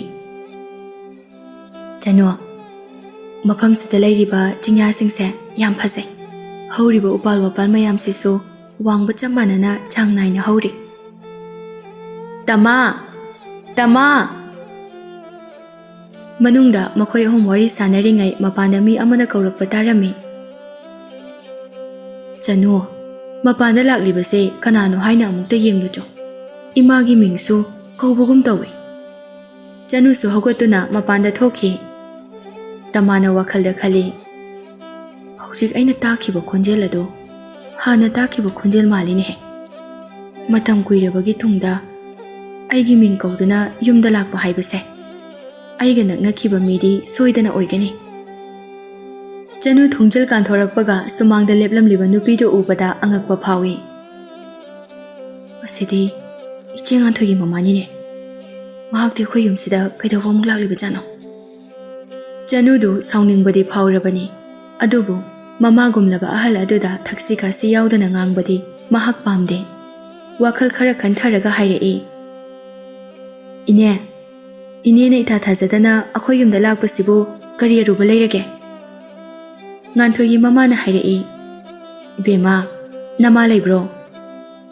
ꯑꯩꯈꯣꯏꯅ ꯂꯥꯟꯈꯤꯕ ꯄꯨꯝꯕ ꯑꯃꯨꯛꯇ ꯉꯥꯛꯄꯤꯌꯨ ꯍꯥꯏꯗꯨꯅ ꯍꯥꯏꯖꯒꯦ ꯍꯥꯏꯗꯨꯅ ꯂꯥꯛꯂꯤꯕꯅꯤ꯫ ꯏꯃꯥ, ꯑꯗꯨꯒꯤꯗꯤ ꯑꯩꯈꯣꯏꯅ ꯋꯥꯔꯧꯕ ꯀꯩꯁꯨ ꯂꯩꯖꯗꯦ꯫ ꯂꯥꯏꯔꯕ ꯑꯩꯈꯣꯏꯅ ꯀꯅꯥꯗ ꯀꯔꯤꯒꯤ ꯑꯃꯨꯛ ꯋꯥꯔꯧꯔꯨꯅꯤ? ꯑꯗꯨꯒꯤꯗꯃꯛꯇ ꯑꯣꯏꯔꯕꯗꯤ ꯑꯩꯒꯤ ꯏꯃꯥ ꯎꯅꯗ꯭ꯔꯕꯁꯨ ꯌꯥꯔꯅꯤ꯫ ꯏꯃꯥꯁꯨ ꯍꯧꯒꯠ ꯀꯥꯡꯈꯠꯇꯨꯅ ꯆꯠꯄ ꯉꯝꯂꯛꯇꯕ ꯃꯇꯝ ꯌꯥꯝꯅ ꯀꯨꯏꯔꯦ꯫ ꯅꯍꯥꯟꯒꯤ ꯊꯧꯗꯣꯛꯇꯣ ꯑꯩꯅ ꯏꯃꯥꯗ ꯃꯌꯦꯛ ꯁꯦꯡꯅ ꯋꯥꯔꯤ ꯂꯤꯊꯣꯛꯇ꯭ꯔꯤ, ꯑꯗꯨꯅ ꯈꯪꯍꯟꯗꯗꯨꯅ ꯑꯗꯨꯝ ꯊꯝꯈ꯭ꯔꯁꯦ꯫ ꯉꯥꯟꯊꯣꯏꯒꯤ ꯃꯃꯥꯗꯨ ꯑꯉꯥꯡ ꯑꯗꯨꯒꯤ ꯀꯛꯅꯤꯡꯉꯥꯏ ꯌꯥꯎꯗ꯭ꯔꯕ ꯋꯥꯍꯩ ꯑꯗꯨꯗ ꯃꯆꯤꯟ ꯀꯥꯡꯕ ꯐꯥꯎꯕ ꯉꯝꯗ꯭ꯔꯦ, ꯃꯇꯤꯟ ꯌꯣꯠꯊꯔꯒ ꯂꯩ꯫ ꯐꯃꯨꯡꯗ ꯍꯤꯞꯂꯤꯕ ꯇꯃꯥꯅ ꯑꯇꯣꯟꯕꯤꯗ ꯌꯦꯡꯂꯒ ꯍꯥꯏꯔꯛꯏ, ꯏꯃꯧ ꯏꯕꯦꯝꯃ, ꯃꯄꯥꯟꯗ ꯂꯥꯛꯂꯤꯁꯦ ꯀꯅꯥꯅꯣ ꯍꯥꯏꯅ ꯑꯃꯨꯛꯇ ꯌꯦꯡꯂꯨꯆꯣ꯫ ꯑꯩ ꯎꯅꯕ ꯂꯥꯛꯄ ꯑꯣꯏꯔꯗꯤ ꯃꯅꯨꯡꯗ ꯆꯪꯍꯜꯂꯛꯎ꯫ ꯍꯣꯏ ꯏꯃꯥ, ꯑꯩ ꯊꯣꯛꯑꯒ ꯌꯦꯡꯂꯨꯈꯤꯒꯦ꯫ ꯃꯍꯥꯛꯅ ꯊꯣꯡꯖꯤꯜ ꯌꯧꯔꯛꯄꯗ ꯅꯨꯄꯤ ꯑꯃꯅ ꯉꯥꯡꯂꯛꯄꯗꯨ ꯇꯥꯔꯝꯃꯤ, ꯏꯕꯦꯝꯃ, ꯑꯩꯈꯣꯏꯅ ꯁꯣꯏꯈꯤꯕ ꯀꯌꯥ ꯑꯗꯨꯅ ꯉꯁꯤꯗꯤ ꯑꯩꯈꯣꯏꯁꯨ ꯂꯥꯏꯅ ꯋꯥꯔꯛꯂꯝꯂꯦ꯫ ꯅꯪꯒꯤ ꯅꯃꯥꯗꯣ ꯑꯩ ꯑꯃꯨꯛꯇ ꯎꯅꯖꯒꯦ꯫ ꯆꯅꯨꯗꯤ ꯄꯦꯟꯗꯕ ꯍꯦꯟꯃꯟꯕꯅ ꯃꯄꯤ ꯏꯔꯥ ꯆꯦꯜꯂꯤ꯫ ꯇꯟꯖꯥꯗꯨꯗ ꯑꯇꯣꯟꯕꯤꯅ ꯃꯄꯥꯟꯗ ꯊꯣꯔꯛꯂꯒ ꯍꯥꯏꯔꯛꯏ, ꯏꯃꯥ ꯎꯅꯕ ꯂꯥꯛꯄ ꯑꯣꯏꯔꯗꯤ ꯃꯅꯨꯡꯗ ꯑꯣꯏꯅ ꯆꯪꯕꯤꯔꯛꯑꯣ꯫ ꯏꯃꯥꯗꯤ ꯃꯁꯥ ꯉꯝꯗꯕꯅ ꯃꯄꯥꯟꯗ ꯊꯣꯛꯂꯛꯄ ꯀꯌꯥ ꯈꯨꯗꯣꯡ ꯆꯥꯔꯔꯣꯏ꯫ ꯑꯃꯨꯛꯇ ꯎꯈꯤꯗ꯭ꯔꯤꯕ ꯃꯤꯔ ꯂꯥꯏꯔ ꯈꯪꯗꯕ ꯅꯨꯄꯤ ꯑꯃ ꯊꯣꯔꯛꯄꯗꯨ ꯎꯕꯗ ꯉꯥꯟꯊꯣꯏꯒꯤ ꯃꯃꯥꯗꯤ ꯄꯨꯡꯉꯛ ꯉꯛꯈ꯭ꯔꯦ꯫ ꯅꯨꯄꯤꯗꯨ ꯌꯦꯡꯅ ꯌꯦꯡꯅ ꯃꯍꯥꯛ ꯏꯃꯨꯡꯗ ꯆꯪꯂꯛꯏ꯫ ꯑꯇꯣꯟꯕꯤꯅ ꯊꯥꯕ ꯐꯤꯗꯥ ꯑꯃꯗ ꯐꯝꯊꯔꯛꯏ꯫ ꯂꯥꯜꯂꯨꯔꯕ ꯑꯣꯏꯕꯅꯤꯅ ꯋꯥ ꯉꯥꯡꯕꯗ ꯍꯥꯟꯅꯒꯨꯝꯅ ꯃꯈꯧ ꯄꯣꯡꯅ ꯉꯥꯡꯕꯗꯤ ꯉꯝꯗꯦ꯫ ꯇꯃꯥ, ꯑꯩ ꯅꯉꯣꯟꯗ ꯋꯥꯐꯝ ꯑꯃꯇ ꯁꯦꯡꯗꯣꯛꯄ ꯂꯥꯛꯄꯅꯤ꯫ ꯇꯃꯥꯁꯨ ꯃꯇꯝ ꯀꯨꯏꯅ ꯎꯔꯨꯗ꯭ꯔꯕ ꯃꯃꯥꯟꯅꯕꯤ ꯑꯗꯨ ꯑꯃꯨꯛ ꯎꯕꯗ ꯍꯧꯈꯤꯕ ꯄꯨꯟꯁꯤ ꯀꯌꯥ ꯅꯤꯡꯁꯤꯡꯂꯛꯏ꯫ ꯑꯗꯨꯕꯨ ꯃꯍꯥꯛꯀꯤ ꯃꯆꯥ ꯉꯥꯟꯊꯣꯏꯅ ꯃꯔꯝ ꯑꯣꯏꯔꯒ ꯃꯆꯥꯅꯨꯄꯥꯕꯨ ꯐꯨꯔꯛꯂꯦ ꯍꯥꯏꯕꯒꯤ ꯄꯥꯎꯗꯤ ꯃꯆꯥꯅꯨꯄꯤꯒꯤ ꯃꯆꯤꯟꯗꯒꯤ ꯇꯥꯗ꯭ꯔꯕꯁꯨ ꯃꯇꯧꯗꯨꯗ ꯈꯪꯈ꯭ꯔꯕꯅꯤ꯫ ꯇꯃꯥ, ꯑꯩꯈꯣꯏ ꯋꯥꯈꯜ ꯊꯦꯟꯕ ꯍꯥꯏꯕꯗꯨ ꯑꯣꯏꯈ꯭ꯔ ꯃꯥꯜꯂꯦ꯫ ꯑꯩꯒꯤ ꯏꯆꯥꯅꯁꯨ ꯄꯥꯔꯤꯕꯨ ꯌꯥꯝꯅ ꯅꯨꯡꯁꯤꯖꯕꯅꯤ꯫ ꯏꯟꯈꯠꯂꯛꯄ ꯍꯥꯏꯕꯁꯤꯅꯕꯨ ꯅꯨꯡꯁꯤ ꯅꯨꯡꯉꯣꯜꯒꯤ ꯃꯔꯝꯗ ꯈꯣꯏꯗꯥꯔꯛꯄ ꯃꯇꯝꯅꯤ꯫ ꯃꯍꯥꯛꯁꯨ ꯃꯇꯝ ꯂꯦꯟꯕꯣꯏ ꯀꯔꯤꯕꯣꯏ ꯅꯨꯄꯥ ꯑꯃꯒꯁꯨ ꯍꯦꯛ ꯈꯪꯅꯔꯨꯔꯦ꯫ ꯃꯗꯨꯅ ꯇꯨꯡ ꯀꯣꯏꯒꯦ ꯍꯥꯏꯅ ꯈꯟꯈꯤꯕꯗꯤ ꯅꯠꯇꯦ꯫ ꯄꯥꯔꯤꯅ ꯃꯇꯥꯡ ꯃꯇꯝ ꯈꯖꯤꯛꯇꯪ ꯀꯥꯏꯅ ꯂꯥꯛꯈꯤꯕꯅ ꯄꯥꯝꯗꯕ ꯊꯧꯗꯣꯛ ꯈꯔꯗꯤ ꯊꯣꯛꯈ꯭ꯔꯦ꯫ ꯏꯔꯥꯜ ꯄꯨꯝꯕ ꯑꯩꯈꯣꯏꯒꯤ ꯃꯥꯏꯀꯩꯗꯒꯤ ꯑꯩꯅ ꯃꯍꯨꯠ ꯁꯤꯟꯗꯨꯅ ꯂꯥꯜꯂꯦ ꯍꯥꯏꯖꯕ ꯂꯥꯛꯆꯔꯤꯕꯅꯤ꯫ ꯇꯃꯥ ꯇꯞꯅ ꯈꯨꯝꯂꯛꯏ, ꯃꯇꯝꯁꯦ ꯂꯦꯞꯄ ꯂꯩꯇꯦꯀꯣ꯫ ꯑꯉꯥꯡ ꯑꯣꯏꯔꯝꯕꯗꯒꯤ ꯑꯍꯜ ꯑꯣꯏꯔꯛꯄ, ꯑꯍꯜ ꯑꯣꯏꯔꯛꯄꯗꯒꯤ ꯑꯃꯨꯛ ꯁꯤꯈꯤꯅꯤ꯫ ꯄꯨꯟꯁꯤꯗ ꯊꯣꯛꯄ ꯑꯋꯥꯕ ꯅꯨꯡꯉꯥꯏꯕ ꯃꯔꯛꯁꯤꯗ ꯑꯁꯥꯎꯕ ꯍꯥꯏꯕ ꯑꯃꯁꯨ ꯂꯩꯔꯤ꯫ ꯃꯤꯅ ꯑꯋꯥꯕ ꯇꯥꯔꯛꯄ ꯃꯇꯝꯗ ꯀꯥꯎꯊꯣꯛꯈꯤꯕ, ꯀꯅꯥꯒꯨꯝꯕ ꯑꯃ ꯅꯤꯡꯁꯤꯡꯂꯛꯄ ꯍꯥꯏꯕꯁꯤꯁꯨ ꯆꯠꯅꯕꯤꯅꯤ꯫ ꯃꯁꯤꯗ ꯁꯥꯎꯐꯝ ꯊꯣꯛꯇꯦ꯫ ꯑꯗꯨꯕꯨ ꯑꯄꯥꯝꯕ ꯑꯅꯤꯡꯕ ꯈꯨꯗꯤꯡ ꯊꯨꯡꯒꯅꯤ ꯍꯥꯏꯕꯗꯤ ꯂꯩꯇꯦ꯫ ꯐꯪꯍꯧꯗ꯭ꯔꯦ ꯍꯥꯏꯗꯨꯅ ꯅꯤꯡꯍꯟꯅꯕ ꯇꯧꯒꯅꯨ꯫ ꯑꯍꯦꯟꯕ ꯑꯃ ꯂꯥꯛꯈꯤꯅꯤ ꯍꯥꯏꯕ ꯋꯥꯈꯜꯁꯤ ꯈꯟꯗꯨꯅ ꯍꯤꯡꯒꯗꯕꯅꯤ꯫ ꯉꯥꯟꯊꯣꯏꯒꯤ ꯃꯃꯥꯗꯣ ꯀꯔꯤꯁꯨ ꯍꯥꯏꯕ ꯉꯝꯗ꯭ꯔꯦ꯫ ꯇꯃꯥꯅ ꯑꯇꯣꯟꯕꯤꯗ ꯌꯦꯡꯂꯒ ꯍꯥꯏꯔꯛꯏ, ꯏꯃꯧ ꯏꯕꯦꯝꯃ ꯁꯛꯍꯦꯟꯕꯤ, ꯃꯍꯥꯛꯁꯦ ꯑꯩꯒ ꯑꯉꯥꯡ ꯑꯣꯏꯔꯤꯉꯩꯗ ꯅꯨꯡꯁꯤꯅ ꯂꯣꯏꯅꯈ꯭ꯔꯕ ꯏꯃꯥꯟꯅꯕꯤꯅꯤ꯫ ꯊꯦꯡꯅꯈꯤꯗꯕ ꯃꯇꯝ ꯌꯥꯝꯅ ꯀꯨꯏꯔꯦ꯫ ꯉꯁꯤ ꯂꯥꯛꯊꯣꯛꯇꯅ ꯂꯥꯛꯄ ꯑꯁꯤꯗ ꯀꯔꯤꯁꯨ ꯊꯛꯇꯅ ꯆꯥꯗꯨꯅ ꯆꯠꯈꯤꯕꯗೋ ꯅꯨꯡꯉꯥꯏꯇꯦ꯫ ꯏꯃꯧꯅꯅꯦ ꯆꯥ ꯑꯍꯥꯎꯕ ꯑꯃꯇꯪ ꯂꯣꯜꯂꯛꯑꯣ꯫ ꯂꯥꯛꯂꯤꯕ ꯅꯨꯄꯤꯗꯨ ꯉꯥꯟꯊꯣꯏꯒꯤ ꯃꯃꯥꯅꯤ ꯍꯥꯏꯕ ꯆꯅꯨꯅ ꯆꯤꯔꯣꯜ ꯇꯧꯕꯗꯒꯤ ꯑꯇꯣꯟꯕꯤꯁꯨ ꯈꯪꯈ꯭ꯔꯕꯅꯤ꯫ ꯃꯗꯨ ꯈꯪꯕꯅ ꯇꯃꯥꯅ ꯉꯥꯡꯂꯛꯂꯤꯕ ꯋꯥ ꯑꯗꯨ ꯇꯥꯕꯒ ꯊꯨꯅ ꯄꯥꯎꯈꯨꯝ ꯄꯤꯔꯛꯏ, ꯍꯣꯏ ꯏꯃꯥ꯫ ꯑꯁꯤ ꯍꯥꯏꯔꯒ ꯑꯇꯣꯟꯕꯤ ꯆꯥꯛꯈꯨꯝ ꯂꯩꯔꯤꯕ ꯑꯗꯣꯝꯗ ꯆꯪꯈꯤ꯫ ꯆꯅꯨꯁꯨ ꯏꯟꯅꯈꯤ꯫ ꯃꯈꯣꯏ ꯑꯅꯤ ꯆꯪꯈꯤꯕꯗꯨ ꯇꯃꯥꯅ ꯌꯦꯡꯂꯒ, ꯑꯩꯒꯤ ꯏꯆꯥꯒ ꯏꯃꯧꯒꯁꯦ ꯀꯌꯥꯗ ꯅꯨꯡꯁꯤꯅꯔꯤꯅꯣ ꯌꯦꯡꯉꯨ꯫ ꯏꯃꯧ ꯑꯁꯤꯅ ꯃꯁꯛ ꯐꯖꯔꯤꯕ, ꯁꯤꯇꯥꯅ ꯃꯁꯛ ꯐꯖꯩ ꯍꯥꯏꯕꯗꯣ ꯑꯩꯒꯤ ꯏꯃꯧ ꯑꯁꯤ ꯌꯧꯔꯝꯒꯅꯤ ꯍꯥꯏꯕ ꯊꯥꯖꯗꯦ꯫ ꯃꯍꯥꯛꯀꯤ ꯃꯅꯦꯝ ꯑꯣꯏꯕ ꯐꯪꯕ ꯑꯩꯍꯥꯛꯁꯦ ꯀꯌꯥꯗ ꯂꯥꯏꯕꯛ ꯐꯔꯤꯕꯅꯣ꯫ ꯃꯅꯥꯛꯇ ꯅꯨꯄꯤ ꯑꯃ ꯐꯝꯂꯒ ꯂꯩꯔꯤ ꯍꯥꯏꯕꯗꯨ ꯐꯥꯎꯕ ꯎꯅ ꯎꯅ ꯀꯥꯎꯁꯟꯅꯕ ꯁꯥꯗꯨꯅ ꯑꯃꯨꯛ ꯍꯥꯏꯔꯛꯏ, ꯏꯍꯦ, ꯑꯩꯗꯤ ꯏꯃꯧꯒꯤ ꯐꯖꯕꯁꯤ ꯁꯩꯊꯥꯔꯤꯉꯩ ꯅꯪ ꯂꯩꯔꯨꯏ ꯍꯥꯏꯕ ꯀꯥꯎꯔꯨꯔꯦꯗꯅ꯫ ꯏꯃꯧꯅ ꯂꯣꯟꯕ ꯆꯥꯒ ꯊꯛꯂꯒ ꯍꯟꯈꯣ꯫ ꯑꯩꯒꯤ ꯏꯆꯥꯁꯦ ꯏꯃꯧ ꯈꯟꯕ ꯌꯥꯝꯅ ꯍꯩꯈ꯭ꯔꯦ꯫ ꯇꯃꯥꯅ ꯏꯃꯧ ꯏꯃꯧ ꯍꯥꯏꯅ ꯇꯣꯏꯅ ꯄꯟꯕꯗꯨ ꯇꯥꯕꯗ ꯉꯥꯟꯊꯣꯏꯒꯤ ꯃꯃꯥꯗꯨ ꯌꯥꯝꯅ ꯏꯀꯥꯏꯔꯝꯃꯤ꯫ ꯃꯔꯝ ꯈꯪꯗꯅ ꯃꯁꯥꯗ ꯈꯣꯏꯔꯥꯡ ꯈꯣꯏꯁꯥꯎꯅꯕ ꯁꯨꯝ ꯍꯦꯜꯂꯛꯏ꯫ ꯐꯔꯦ ꯇꯃꯥ, ꯑꯗꯨꯗꯤ ꯑꯩ ꯆꯠꯂꯒꯦ꯫ ꯑꯩꯈꯣꯏꯅ ꯈꯔ ꯁꯣꯏꯈꯤꯕ ꯃꯥꯜꯂꯦ ꯈꯜꯂꯒ ꯍꯥꯏꯖꯕ ꯂꯥꯛꯄꯅꯤ꯫ ꯉꯥꯛꯄꯤꯕ ꯉꯝꯗꯕ ꯅꯈꯣꯏꯁꯨ ꯑꯩꯈꯣꯏꯅ ꯑꯐꯕꯅꯤ ꯍꯥꯏꯅꯗꯤ ꯂꯧꯔꯣꯏ꯫ ꯅꯃꯧ ꯅꯨꯄꯤ ꯑꯁꯤꯗꯒꯤ ꯇꯥꯗꯅ ꯃꯇꯤꯛ ꯆꯥꯕ ꯏꯌꯥ ꯑꯃꯁꯨ ꯊꯤꯒꯅꯤ꯫ ꯍꯩꯃꯥ, ꯑꯩꯗꯤ ꯅꯍꯥꯟꯈꯩ ꯈꯪꯂꯨꯗꯦ ꯅꯪꯗꯤ ꯅꯨꯡꯇꯤꯒꯤ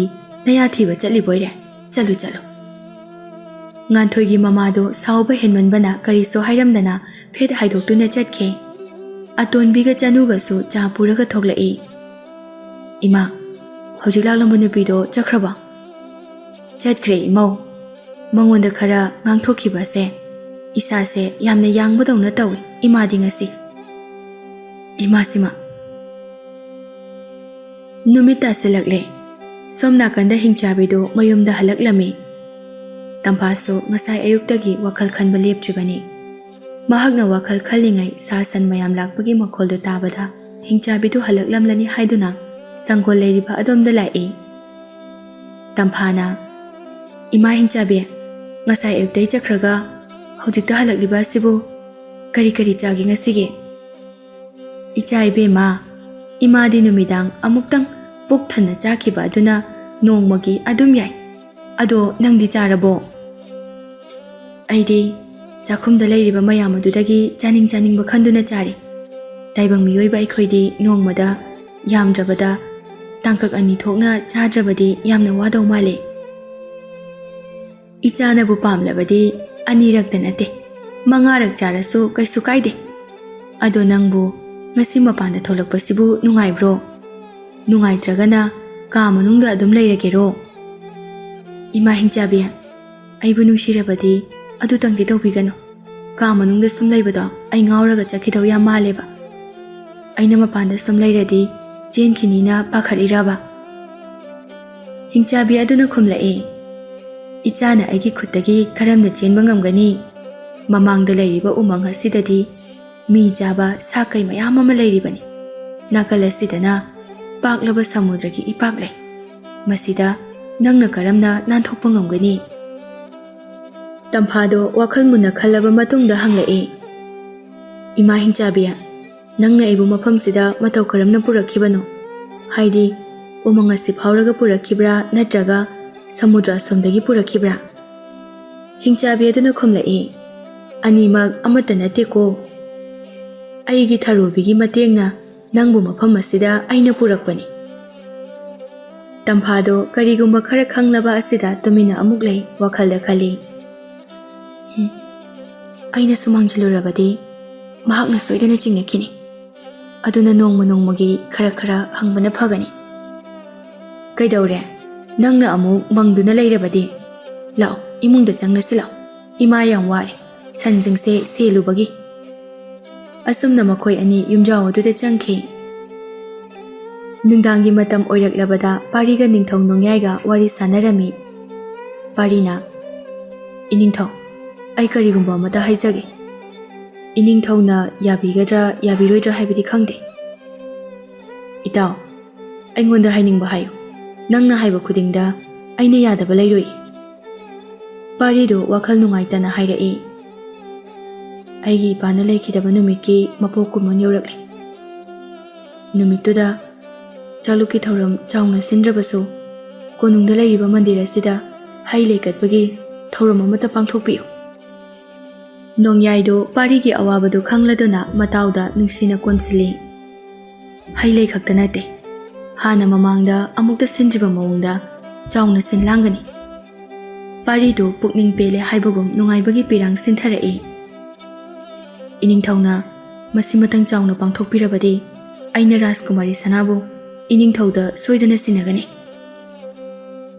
Mataw karamna Rajkumari amabu parina yanaba hainagani khangdrabaso amukta oidaba ngangdriba mahakki matawna adumna hairakpa aduda mahaksu mapukning pelami. Nongyaina itaw nangdi lausing leibata natana mahi masingdasu athoibani. Adubu masidi leibaki oiba wathokni. Itaw nangna mataw karamna leibak amagi Rajkumari bu aingonda sinagani. Madugidamakta iningthauna karisu wabigano. Aigi phajaba wahaina mabu sumatuna soidana mafam asida purakani. Nongyaina pele itaw nangi wahaido tabada ai. Madubu nangna hek pangthokpa ngamlaba itawgi achauba pham amadi soidana pigani. Iningthauna aibu asengma marup amagumna loinaba khanbiba asina aigidi apenbani. Ai ahenba karisu pamjade. Makhoi anina wari sanabado abuthi amadi mahaki mamanaba kharana lapna urami. Abuthina itaw yengwada pariga ningthauga wari sanaribase. Ningthau asina paribu thuna pharujo haina akhoida thaudaba. Pharaklaba matam asidana amuk hanagum nushinana loinakre. Masidabu sauridosi kanano? Mamanaba aduna hairai. Abuthia asida nangna hena khanjalano. Makhoi anidi piklingaidagi adum loinaraga lakladudi. Iningthausina piklingaida parina lariksu yamna takpikhibani. Aduna adum nushinaba tabani. Aina pari oiramadi kayada nungaine. Achauba pham ama paisilaga masak phajaba nupi mayam ama lauraga nungaina leidawni. Ibo nangi wakhalsidi nungairiye. Akhoisu oirudaba wakhaldi yam khale. ꯑꯗꯨꯕꯨ ꯅꯨꯄꯤ ꯑꯅꯤ ꯂꯣꯟꯕꯒꯤ ꯋꯥꯈꯜꯗꯤ ꯅꯣꯡꯃꯇ ꯈꯟꯖꯤꯜꯂꯨꯗꯦ꯫ ꯑꯄꯪꯕꯧ, ꯑꯩꯅ ꯑꯆꯧꯕ ꯐꯝ ꯑꯃ ꯄꯥꯏꯔꯗꯤ ꯅꯈꯣꯏꯁꯨ ꯂꯣꯏꯅ ꯀꯥꯟꯅꯗꯣꯏꯅꯤꯅꯦ꯫ ꯅꯈꯣꯏꯒꯤꯁꯨ ꯑꯩꯅ ꯂꯟ ꯊꯨꯝ ꯋꯥꯠꯇꯅ ꯄꯤꯒꯅꯤ꯫ ꯀꯥꯟꯅꯗꯦ, ꯅꯤꯡꯊꯧꯗ ꯀꯔꯤ ꯏꯟꯁꯤꯜꯂꯒ ꯄꯥꯔꯤꯕꯨ ꯂꯥꯟꯅ ꯂꯧꯍꯟꯒꯅꯤ ꯍꯥꯏꯕ ꯋꯥꯈꯜ ꯈꯜꯂꯨ꯫ ꯑꯕꯨꯊꯤꯅ ꯍꯥꯏꯕꯗꯨ ꯇꯥꯕꯗ ꯃꯃꯥꯟꯅꯕꯗꯨ ꯑꯔꯥꯟꯕ ꯋꯥꯈꯜ ꯑꯃꯗ ꯄꯨꯗꯨꯅ ꯅꯤꯡꯊꯧꯗ ꯐꯠꯇꯕ ꯀꯔꯤ ꯏꯟꯁꯤꯟꯁꯤꯒꯦ ꯍꯥꯏꯅ ꯈꯜꯂꯤ꯫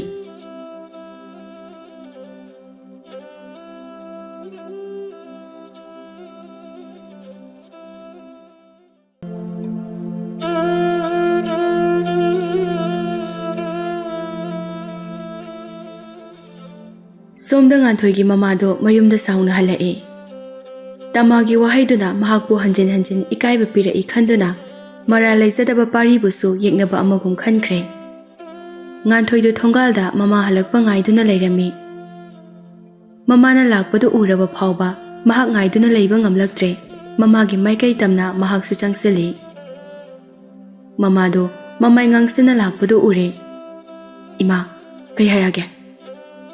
ꯉꯥꯟꯊꯣꯏ, ꯏꯃꯥꯅ ꯈꯜꯂꯨꯕ ꯄꯨꯝꯕ ꯇꯥꯏꯌꯣꯟꯅꯔꯝꯃꯤ꯫ ꯑꯁꯨꯛ ꯊꯤꯅ ꯏꯀꯥꯏꯕ ꯄꯨꯟꯁꯤꯗ ꯑꯃꯨꯛꯇ ꯐꯪꯈꯤꯗ꯭ꯔꯤ꯫ ꯃꯃꯥꯒꯤ ꯋꯥꯗꯨ ꯇꯥꯕꯗ ꯅꯨꯡꯉꯥꯏꯕ ꯄꯥꯎ ꯇꯝꯂꯛꯂꯔꯣꯏ ꯍꯥꯏꯕꯗꯤ ꯈꯪꯉꯤ, ꯑꯗꯨꯕꯨ ꯀꯔꯤ ꯍꯥꯏꯔꯛꯏ ꯍꯥꯏꯕꯗꯨꯗꯤ ꯈꯪꯅꯤꯡꯂꯝꯃꯤ꯫ ꯂꯝꯕꯤꯗ ꯋꯥꯔꯤꯗꯨ ꯁꯥꯕ ꯅꯨꯡꯉꯥꯏꯔꯔꯣꯏ ꯈꯟꯗꯨꯅ ꯌꯨꯝ ꯌꯧꯗ꯭ꯔꯤ ꯐꯥꯎꯕ ꯃꯈꯣꯏ ꯑꯅꯤ ꯀꯔꯤꯁꯨ ꯉꯥꯡꯅꯗ꯭ꯔꯦ꯫ ꯏꯃꯨꯡ ꯃꯅꯨꯡ ꯍꯦꯛ ꯆꯪꯂꯛꯄꯒ ꯉꯥꯟꯊꯣꯏꯅ ꯍꯪꯂꯛꯏ, ꯏꯃꯥ, ꯗꯥ ꯄꯥꯔꯤꯒꯤ ꯃꯃꯥꯅ ꯀꯩ ꯍꯥꯏꯔꯛꯏꯅꯣ? ꯅꯪꯕꯨ ꯃꯍꯥꯛꯀꯤ ꯃꯃꯥꯗꯨꯗꯤ ꯌꯥꯝ ꯏꯪ ꯇꯞꯄꯦ ꯐꯩ ꯍꯥꯏꯈꯤꯗꯥꯏꯅꯦ? ꯏꯕꯦꯝꯃ, ꯏꯃꯥꯁꯨ ꯑꯗꯨꯝꯅ ꯈꯜꯂꯨꯕꯅꯤ꯫ ꯑꯩꯈꯣꯏꯅ ꯂꯥꯜꯂꯨꯔꯦ꯫ ꯉꯥꯛꯄꯤꯌꯨ ꯍꯥꯏꯖꯕꯗ ꯉꯥꯛꯄꯤꯕ ꯉꯝꯗꯕ ꯃꯈꯣꯏꯁꯨ ꯑꯐꯕ ꯅꯠꯇꯦ꯫ ꯃꯈꯣꯏꯅ ꯍꯦꯟꯅ ꯑꯩꯈꯣꯏꯗꯒꯤ ꯑꯍꯦꯟꯕ ꯄꯥꯝꯕ ꯃꯤ ꯑꯣꯏꯔꯝꯃꯤ꯫ ꯏꯃꯥ, ꯑꯩꯕꯨ ꯃꯍꯥꯛꯀꯤ ꯃꯃꯧ ꯑꯣꯏꯕ ꯄꯥꯝꯗ꯭ꯔꯦ ꯍꯥꯏꯔꯛꯏꯔꯣ? ꯅꯠꯇ꯭ꯔꯒ ꯑꯇꯣꯞꯄ ꯑꯃ ꯂꯩꯔꯦ ꯍꯥꯏꯔꯛꯏꯔꯣ? ꯅꯪ ꯃꯍꯥꯛꯀꯤ ꯋꯥꯈꯜ ꯀꯥꯎꯊꯣꯛꯎ꯫ ꯃꯈꯣꯏꯒꯤ ꯏꯃꯨꯡꯗ ꯍꯥꯟꯅ ꯑꯃꯨꯛꯇ ꯎꯈꯤꯗ꯭ꯔꯤꯕ ꯅꯨꯄꯤ ꯑꯃ ꯂꯩꯍꯧꯏ꯫ ꯇꯃꯥꯅ ꯑꯩꯉꯣꯟꯗ ꯋꯥ ꯉꯥꯡꯕ ꯈꯨꯗꯤꯡꯒꯤ ꯅꯨꯄꯤ ꯑꯗꯨꯗ ꯏꯃꯧ ꯅꯨꯄꯤ ꯍꯥꯏꯅ ꯀꯧꯗꯨꯅ ꯑꯩꯕꯨ ꯏꯀꯥꯏꯕ ꯀꯌꯥ ꯄꯤꯔꯛꯏ꯫ ꯉꯥꯟꯊꯣꯏꯗꯨ ꯃꯃꯥꯅ ꯅꯨꯄꯤ ꯑꯃ ꯂꯩꯍꯧꯏ ꯍꯥꯏꯕꯗꯨ ꯀꯅꯥꯅꯣ ꯍꯥꯏꯕ ꯈꯪꯅꯤꯡꯂꯝꯃꯤ꯫ ꯏꯃꯥ, ꯅꯨꯄꯤꯗꯨꯗꯤ ꯀꯅꯥꯅꯣ ꯍꯥꯏꯕ ꯈꯪꯕ꯭ꯔꯣ? ꯑꯩꯈꯣꯏ ꯈꯨꯜꯒꯤ ꯃꯤ ꯃꯥꯟꯕ꯭ꯔꯣ?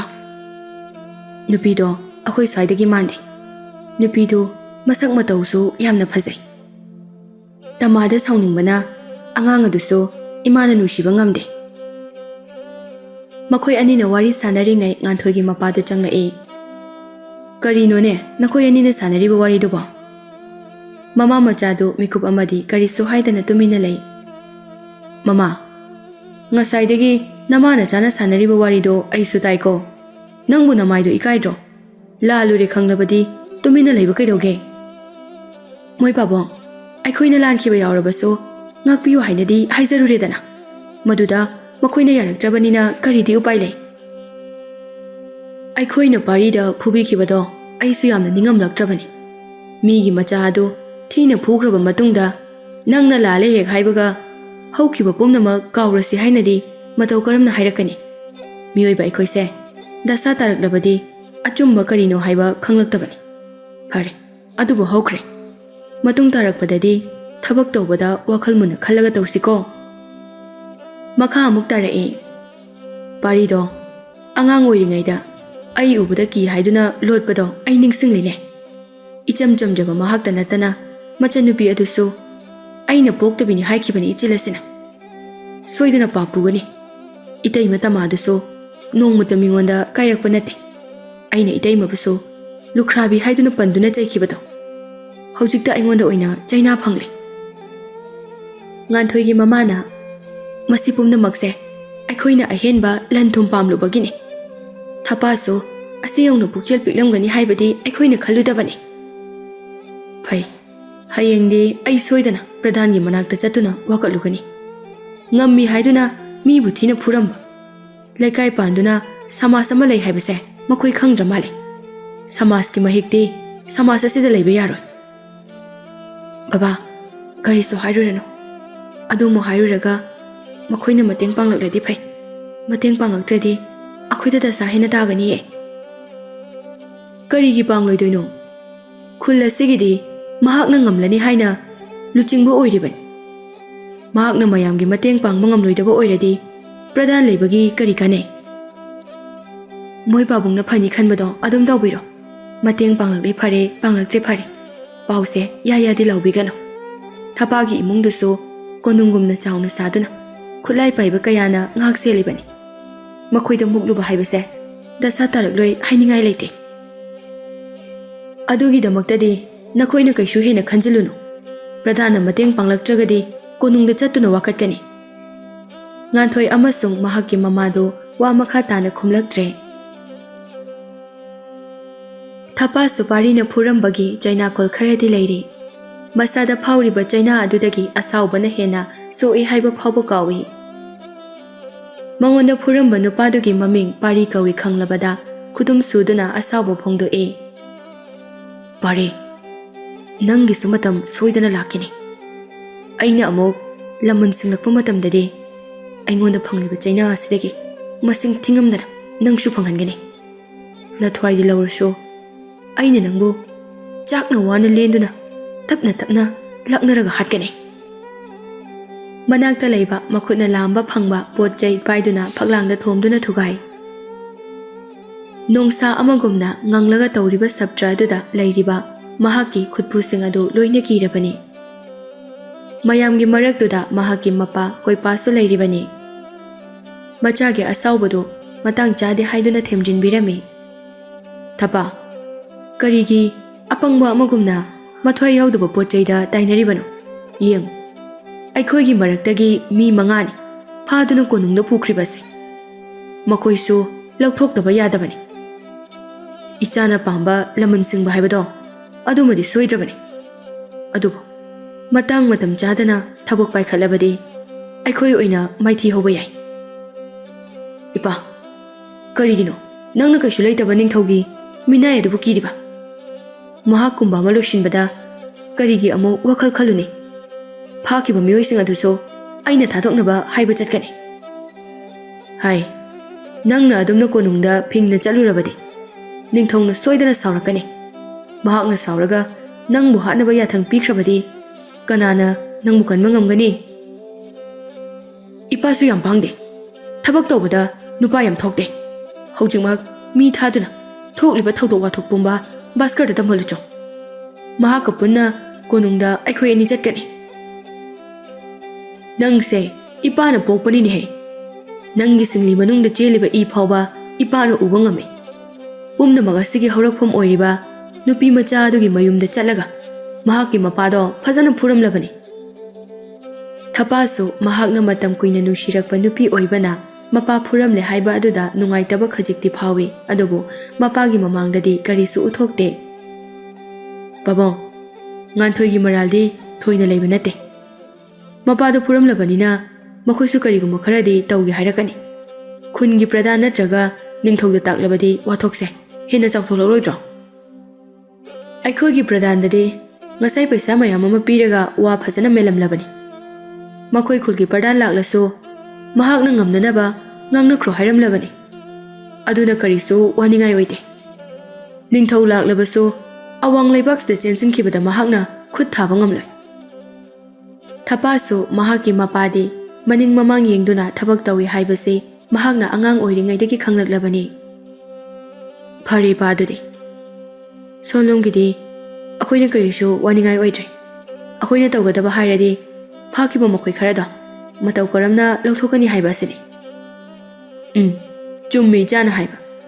Aisu yauna Baskargi manakta haujingmak chatuna wa tanarukige. Nang yamna cheksina layuko. Saurini haiduna chathokpa yade. Hatu hatu tawba yaba nate ko. Asi hairamnaga koipado mahakki khutpu kharaga sagol tongduna awang leibakta Baskarga unaba chatke. Mapa chatkraba matung thapa wakal khanduna lehawe. Manthoi aina nangbudi thamoi sengna nushikibani ko. Haujiksu nushiri. Isagi anabase khara pharaga aina oina chatuna hanagi matawgum mari leina se hairugani. Aishu nangna landi khangbagi tumina leibani. Natrabadi nangbuso aina soidana halamgani. Aina pariba thang asidi michang mi khaina hairoi. Aingonda lawnamba tawramba miyoi khudingmak mathakta loina thagatkani. Mahak wakal mawon khanduna phamungda potharami.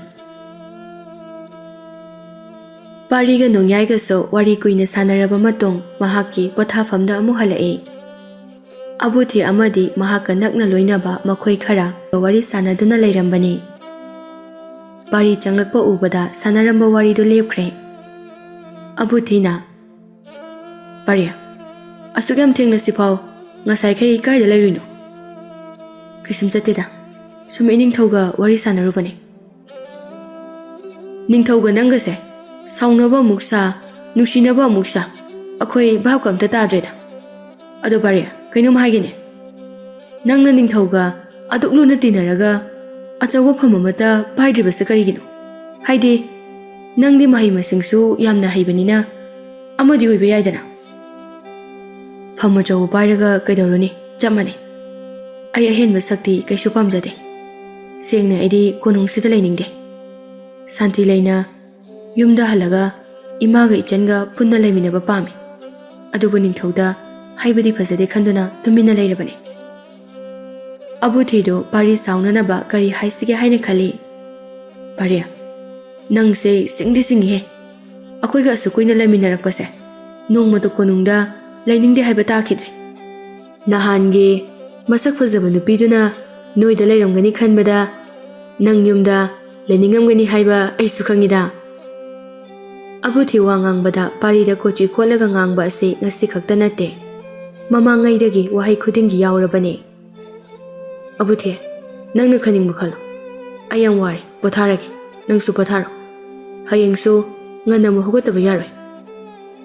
ꯑꯁꯤ ꯍꯥꯏꯔꯒ ꯄꯥꯔꯤꯗꯨ ꯃꯍꯥꯛꯀꯤ ꯇꯨꯝꯐꯝ ꯀꯥꯗ ꯆꯪꯈꯤ꯫ ꯑꯕꯨꯊꯤꯗꯤ ꯄꯥꯔꯤ ꯀꯣꯅꯨꯡꯗ ꯂꯩꯅꯤꯡꯗ꯭ꯔꯦ ꯍꯥꯏꯕ ꯑꯗꯨ ꯃꯍꯥꯛꯀꯤ ꯑꯣꯏꯅꯗꯤ ꯅꯤꯡꯊꯧꯗ ꯏꯟꯁꯤꯟꯅꯕ ꯈꯨꯗꯣꯡꯆꯥꯕ ꯋꯥꯍꯩ ꯄꯔꯦꯡ ꯑꯃ ꯑꯣꯏꯈ꯭ꯔꯦ꯫ ꯄꯥꯔꯤꯗꯨ ꯁꯦꯠꯂꯤꯕ ꯐꯤꯔꯣꯜꯁꯤꯡ ꯑꯗꯨ ꯍꯣꯡꯗꯣꯛꯂꯒ ꯐꯃꯨꯡꯗ ꯂꯣꯡꯅ ꯍꯤꯞꯊꯔꯛꯏ꯫ ꯃꯍꯥꯛꯁꯨ ꯉꯁꯤ ꯉꯔꯥꯡꯁꯦ ꯁꯦꯡꯅ ꯑꯇꯣꯟꯕꯤꯗꯨ ꯃꯍꯥꯛꯀꯤ ꯏꯃꯨꯡꯗ ꯂꯩꯔꯝꯒꯅꯤ ꯍꯥꯏꯕ ꯀꯥꯎꯊꯣꯛꯈꯤꯕꯅꯤ꯫ ꯍꯧꯖꯤꯛ ꯑꯕꯨꯊꯤꯅ ꯄꯜꯂꯛꯄꯗꯒꯤ ꯑꯃꯨꯛ ꯅꯧꯅ ꯅꯤꯡꯁꯤꯡꯂꯛꯏ꯫ ꯀꯔꯤꯅꯣ ꯃꯍꯥꯛꯀꯤ ꯃꯁꯛ ꯈꯨꯐꯖꯗꯨꯕ?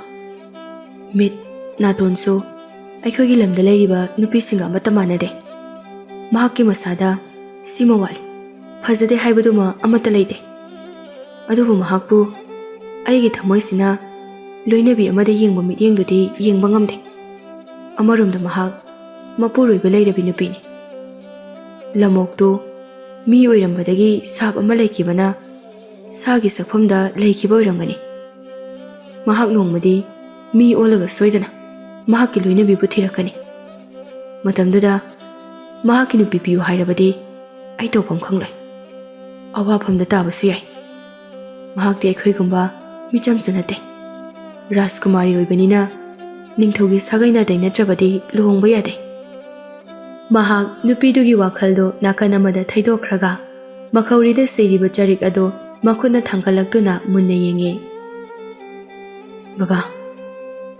ꯅꯪꯗꯤ ꯊꯣꯛꯈꯤꯕ ꯅꯨꯃꯤꯠꯇꯨꯗꯒꯤ ꯅꯆꯥꯒꯤ ꯃꯤꯠꯃꯥꯡꯗ ꯑꯃꯨꯛ ꯍꯟꯅ ꯂꯦꯞꯈꯤꯗ꯭ꯔꯦ꯫ ꯕꯕꯥꯅ ꯑꯩꯕꯨ ꯊꯥꯗꯣꯛꯇꯨꯅ ꯆꯠꯈꯤꯕꯁꯦ ꯑꯩꯉꯣꯟꯗ ꯀꯔꯤ ꯋꯥꯔꯧꯕ ꯂꯩꯕꯒꯤꯅꯣ ꯍꯥꯏꯕ ꯑꯩ ꯉꯁꯤ ꯐꯥꯎꯕ ꯈꯪꯗ꯭ꯔꯦ꯫ ꯕꯕꯥꯅ ꯑꯩꯕꯨ ꯁꯦꯡꯅ ꯅꯨꯡꯁꯤꯔꯝꯕ ꯊꯣꯛꯂꯕꯗꯤ ꯑꯩꯒꯤ ꯏꯅꯥꯛꯇ ꯑꯗꯨꯝ ꯂꯩꯔꯝꯕꯁꯨ ꯌꯥꯕꯅꯤ."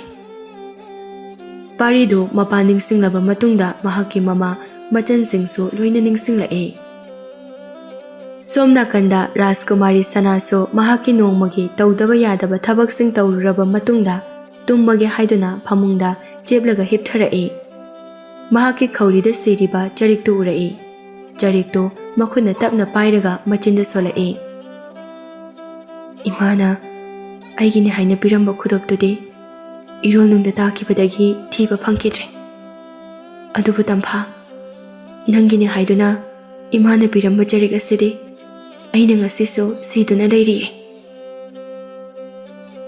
ꯁꯣꯝꯗꯁꯨ ꯇꯝꯐꯥ ꯑꯃꯗꯤ ꯍꯤꯡꯆꯥꯕꯤ ꯀꯥ ꯑꯃꯗ ꯊꯥꯕ ꯇꯣꯉꯥꯟ ꯇꯣꯉꯥꯟꯕ ꯐꯃꯨꯡꯗ ꯇꯨꯝꯅꯅꯕ ꯁꯦꯝ ꯁꯥꯔꯝꯃꯤ꯫ "ꯏꯃꯥ ꯍꯤꯡꯆꯥꯕꯤ, ꯃꯐꯝꯁꯤꯗ ꯅꯠꯇꯕ ꯅꯪꯒꯤ ꯑꯇꯣꯞꯄ ꯌꯨꯝ ꯑꯃꯠꯇ ꯂꯩꯇꯕ꯭ꯔꯣ?" "ꯀꯩꯒꯤꯅꯣ, ꯂꯩꯇꯦꯅꯦ ꯏꯃꯥꯒꯤꯗꯤ, ꯌꯨꯝꯁꯤ ꯈꯛꯇꯅꯤ." "ꯃꯐꯝꯁꯤꯗ ꯅꯠꯇꯕ ꯑꯇꯣꯞꯄ ꯃꯐꯝ ꯑꯃꯗ ꯂꯩꯁꯤꯕ? ꯁꯤꯗ ꯂꯩꯕꯁꯦ ꯅꯨꯡꯉꯥꯏꯇꯦ, ꯑꯩꯅ ꯁꯥꯟꯅꯕ ꯌꯥꯕ ꯀꯅꯥ ꯑꯃꯠꯇꯁꯨ ꯂꯩꯇꯦ."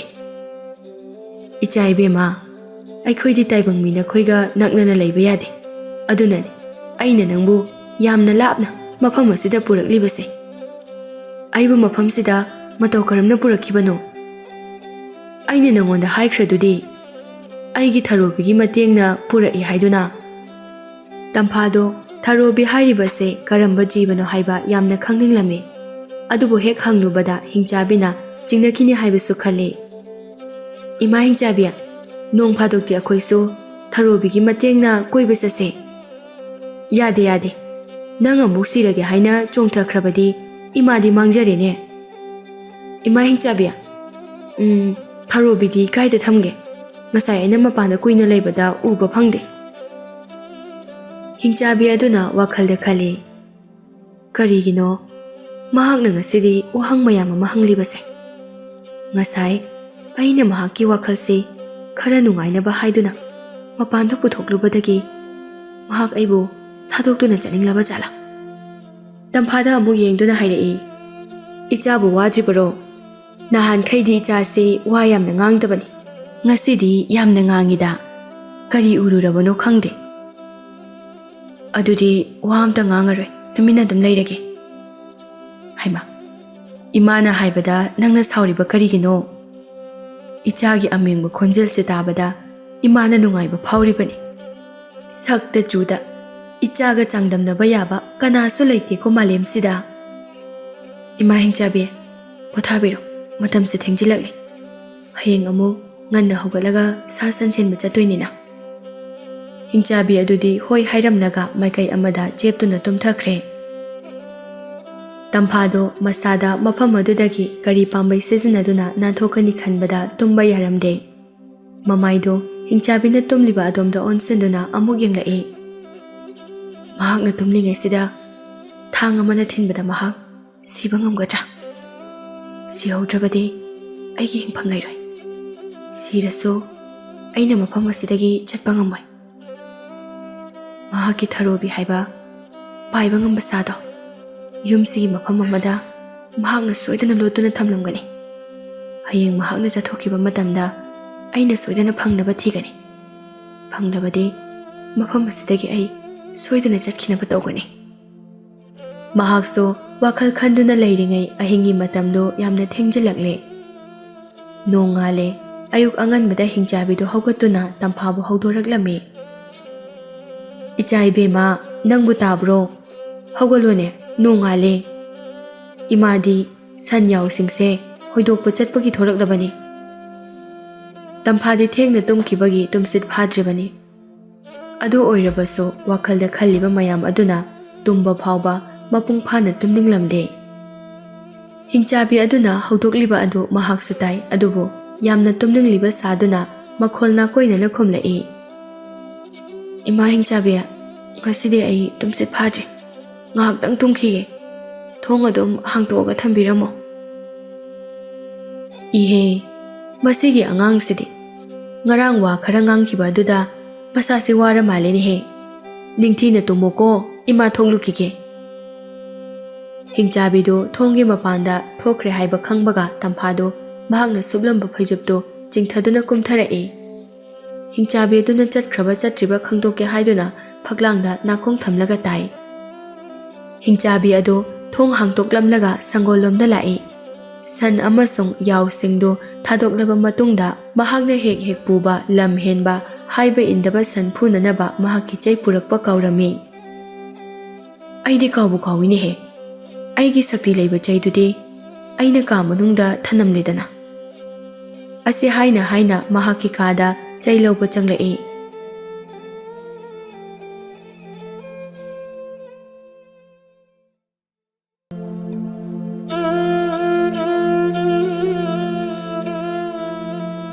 Hingchabi aduna thongdo hangtorakpada tamphado phaklang mayada leptuna leirami. Tamphaso thong hangtokpagi makhol hek tabaga ikhang khangna yengthorai. Hingchabi du hek ubaga mahakti mamitto tumningliba saduna khujinki. Hingchabi aduna ichai bema nangbu hojikta tumsit phadri haiduna tumhobadai. Yam thuna hagolamida. Tamphaso ipa pakhatna khomlai. Ima hingchabi aido ising yam khoranga ena ising thakina hogolakpani. Ising yauba puldi asom nakanda leirene. Adomda changlibaduna karigino. Ima hingchabi aido tumlubagi ingaw ngawrure. Aidi somda leiba malena changwine. Tamphado makhutna mamit hotuna pul manakta changsinduna ising kallaga thaklami. Aduga phamungda amuk kakhatuna phaijup chingkhallaga tumsinakre.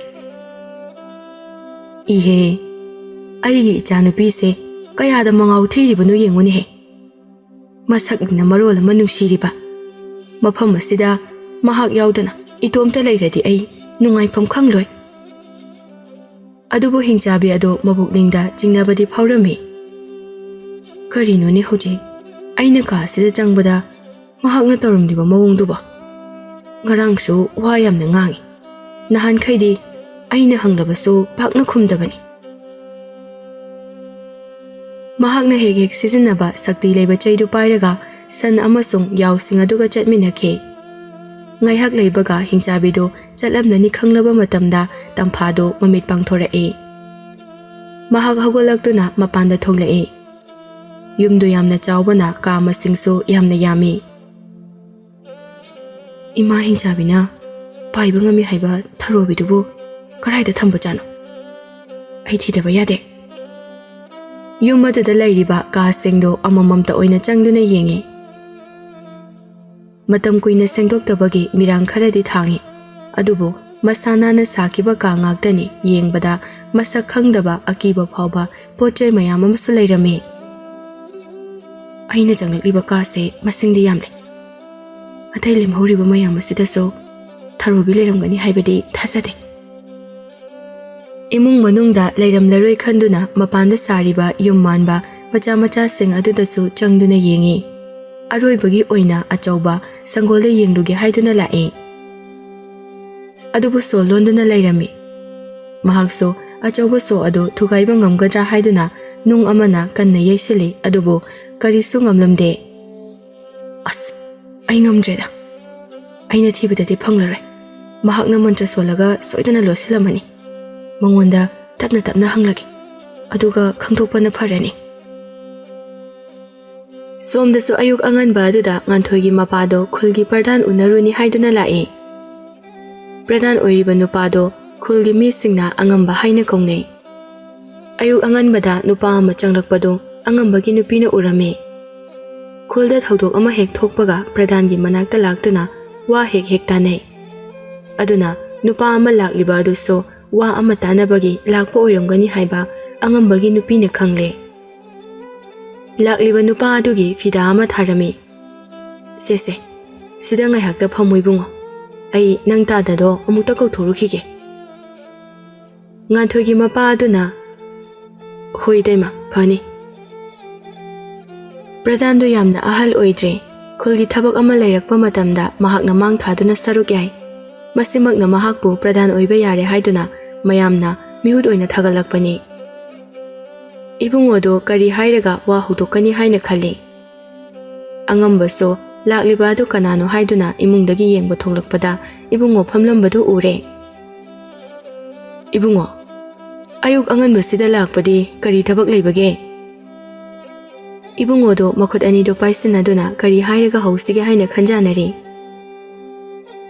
Hayune nayambada karigi amu koiribano. Iyamba thangnaba khulda chahi kharagi mamangda yum honglakiba koipagi imung manungdo khangbibra. Numit kharanigi mamangda ibungogi imung amasung koipagi imung ani asida thaudok ama thokre haibadi angambasu khanglibani. Adubu kana amatana mangonda wakatpa laktabagi mahakna khut thingjankhidabani. Karisu khangdaba saduna hairae. Hoine khangine. Nangi nachanupiga mari leinai haiba nupadugi imungdo natro. Adubu kaidobo yaurage. Makhoina paisa pai sangale haina. Mi khutpu mo puraklaga nahan aibu thina phurame. Aigi amasung aikhoigi imungi kari mara leibagino haibasu taknamde. Asumna tawramlaga aikhoina makhoida karisu haidragadi matung tarakpada khulsigi mibu makhoina usitlaroi. Ibungogi mamaida sokpagi hambru mayamadu ure. Angambana khumlae. Ibungo Nang saudi saugan. Aina pau tabada hau kiba numit kharani asida wathok ama leibagi khana kibane su haine. Maduna karigi oirabano. Sumdobuni iyamba. Sablapna hairabada aigi ichanupi nganthoiga koipagi machanupa thapaga nusine. Leikhidraba tada samungawgi machanupa konungda leikhiba nupa machaduna aikhoigi thongalda laklaga ichanupibu namduna phage honarakpadagi irang amadi thokre. Paw asi tabaga koipana achummaran khangdana aibu tamthina phurambani. Ibungoso paribu nusilakrabadi. Adubo mahaki mateng pradhana panglaknaba haiduna paribu lana uhankhre. Makhoigi maral karisu laitaba amagumna nganglakpa duda angambadu su thajakhre. Wakhal muna khali aduga hairae. Nangise araiba madi oiroidawri. Aina kari tawsige haibadi ngamdri. Nangna makhoida hojik tawningliba ase karino hayo. Iyamba makhoigi khulgi pradhandasu pause haiduna makhoibu pharaga amuktang warakhandaba yararoi. Yengse ibungo. Adubu aina pau tabadadi koipadi mahaki imungdasu ka hena laigande haini. Makhoigi imungda hek changlaga mabu phabase tasa tabasu yai. Mahakpu ngak senanaba mi phanayamna thambagum tawbani. Adubu yenglasi kari tawba yai haibado. Iyamba handaki matang simatang nanawgi mateng pangbiyu. Matung tarakpada aikhoina tawba yaba iyambagi mateng adum pangjage. Yareda matengi wadi. Nakhoina ibu nungsibiduna khul asida wathok ama hek thokpaga aibu tanaba laklibase sina aigidi penjare. Adudi iyamba ai amuk haidok chakhrage. Yaradi kitang thuna chatpinaba tawbiyu. Ibungodo wakhal nungaina mahaki mayumda hankhe. Mahakna mayum yaurakpada nganthoi amasung mahaki mamado mapuroiba lakpa ngaiduna leirami. Ibungona maithong makalamna changlakpado ubada nganthoido yamna haraurami. Nganthoigi mamana hanglae.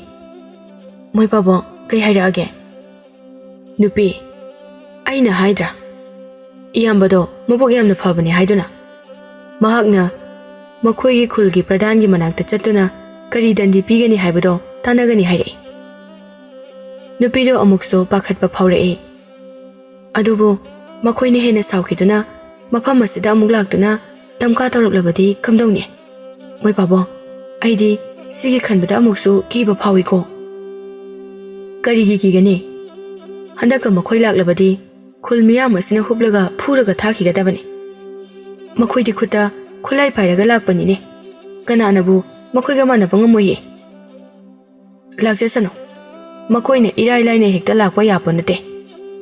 Aina nahando adamna tawrakani khanghodabanina sem sahodabani. Moi pabungidi adumaina adum hai. Khanarasu mina phukiba ngaktani. Pau tambadana nangna phurami hai. Sokpana nang adum soi. Nupi adugi wahai aduda mapuroiba ikainungsi yanarami. Adubo saujinaduna hairae. Nangise aibu karimnariba haibuduro. Nganthoina marak thattuna hairae. Asukluba tanfamsida nakhoi anigi marai yenabado amu hauraba. Ima nangsuni. Babana saugadaba wadu hairunudana. O haireroi. Imadi sumasengmudo haizabani. Mapuroibana phuraklani pakhatpana nupidu imungda chensinkhe. Ibungodo machanupida yenglaga hairae. Nganthoi ipana hek ngamliba makhai ichagi natuna masokpa yaroi. Ipana lairaba oirabasu aina ngamliba makhai ichagi ningbadi loina thunghangani. Aisa baba lairambana lekai mamangsida mimana na hingba ngamlibani. Adumna pukling nungaina leigadabani. Ipabu ngasidi chagamna lambadongna tawida. Namana chana thongnaba tawruro. Hoi baba. Somdana imungi thaba khara tawraba matong atonbina hairae. Chano aikhoina leiribase chingyaga oibaga phajaba mafam mayam leiramdong mali. Horendi akhoyani chatuna manaknakpu mafamda leiriba mafam singse amukta yengluse. Hoije yengluse.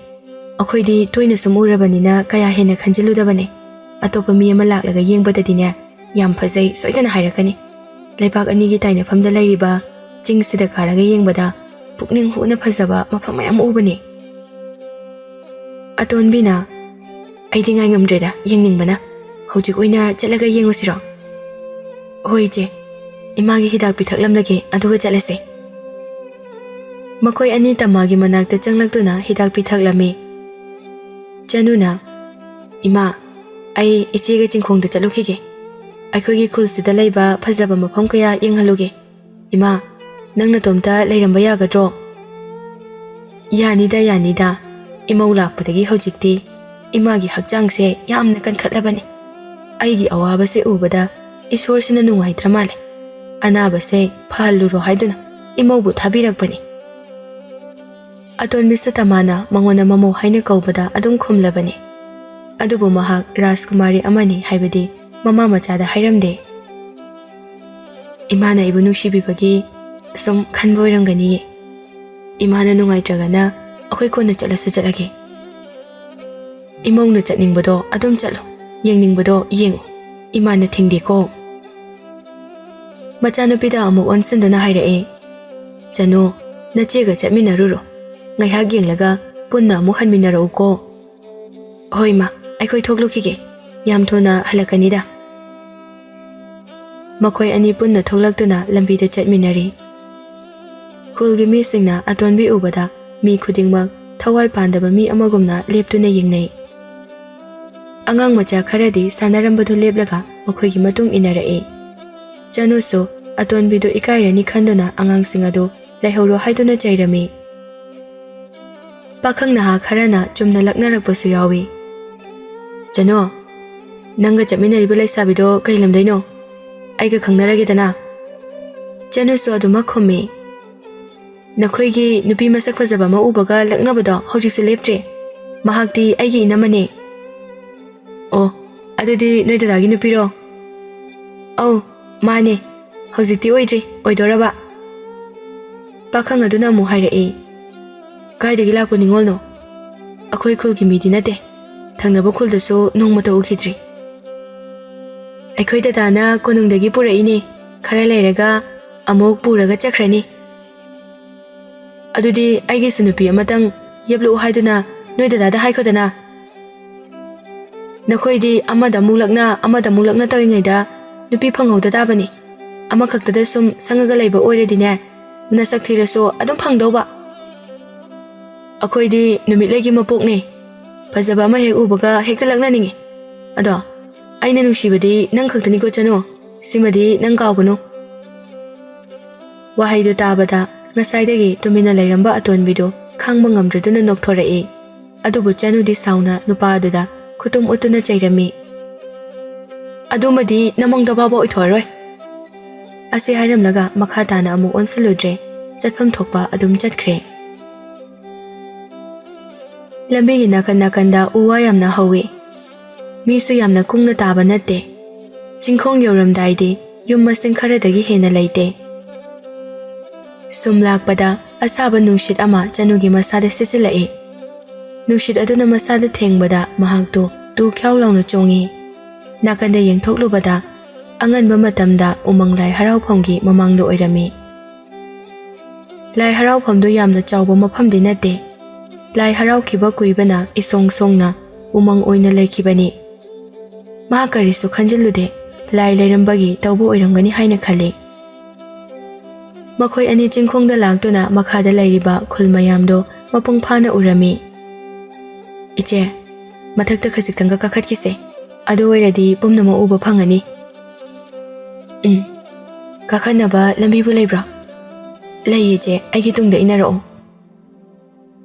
ꯃꯊꯦꯛ ꯑꯃꯃꯨꯛ ꯀꯥꯈꯠꯄ ꯍꯧꯕꯒ ꯆꯅꯨꯒꯤ ꯃꯅꯤꯡꯗ ꯃꯤ ꯑꯃ ꯏꯟꯅꯔꯛꯄꯒꯨꯝ ꯇꯧꯏ ꯌꯥꯝ ꯊꯨꯅ ꯂꯩꯊꯣꯛꯇꯨꯅ ꯌꯦꯡꯉꯤ ꯀꯅꯥꯁꯨ ꯂꯩꯔꯝꯗꯦ ꯂꯥꯞꯅ ꯃꯤ ꯈꯔ ꯂꯥꯛꯄꯗꯤ ꯎꯔꯝꯃꯤ ꯀꯩꯅꯣ ꯉꯁꯤꯗꯤ ꯑꯩꯒꯤ ꯋꯥꯈꯜꯁꯦ ꯅꯍꯥꯟꯈꯩꯒ ꯏꯃꯥꯟ ꯃꯥꯟꯅꯗꯦꯗ ꯆꯅꯨ ꯁ꯭ꯋꯥꯏꯁꯤꯗꯤ ꯈꯔ ꯁꯣꯡꯕ ꯃꯥꯜꯂꯤꯀꯣ ꯂꯝꯕꯤꯁꯤꯁꯨ ꯌꯥꯝꯅ ꯄꯤꯛꯁꯤꯜꯂꯛꯑꯦ ꯏꯆꯦ ꯈꯔ ꯄꯤꯛꯄꯅꯦ ꯍꯥꯟꯅꯗꯤ ꯃꯤ ꯌꯥꯝꯅ ꯆꯠꯅꯔꯝꯕꯅꯦ ꯅꯣꯡꯃꯁꯤꯗ ꯅꯤꯁꯥ ꯆꯥꯁꯤꯜꯂꯒ ahal mayam khatnabadagi mi siba yauki adudagi mafamse kanamdasu changnarudrabani matamdo yamna kuikibani hojikti kanasu kinadre mi adum chatnarabani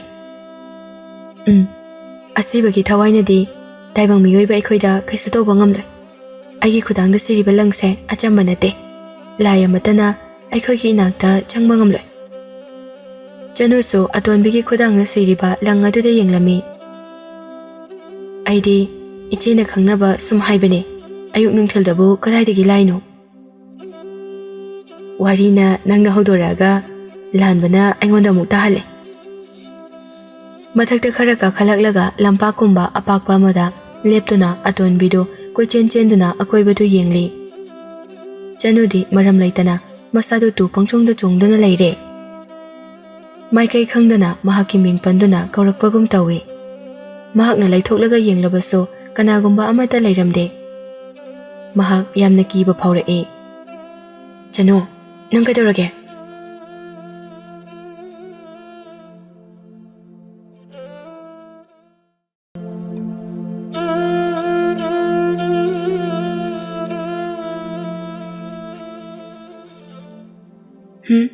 kaisu tawde kainoma sum khalambane atonbina kaisum tawde de haraga sombanglaga leidubu kaigino ngasai lambidagini nangna tawraise iche ayam kiba phawre yumda halase kana su leiba ude kana da kirino lakbada sungairi halase haisibu kaigino iche imado akhoibu ngaiduna leiramlani horen la hayengda amukla ase ngasigidi halase haiba atonbisu mahaki asengba maramdam adu karamba maikaida leiramgani haiduna yengningbani Januna taksilakpa henmanba aduda yeludre as nangsidiba ngahaktang yengkige tawraga hoi halase makhoi ani chingdagi kumtharaktuna yumlomda lakle halakpadasu lakpada phawkiba adugumna umanglai haraufam mamangda asaba nungshit ama phawrae maduda Januna hairae iche swaisi yorakpaga isada kainoma phawrakpra aidi kaisum tawdena asi hairaga atonbina asongma mafam aduda yengi Janu mafam sidi laifam yamna kanba mafamni mafam sida kari thokpa yaukige iche aidi khanghaudre thaina mamangaida mafamse khulgi lai haraufam oirame haye laibung asibu koliba lairembido yum supande hai aduna lai harauba loibaga khulgi mi toina sirakpadagi amuk hana lai harau kitabani hainaye mafamse laifam yamna kanba mafamni nakhoina mafamsida changdribase yamna pharabani lambida khara lakpaga sanna ma lakna phana ngamdana auba mi khuding koitan tanaduna wairami mapuduna phana na bahotnarabasu upai leitre mi mayamna koichen chenabadu makhoi anina su urami iche asigi sana chobase nanthoragla male yam sathibani mapudasu yam wai haibani akoi ani swaida ngahakta lumduna leikise nang pakhat pakaisu tawgano aina ngawba sanse detha hange iche changum seba asigi sansede atopa sanamataga manadabane iche da amu waira adi kamai tawni atonbidu kariso haidana achauba sanadugi manak tamna changsinke makok kuilai leiduna auba mi waidogi tawramba san ado atonbi ubada tumin leikre atonbi tapna changsilaktuna san adugi maraibakta pairaga nantharami aduga san mapu aduda yenglaga hairami mama sanse kaisu tawraroi hojikti magi thamhamda pubikhro michana na uhoba mi kharadi ngakpana loire Janusu mahaki manakta chensilaktuna hairae iche kamai toino hojikido iche su hana sasan mayam ama loirambra atonbi kaisu haidana mayum tamna chakhi mahakna chakhiba aduda mayamdu yengduna lehawi Januna iche ngaikho chaminase mahaksu haina atonbigi matung inakhe somdana pradhan angambadu thabak ama chatluni haiduna thoglai magi loina bina hanglai ngasai ibungo laklamni dubu kari haibagino machanupigi maramgini handak wathok ama thokibado adugi maramda haiba laklamlibani miyamgi mahut sinduna aina thabak tawrurabanina mateng pangba tabanine aduga hojik chatpidoisina kadaidano thawdoktuna maram oiraga thangnaba khuldagi mi khara laklaga ibungodo phuramle hai aduna thangnaba khulgi pradhangi manakta chalibani adudi moisu henmandro khulsida hekta laklaga makhoi mangaire ne phaurise adudi matang chari gai sida makhoi bu warakhaubana phagani ye mahakki nupina saurakpa aduda angambana themjin birame ngaikho saukino ai hana mukta chalaga achumbado karino haina hanglukhige angambado tholakpada lambida machanupi thengnarami bema nangbo ayuksida kadai chalubano baba ai maru paisa thangba chalubane angamba machinda murum solai icha nupa ngakta oiramlabadi phagadabani icha nubi leiba aikhoiso dasa se tarakloi hainingai leite mahak thangnaba khul yoraktuna pradhangi imungda changlai khuldugi pradhangi mingna Sekhar kaurami Sekharna imungdagi yenglakpada lakliba nupa adu thangnaba khulgi pradhani haiba khangnami Sekhar lotnaba hotnabani angambana ubana hankre angamba karisu udaba saduna harai yumsibu mi leibro pradhanbu yumda leibibro Sekhar du khara hainadana tholai koipana paisa mayam piramba aduna Sekharna haigadaba wa pumba melamlabani kai tanagadaba lege asu thapna lakpiribasibo Sekharna ulakliba mataw aduda angambadu maithong maksilai adubo hainingba wafam adudi hairai aigi khuldagi angang amagi wakat lakpa aduda somga tanagi haituna lakpani Sekhar du mi ama lai haibagi phamnaba phida phawba tharamde lakliba adusu michamnate laikai amagi mihut oina thagatliba mini adu hairone nangna hainingbodo ai thabak jake haina thoraklabani ne ingja tapchaba angambasu Sekhargi wangang aduda sauningba phaurai haige nakhoigi laikai sidagi mi khara laktuna aikhoi laikai gi nupa na ha ama thina phuraga thanamle madu nakhoina warake haibra natraga akhoina thokpo oina warau haibra Sekharna karamba minano mamingdi khangbro chahi kharagi mamangda khulsida yum honglakhiba koipagi imungnani Sekhar sauna khomlai somna lapna laklibasidi koipabu warakpagi oire makhoigi imungdi manai masen kaya thamduna ningthaugi konungumda leibani makhoina warakliba imungado makhoigi maral kharadi soidana hana leiramgani aidi sengna haijari makhoi imungi mayokta leibani ngamjaroi haibadi icha picture sengwadaba yamna wali angambana sauna khomlai phare adudi nang yaudrobaso ai samakna makhoigi imungda chalone makhoina phanayamna sanga leiraso mara leirabaso achumbagidamak ai lepkani ase hairamlaga angambadu koipagi imungda chaluni haiduna lai Sekharna chatkiba nupa aduda yenglaga haihawi chalo ngasina nangi numira musurabane ainadi chenahanbigano angambadu somlakpada thapagi yum yausilai yum sigi akoibasidi onthokna chawna khakreda changpham sida leiriba thongjaw asina marol ama wangiba aibu changkitrane siba hanbana pharadra sina oiramgadra khulsigi pradhana ai mateng panglaktabado adudi ai changlaga unarambana phanida thongjaw mamangda nupa ama leplaga leibado thongnawdagi ahoba aduda nupa amana urai kana none mapanda leiba nupa sibo angawbudi mande ahobudo haidoklaga hairai kanano kai hangbano maram leitradi swaida lepigano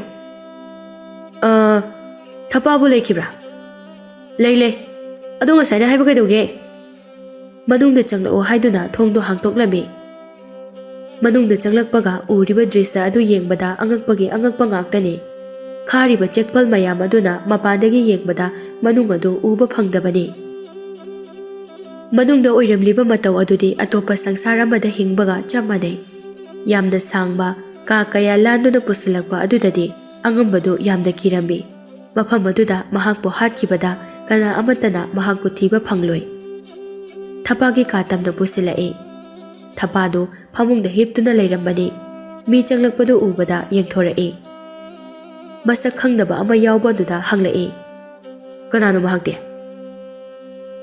"ꯃꯍꯥꯛꯁꯦ ꯑꯩꯈꯣꯏꯁꯨ ꯀꯅꯥꯅꯣ ꯍꯥꯏꯕ ꯈꯪꯗꯦ꯫ ꯑꯣꯖꯥ ꯃꯆꯥꯕꯨ ꯎꯅꯕ ꯂꯥꯛꯄꯅꯦ." ꯑꯉꯝꯕꯗ ꯑꯣꯟꯁꯤꯟꯗꯨꯅ ꯊꯄꯥꯅ, "ꯅꯪꯕꯨ ꯊꯪꯅꯕ ꯈꯨꯜꯒꯤ ꯄ꯭ꯔꯙꯥꯟꯗꯨ ꯅꯠꯇ꯭ꯔꯅꯦ?" "ꯑꯧ ꯃꯥꯅꯦ." ꯃꯍꯥꯛꯅ ꯂꯥꯛꯂꯤꯕ ꯑꯗꯨ ꯊꯄꯥꯅ ꯀꯔꯤꯒꯤꯅꯣ ꯍꯥꯏꯕ ꯈꯪꯂꯝꯃꯤ, ꯑꯗꯨꯕꯨ ꯅꯨꯄꯥꯗꯨꯅ ꯑꯀꯤꯕꯒꯤ ꯁꯛꯐꯝ ꯎꯠꯂꯛꯄ ꯑꯗꯨꯗ ꯈꯨꯗꯣꯡꯆꯥꯕ ꯂꯧꯔꯝꯃꯤ꯫ "ꯑꯩ ꯍꯧꯒꯠꯂꯛꯀꯦꯀꯣ, ꯑꯗꯨꯒ ꯋꯥꯔꯤ ꯐꯖꯅ ꯁꯥꯟꯅꯁꯤ." ꯊꯄꯥꯅ ꯑꯉꯝꯕꯒꯤ ꯂꯦꯡꯕꯥꯟꯗ ꯀꯣꯟꯗꯨꯅ ꯃꯥꯏꯀꯩ ꯑꯃꯗ ꯄꯨꯗꯨꯅ ꯆꯪꯂꯛꯏ꯫ "ꯍꯥꯏꯌꯨꯅꯦ ꯍꯥꯏꯌꯨꯅꯦ ꯅꯪꯅ ꯍꯥꯏꯅꯤꯡꯕꯗꯣ." ꯑꯉꯝꯕꯅ ꯋꯥ ꯉꯥꯡꯒꯦ ꯇꯧꯕꯒ ꯃꯤꯅ ꯀꯞꯄ, ꯅꯥꯍꯦꯕ, ꯂꯥꯎꯕꯒꯤ ꯃꯈꯣꯜ ꯃꯌꯥꯝ ꯑꯃ ꯇꯥꯔꯛꯏ꯫ ꯅꯥꯀꯟꯗ ꯂꯩꯊꯣꯛꯇꯨꯅ ꯌꯦꯡꯂꯨꯕꯗ ꯃꯤ ꯀꯌꯥ ꯊꯧꯔꯤꯅ ꯄꯨꯟꯁꯤꯜꯂꯒ ꯐꯨꯕꯗꯨ ꯎꯍꯜꯂꯝꯃꯤ꯫ ꯃꯗꯨ ꯎꯕꯗ ꯃꯍꯥꯛ ꯃꯁꯥꯗ ꯁ꯭ꯋꯥꯏ ꯂꯥꯎꯕ ꯑꯃ ꯐꯥꯎꯏ꯫ ꯍꯥꯏꯒꯦ ꯈꯟꯅ ꯂꯥꯛꯄ ꯋꯥꯍꯩꯗꯨ ꯐꯥꯎꯕ ꯍꯥꯏꯗꯣꯛꯄ ꯉꯝꯗꯦ꯫ ꯊꯄꯥꯅ, "ꯅꯪꯅ ꯀꯔꯤ ꯍꯥꯏꯅꯤꯡꯕ ꯂꯩ? ꯍꯥꯏꯔꯣꯅꯦ." "ꯑꯩ ꯀꯣꯟꯅ ꯑꯃꯨꯛ ꯂꯥꯛꯆꯔꯒꯦ.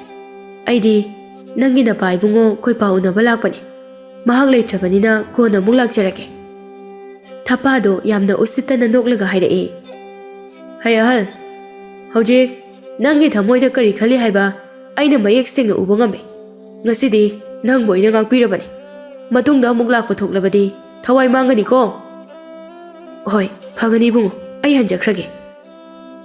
ꯑꯉꯝꯕꯗꯨ ꯆꯦꯟꯆꯠ ꯇꯧꯗꯨꯅ ꯃꯅꯤꯡ ꯍꯜꯂ ꯍꯜꯂ ꯌꯦꯡꯂꯒ ꯆꯦꯟꯊꯣꯔꯛꯏ꯫ ꯊꯣꯡꯖꯥꯎꯒꯤ ꯋꯥꯡꯃ ꯍꯦꯛ ꯂꯥꯟꯊꯣꯔꯛꯄꯒ ꯍꯤꯡꯅꯅꯤ ꯍꯥꯏꯕꯒꯨꯝꯅ ꯄꯨꯛꯅꯤꯡ ꯂꯩꯇꯥꯕ ꯉꯝꯂꯛꯏ꯫ ꯅꯨꯃꯤꯗꯥꯡ ꯋꯥꯏꯔꯝꯒꯤ ꯃꯇꯝꯅꯤ꯫ ꯍꯤꯡꯆꯥꯕꯤ ꯑꯗꯨꯅ ꯄꯨꯈꯤꯕ ꯁꯥ ꯁꯟ ꯃꯌꯥꯝ ꯑꯗꯨ ꯄꯨꯗꯨꯅ ꯃꯍꯥꯛꯀꯤ ꯃꯌꯨꯝꯗ ꯍꯜꯂꯛꯏ꯫ ꯁꯟ ꯑꯗꯨꯅ ꯈꯣꯡꯉꯒ ꯂꯥꯛꯄ ꯃꯈꯣꯜ ꯑꯗꯨ ꯇꯝꯐꯥꯅ ꯈꯔ ꯂꯥꯞꯅ ꯇꯥꯔꯝꯃꯤ꯫ ꯃꯍꯥꯛ ꯏꯃꯨꯡ ꯃꯅꯨꯡꯗ ꯆꯦꯟꯁꯤꯜꯂꯒ ꯃꯍꯥꯛꯀꯤ ꯐꯃꯨꯡꯗ ꯍꯤꯞꯇꯨꯅ ꯇꯨꯝꯁꯤꯟꯅꯕ ꯁꯥꯗꯨꯅ ꯂꯩꯈ꯭ꯔꯦ꯫ ꯍꯤꯡꯆꯥꯕꯤꯗꯨ ꯃꯌꯨꯝ ꯌꯧꯔꯛꯂꯕꯗ ꯁꯪꯒꯣꯟ ꯊꯣꯡ ꯍꯥꯡꯗꯣꯛꯀꯦ ꯍꯥꯏꯅ ꯇꯧꯕꯒ ꯋꯥꯈꯜ ꯈꯜꯂꯛꯏ꯫ "ꯍꯤꯁ, ꯑꯩꯒꯤ ꯁꯪꯒꯣꯟ ꯑꯁꯤꯗ ꯀꯅꯥꯒꯨꯝꯕ ꯑꯃꯅ ꯆꯪꯅꯅꯕ ꯍꯣꯠꯅꯔꯝꯂꯦ꯫ ꯃꯈꯥꯗ ꯇꯥꯔꯤꯕ ꯅꯨꯡ ꯑꯁꯤꯅ ꯊꯨꯒꯥꯏꯅꯕ ꯍꯣꯠꯅꯔꯝꯕ ꯁꯣꯏꯗꯅ ꯑꯣꯏꯒꯅꯤ꯫ ꯀꯔꯤꯒꯤꯅꯣ ꯑꯩꯒꯤ ꯁꯪꯒꯣꯟ ꯑꯁꯤꯗ ꯆꯪꯕ ꯄꯥꯝꯂꯤꯕꯁꯦ?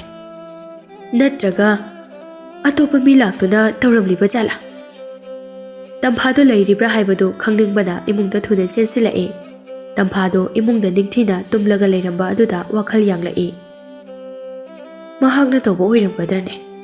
ꯊꯥꯗꯤ ꯊꯥꯖꯈꯤꯗ꯭ꯔꯦꯗ꯫ ꯍꯧꯖꯤꯛꯇꯤ ꯃꯍꯥꯛꯅ ꯇꯨꯝꯂꯕꯅꯤꯅ ꯍꯧꯗꯣꯛꯄꯤꯔꯔꯣꯏ, ꯇꯨꯝꯖꯔꯁꯅꯨ꯫ ꯍꯤꯡꯆꯥꯕꯤ ꯑꯗꯨꯅ ꯆꯥꯛ ꯏꯟꯁꯥꯡ ꯊꯣꯡꯕ ꯂꯣꯏꯔꯒ ꯇꯝꯐꯥꯕꯨ ꯀꯧꯔꯝꯃꯤ꯫ ꯇꯝꯐꯥꯁꯨ ꯉꯁꯥꯏ ꯇꯨꯝꯁꯤꯟꯅꯕꯗꯒꯤ ꯑꯁꯦꯡꯕ ꯑꯣꯏꯅ ꯇꯨꯝꯈꯤꯕꯅꯤ꯫ "ꯏꯃꯥꯒꯤ ꯏꯕꯦꯝꯃ, ꯅꯪꯕꯨ ꯇꯥꯕ꯭ꯔꯣ? ꯍꯧꯒꯠꯂꯨꯅꯦ.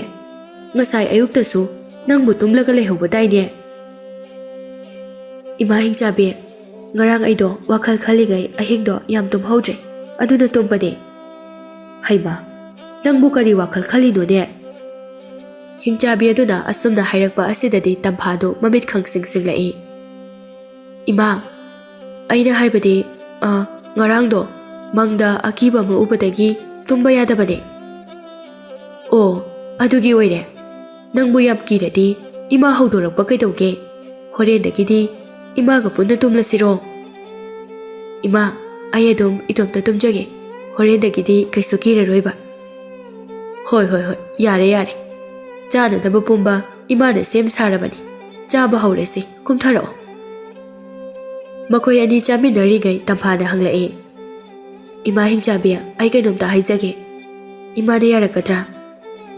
ꯍꯤꯡꯆꯥꯕꯤ ꯑꯗꯨꯅ ꯇꯝꯐꯥꯅ ꯀꯩ ꯍꯥꯏꯔꯛꯀꯅꯤ ꯍꯥꯏꯗꯨꯅ ꯉꯥꯏꯔꯤ꯫ "ꯏꯃꯥ, ꯌꯨꯝꯁꯤꯗ ꯁꯨꯝ ꯂꯩꯕꯁꯦ ꯑꯩ ꯌꯥꯝ ꯅꯨꯡꯉꯥꯏꯇꯦ. ꯃꯔꯛ ꯃꯔꯛꯇ ꯑꯩꯕꯨ ꯃꯥꯂꯦꯝꯒꯤ ꯑꯀꯣꯏꯕꯁꯦ ꯈꯔ ꯌꯦꯡꯍꯟꯕꯤꯌꯣ."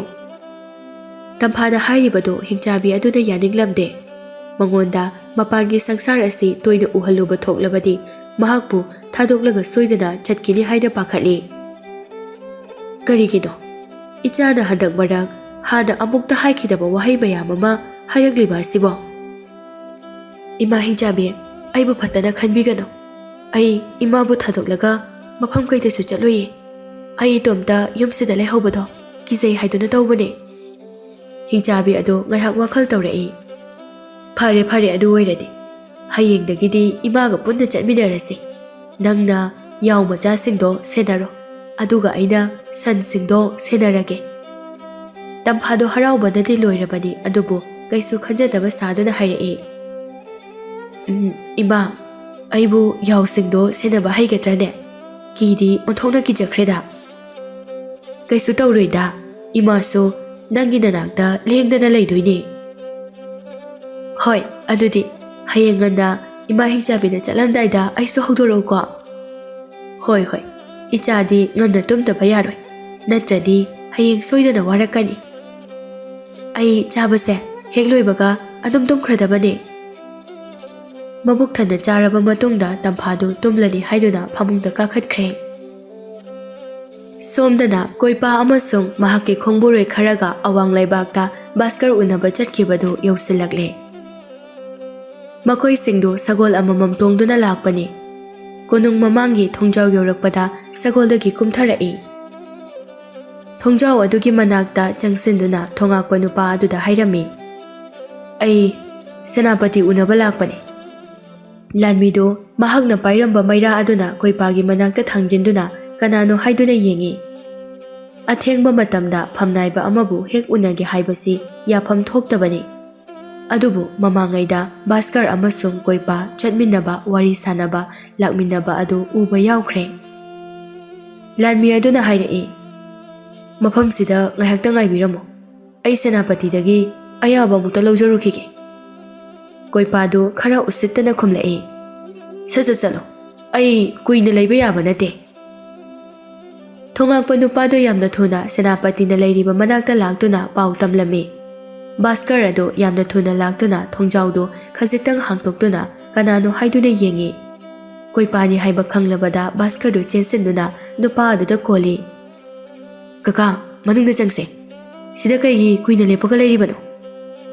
ꯊꯣꯉꯥꯛꯄ ꯃꯌꯥꯝꯗꯨꯗ ꯌꯦꯡꯂꯒ, ꯍꯩ, ꯅꯈꯣꯏ ꯀꯩ ꯌꯦꯡꯏ? ꯊꯣꯡꯁꯦ ꯌꯥꯝ ꯊꯨꯅ ꯍꯥꯡꯇꯣꯛꯑꯣ꯫ ꯚꯥꯁꯀꯔꯅ ꯅꯤꯡꯊꯧ ꯑꯣꯏꯗ꯭ꯔꯕꯁꯨ ꯚꯥꯁꯀꯔꯅ ꯁꯦꯟꯖꯥ ꯊꯨꯝꯖꯥ ꯇꯧꯗꯨꯅ ꯂꯥꯟꯃꯤ ꯈꯨꯗꯤꯡ ꯃꯍꯥꯛꯅ ꯃꯤꯆꯪ ꯈꯣꯝꯂꯛꯄ ꯀꯨꯏꯔꯕꯅꯤ꯫ ꯃꯈꯣꯏ ꯄꯨꯟꯅ ꯀꯣꯅꯨꯡ ꯃꯅꯨꯡꯗ ꯆꯪꯂꯛꯏ꯫ ꯚꯥꯁꯀꯔꯅ, ꯀꯀꯥ, ꯑꯩꯕꯨ ꯆꯨꯝꯅ ꯁꯨꯝ ꯎꯅꯕ ꯂꯥꯛꯄ꯭ꯔꯥ? ꯅꯠꯇ꯭ꯔꯒ ꯀꯩ ꯑꯔꯨꯕ ꯊꯕꯛ ꯂꯩꯕꯒꯦ? ꯀꯣꯏꯄꯥꯅ, ꯚꯥꯁꯀꯔ, ꯁꯥꯟꯅꯗꯧꯔꯤꯕ ꯋꯥꯔꯤꯁꯤ ꯃꯤꯅ ꯇꯥꯕ ꯌꯥꯕ ꯅꯠꯇꯦ, ꯃꯔꯨꯝ ꯑꯃꯗ ꯍꯥꯟꯅ ꯆꯪꯈꯤꯁꯦ꯫ ꯚꯥꯁꯀꯔ ꯑꯀꯣꯏꯕꯗꯨ ꯑꯃꯨꯛꯇꯪ ꯌꯦꯡꯂꯒ ꯃꯈꯣꯏ ꯃꯌꯥꯝ ꯑꯗꯨ ꯄꯨꯟꯅ ꯂꯥꯛꯏ꯫ ꯁꯣꯝꯗꯅ ꯔꯥꯖꯀꯨꯃꯥꯔꯤ ꯁꯅꯥꯗꯨ ꯑꯄꯨꯅꯕ ꯑꯃꯗ ꯄꯨꯗꯨꯅ ꯋꯥꯈꯜ ꯍꯛꯆꯥꯡ ꯄꯨꯡꯂꯨꯞ ꯂꯨꯞꯁꯤꯟꯈ꯭ꯔꯦ꯫ ꯅꯨꯃꯤꯠ ꯇꯥꯕ ꯃꯝꯕ ꯍꯥꯏꯕ ꯑꯃ ꯂꯩꯇ꯭ꯔꯦ꯫ ꯈꯟꯈꯤꯕ ꯋꯥꯈꯜ, ꯌꯦꯡꯈꯤꯕ ꯃꯤꯠꯌꯦꯡ ꯑꯃꯗꯒꯤ ꯍꯣꯡꯕ ꯂꯩꯇ꯭ꯔꯦ꯫ ꯃꯍꯥꯛꯄꯨ ꯁꯦꯟꯅꯅꯕ ꯊꯝꯕ ꯅꯨꯄꯤ ꯀꯌꯥꯅ ꯄꯨꯛꯅꯤꯡ ꯂꯩꯇꯥꯅꯕ ꯋꯥꯍꯩ ꯀꯌꯥ ꯍꯥꯏꯗꯨꯅ ꯊꯦꯝꯖꯤꯟꯕꯤꯔꯝꯃꯤ, ꯑꯗꯨꯕꯨ ꯀꯥꯟꯅꯕꯗꯤ ꯏꯐꯪ ꯐꯪꯂꯝꯗꯦ꯫ ꯃꯍꯥꯛꯅ ꯂꯩꯔꯤꯕ ꯑꯋꯥꯡꯕ ꯌꯨꯝ ꯑꯗꯨꯒꯤ ꯊꯣꯡꯅꯥꯎꯗꯒꯤ ꯃꯈꯥꯗ ꯌꯦꯡꯊꯔꯛꯄꯅꯤ꯫ ꯂꯥꯞꯅ ꯇꯥꯝꯅ ꯎꯔꯤꯕ ꯌꯨꯝ ꯑꯗꯨꯗ ꯊꯥꯜꯂꯤꯕ ꯃꯩꯁꯤꯡ ꯑꯗꯨ ꯌꯦꯡꯂꯤꯉꯩ ꯁꯦꯅꯥꯄꯇꯤ ꯚꯥꯁꯀꯔꯒꯤ ꯃꯈꯣꯜ ꯇꯥꯔꯛꯏ꯫ ꯀꯣꯅꯨꯡꯒꯤ ꯑꯣꯏꯅ ꯁꯥꯡꯅ ꯆꯠꯂꯤꯕ ꯂꯝꯕꯤ ꯑꯗꯨꯗ ꯂꯥꯛꯂꯤꯕ ꯅꯨꯄꯥ ꯈꯔ ꯑꯗꯨꯗ ꯚꯥꯁꯀꯔ ꯀꯔꯝꯕꯅꯣ ꯈꯪꯗ꯭ꯔꯕꯁꯨ ꯃꯍꯥꯛꯀꯤ ꯈꯣꯟꯖꯦꯜ ꯈꯖꯤꯛꯇꯪ ꯇꯥꯕꯗ ꯔꯥꯖꯀꯨꯃꯥꯔꯤ ꯁꯅꯥꯅ ꯚꯥꯁꯀꯔ ꯌꯥꯎꯏ ꯍꯥꯏꯕ ꯈꯪꯂꯝꯃꯤ꯫ ꯔꯥꯖꯀꯨꯃꯥꯔꯤ ꯑꯗꯨ ꯀꯔꯤꯁꯨ ꯊꯧꯁꯥꯗꯅ ꯌꯦꯡꯗꯨꯅ ꯂꯩ꯫ ꯃꯈꯣꯏ ꯈꯔ ꯑꯗꯨꯅ ꯔꯥꯖꯀꯨꯃꯥꯔꯤꯒꯤ ꯌꯨꯝꯒꯤ ꯃꯅꯥꯛꯇ ꯐꯥꯎꯔꯒ ꯆꯠꯈꯤꯕ ꯑꯗꯨꯗ ꯚꯥꯁꯀꯔ ꯑꯗꯨ ꯃꯌꯦꯛ ꯁꯦꯡꯅ ꯎꯍꯧꯔꯦ꯫ ꯃꯇꯝ ꯈꯔꯗꯤ ꯂꯝꯍꯦꯟꯕ ꯅꯨꯄꯥꯗꯨ ꯎꯒꯦ ꯍꯥꯏꯕ ꯐꯥꯎꯕ ꯐꯪꯂꯨꯗ꯭ꯔꯕꯅꯤ꯫ ꯑꯗꯨꯕꯨ ꯃꯍꯥꯛꯀ ꯆꯠꯃꯤꯟꯅꯈꯤꯕ ꯅꯨꯄꯥ ꯃꯌꯥꯝ ꯑꯗꯨꯗꯤ ꯃꯍꯥꯛꯅ ꯃꯁꯛ ꯈꯪꯕ ꯑꯃꯠꯇ ꯌꯥꯎꯔꯝꯗꯦ꯫ ꯑꯁꯤꯕꯨ ꯀꯅꯥ ꯀꯅꯥ ꯑꯣꯏꯔꯖꯥꯠꯅꯣ? ꯀꯣꯅꯨꯡꯁꯤꯗ ꯍꯥꯟꯅ ꯑꯃꯨꯛꯇ ꯎꯈꯤꯗ꯭ꯔꯤ꯫ ꯅꯠꯇ꯭ꯔꯒ ꯃꯍꯥꯛꯀꯤ ꯃꯔꯤ ꯃꯇꯥ ꯑꯣꯏꯔꯕ ꯖꯥꯠꯂꯥ? ꯑꯗꯨꯗꯤ ꯑꯣꯏꯔꯝꯃꯣꯏ꯫ ꯃꯍꯥꯛꯀꯤ ꯃꯔꯤ ꯃꯇꯥ ꯑꯃꯠꯇ ꯑꯩ ꯎꯈꯤꯗ꯭ꯔꯤ꯫ ꯑꯩꯅ ꯁꯛ ꯈꯪꯗꯕ ꯂꯥꯟꯃꯤ ꯑꯣꯏꯔꯝꯒꯗ꯭ꯔꯥ? ꯑꯗꯨꯕꯨ ꯃꯈꯣꯏꯅ ꯁꯦꯠꯂꯤꯕ ꯐꯤꯖꯣꯜ ꯑꯁꯤꯗꯤ ꯂꯝꯁꯤꯒꯤ ꯅꯠꯇꯦ꯫ ꯑꯩ ꯇꯨꯃꯤꯟꯅ ꯆꯠꯇꯨꯅ ꯀꯅꯥꯅꯣ ꯍꯥꯏꯅ ꯌꯦꯡꯂꯨꯕꯅ ꯐꯒꯗ꯭ꯔꯥ? ꯔꯥꯖꯀꯨꯃꯥꯔꯤ ꯁꯅꯥꯗꯣ ꯃꯇꯣꯝꯇ ꯆꯠꯄꯗꯤ ꯀꯤ ꯍꯥꯏꯗꯨꯅ ꯃꯍꯥꯛꯀꯤ ꯃꯅꯥꯏꯅꯨꯕꯤ ꯑꯃ ꯍꯧꯗꯣꯛꯂꯝꯃꯤ꯫ ꯃꯈꯣꯏ ꯑꯅꯤ ꯃꯈꯥꯗ ꯀꯨꯝꯊꯔꯛꯇꯨꯅ ꯚꯥꯁꯀꯔꯅ ꯆꯠꯈꯤꯕ ꯃꯥꯏꯀꯩ ꯑꯗꯨ ꯇꯝꯅ ꯂꯥꯛꯏ꯫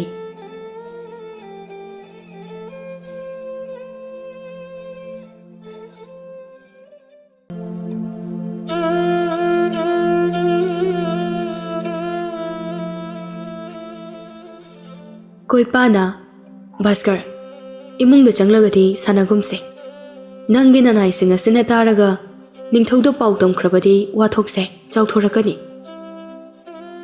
ꯑꯗꯨꯗꯤ ꯁ꯭ꯋꯥꯏꯁꯤꯗ ꯑꯣꯏꯅ ꯁꯥꯟꯅꯔꯁꯦ ꯎꯔꯤ ꯋꯥꯔꯤꯁꯨ ꯈꯔ ꯍꯧꯕꯅꯤꯅ ꯃꯤꯅ ꯌꯦꯡꯂꯕꯁꯨ ꯎꯔꯔꯣꯏ ꯁꯅꯥꯗꯨ ꯅꯨꯄꯤ ꯑꯗꯨꯒ ꯂꯣꯏꯅꯅ ꯃꯈꯣꯏꯅ ꯆꯠꯈꯤꯕ ꯂꯝꯕꯤ ꯑꯗꯨꯗ ꯂꯥꯛꯏ ꯈꯔ ꯂꯥꯞꯅ ꯃꯈꯣꯏ ꯇꯞꯅ ꯇꯞꯅ ꯆꯠꯄꯗꯨ ꯎꯔꯝꯃꯤ ꯃꯈꯣꯏ ꯑꯅꯤꯅ ꯂꯝꯕꯤꯒꯤ ꯅꯥꯀꯟꯗ ꯈꯔ ꯍꯥꯏꯖꯤꯜꯂꯒ ꯃꯈꯣꯏꯒꯤ ꯃꯅꯥꯛꯇ ꯌꯧꯅꯅꯕ ꯊꯨꯅ ꯆꯪꯁꯤꯜꯂꯤ ꯑꯗꯨꯒ ꯃꯈꯣꯏꯅ ꯁꯥꯟꯅꯔꯤꯕ ꯋꯥꯔꯤꯗꯨ ꯇꯞꯅ ꯇꯥꯔꯝꯃꯤ ꯀꯣꯏꯄꯥꯅ ꯊꯋꯥꯏ ꯌꯥꯝꯅ ꯌꯥꯎꯕ ꯁꯛꯐꯝ ꯑꯃ ꯎꯠꯇꯨꯅ ꯍꯥꯏꯔꯛꯏ ꯚꯥꯁꯀꯔ ꯅꯪꯅ ꯑꯩꯒꯤ ꯃꯇꯦꯡ ꯑꯃꯨꯛꯇ ꯄꯥꯡꯗꯕ ꯌꯥꯗ꯭ꯔꯦ ꯀꯀꯥ ꯑꯩꯉꯣꯟꯗ ꯋꯥ ꯍꯥꯏꯕꯗ ꯀꯔꯤꯒꯤ ꯑꯃꯨꯛ ꯀꯣꯏꯊꯣꯛꯂꯒ ꯍꯥꯏꯔꯤꯕꯅꯣ ꯑꯩꯅ ꯀꯔꯤ ꯇꯧꯖꯧ ꯍꯥꯏꯕꯒꯦ ꯑꯗꯨꯇꯪ ꯇꯥꯛꯄꯤꯌꯨ ꯑꯩꯈꯣꯏꯒꯤ ꯃꯤ ꯈꯔ ꯅꯤꯡꯊꯧꯒꯤ ꯂꯥꯟꯃꯤꯅ ꯐꯥꯔꯒ ꯄꯨꯈ꯭ꯔꯦ ꯃꯈꯣꯏꯕꯨ ꯅꯪꯅ ꯑꯃꯨꯛꯇ ꯂꯧꯊꯣꯛꯄꯤꯌꯨ ꯚꯥꯁꯀꯔꯗꯨ ꯋꯥꯈꯜ ꯃꯨꯟꯅ ꯈꯜꯂꯒ ꯍꯥꯏꯔꯛꯏ ꯀꯔꯤ ꯃꯔꯝꯒꯤ ꯐꯥꯗꯨꯅ ꯄꯨꯈꯤꯕꯅꯣ ꯀꯩꯁꯨ ꯂꯨꯕ ꯃꯔꯝꯒꯤ ꯅꯠꯇꯦꯗ ꯆꯨꯝꯅ ꯁꯨꯝ ꯈꯟꯅꯕꯗ ꯅꯤꯡꯊꯧꯒꯤ ꯃꯅꯥꯏꯅ ꯃꯇꯥꯡ ꯆꯥꯅ ꯎꯈꯤꯕꯗꯒꯤ ꯐꯥꯈꯤꯕꯅꯤ ꯑꯩꯅ ꯃꯨꯟꯅ ꯊꯤꯒꯠꯂꯨꯕꯗ ꯃꯈꯣꯏꯅ ꯈꯠꯅꯔꯤꯕ ꯅꯨꯄꯥ ꯑꯗꯣ ꯅꯤꯡꯊꯧꯒꯤ ꯑꯆꯥꯟꯕ ꯃꯅꯥꯏ ꯑꯣꯏꯔꯝꯃꯤ ꯚꯥꯁꯀꯔ ꯎꯁꯤꯠꯇꯅ ꯅꯣꯛꯂꯒ ꯑꯩꯒꯤ ꯃꯤꯕꯨ ꯑꯋꯥꯡ ꯂꯩꯕꯥꯛꯀꯤ ꯂꯥꯟꯃꯤꯅ ꯐꯥꯗꯨꯅ ꯄꯨꯈꯤꯕ ꯑꯩ ꯏꯁꯥꯃꯛ ꯆꯠꯇꯨꯅ ꯂꯧꯊꯣꯛꯂꯨꯒꯅꯤ ꯃꯗꯨꯗ ꯅꯤꯡꯊꯧ ꯁꯣꯏꯅꯥꯎ ꯑꯗꯨꯅ ꯑꯩꯒꯤ ꯑꯄꯥꯝꯕꯁꯤꯗ ꯊꯤꯡꯂꯛꯂꯕ ꯃꯍꯥꯛꯀꯤ ꯊꯋꯥꯏꯁꯨ ꯁꯣꯏꯗꯅ ꯂꯧꯒꯅꯤ ꯃꯍꯥꯛꯀꯤ ꯃꯄꯥ ꯆꯤꯡꯁꯨꯕꯗꯤ ꯂꯥꯏꯕꯛ ꯐꯕꯗꯒꯤ ꯂꯩꯄꯥꯛ ꯑꯁꯤꯒꯤ ꯅꯤꯡꯊꯧꯅ ꯀꯟꯕꯤꯈꯤꯕꯅꯤ ꯑꯗꯨꯗꯤ ꯅꯪ ꯍꯧꯖꯤꯛ ꯑꯩꯈꯣꯏꯒ ꯆꯠꯈꯤꯒꯗ꯭ꯔꯥ ꯅꯠꯇ꯭ꯔꯒ ꯍꯌꯦꯡ ꯑꯌꯨꯛ ꯑꯉꯟꯕꯗ ꯂꯥꯛꯀꯗ꯭ꯔꯥ ꯀꯀꯥ ꯍꯌꯦꯡ ꯑꯌꯨꯛꯇ ꯑꯩ ꯆꯠꯇꯕ ꯌꯥꯗꯕ ꯊꯕꯛ ꯑꯃ ꯂꯩ ꯑꯗꯨ ꯍꯦꯛ ꯍꯜꯂꯛꯄꯒ ꯑꯩ ꯀꯀꯥ ꯈꯣꯏꯒꯤ ꯏꯃꯨꯡꯗ ꯍꯥꯟꯅ ꯑꯗꯨꯝ ꯂꯥꯛꯂꯒꯦ ꯃꯈꯣꯏꯅ ꯁꯥꯟꯅꯔꯤꯕ ꯋꯥꯔꯤꯗꯨ ꯃꯔꯨꯝ ꯑꯃꯗꯒꯤ ꯁꯅꯥ ꯑꯃꯁꯨꯡ ꯃꯅꯥꯏ ꯅꯨꯄꯤ ꯑꯗꯨꯅ ꯂꯨꯝꯂꯒ ꯇꯥꯔꯝꯕꯅꯤ ꯁꯅꯥꯒꯤ ꯃꯈꯣꯡꯗ ꯇꯤꯟ ꯑꯃ ꯀꯥꯔꯛꯄꯗꯨ ꯎꯕꯗ ꯃꯍꯥꯛ ꯌꯥꯝꯅ ꯈꯪꯅ ꯆꯣꯡꯈꯠꯂꯛꯏ ꯃꯆꯤꯟꯗꯒꯤ ꯃꯈꯣꯜ ꯊꯣꯛꯇ꯭ꯔꯕꯁꯨ ꯃꯈꯣꯡꯅ ꯂꯦꯡꯕꯒꯤ ꯃꯈꯣꯜ ꯈꯔ ꯊꯣꯔꯛꯂꯝꯃꯤ ꯃꯈꯣꯏ ꯑꯇꯩꯅ ꯀꯔꯤꯁꯨ ꯈꯪꯗ꯭ꯔꯕꯁꯨ ꯚꯥꯁꯀꯔꯗꯨ ꯀꯅꯥꯒꯨꯝꯕ ꯑꯃ ꯎꯔꯤ ꯋꯥꯔꯤ ꯑꯗꯨꯗ ꯂꯨꯝꯂꯦ ꯍꯥꯏꯕꯗꯤ ꯈꯪꯂꯦ ꯃꯈꯣꯜ ꯊꯣꯛꯇ ꯃꯆꯤꯟꯗ ꯁꯣꯜꯂꯤ ꯅꯪꯅꯗꯤ ꯑꯩꯅ ꯈꯪꯕ ꯉꯝꯂꯣꯏ ꯍꯥꯏꯗꯨꯅ ꯇꯧꯔꯤꯕ ꯉꯁꯥꯏ ꯅꯪꯅ ꯊꯣꯡꯅꯥꯎꯗꯒꯤ ꯌꯦꯡꯂꯛꯈꯤꯕ ꯃꯤꯠꯌꯦꯡ ꯑꯗꯨꯗ ꯑꯩꯈꯣꯏꯒꯤ ꯏꯇꯨꯡ ꯅꯪꯅ ꯏꯟꯅꯔꯛꯀꯅꯤ ꯍꯥꯏꯕ ꯈꯪꯈ꯭ꯔꯕꯅꯤ ꯅꯪꯅꯗꯤ ꯈꯪꯗ꯭ꯔꯤꯕ ꯑꯩꯁꯨ ꯅꯪꯅ ꯇꯥꯅꯕ ꯍꯥꯏꯗꯨꯅ ꯃꯐꯝ ꯑꯁꯤꯗ ꯋꯥꯔꯤ ꯁꯥꯟꯅꯔꯤꯅꯤ ꯍꯥꯏꯕꯗꯤ ꯃꯁꯤꯅ ꯑꯩꯅ ꯅꯪꯒꯤ ꯅꯅꯥꯛꯇ ꯆꯪꯕꯒꯤ ꯇꯥꯟꯖꯥ ꯑꯃ ꯄꯤꯔꯤꯅꯤ ꯍꯥꯏꯕꯗꯤ ꯅꯪ ꯈꯪꯂꯝꯃꯣꯏ ꯚꯥꯁꯀꯔꯅ ꯊꯄꯥꯗꯤ ꯀꯝꯗꯧꯔꯤ ꯀꯀꯥ ꯑꯅꯥ ꯑꯌꯦꯛꯇꯤ ꯀꯩꯁꯨ ꯌꯥꯎꯗꯕ꯭ꯔꯥ ꯌꯥꯎꯗꯦꯗ ꯍꯧꯖꯤꯛ ꯅꯥꯕ ꯌꯥꯕꯒꯤ ꯃꯇꯝ ꯅꯠꯇꯦ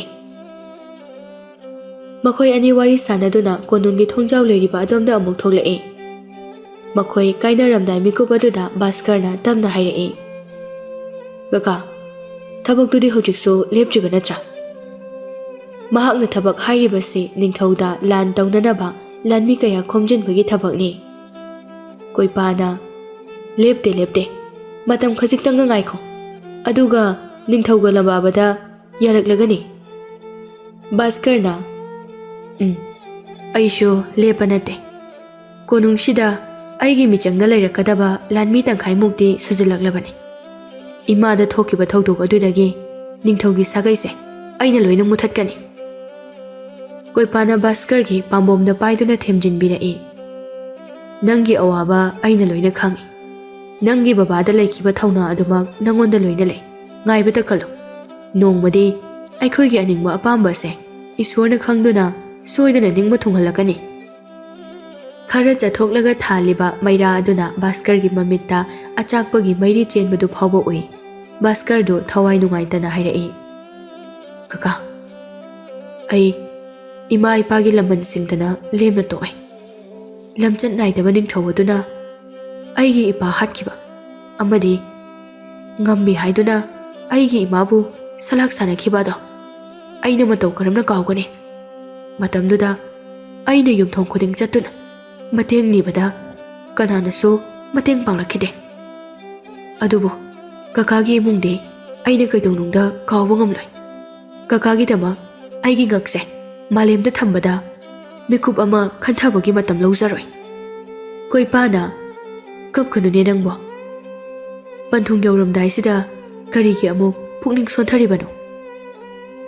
ꯚꯥꯁꯀꯔꯗꯨ ꯄꯨꯛꯅꯤꯡ ꯋꯥꯈꯜ ꯂꯩꯇꯥꯔꯕ ꯃꯇꯨꯡꯗ ꯍꯥꯏꯔꯛꯏ꯫ ꯀꯀꯥ ꯍꯣꯏꯁꯨ ꯍꯟꯕꯤꯈ꯭ꯔꯣ꯫ ꯑꯩ ꯍꯌꯦꯡ ꯅꯨꯡꯊꯤꯜ ꯅꯠꯇ꯭ꯔꯒ ꯅꯨꯃꯤꯗꯥꯡꯗꯗꯤ ꯈꯣꯡꯁꯥꯜꯂꯛꯄ ꯍꯧꯔꯒꯦ꯫ ꯍꯣꯏ ꯍꯣꯏ ꯐꯔꯦ, ꯑꯩꯈꯣꯏ ꯑꯃꯨꯛ ꯌꯧꯈ꯭ꯔꯒꯦ꯫ ꯁꯅꯥ ꯑꯃꯁꯨꯡ ꯅꯨꯄꯤ ꯑꯅꯤꯗꯨ ꯌꯥꯝꯅ ꯀꯤꯕꯅ ꯅꯨꯄꯥꯁꯤꯡꯗꯨ ꯆꯠꯈ꯭ꯔꯕ ꯃꯇꯨꯡꯗ ꯉꯥꯏꯍꯥꯛꯇꯤ ꯑꯗꯨꯃꯛ ꯃꯐꯝ ꯑꯗꯨꯗ ꯂꯣꯠꯇꯨꯅ ꯂꯩꯔꯦ꯫ ꯀꯅꯥꯁꯨ ꯆꯠꯄ ꯎꯗ꯭ꯔꯕꯗ ꯅꯨꯄꯤꯗꯨꯅ ꯍꯥꯏꯔꯛꯏ, ꯔꯥꯖꯀꯨꯃꯥꯔꯤ, ꯃꯈꯣꯏ ꯃꯌꯥꯝꯗꯨ ꯆꯠꯈ꯭ꯔꯕ ꯖꯥꯠꯂꯥ? ꯑꯩꯈꯣꯏꯁꯨ ꯆꯪꯅꯕ ꯇꯧꯔꯁꯤꯔꯥ?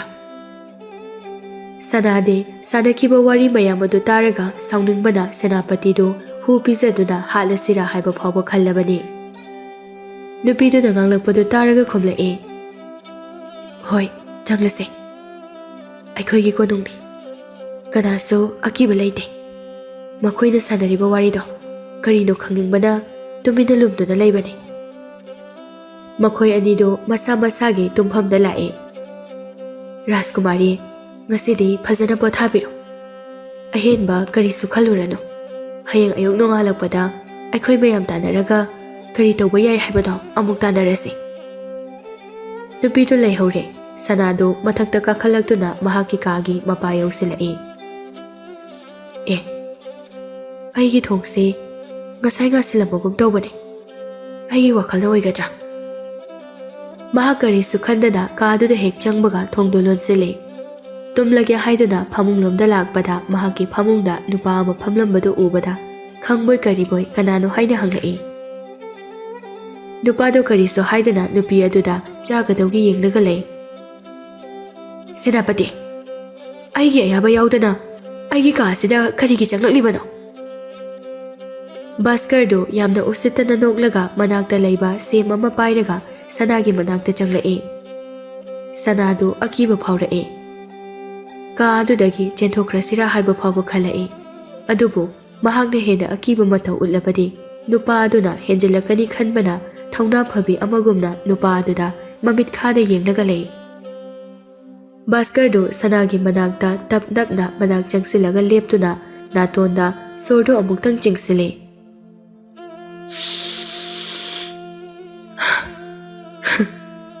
ꯁꯤꯒꯤ ꯃꯅꯝꯁꯤꯅꯤ ꯑꯩꯅ ꯀꯥꯎꯕ ꯉꯝꯗ꯭ꯔꯤꯁꯦ꯫ ꯑꯉꯧꯕ ꯁꯕꯥꯟꯁꯤꯗꯒꯤ ꯊꯥꯗꯣꯛꯂꯛꯄ ꯂꯩꯅꯝ ꯑꯁꯤꯗ ꯀꯔꯝꯕ ꯅꯨꯄꯥꯅ ꯇꯨꯃꯤꯟꯅ ꯂꯩꯕ ꯉꯝꯒꯅꯤ? ꯑꯁꯤ ꯍꯥꯏꯔꯒ ꯃꯍꯥꯛꯀꯤ ꯄꯥꯏꯔꯤꯕ ꯁꯦꯝ ꯑꯗꯨ ꯑꯃꯨꯛꯇꯪ ꯆꯤꯛꯏ꯫ ꯑꯩꯅ ꯁꯤꯗ ꯂꯥꯛꯄꯒꯤ ꯃꯔꯝ ꯅꯪ ꯌꯥꯝ ꯈꯪꯅꯤꯡꯕ꯭ꯔꯥ? ꯅꯪꯅ ꯑꯩꯒꯤ ꯑꯔꯣꯟ ꯑꯊꯨꯞꯀꯤ ꯋꯥꯔꯤꯗ ꯇꯨꯃꯤꯟꯅ ꯇꯥꯔꯤꯕ ꯀꯔꯤꯒꯤꯅꯣ? ꯅꯪꯅ ꯍꯧꯖꯤꯛ ꯂꯨꯝꯗꯨꯅ ꯂꯩꯔꯤꯕꯗꯨ ꯑꯩꯅ ꯈꯪꯂꯝꯂꯣꯏ ꯍꯥꯏꯅ ꯈꯟꯕ꯭ꯔꯥ? ꯆꯍꯤꯗ ꯌꯦꯡꯂꯗꯤ ꯅꯪꯒꯤ ꯆꯍꯤꯒꯤ 2 ꯑꯗꯨ ꯑꯣꯏꯔꯕꯁꯨ ꯑꯩꯒꯤ ꯊꯃꯣꯏꯁꯤꯗꯤ ꯅꯪꯒꯤ ꯑꯗꯨꯒꯨꯝꯅ ꯆꯞ ꯃꯥꯟꯅꯅ ꯂꯩꯔꯤ꯫ ꯅꯣꯡꯃꯗꯤ ꯑꯩꯅ ꯅꯪꯕꯨ ꯂꯨꯍꯣꯡꯗꯨꯅ ꯅꯪꯕꯨ ꯂꯩꯕꯥꯛ ꯑꯁꯤꯒꯤ ꯃꯍꯥꯔꯥꯅꯤ ꯑꯣꯏꯍꯟꯒꯅꯤ꯫ ꯑꯁꯤ ꯍꯥꯏꯔꯝꯂꯒ ꯃꯍꯥꯛꯅ ꯄꯥꯏꯔꯤꯕ ꯁꯦꯝ ꯑꯗꯨ ꯃꯈꯨꯠꯅ ꯀꯟꯅ ꯄꯥꯏꯁꯤꯟꯗꯨꯅ ꯃꯀꯨꯞ ꯃꯀꯨꯞ ꯑꯣꯜꯍꯟꯗꯨꯅ ꯊꯅꯝꯃꯤ꯫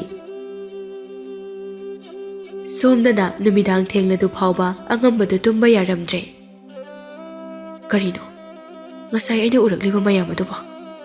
ꯍꯧꯖꯤꯛ ꯐꯥꯎꯕ ꯏꯁꯥꯁꯦ ꯇꯨ ꯆꯨꯡꯂꯤ꯫ ꯃꯤꯑꯣꯏꯕ ꯑꯩꯈꯣꯏꯅ ꯍꯤꯡꯂꯤꯉꯩꯗ ꯑꯔꯥꯟꯕ ꯇꯧꯏ ꯍꯥꯏꯗꯨꯅ ꯌꯣꯃꯔꯥꯖꯅ ꯂꯥꯛꯅꯩ ꯍꯥꯏꯕꯗꯨ ꯐꯥꯎꯕ ꯑꯗꯨꯃꯥꯏꯅ ꯇꯧꯔꯝꯒꯅꯤ ꯍꯥꯏꯕ ꯑꯩ ꯊꯥꯖꯗꯦ꯫ ꯑꯩ ꯑꯃꯨꯛ ꯍꯟꯅ ꯃꯐꯝ ꯑꯗꯨꯗ ꯆꯠꯄ ꯌꯥꯗꯦ꯫ ꯑꯆꯨꯝꯕ ꯇꯧꯔꯤꯅꯤ ꯍꯥꯏꯗꯨꯅ ꯅꯨꯡꯁꯤꯔꯕ ꯑꯩꯒꯤ ꯅꯨꯄꯤ ꯑꯉꯥꯡꯁꯤꯡ ꯑꯁꯤ ꯊꯥꯗꯣꯛꯇꯨꯅ ꯆꯠꯄꯗꯤ ꯑꯩ ꯄꯥꯝꯗꯦ꯫ ꯏꯕꯨꯡꯉꯣꯅ ꯂꯥꯛꯄꯗ ꯑꯩ ꯁꯦꯡꯅ ꯍꯥꯏꯗꯣꯛꯈ꯭ꯔꯒꯦ, ꯃꯇꯦꯡ ꯄꯥꯡꯕ ꯉꯝꯂꯔꯣꯏ ꯍꯥꯏꯗꯨꯅ꯫ ꯃꯍꯥꯛꯀꯤ ꯅꯨꯄꯤꯗꯨ ꯇꯨꯝꯈꯤꯕ ꯀꯨꯏꯔꯕꯅꯤ꯫ ꯃꯍꯥꯛꯀꯤ ꯃꯄꯨꯔꯣꯏꯕꯅ ꯑꯍꯤꯡ ꯑꯗꯨꯗ ꯃꯨꯔꯨꯝ ꯃꯨꯔꯨꯝ ꯁꯣꯜꯂꯝꯕ ꯑꯗꯨ ꯇꯥꯕꯗꯒꯤ ꯃꯍꯥꯛꯁꯨ ꯍꯧꯒꯠꯂꯛꯏ꯫ ꯀꯩꯗꯧꯔꯒꯦ?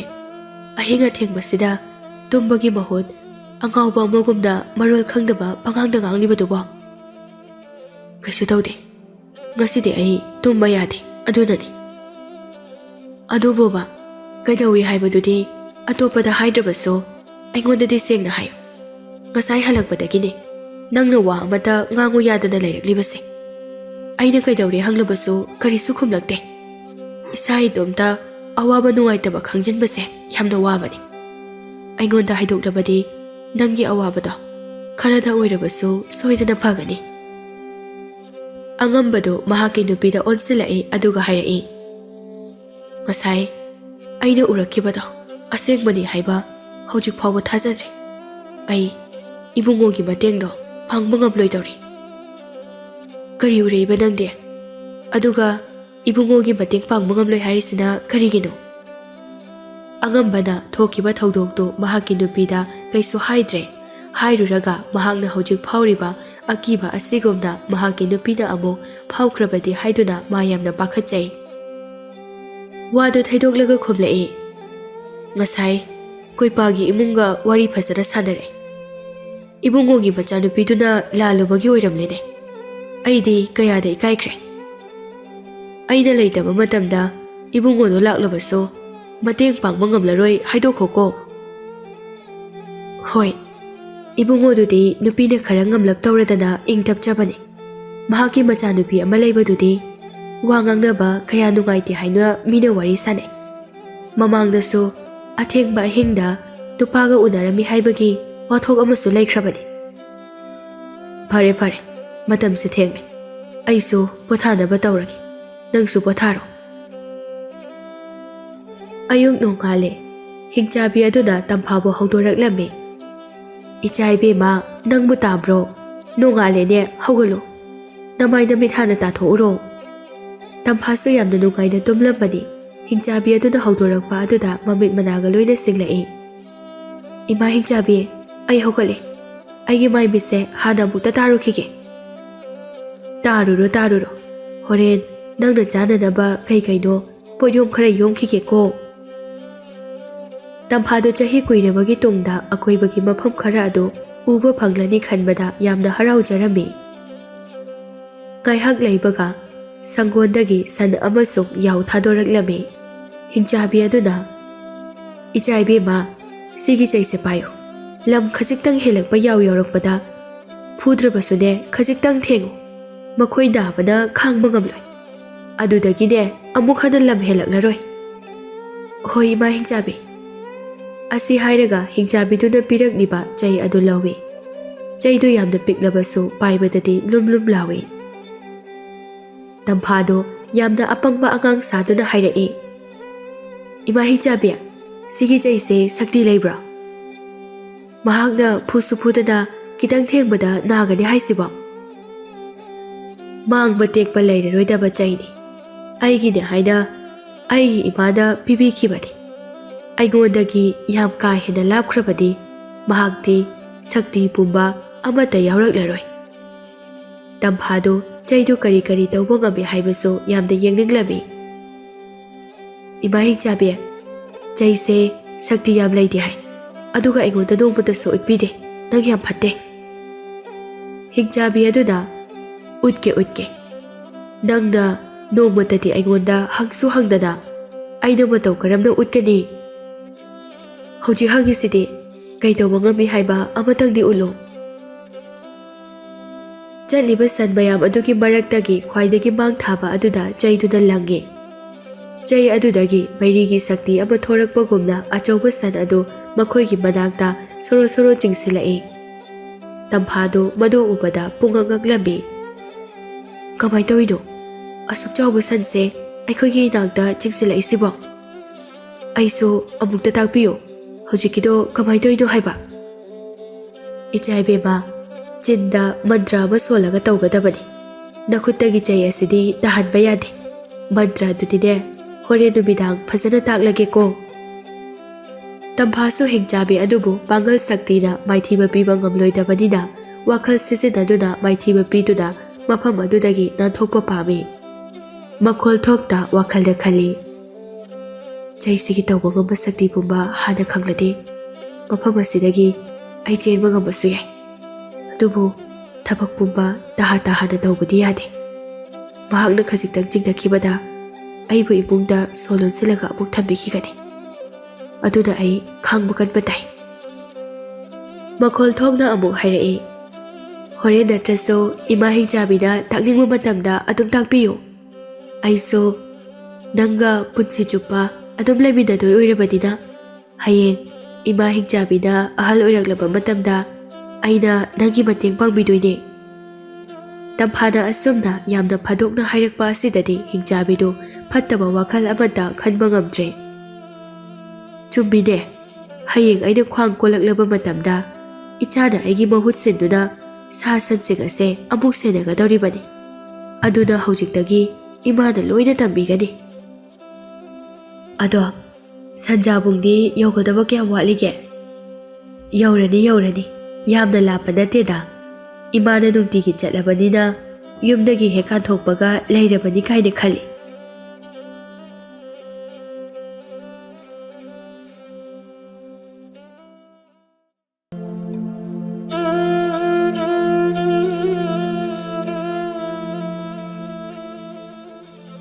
Ibungodo yahongana hogatuna thabak ama chatnanaba mapanda thoglai. Mahaki nupidu somang thelongwai situna leirambani.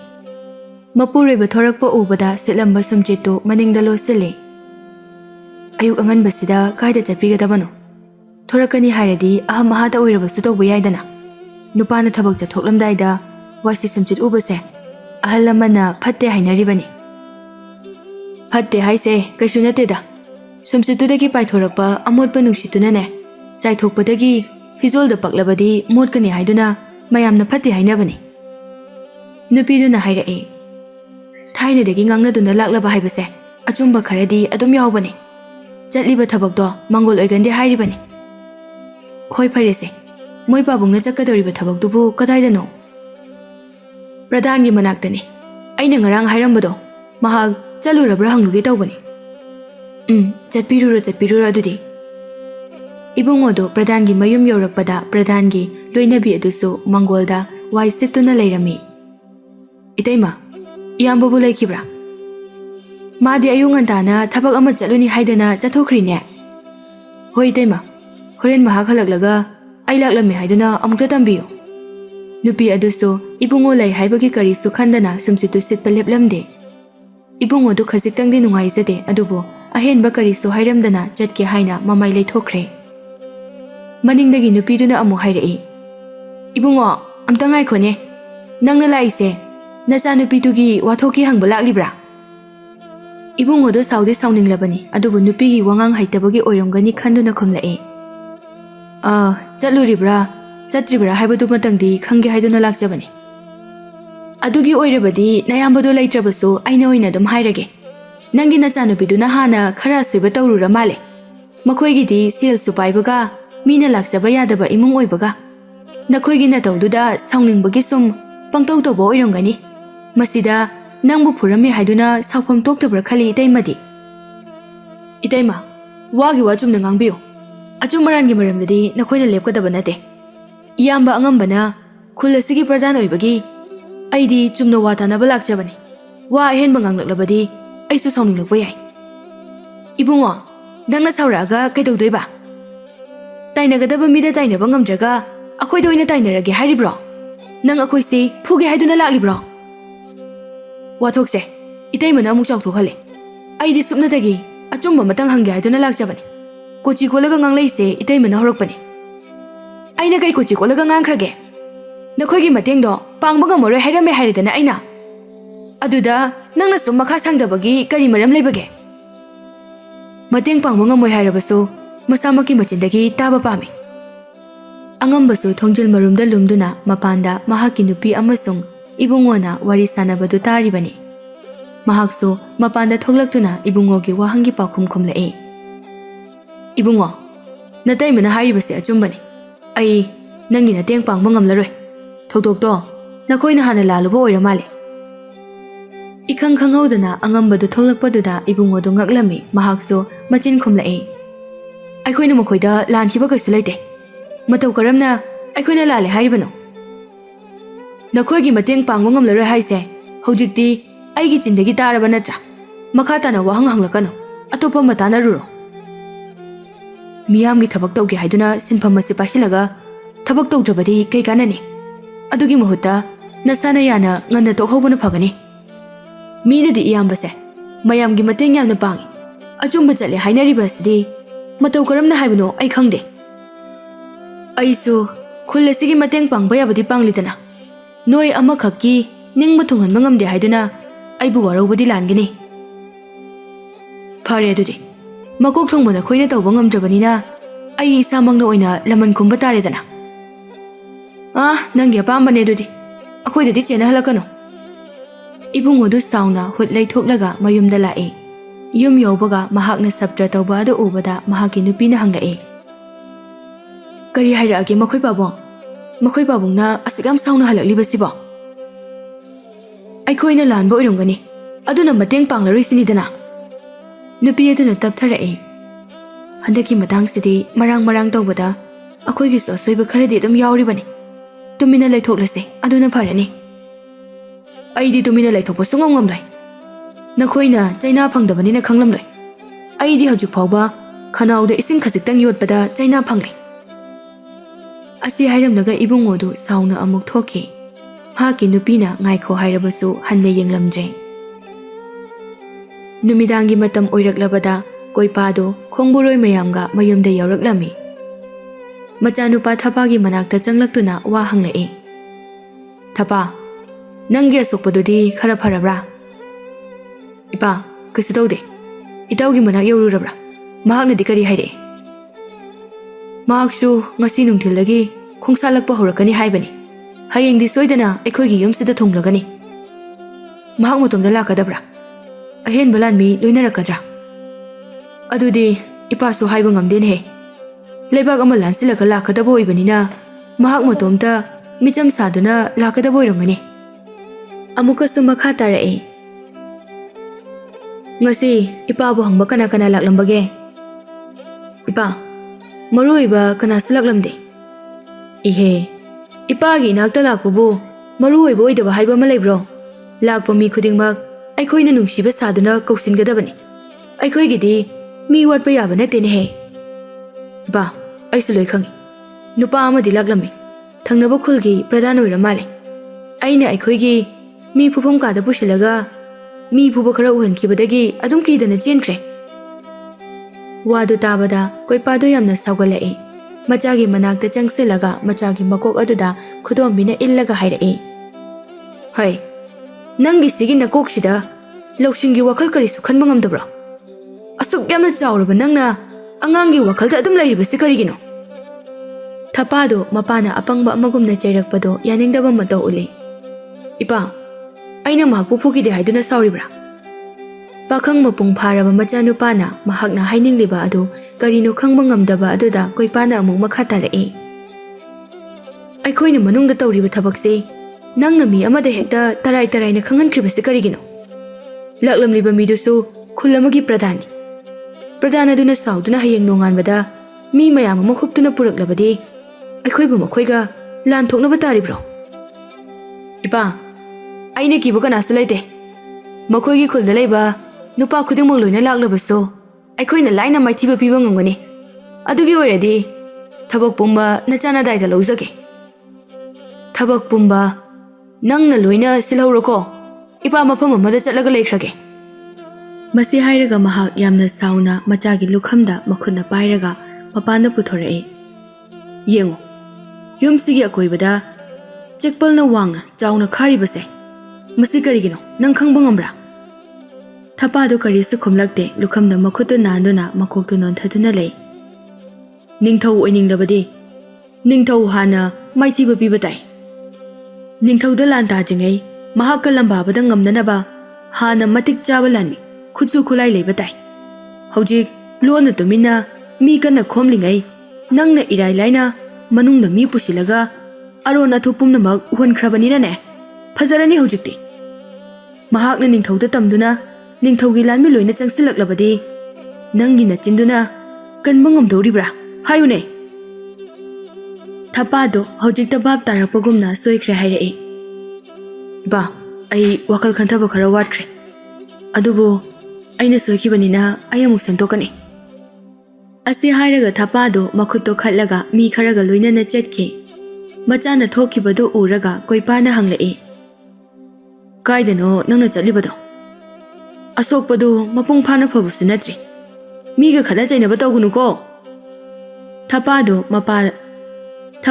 ꯃꯄꯥ ꯇꯥꯍꯟꯗꯅ ꯃꯆꯤꯟꯗ ꯁꯣꯜꯂꯤ ꯃꯤ ꯈꯠꯅꯕ ꯅꯠꯇꯦ ꯃꯤ ꯍꯥꯠꯄꯅꯦ ꯊꯄꯥ ꯑꯃꯝꯕ ꯅꯨꯃꯤꯗꯥꯡ ꯑꯗꯨꯗ ꯏꯕꯨꯡꯉꯣꯒꯤ ꯃꯌꯨꯝ ꯇꯝꯅ ꯂꯥꯛꯏ ꯂꯝꯕꯤꯗ ꯂꯥꯛꯄꯗ ꯇꯧꯒꯗꯕ ꯊꯕꯛ ꯄꯨꯝꯕ ꯃꯍꯥꯛꯀꯤ ꯈꯣꯡꯕꯨꯔꯣꯏꯁꯤꯡꯗ ꯃꯍꯥꯛꯅ ꯂꯣꯏꯅ ꯇꯥꯛꯈ꯭ꯔꯕꯅꯤ ꯃꯈꯣꯏ ꯃꯌꯥꯝꯗꯣ ꯏꯕꯨꯡꯉꯣꯒꯤ ꯃꯌꯨꯝꯗ ꯆꯪꯈꯤ ꯑꯗꯨꯒ ꯊꯄꯥꯅ ꯃꯆꯤ ꯑꯃꯗ ꯂꯨꯝꯗꯨꯅ ꯂꯩ ꯅꯨꯄꯥ ꯑꯃꯅ ꯏꯕꯨꯡꯉꯣ ꯌꯨꯝꯁꯤꯕꯨ ꯏꯕꯨꯡꯉꯣꯒꯤ ꯅꯠꯇꯕ꯭ꯔꯣ ꯏꯕꯨꯡꯉꯣꯗꯣ ꯏꯃꯨꯡꯗ ꯆꯥꯛ ꯆꯥꯒꯦ ꯍꯥꯏꯗꯨꯅ ꯐꯝꯊꯕ ꯍꯧꯔꯛꯄꯗ ꯉꯥꯏꯔꯤ ꯃꯄꯥꯟꯗ ꯀꯧꯔꯛꯂꯤꯕ ꯑꯗꯨ ꯇꯥꯔꯗꯨꯅ ꯊꯣꯛꯂꯛꯏ ꯂꯥꯛꯂꯤꯕ ꯅꯨꯄꯥꯁꯤꯡ ꯑꯗꯨ ꯃꯁꯛ ꯈꯪꯕ꯭ꯔꯥ ꯍꯥꯏꯅ ꯃꯨꯟꯅ ꯌꯦꯡꯉꯤ ꯀꯅꯥꯅꯣ ꯅꯈꯣꯏꯕꯣ ꯅꯨꯡꯗꯥꯡꯁꯤꯗ ꯑꯩꯕꯨ ꯍꯪꯕꯗꯤ ꯁꯣꯝꯂꯥ ꯏꯕꯨꯡꯉꯣ ꯍꯥꯏꯁꯦ ꯑꯩꯈꯣꯏ ꯑꯣꯖꯥ ꯑꯉꯝꯕꯅ ꯊꯥꯔꯛꯄꯅꯤ ꯁꯣꯝꯕꯨ ꯑꯃꯨꯛꯇ ꯂꯥꯛꯑꯣ ꯍꯥꯏꯅꯦ ꯏꯕꯨꯡꯉꯣꯁꯨ ꯉꯁꯥꯏ ꯑꯉꯝꯕꯅ ꯉꯥꯡꯂꯛꯈꯤꯕ ꯑꯗꯨꯒꯤ ꯊꯋꯥꯏ ꯅꯨꯡꯉꯥꯏꯇꯕ ꯐꯥꯎꯔꯤꯕꯅꯤ ꯀꯔꯤꯒꯤꯅꯣ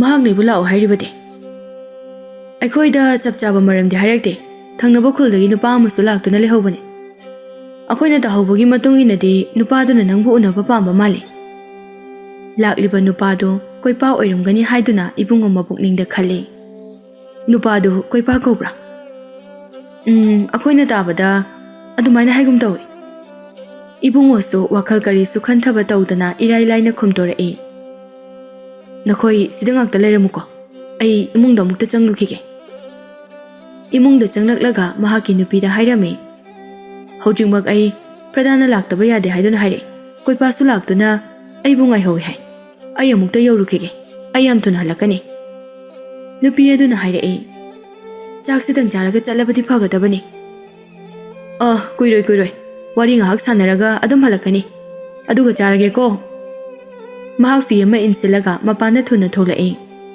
ꯆꯠꯁꯤ ꯂꯥꯎ ꯏꯕꯨꯡꯉꯣꯒꯤ ꯅꯨꯄꯤꯗꯨ ꯑꯣꯏ ꯊꯪꯕꯒꯤ ꯄꯥꯝꯕꯣꯝ ꯆꯣꯡꯂꯛꯏ ꯍꯥꯏꯗꯨꯅ ꯄꯥꯈꯠꯅ ꯆꯦꯟꯊꯣꯔꯛꯏ ꯃꯍꯥꯛꯅ ꯊꯣꯛꯂꯛꯄꯗꯗꯤ ꯃꯈꯣꯏꯗꯤ ꯈꯔ ꯂꯥꯞꯈ꯭ꯔꯦ ꯃꯈꯣꯜ ꯍꯧꯅ ꯆꯠꯈꯤꯅꯨ ꯍꯥꯏꯗꯨꯅ ꯍꯦꯛ ꯀꯧꯕꯁꯨ ꯉꯝꯗ꯭ꯔꯦ ꯃꯤꯀꯨꯞ ꯑꯃꯇꯪ ꯌꯦꯡꯂꯨꯕꯅꯤ ꯃꯈꯣꯏꯒꯤ ꯍꯧꯔꯤꯕ ꯁꯝꯕꯜꯂꯩ ꯃꯔꯛꯇꯒꯤ ꯅꯨꯄꯥ ꯑꯃ ꯇꯣꯉꯥꯟꯅ ꯊꯣꯔꯛꯇꯨꯅ ꯃꯇꯨꯡ ꯏꯟꯅꯈꯤꯕ ꯑꯗꯨꯁꯨ ꯎꯔꯛꯏ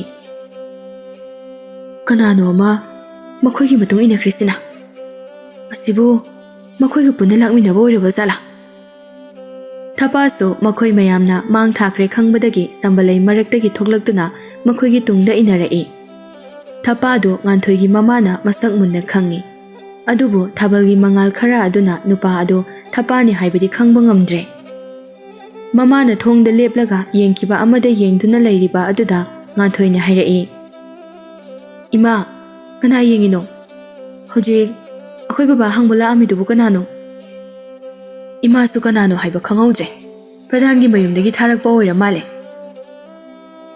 ꯍꯌꯦꯡ ꯉꯥꯜꯂꯒ ꯆꯠꯂꯗꯤ ꯐꯒꯗꯕꯅꯦ ꯉꯁꯥꯏꯗꯁꯨ ꯈꯟꯅꯔꯛꯑꯦ ꯍꯥꯏꯅ ꯄꯥꯎ ꯌꯥꯝꯅ ꯇꯝꯈꯤꯕꯗꯥꯏꯅꯦ ꯍꯧꯖꯤꯛ ꯑꯃꯨꯛ ꯈꯟꯅꯔꯗꯤ ꯅꯨꯡꯉꯥꯏꯔꯅꯤ ꯈꯟꯅꯔꯣꯏꯗ ꯍꯦꯛꯇ ꯈꯟꯅꯕ ꯌꯥꯕ ꯅꯠꯇꯦ ꯂꯥꯛꯑꯣ ꯃꯅꯨꯡꯗ ꯆꯪꯉꯁꯤ ꯆꯥꯛ ꯊꯤꯗꯨꯅ ꯂꯩꯍꯧꯔꯕꯅꯤ ꯏꯃꯥꯒ ꯄꯨꯟꯅ ꯆꯥꯔꯨꯔꯁꯤ ꯍꯣꯏ ꯃꯥ ꯁꯣꯝꯗꯅ ꯆꯠꯈꯤꯕꯁꯤꯡ ꯑꯗꯨ ꯂꯝꯕꯤꯗ ꯋꯥꯔꯤ ꯁꯥꯟꯅꯗꯨꯅ ꯄ꯭ꯔꯙꯥꯟꯒꯤ ꯃꯌꯨꯝꯗ ꯂꯥꯛꯏ ꯅꯨꯄꯥꯁꯤꯡ ꯑꯗꯨ ꯌꯥꯝꯅ ꯁꯤꯡꯕꯅ ꯏꯕꯨꯡꯉꯣꯅ ꯆꯤꯡꯅꯒꯗꯕ ꯃꯑꯣꯡ ꯃꯇꯧ ꯑꯃꯠꯇ ꯎꯠꯂꯝꯗꯦ ꯄ꯭ꯔꯙꯥꯟꯒꯤ ꯌꯨꯝ ꯌꯧꯁꯤꯜꯂꯛꯂꯦ ꯅꯨꯄꯥꯁꯤꯡꯗꯨ ꯃꯁꯥꯗꯨ ꯊꯕꯛ ꯑꯃ ꯄꯥꯡꯊꯣꯛꯂꯝꯗꯥꯏꯒꯤ ꯃꯃꯤꯠ ꯃꯅꯥ ꯌꯥꯝꯅ ꯁꯤꯡꯅ ꯂꯩ ꯀꯅꯥꯁꯨ ꯂꯩꯕ ꯎꯗꯕ ꯑꯗꯨꯗ ꯏꯕꯨꯡꯉꯣꯅ ꯍꯥꯏꯔꯛꯏ ꯌꯨꯝꯁꯤꯗ ꯀꯅꯥꯁꯨ ꯂꯩꯕ ꯎꯗꯦꯅ ꯅꯈꯣꯏꯅ ꯅꯨꯄꯥ ꯑꯃ ꯂꯩꯍꯧꯏ ꯍꯥꯏꯕꯗꯥꯏꯅꯦ ꯉꯥꯏꯈꯣ ꯉꯁꯥꯏ ꯃꯄꯥꯟꯗ ꯐꯝꯗꯨꯅ ꯋꯥꯔꯤ ꯁꯥꯟꯅꯍꯧꯕꯅꯤ ꯅꯨꯡꯗꯥꯡ ꯊꯦꯡꯖꯤꯜꯂꯛꯄ ꯑꯁꯤꯗ ꯃꯅꯨꯡꯗ ꯆꯪꯗꯨꯅ ꯑꯩꯈꯣꯏꯕꯨ ꯂꯥꯛꯄ ꯁꯣꯏꯗꯅ ꯉꯥꯏꯔꯝꯂꯅꯤꯌꯦ ꯏꯕꯨꯡꯉꯣꯗꯨ ꯇꯨꯃꯤꯟꯅ ꯃꯔꯣꯜ ꯊꯣꯛꯇꯅ ꯈꯜꯂꯤ ꯏꯃꯨꯡꯁꯤꯗ ꯋꯥꯔꯤ ꯁꯥꯟꯅꯕꯒꯤ ꯃꯈꯣꯜꯁꯨ ꯑꯃꯠꯇ ꯇꯥꯗꯦ ꯃꯩ ꯊꯥꯟꯕꯁꯨ ꯑꯃꯠꯇ ꯎꯗꯦ ꯃꯣꯏꯒꯤꯁꯤꯕꯨ ꯑꯩꯕꯨ ꯂꯥꯛꯅꯒꯦ ꯍꯥꯏꯗꯨꯅ ꯄꯨꯔꯛꯂꯤꯕ꯭ꯔꯥ ꯃꯍꯥꯛ ꯑꯃꯨꯛꯁꯨ ꯑꯀꯤꯕ ꯐꯥꯎꯔꯛꯏ ꯃꯅꯥꯛꯇ ꯂꯩꯔꯤꯕ ꯃꯤꯁꯤꯡ ꯑꯗꯨꯁꯨ ꯃꯍꯥꯛꯅ ꯍꯥꯟꯅ ꯑꯃꯨꯛꯇ ꯎꯗ꯭ꯔꯤꯕ ꯃꯤꯁꯤꯡꯅꯤ ꯃꯍꯥꯛꯀꯤ ꯃꯃꯤꯠꯇ ꯑꯇꯣꯞꯄ ꯃꯤ ꯂꯥꯛꯄ ꯎꯔꯕꯗꯤ ꯂꯥꯎꯗꯨꯅ ꯆꯦꯟꯈ꯭ꯔꯒꯦ ꯍꯥꯏꯅ ꯐꯥꯎꯕ ꯈꯜꯂꯛꯂꯦ ꯄ꯭ꯔꯙꯥꯟꯒꯤ ꯃꯃꯤꯡ ꯑꯗꯨꯁꯨ ꯃꯈꯣꯏꯅ ꯈꯪꯂꯒ ꯂꯥꯛꯂꯕꯅꯤ ꯏꯕꯨꯡꯉꯣꯅ ꯆꯤꯡꯅꯗꯅꯕ ꯃꯈꯣꯏꯁꯤꯡꯒꯤ ꯃꯔꯛꯇꯒꯤ ꯑꯃꯅ ꯀꯧꯔꯛꯏ ꯑꯉꯝꯕ ꯃꯤꯀꯨꯞ ꯈꯔꯒꯤ ꯃꯃꯥꯡꯗꯅꯤ ꯑꯉꯝꯕꯗꯨ ꯃꯄꯥꯟꯗ ꯍꯪꯆꯤꯠ ꯂꯥꯡꯂꯝꯕꯗꯒꯤ ꯇꯨꯝꯂꯒꯦ ꯍꯥꯏꯅ ꯆꯪꯂꯛꯂꯤꯕ ꯑꯗꯨ ꯃꯍꯥꯛꯀꯤ ꯅꯨꯄꯤꯅ ꯍꯥꯏꯔꯛꯏ, ꯉꯁꯥꯏ ꯑꯩꯈꯣꯏꯅ ꯏꯕꯨꯡꯉꯣꯗ ꯉꯥꯡꯈꯤꯕꯗꯣ ꯑꯩꯗꯤ ꯌꯥꯝ ꯅꯨꯡꯉꯥꯏꯇ꯭ꯔꯦ. ꯃꯥꯗꯣ ꯁꯥꯎꯗꯤ ꯌꯥꯝꯅ ꯁꯥꯎꯅꯤꯡꯂꯝꯃꯅꯤ. ꯀꯔꯤꯗꯤ ꯎꯄꯥꯏ ꯂꯩ. ꯑꯩꯁꯨ ꯃꯌꯥꯝꯒꯤ ꯃꯇꯦꯡꯁꯤ ꯄꯥꯡꯕ ꯌꯥꯕꯗꯤ ꯄꯥꯡꯂꯤꯗꯅ. ꯃꯈꯣꯏꯒꯤ ꯆꯥꯛꯈꯨꯝꯗ ꯍꯧꯗꯣꯡꯅ ꯆꯣꯡꯕꯗ ꯀꯣꯜ ꯂꯤꯛ ꯊꯥꯗꯕꯒꯤ ꯑꯍꯧꯕ ꯃꯈꯣꯜ ꯑꯃ ꯇꯥꯔꯛꯏ. ꯃꯈꯣꯜ ꯑꯗꯨꯗ ꯑꯉꯝꯕꯗꯣ ꯈꯪꯄ꯭ꯔꯦꯛ ꯈꯪꯏ. ꯅꯨꯄꯤ ꯑꯗꯨꯅ, ꯉꯔꯥꯡꯗꯒꯤ ꯅꯪꯒꯤ ꯃꯑꯣꯡꯁꯦ ꯍꯥꯟꯅꯒ ꯏꯃꯥꯟ ꯃꯥꯟꯅꯗꯦ. ꯅꯁꯥꯗ ꯑꯀꯤꯕ ꯑꯃ ꯑꯗꯨꯝ ꯐꯥꯎꯕꯒꯨꯝꯅ ꯇꯧꯔꯤꯕꯁꯤꯕꯨ ꯃꯁꯤꯕꯨ ꯀꯔꯤꯒꯤꯅꯣ? ꯅꯪꯁꯨ ꯈꯪꯉꯤꯗꯨꯗꯤ. ꯍꯧꯖꯤꯛꯀꯤ ꯃꯈꯣꯜꯗꯨꯗꯗꯤ ꯈꯪꯗ꯭ꯔꯗꯤ ꯀꯩꯅꯣꯅꯦ. ꯑꯗꯨ ꯑꯣꯏꯔꯁꯨ ꯅꯁꯥ ꯐꯥꯎ ꯌꯥꯎꯅ ꯍꯦꯛ ꯆꯣꯡꯈꯠꯂꯤ. ꯑꯉꯝꯕꯗꯣ ꯉꯥꯏꯍꯥꯛ ꯇꯨꯃꯤꯟꯅ ꯂꯩꯔꯒ ꯍꯥꯏꯔꯛꯏ, ꯃꯌꯥꯝꯅ ꯅꯤꯡꯊꯧꯒꯤ ꯂꯩꯐꯝ ꯀꯣꯅꯨꯡ ꯍꯥꯏꯅꯔꯤꯕꯗꯣ ꯀꯣꯏꯄꯥꯒꯤ ꯑꯗꯨꯒꯨꯝꯅ ꯐꯖꯔꯝꯒꯗ꯭ꯔꯥ? ꯑꯩꯗꯤ ꯊꯥꯖꯗꯦꯕꯣ. ꯃꯅꯨꯡꯗ ꯂꯩꯍꯧꯔꯤꯕ ꯀꯥ ꯃꯁꯤꯡꯗꯣ ꯊꯤꯔꯤꯕ ꯃꯈꯩ ꯂꯣꯏꯕ ꯅꯥꯏꯔꯣꯏ. ꯀꯔꯤꯅꯣ ꯆꯤꯟꯗ ꯄꯪꯁꯣꯟꯗ ꯁꯣꯜꯂꯤꯕꯗꯨꯕꯣ? ꯀꯣꯏꯄꯥꯒꯤ ꯏꯃꯨꯡ ꯀꯩꯗꯧꯔꯦ ꯍꯥꯏꯕꯅꯣ? ꯀꯣꯅꯨꯡ ꯍꯥꯏꯅ ꯄꯟꯒꯨꯝꯁꯨ ꯇꯧꯏꯅꯦ. ꯀꯣꯏꯄꯥꯒꯤ ꯏꯃꯨꯡꯗꯅꯦ ꯑꯩꯅ ꯎꯔꯛꯈꯤꯕꯗꯣ ꯑꯀꯤꯕꯒꯤ ꯃꯁꯛꯅꯤ. ꯍꯧꯖꯤꯛꯁꯨ ꯑꯩꯅ ꯇꯥꯔꯛꯈꯤꯕ ꯃꯈꯣꯜ, ꯎꯔꯛꯈꯤꯕ ꯑꯁꯣꯛꯄꯒꯤ ꯃꯁꯛꯇꯣ ꯀꯥꯎꯕ ꯉꯝꯗ꯭ꯔꯤ. ꯅꯨꯄꯤ ꯑꯗꯨꯅ ꯋꯥ ꯉꯥꯡꯒꯦ ꯇꯧꯕꯒ ꯃꯄꯥꯟꯗꯒꯤ ꯃꯤꯅ ꯀꯧꯔꯛꯄꯒꯤ ꯃꯈꯣꯜ ꯇꯥꯔꯛꯏ. ꯑꯉꯝꯕ!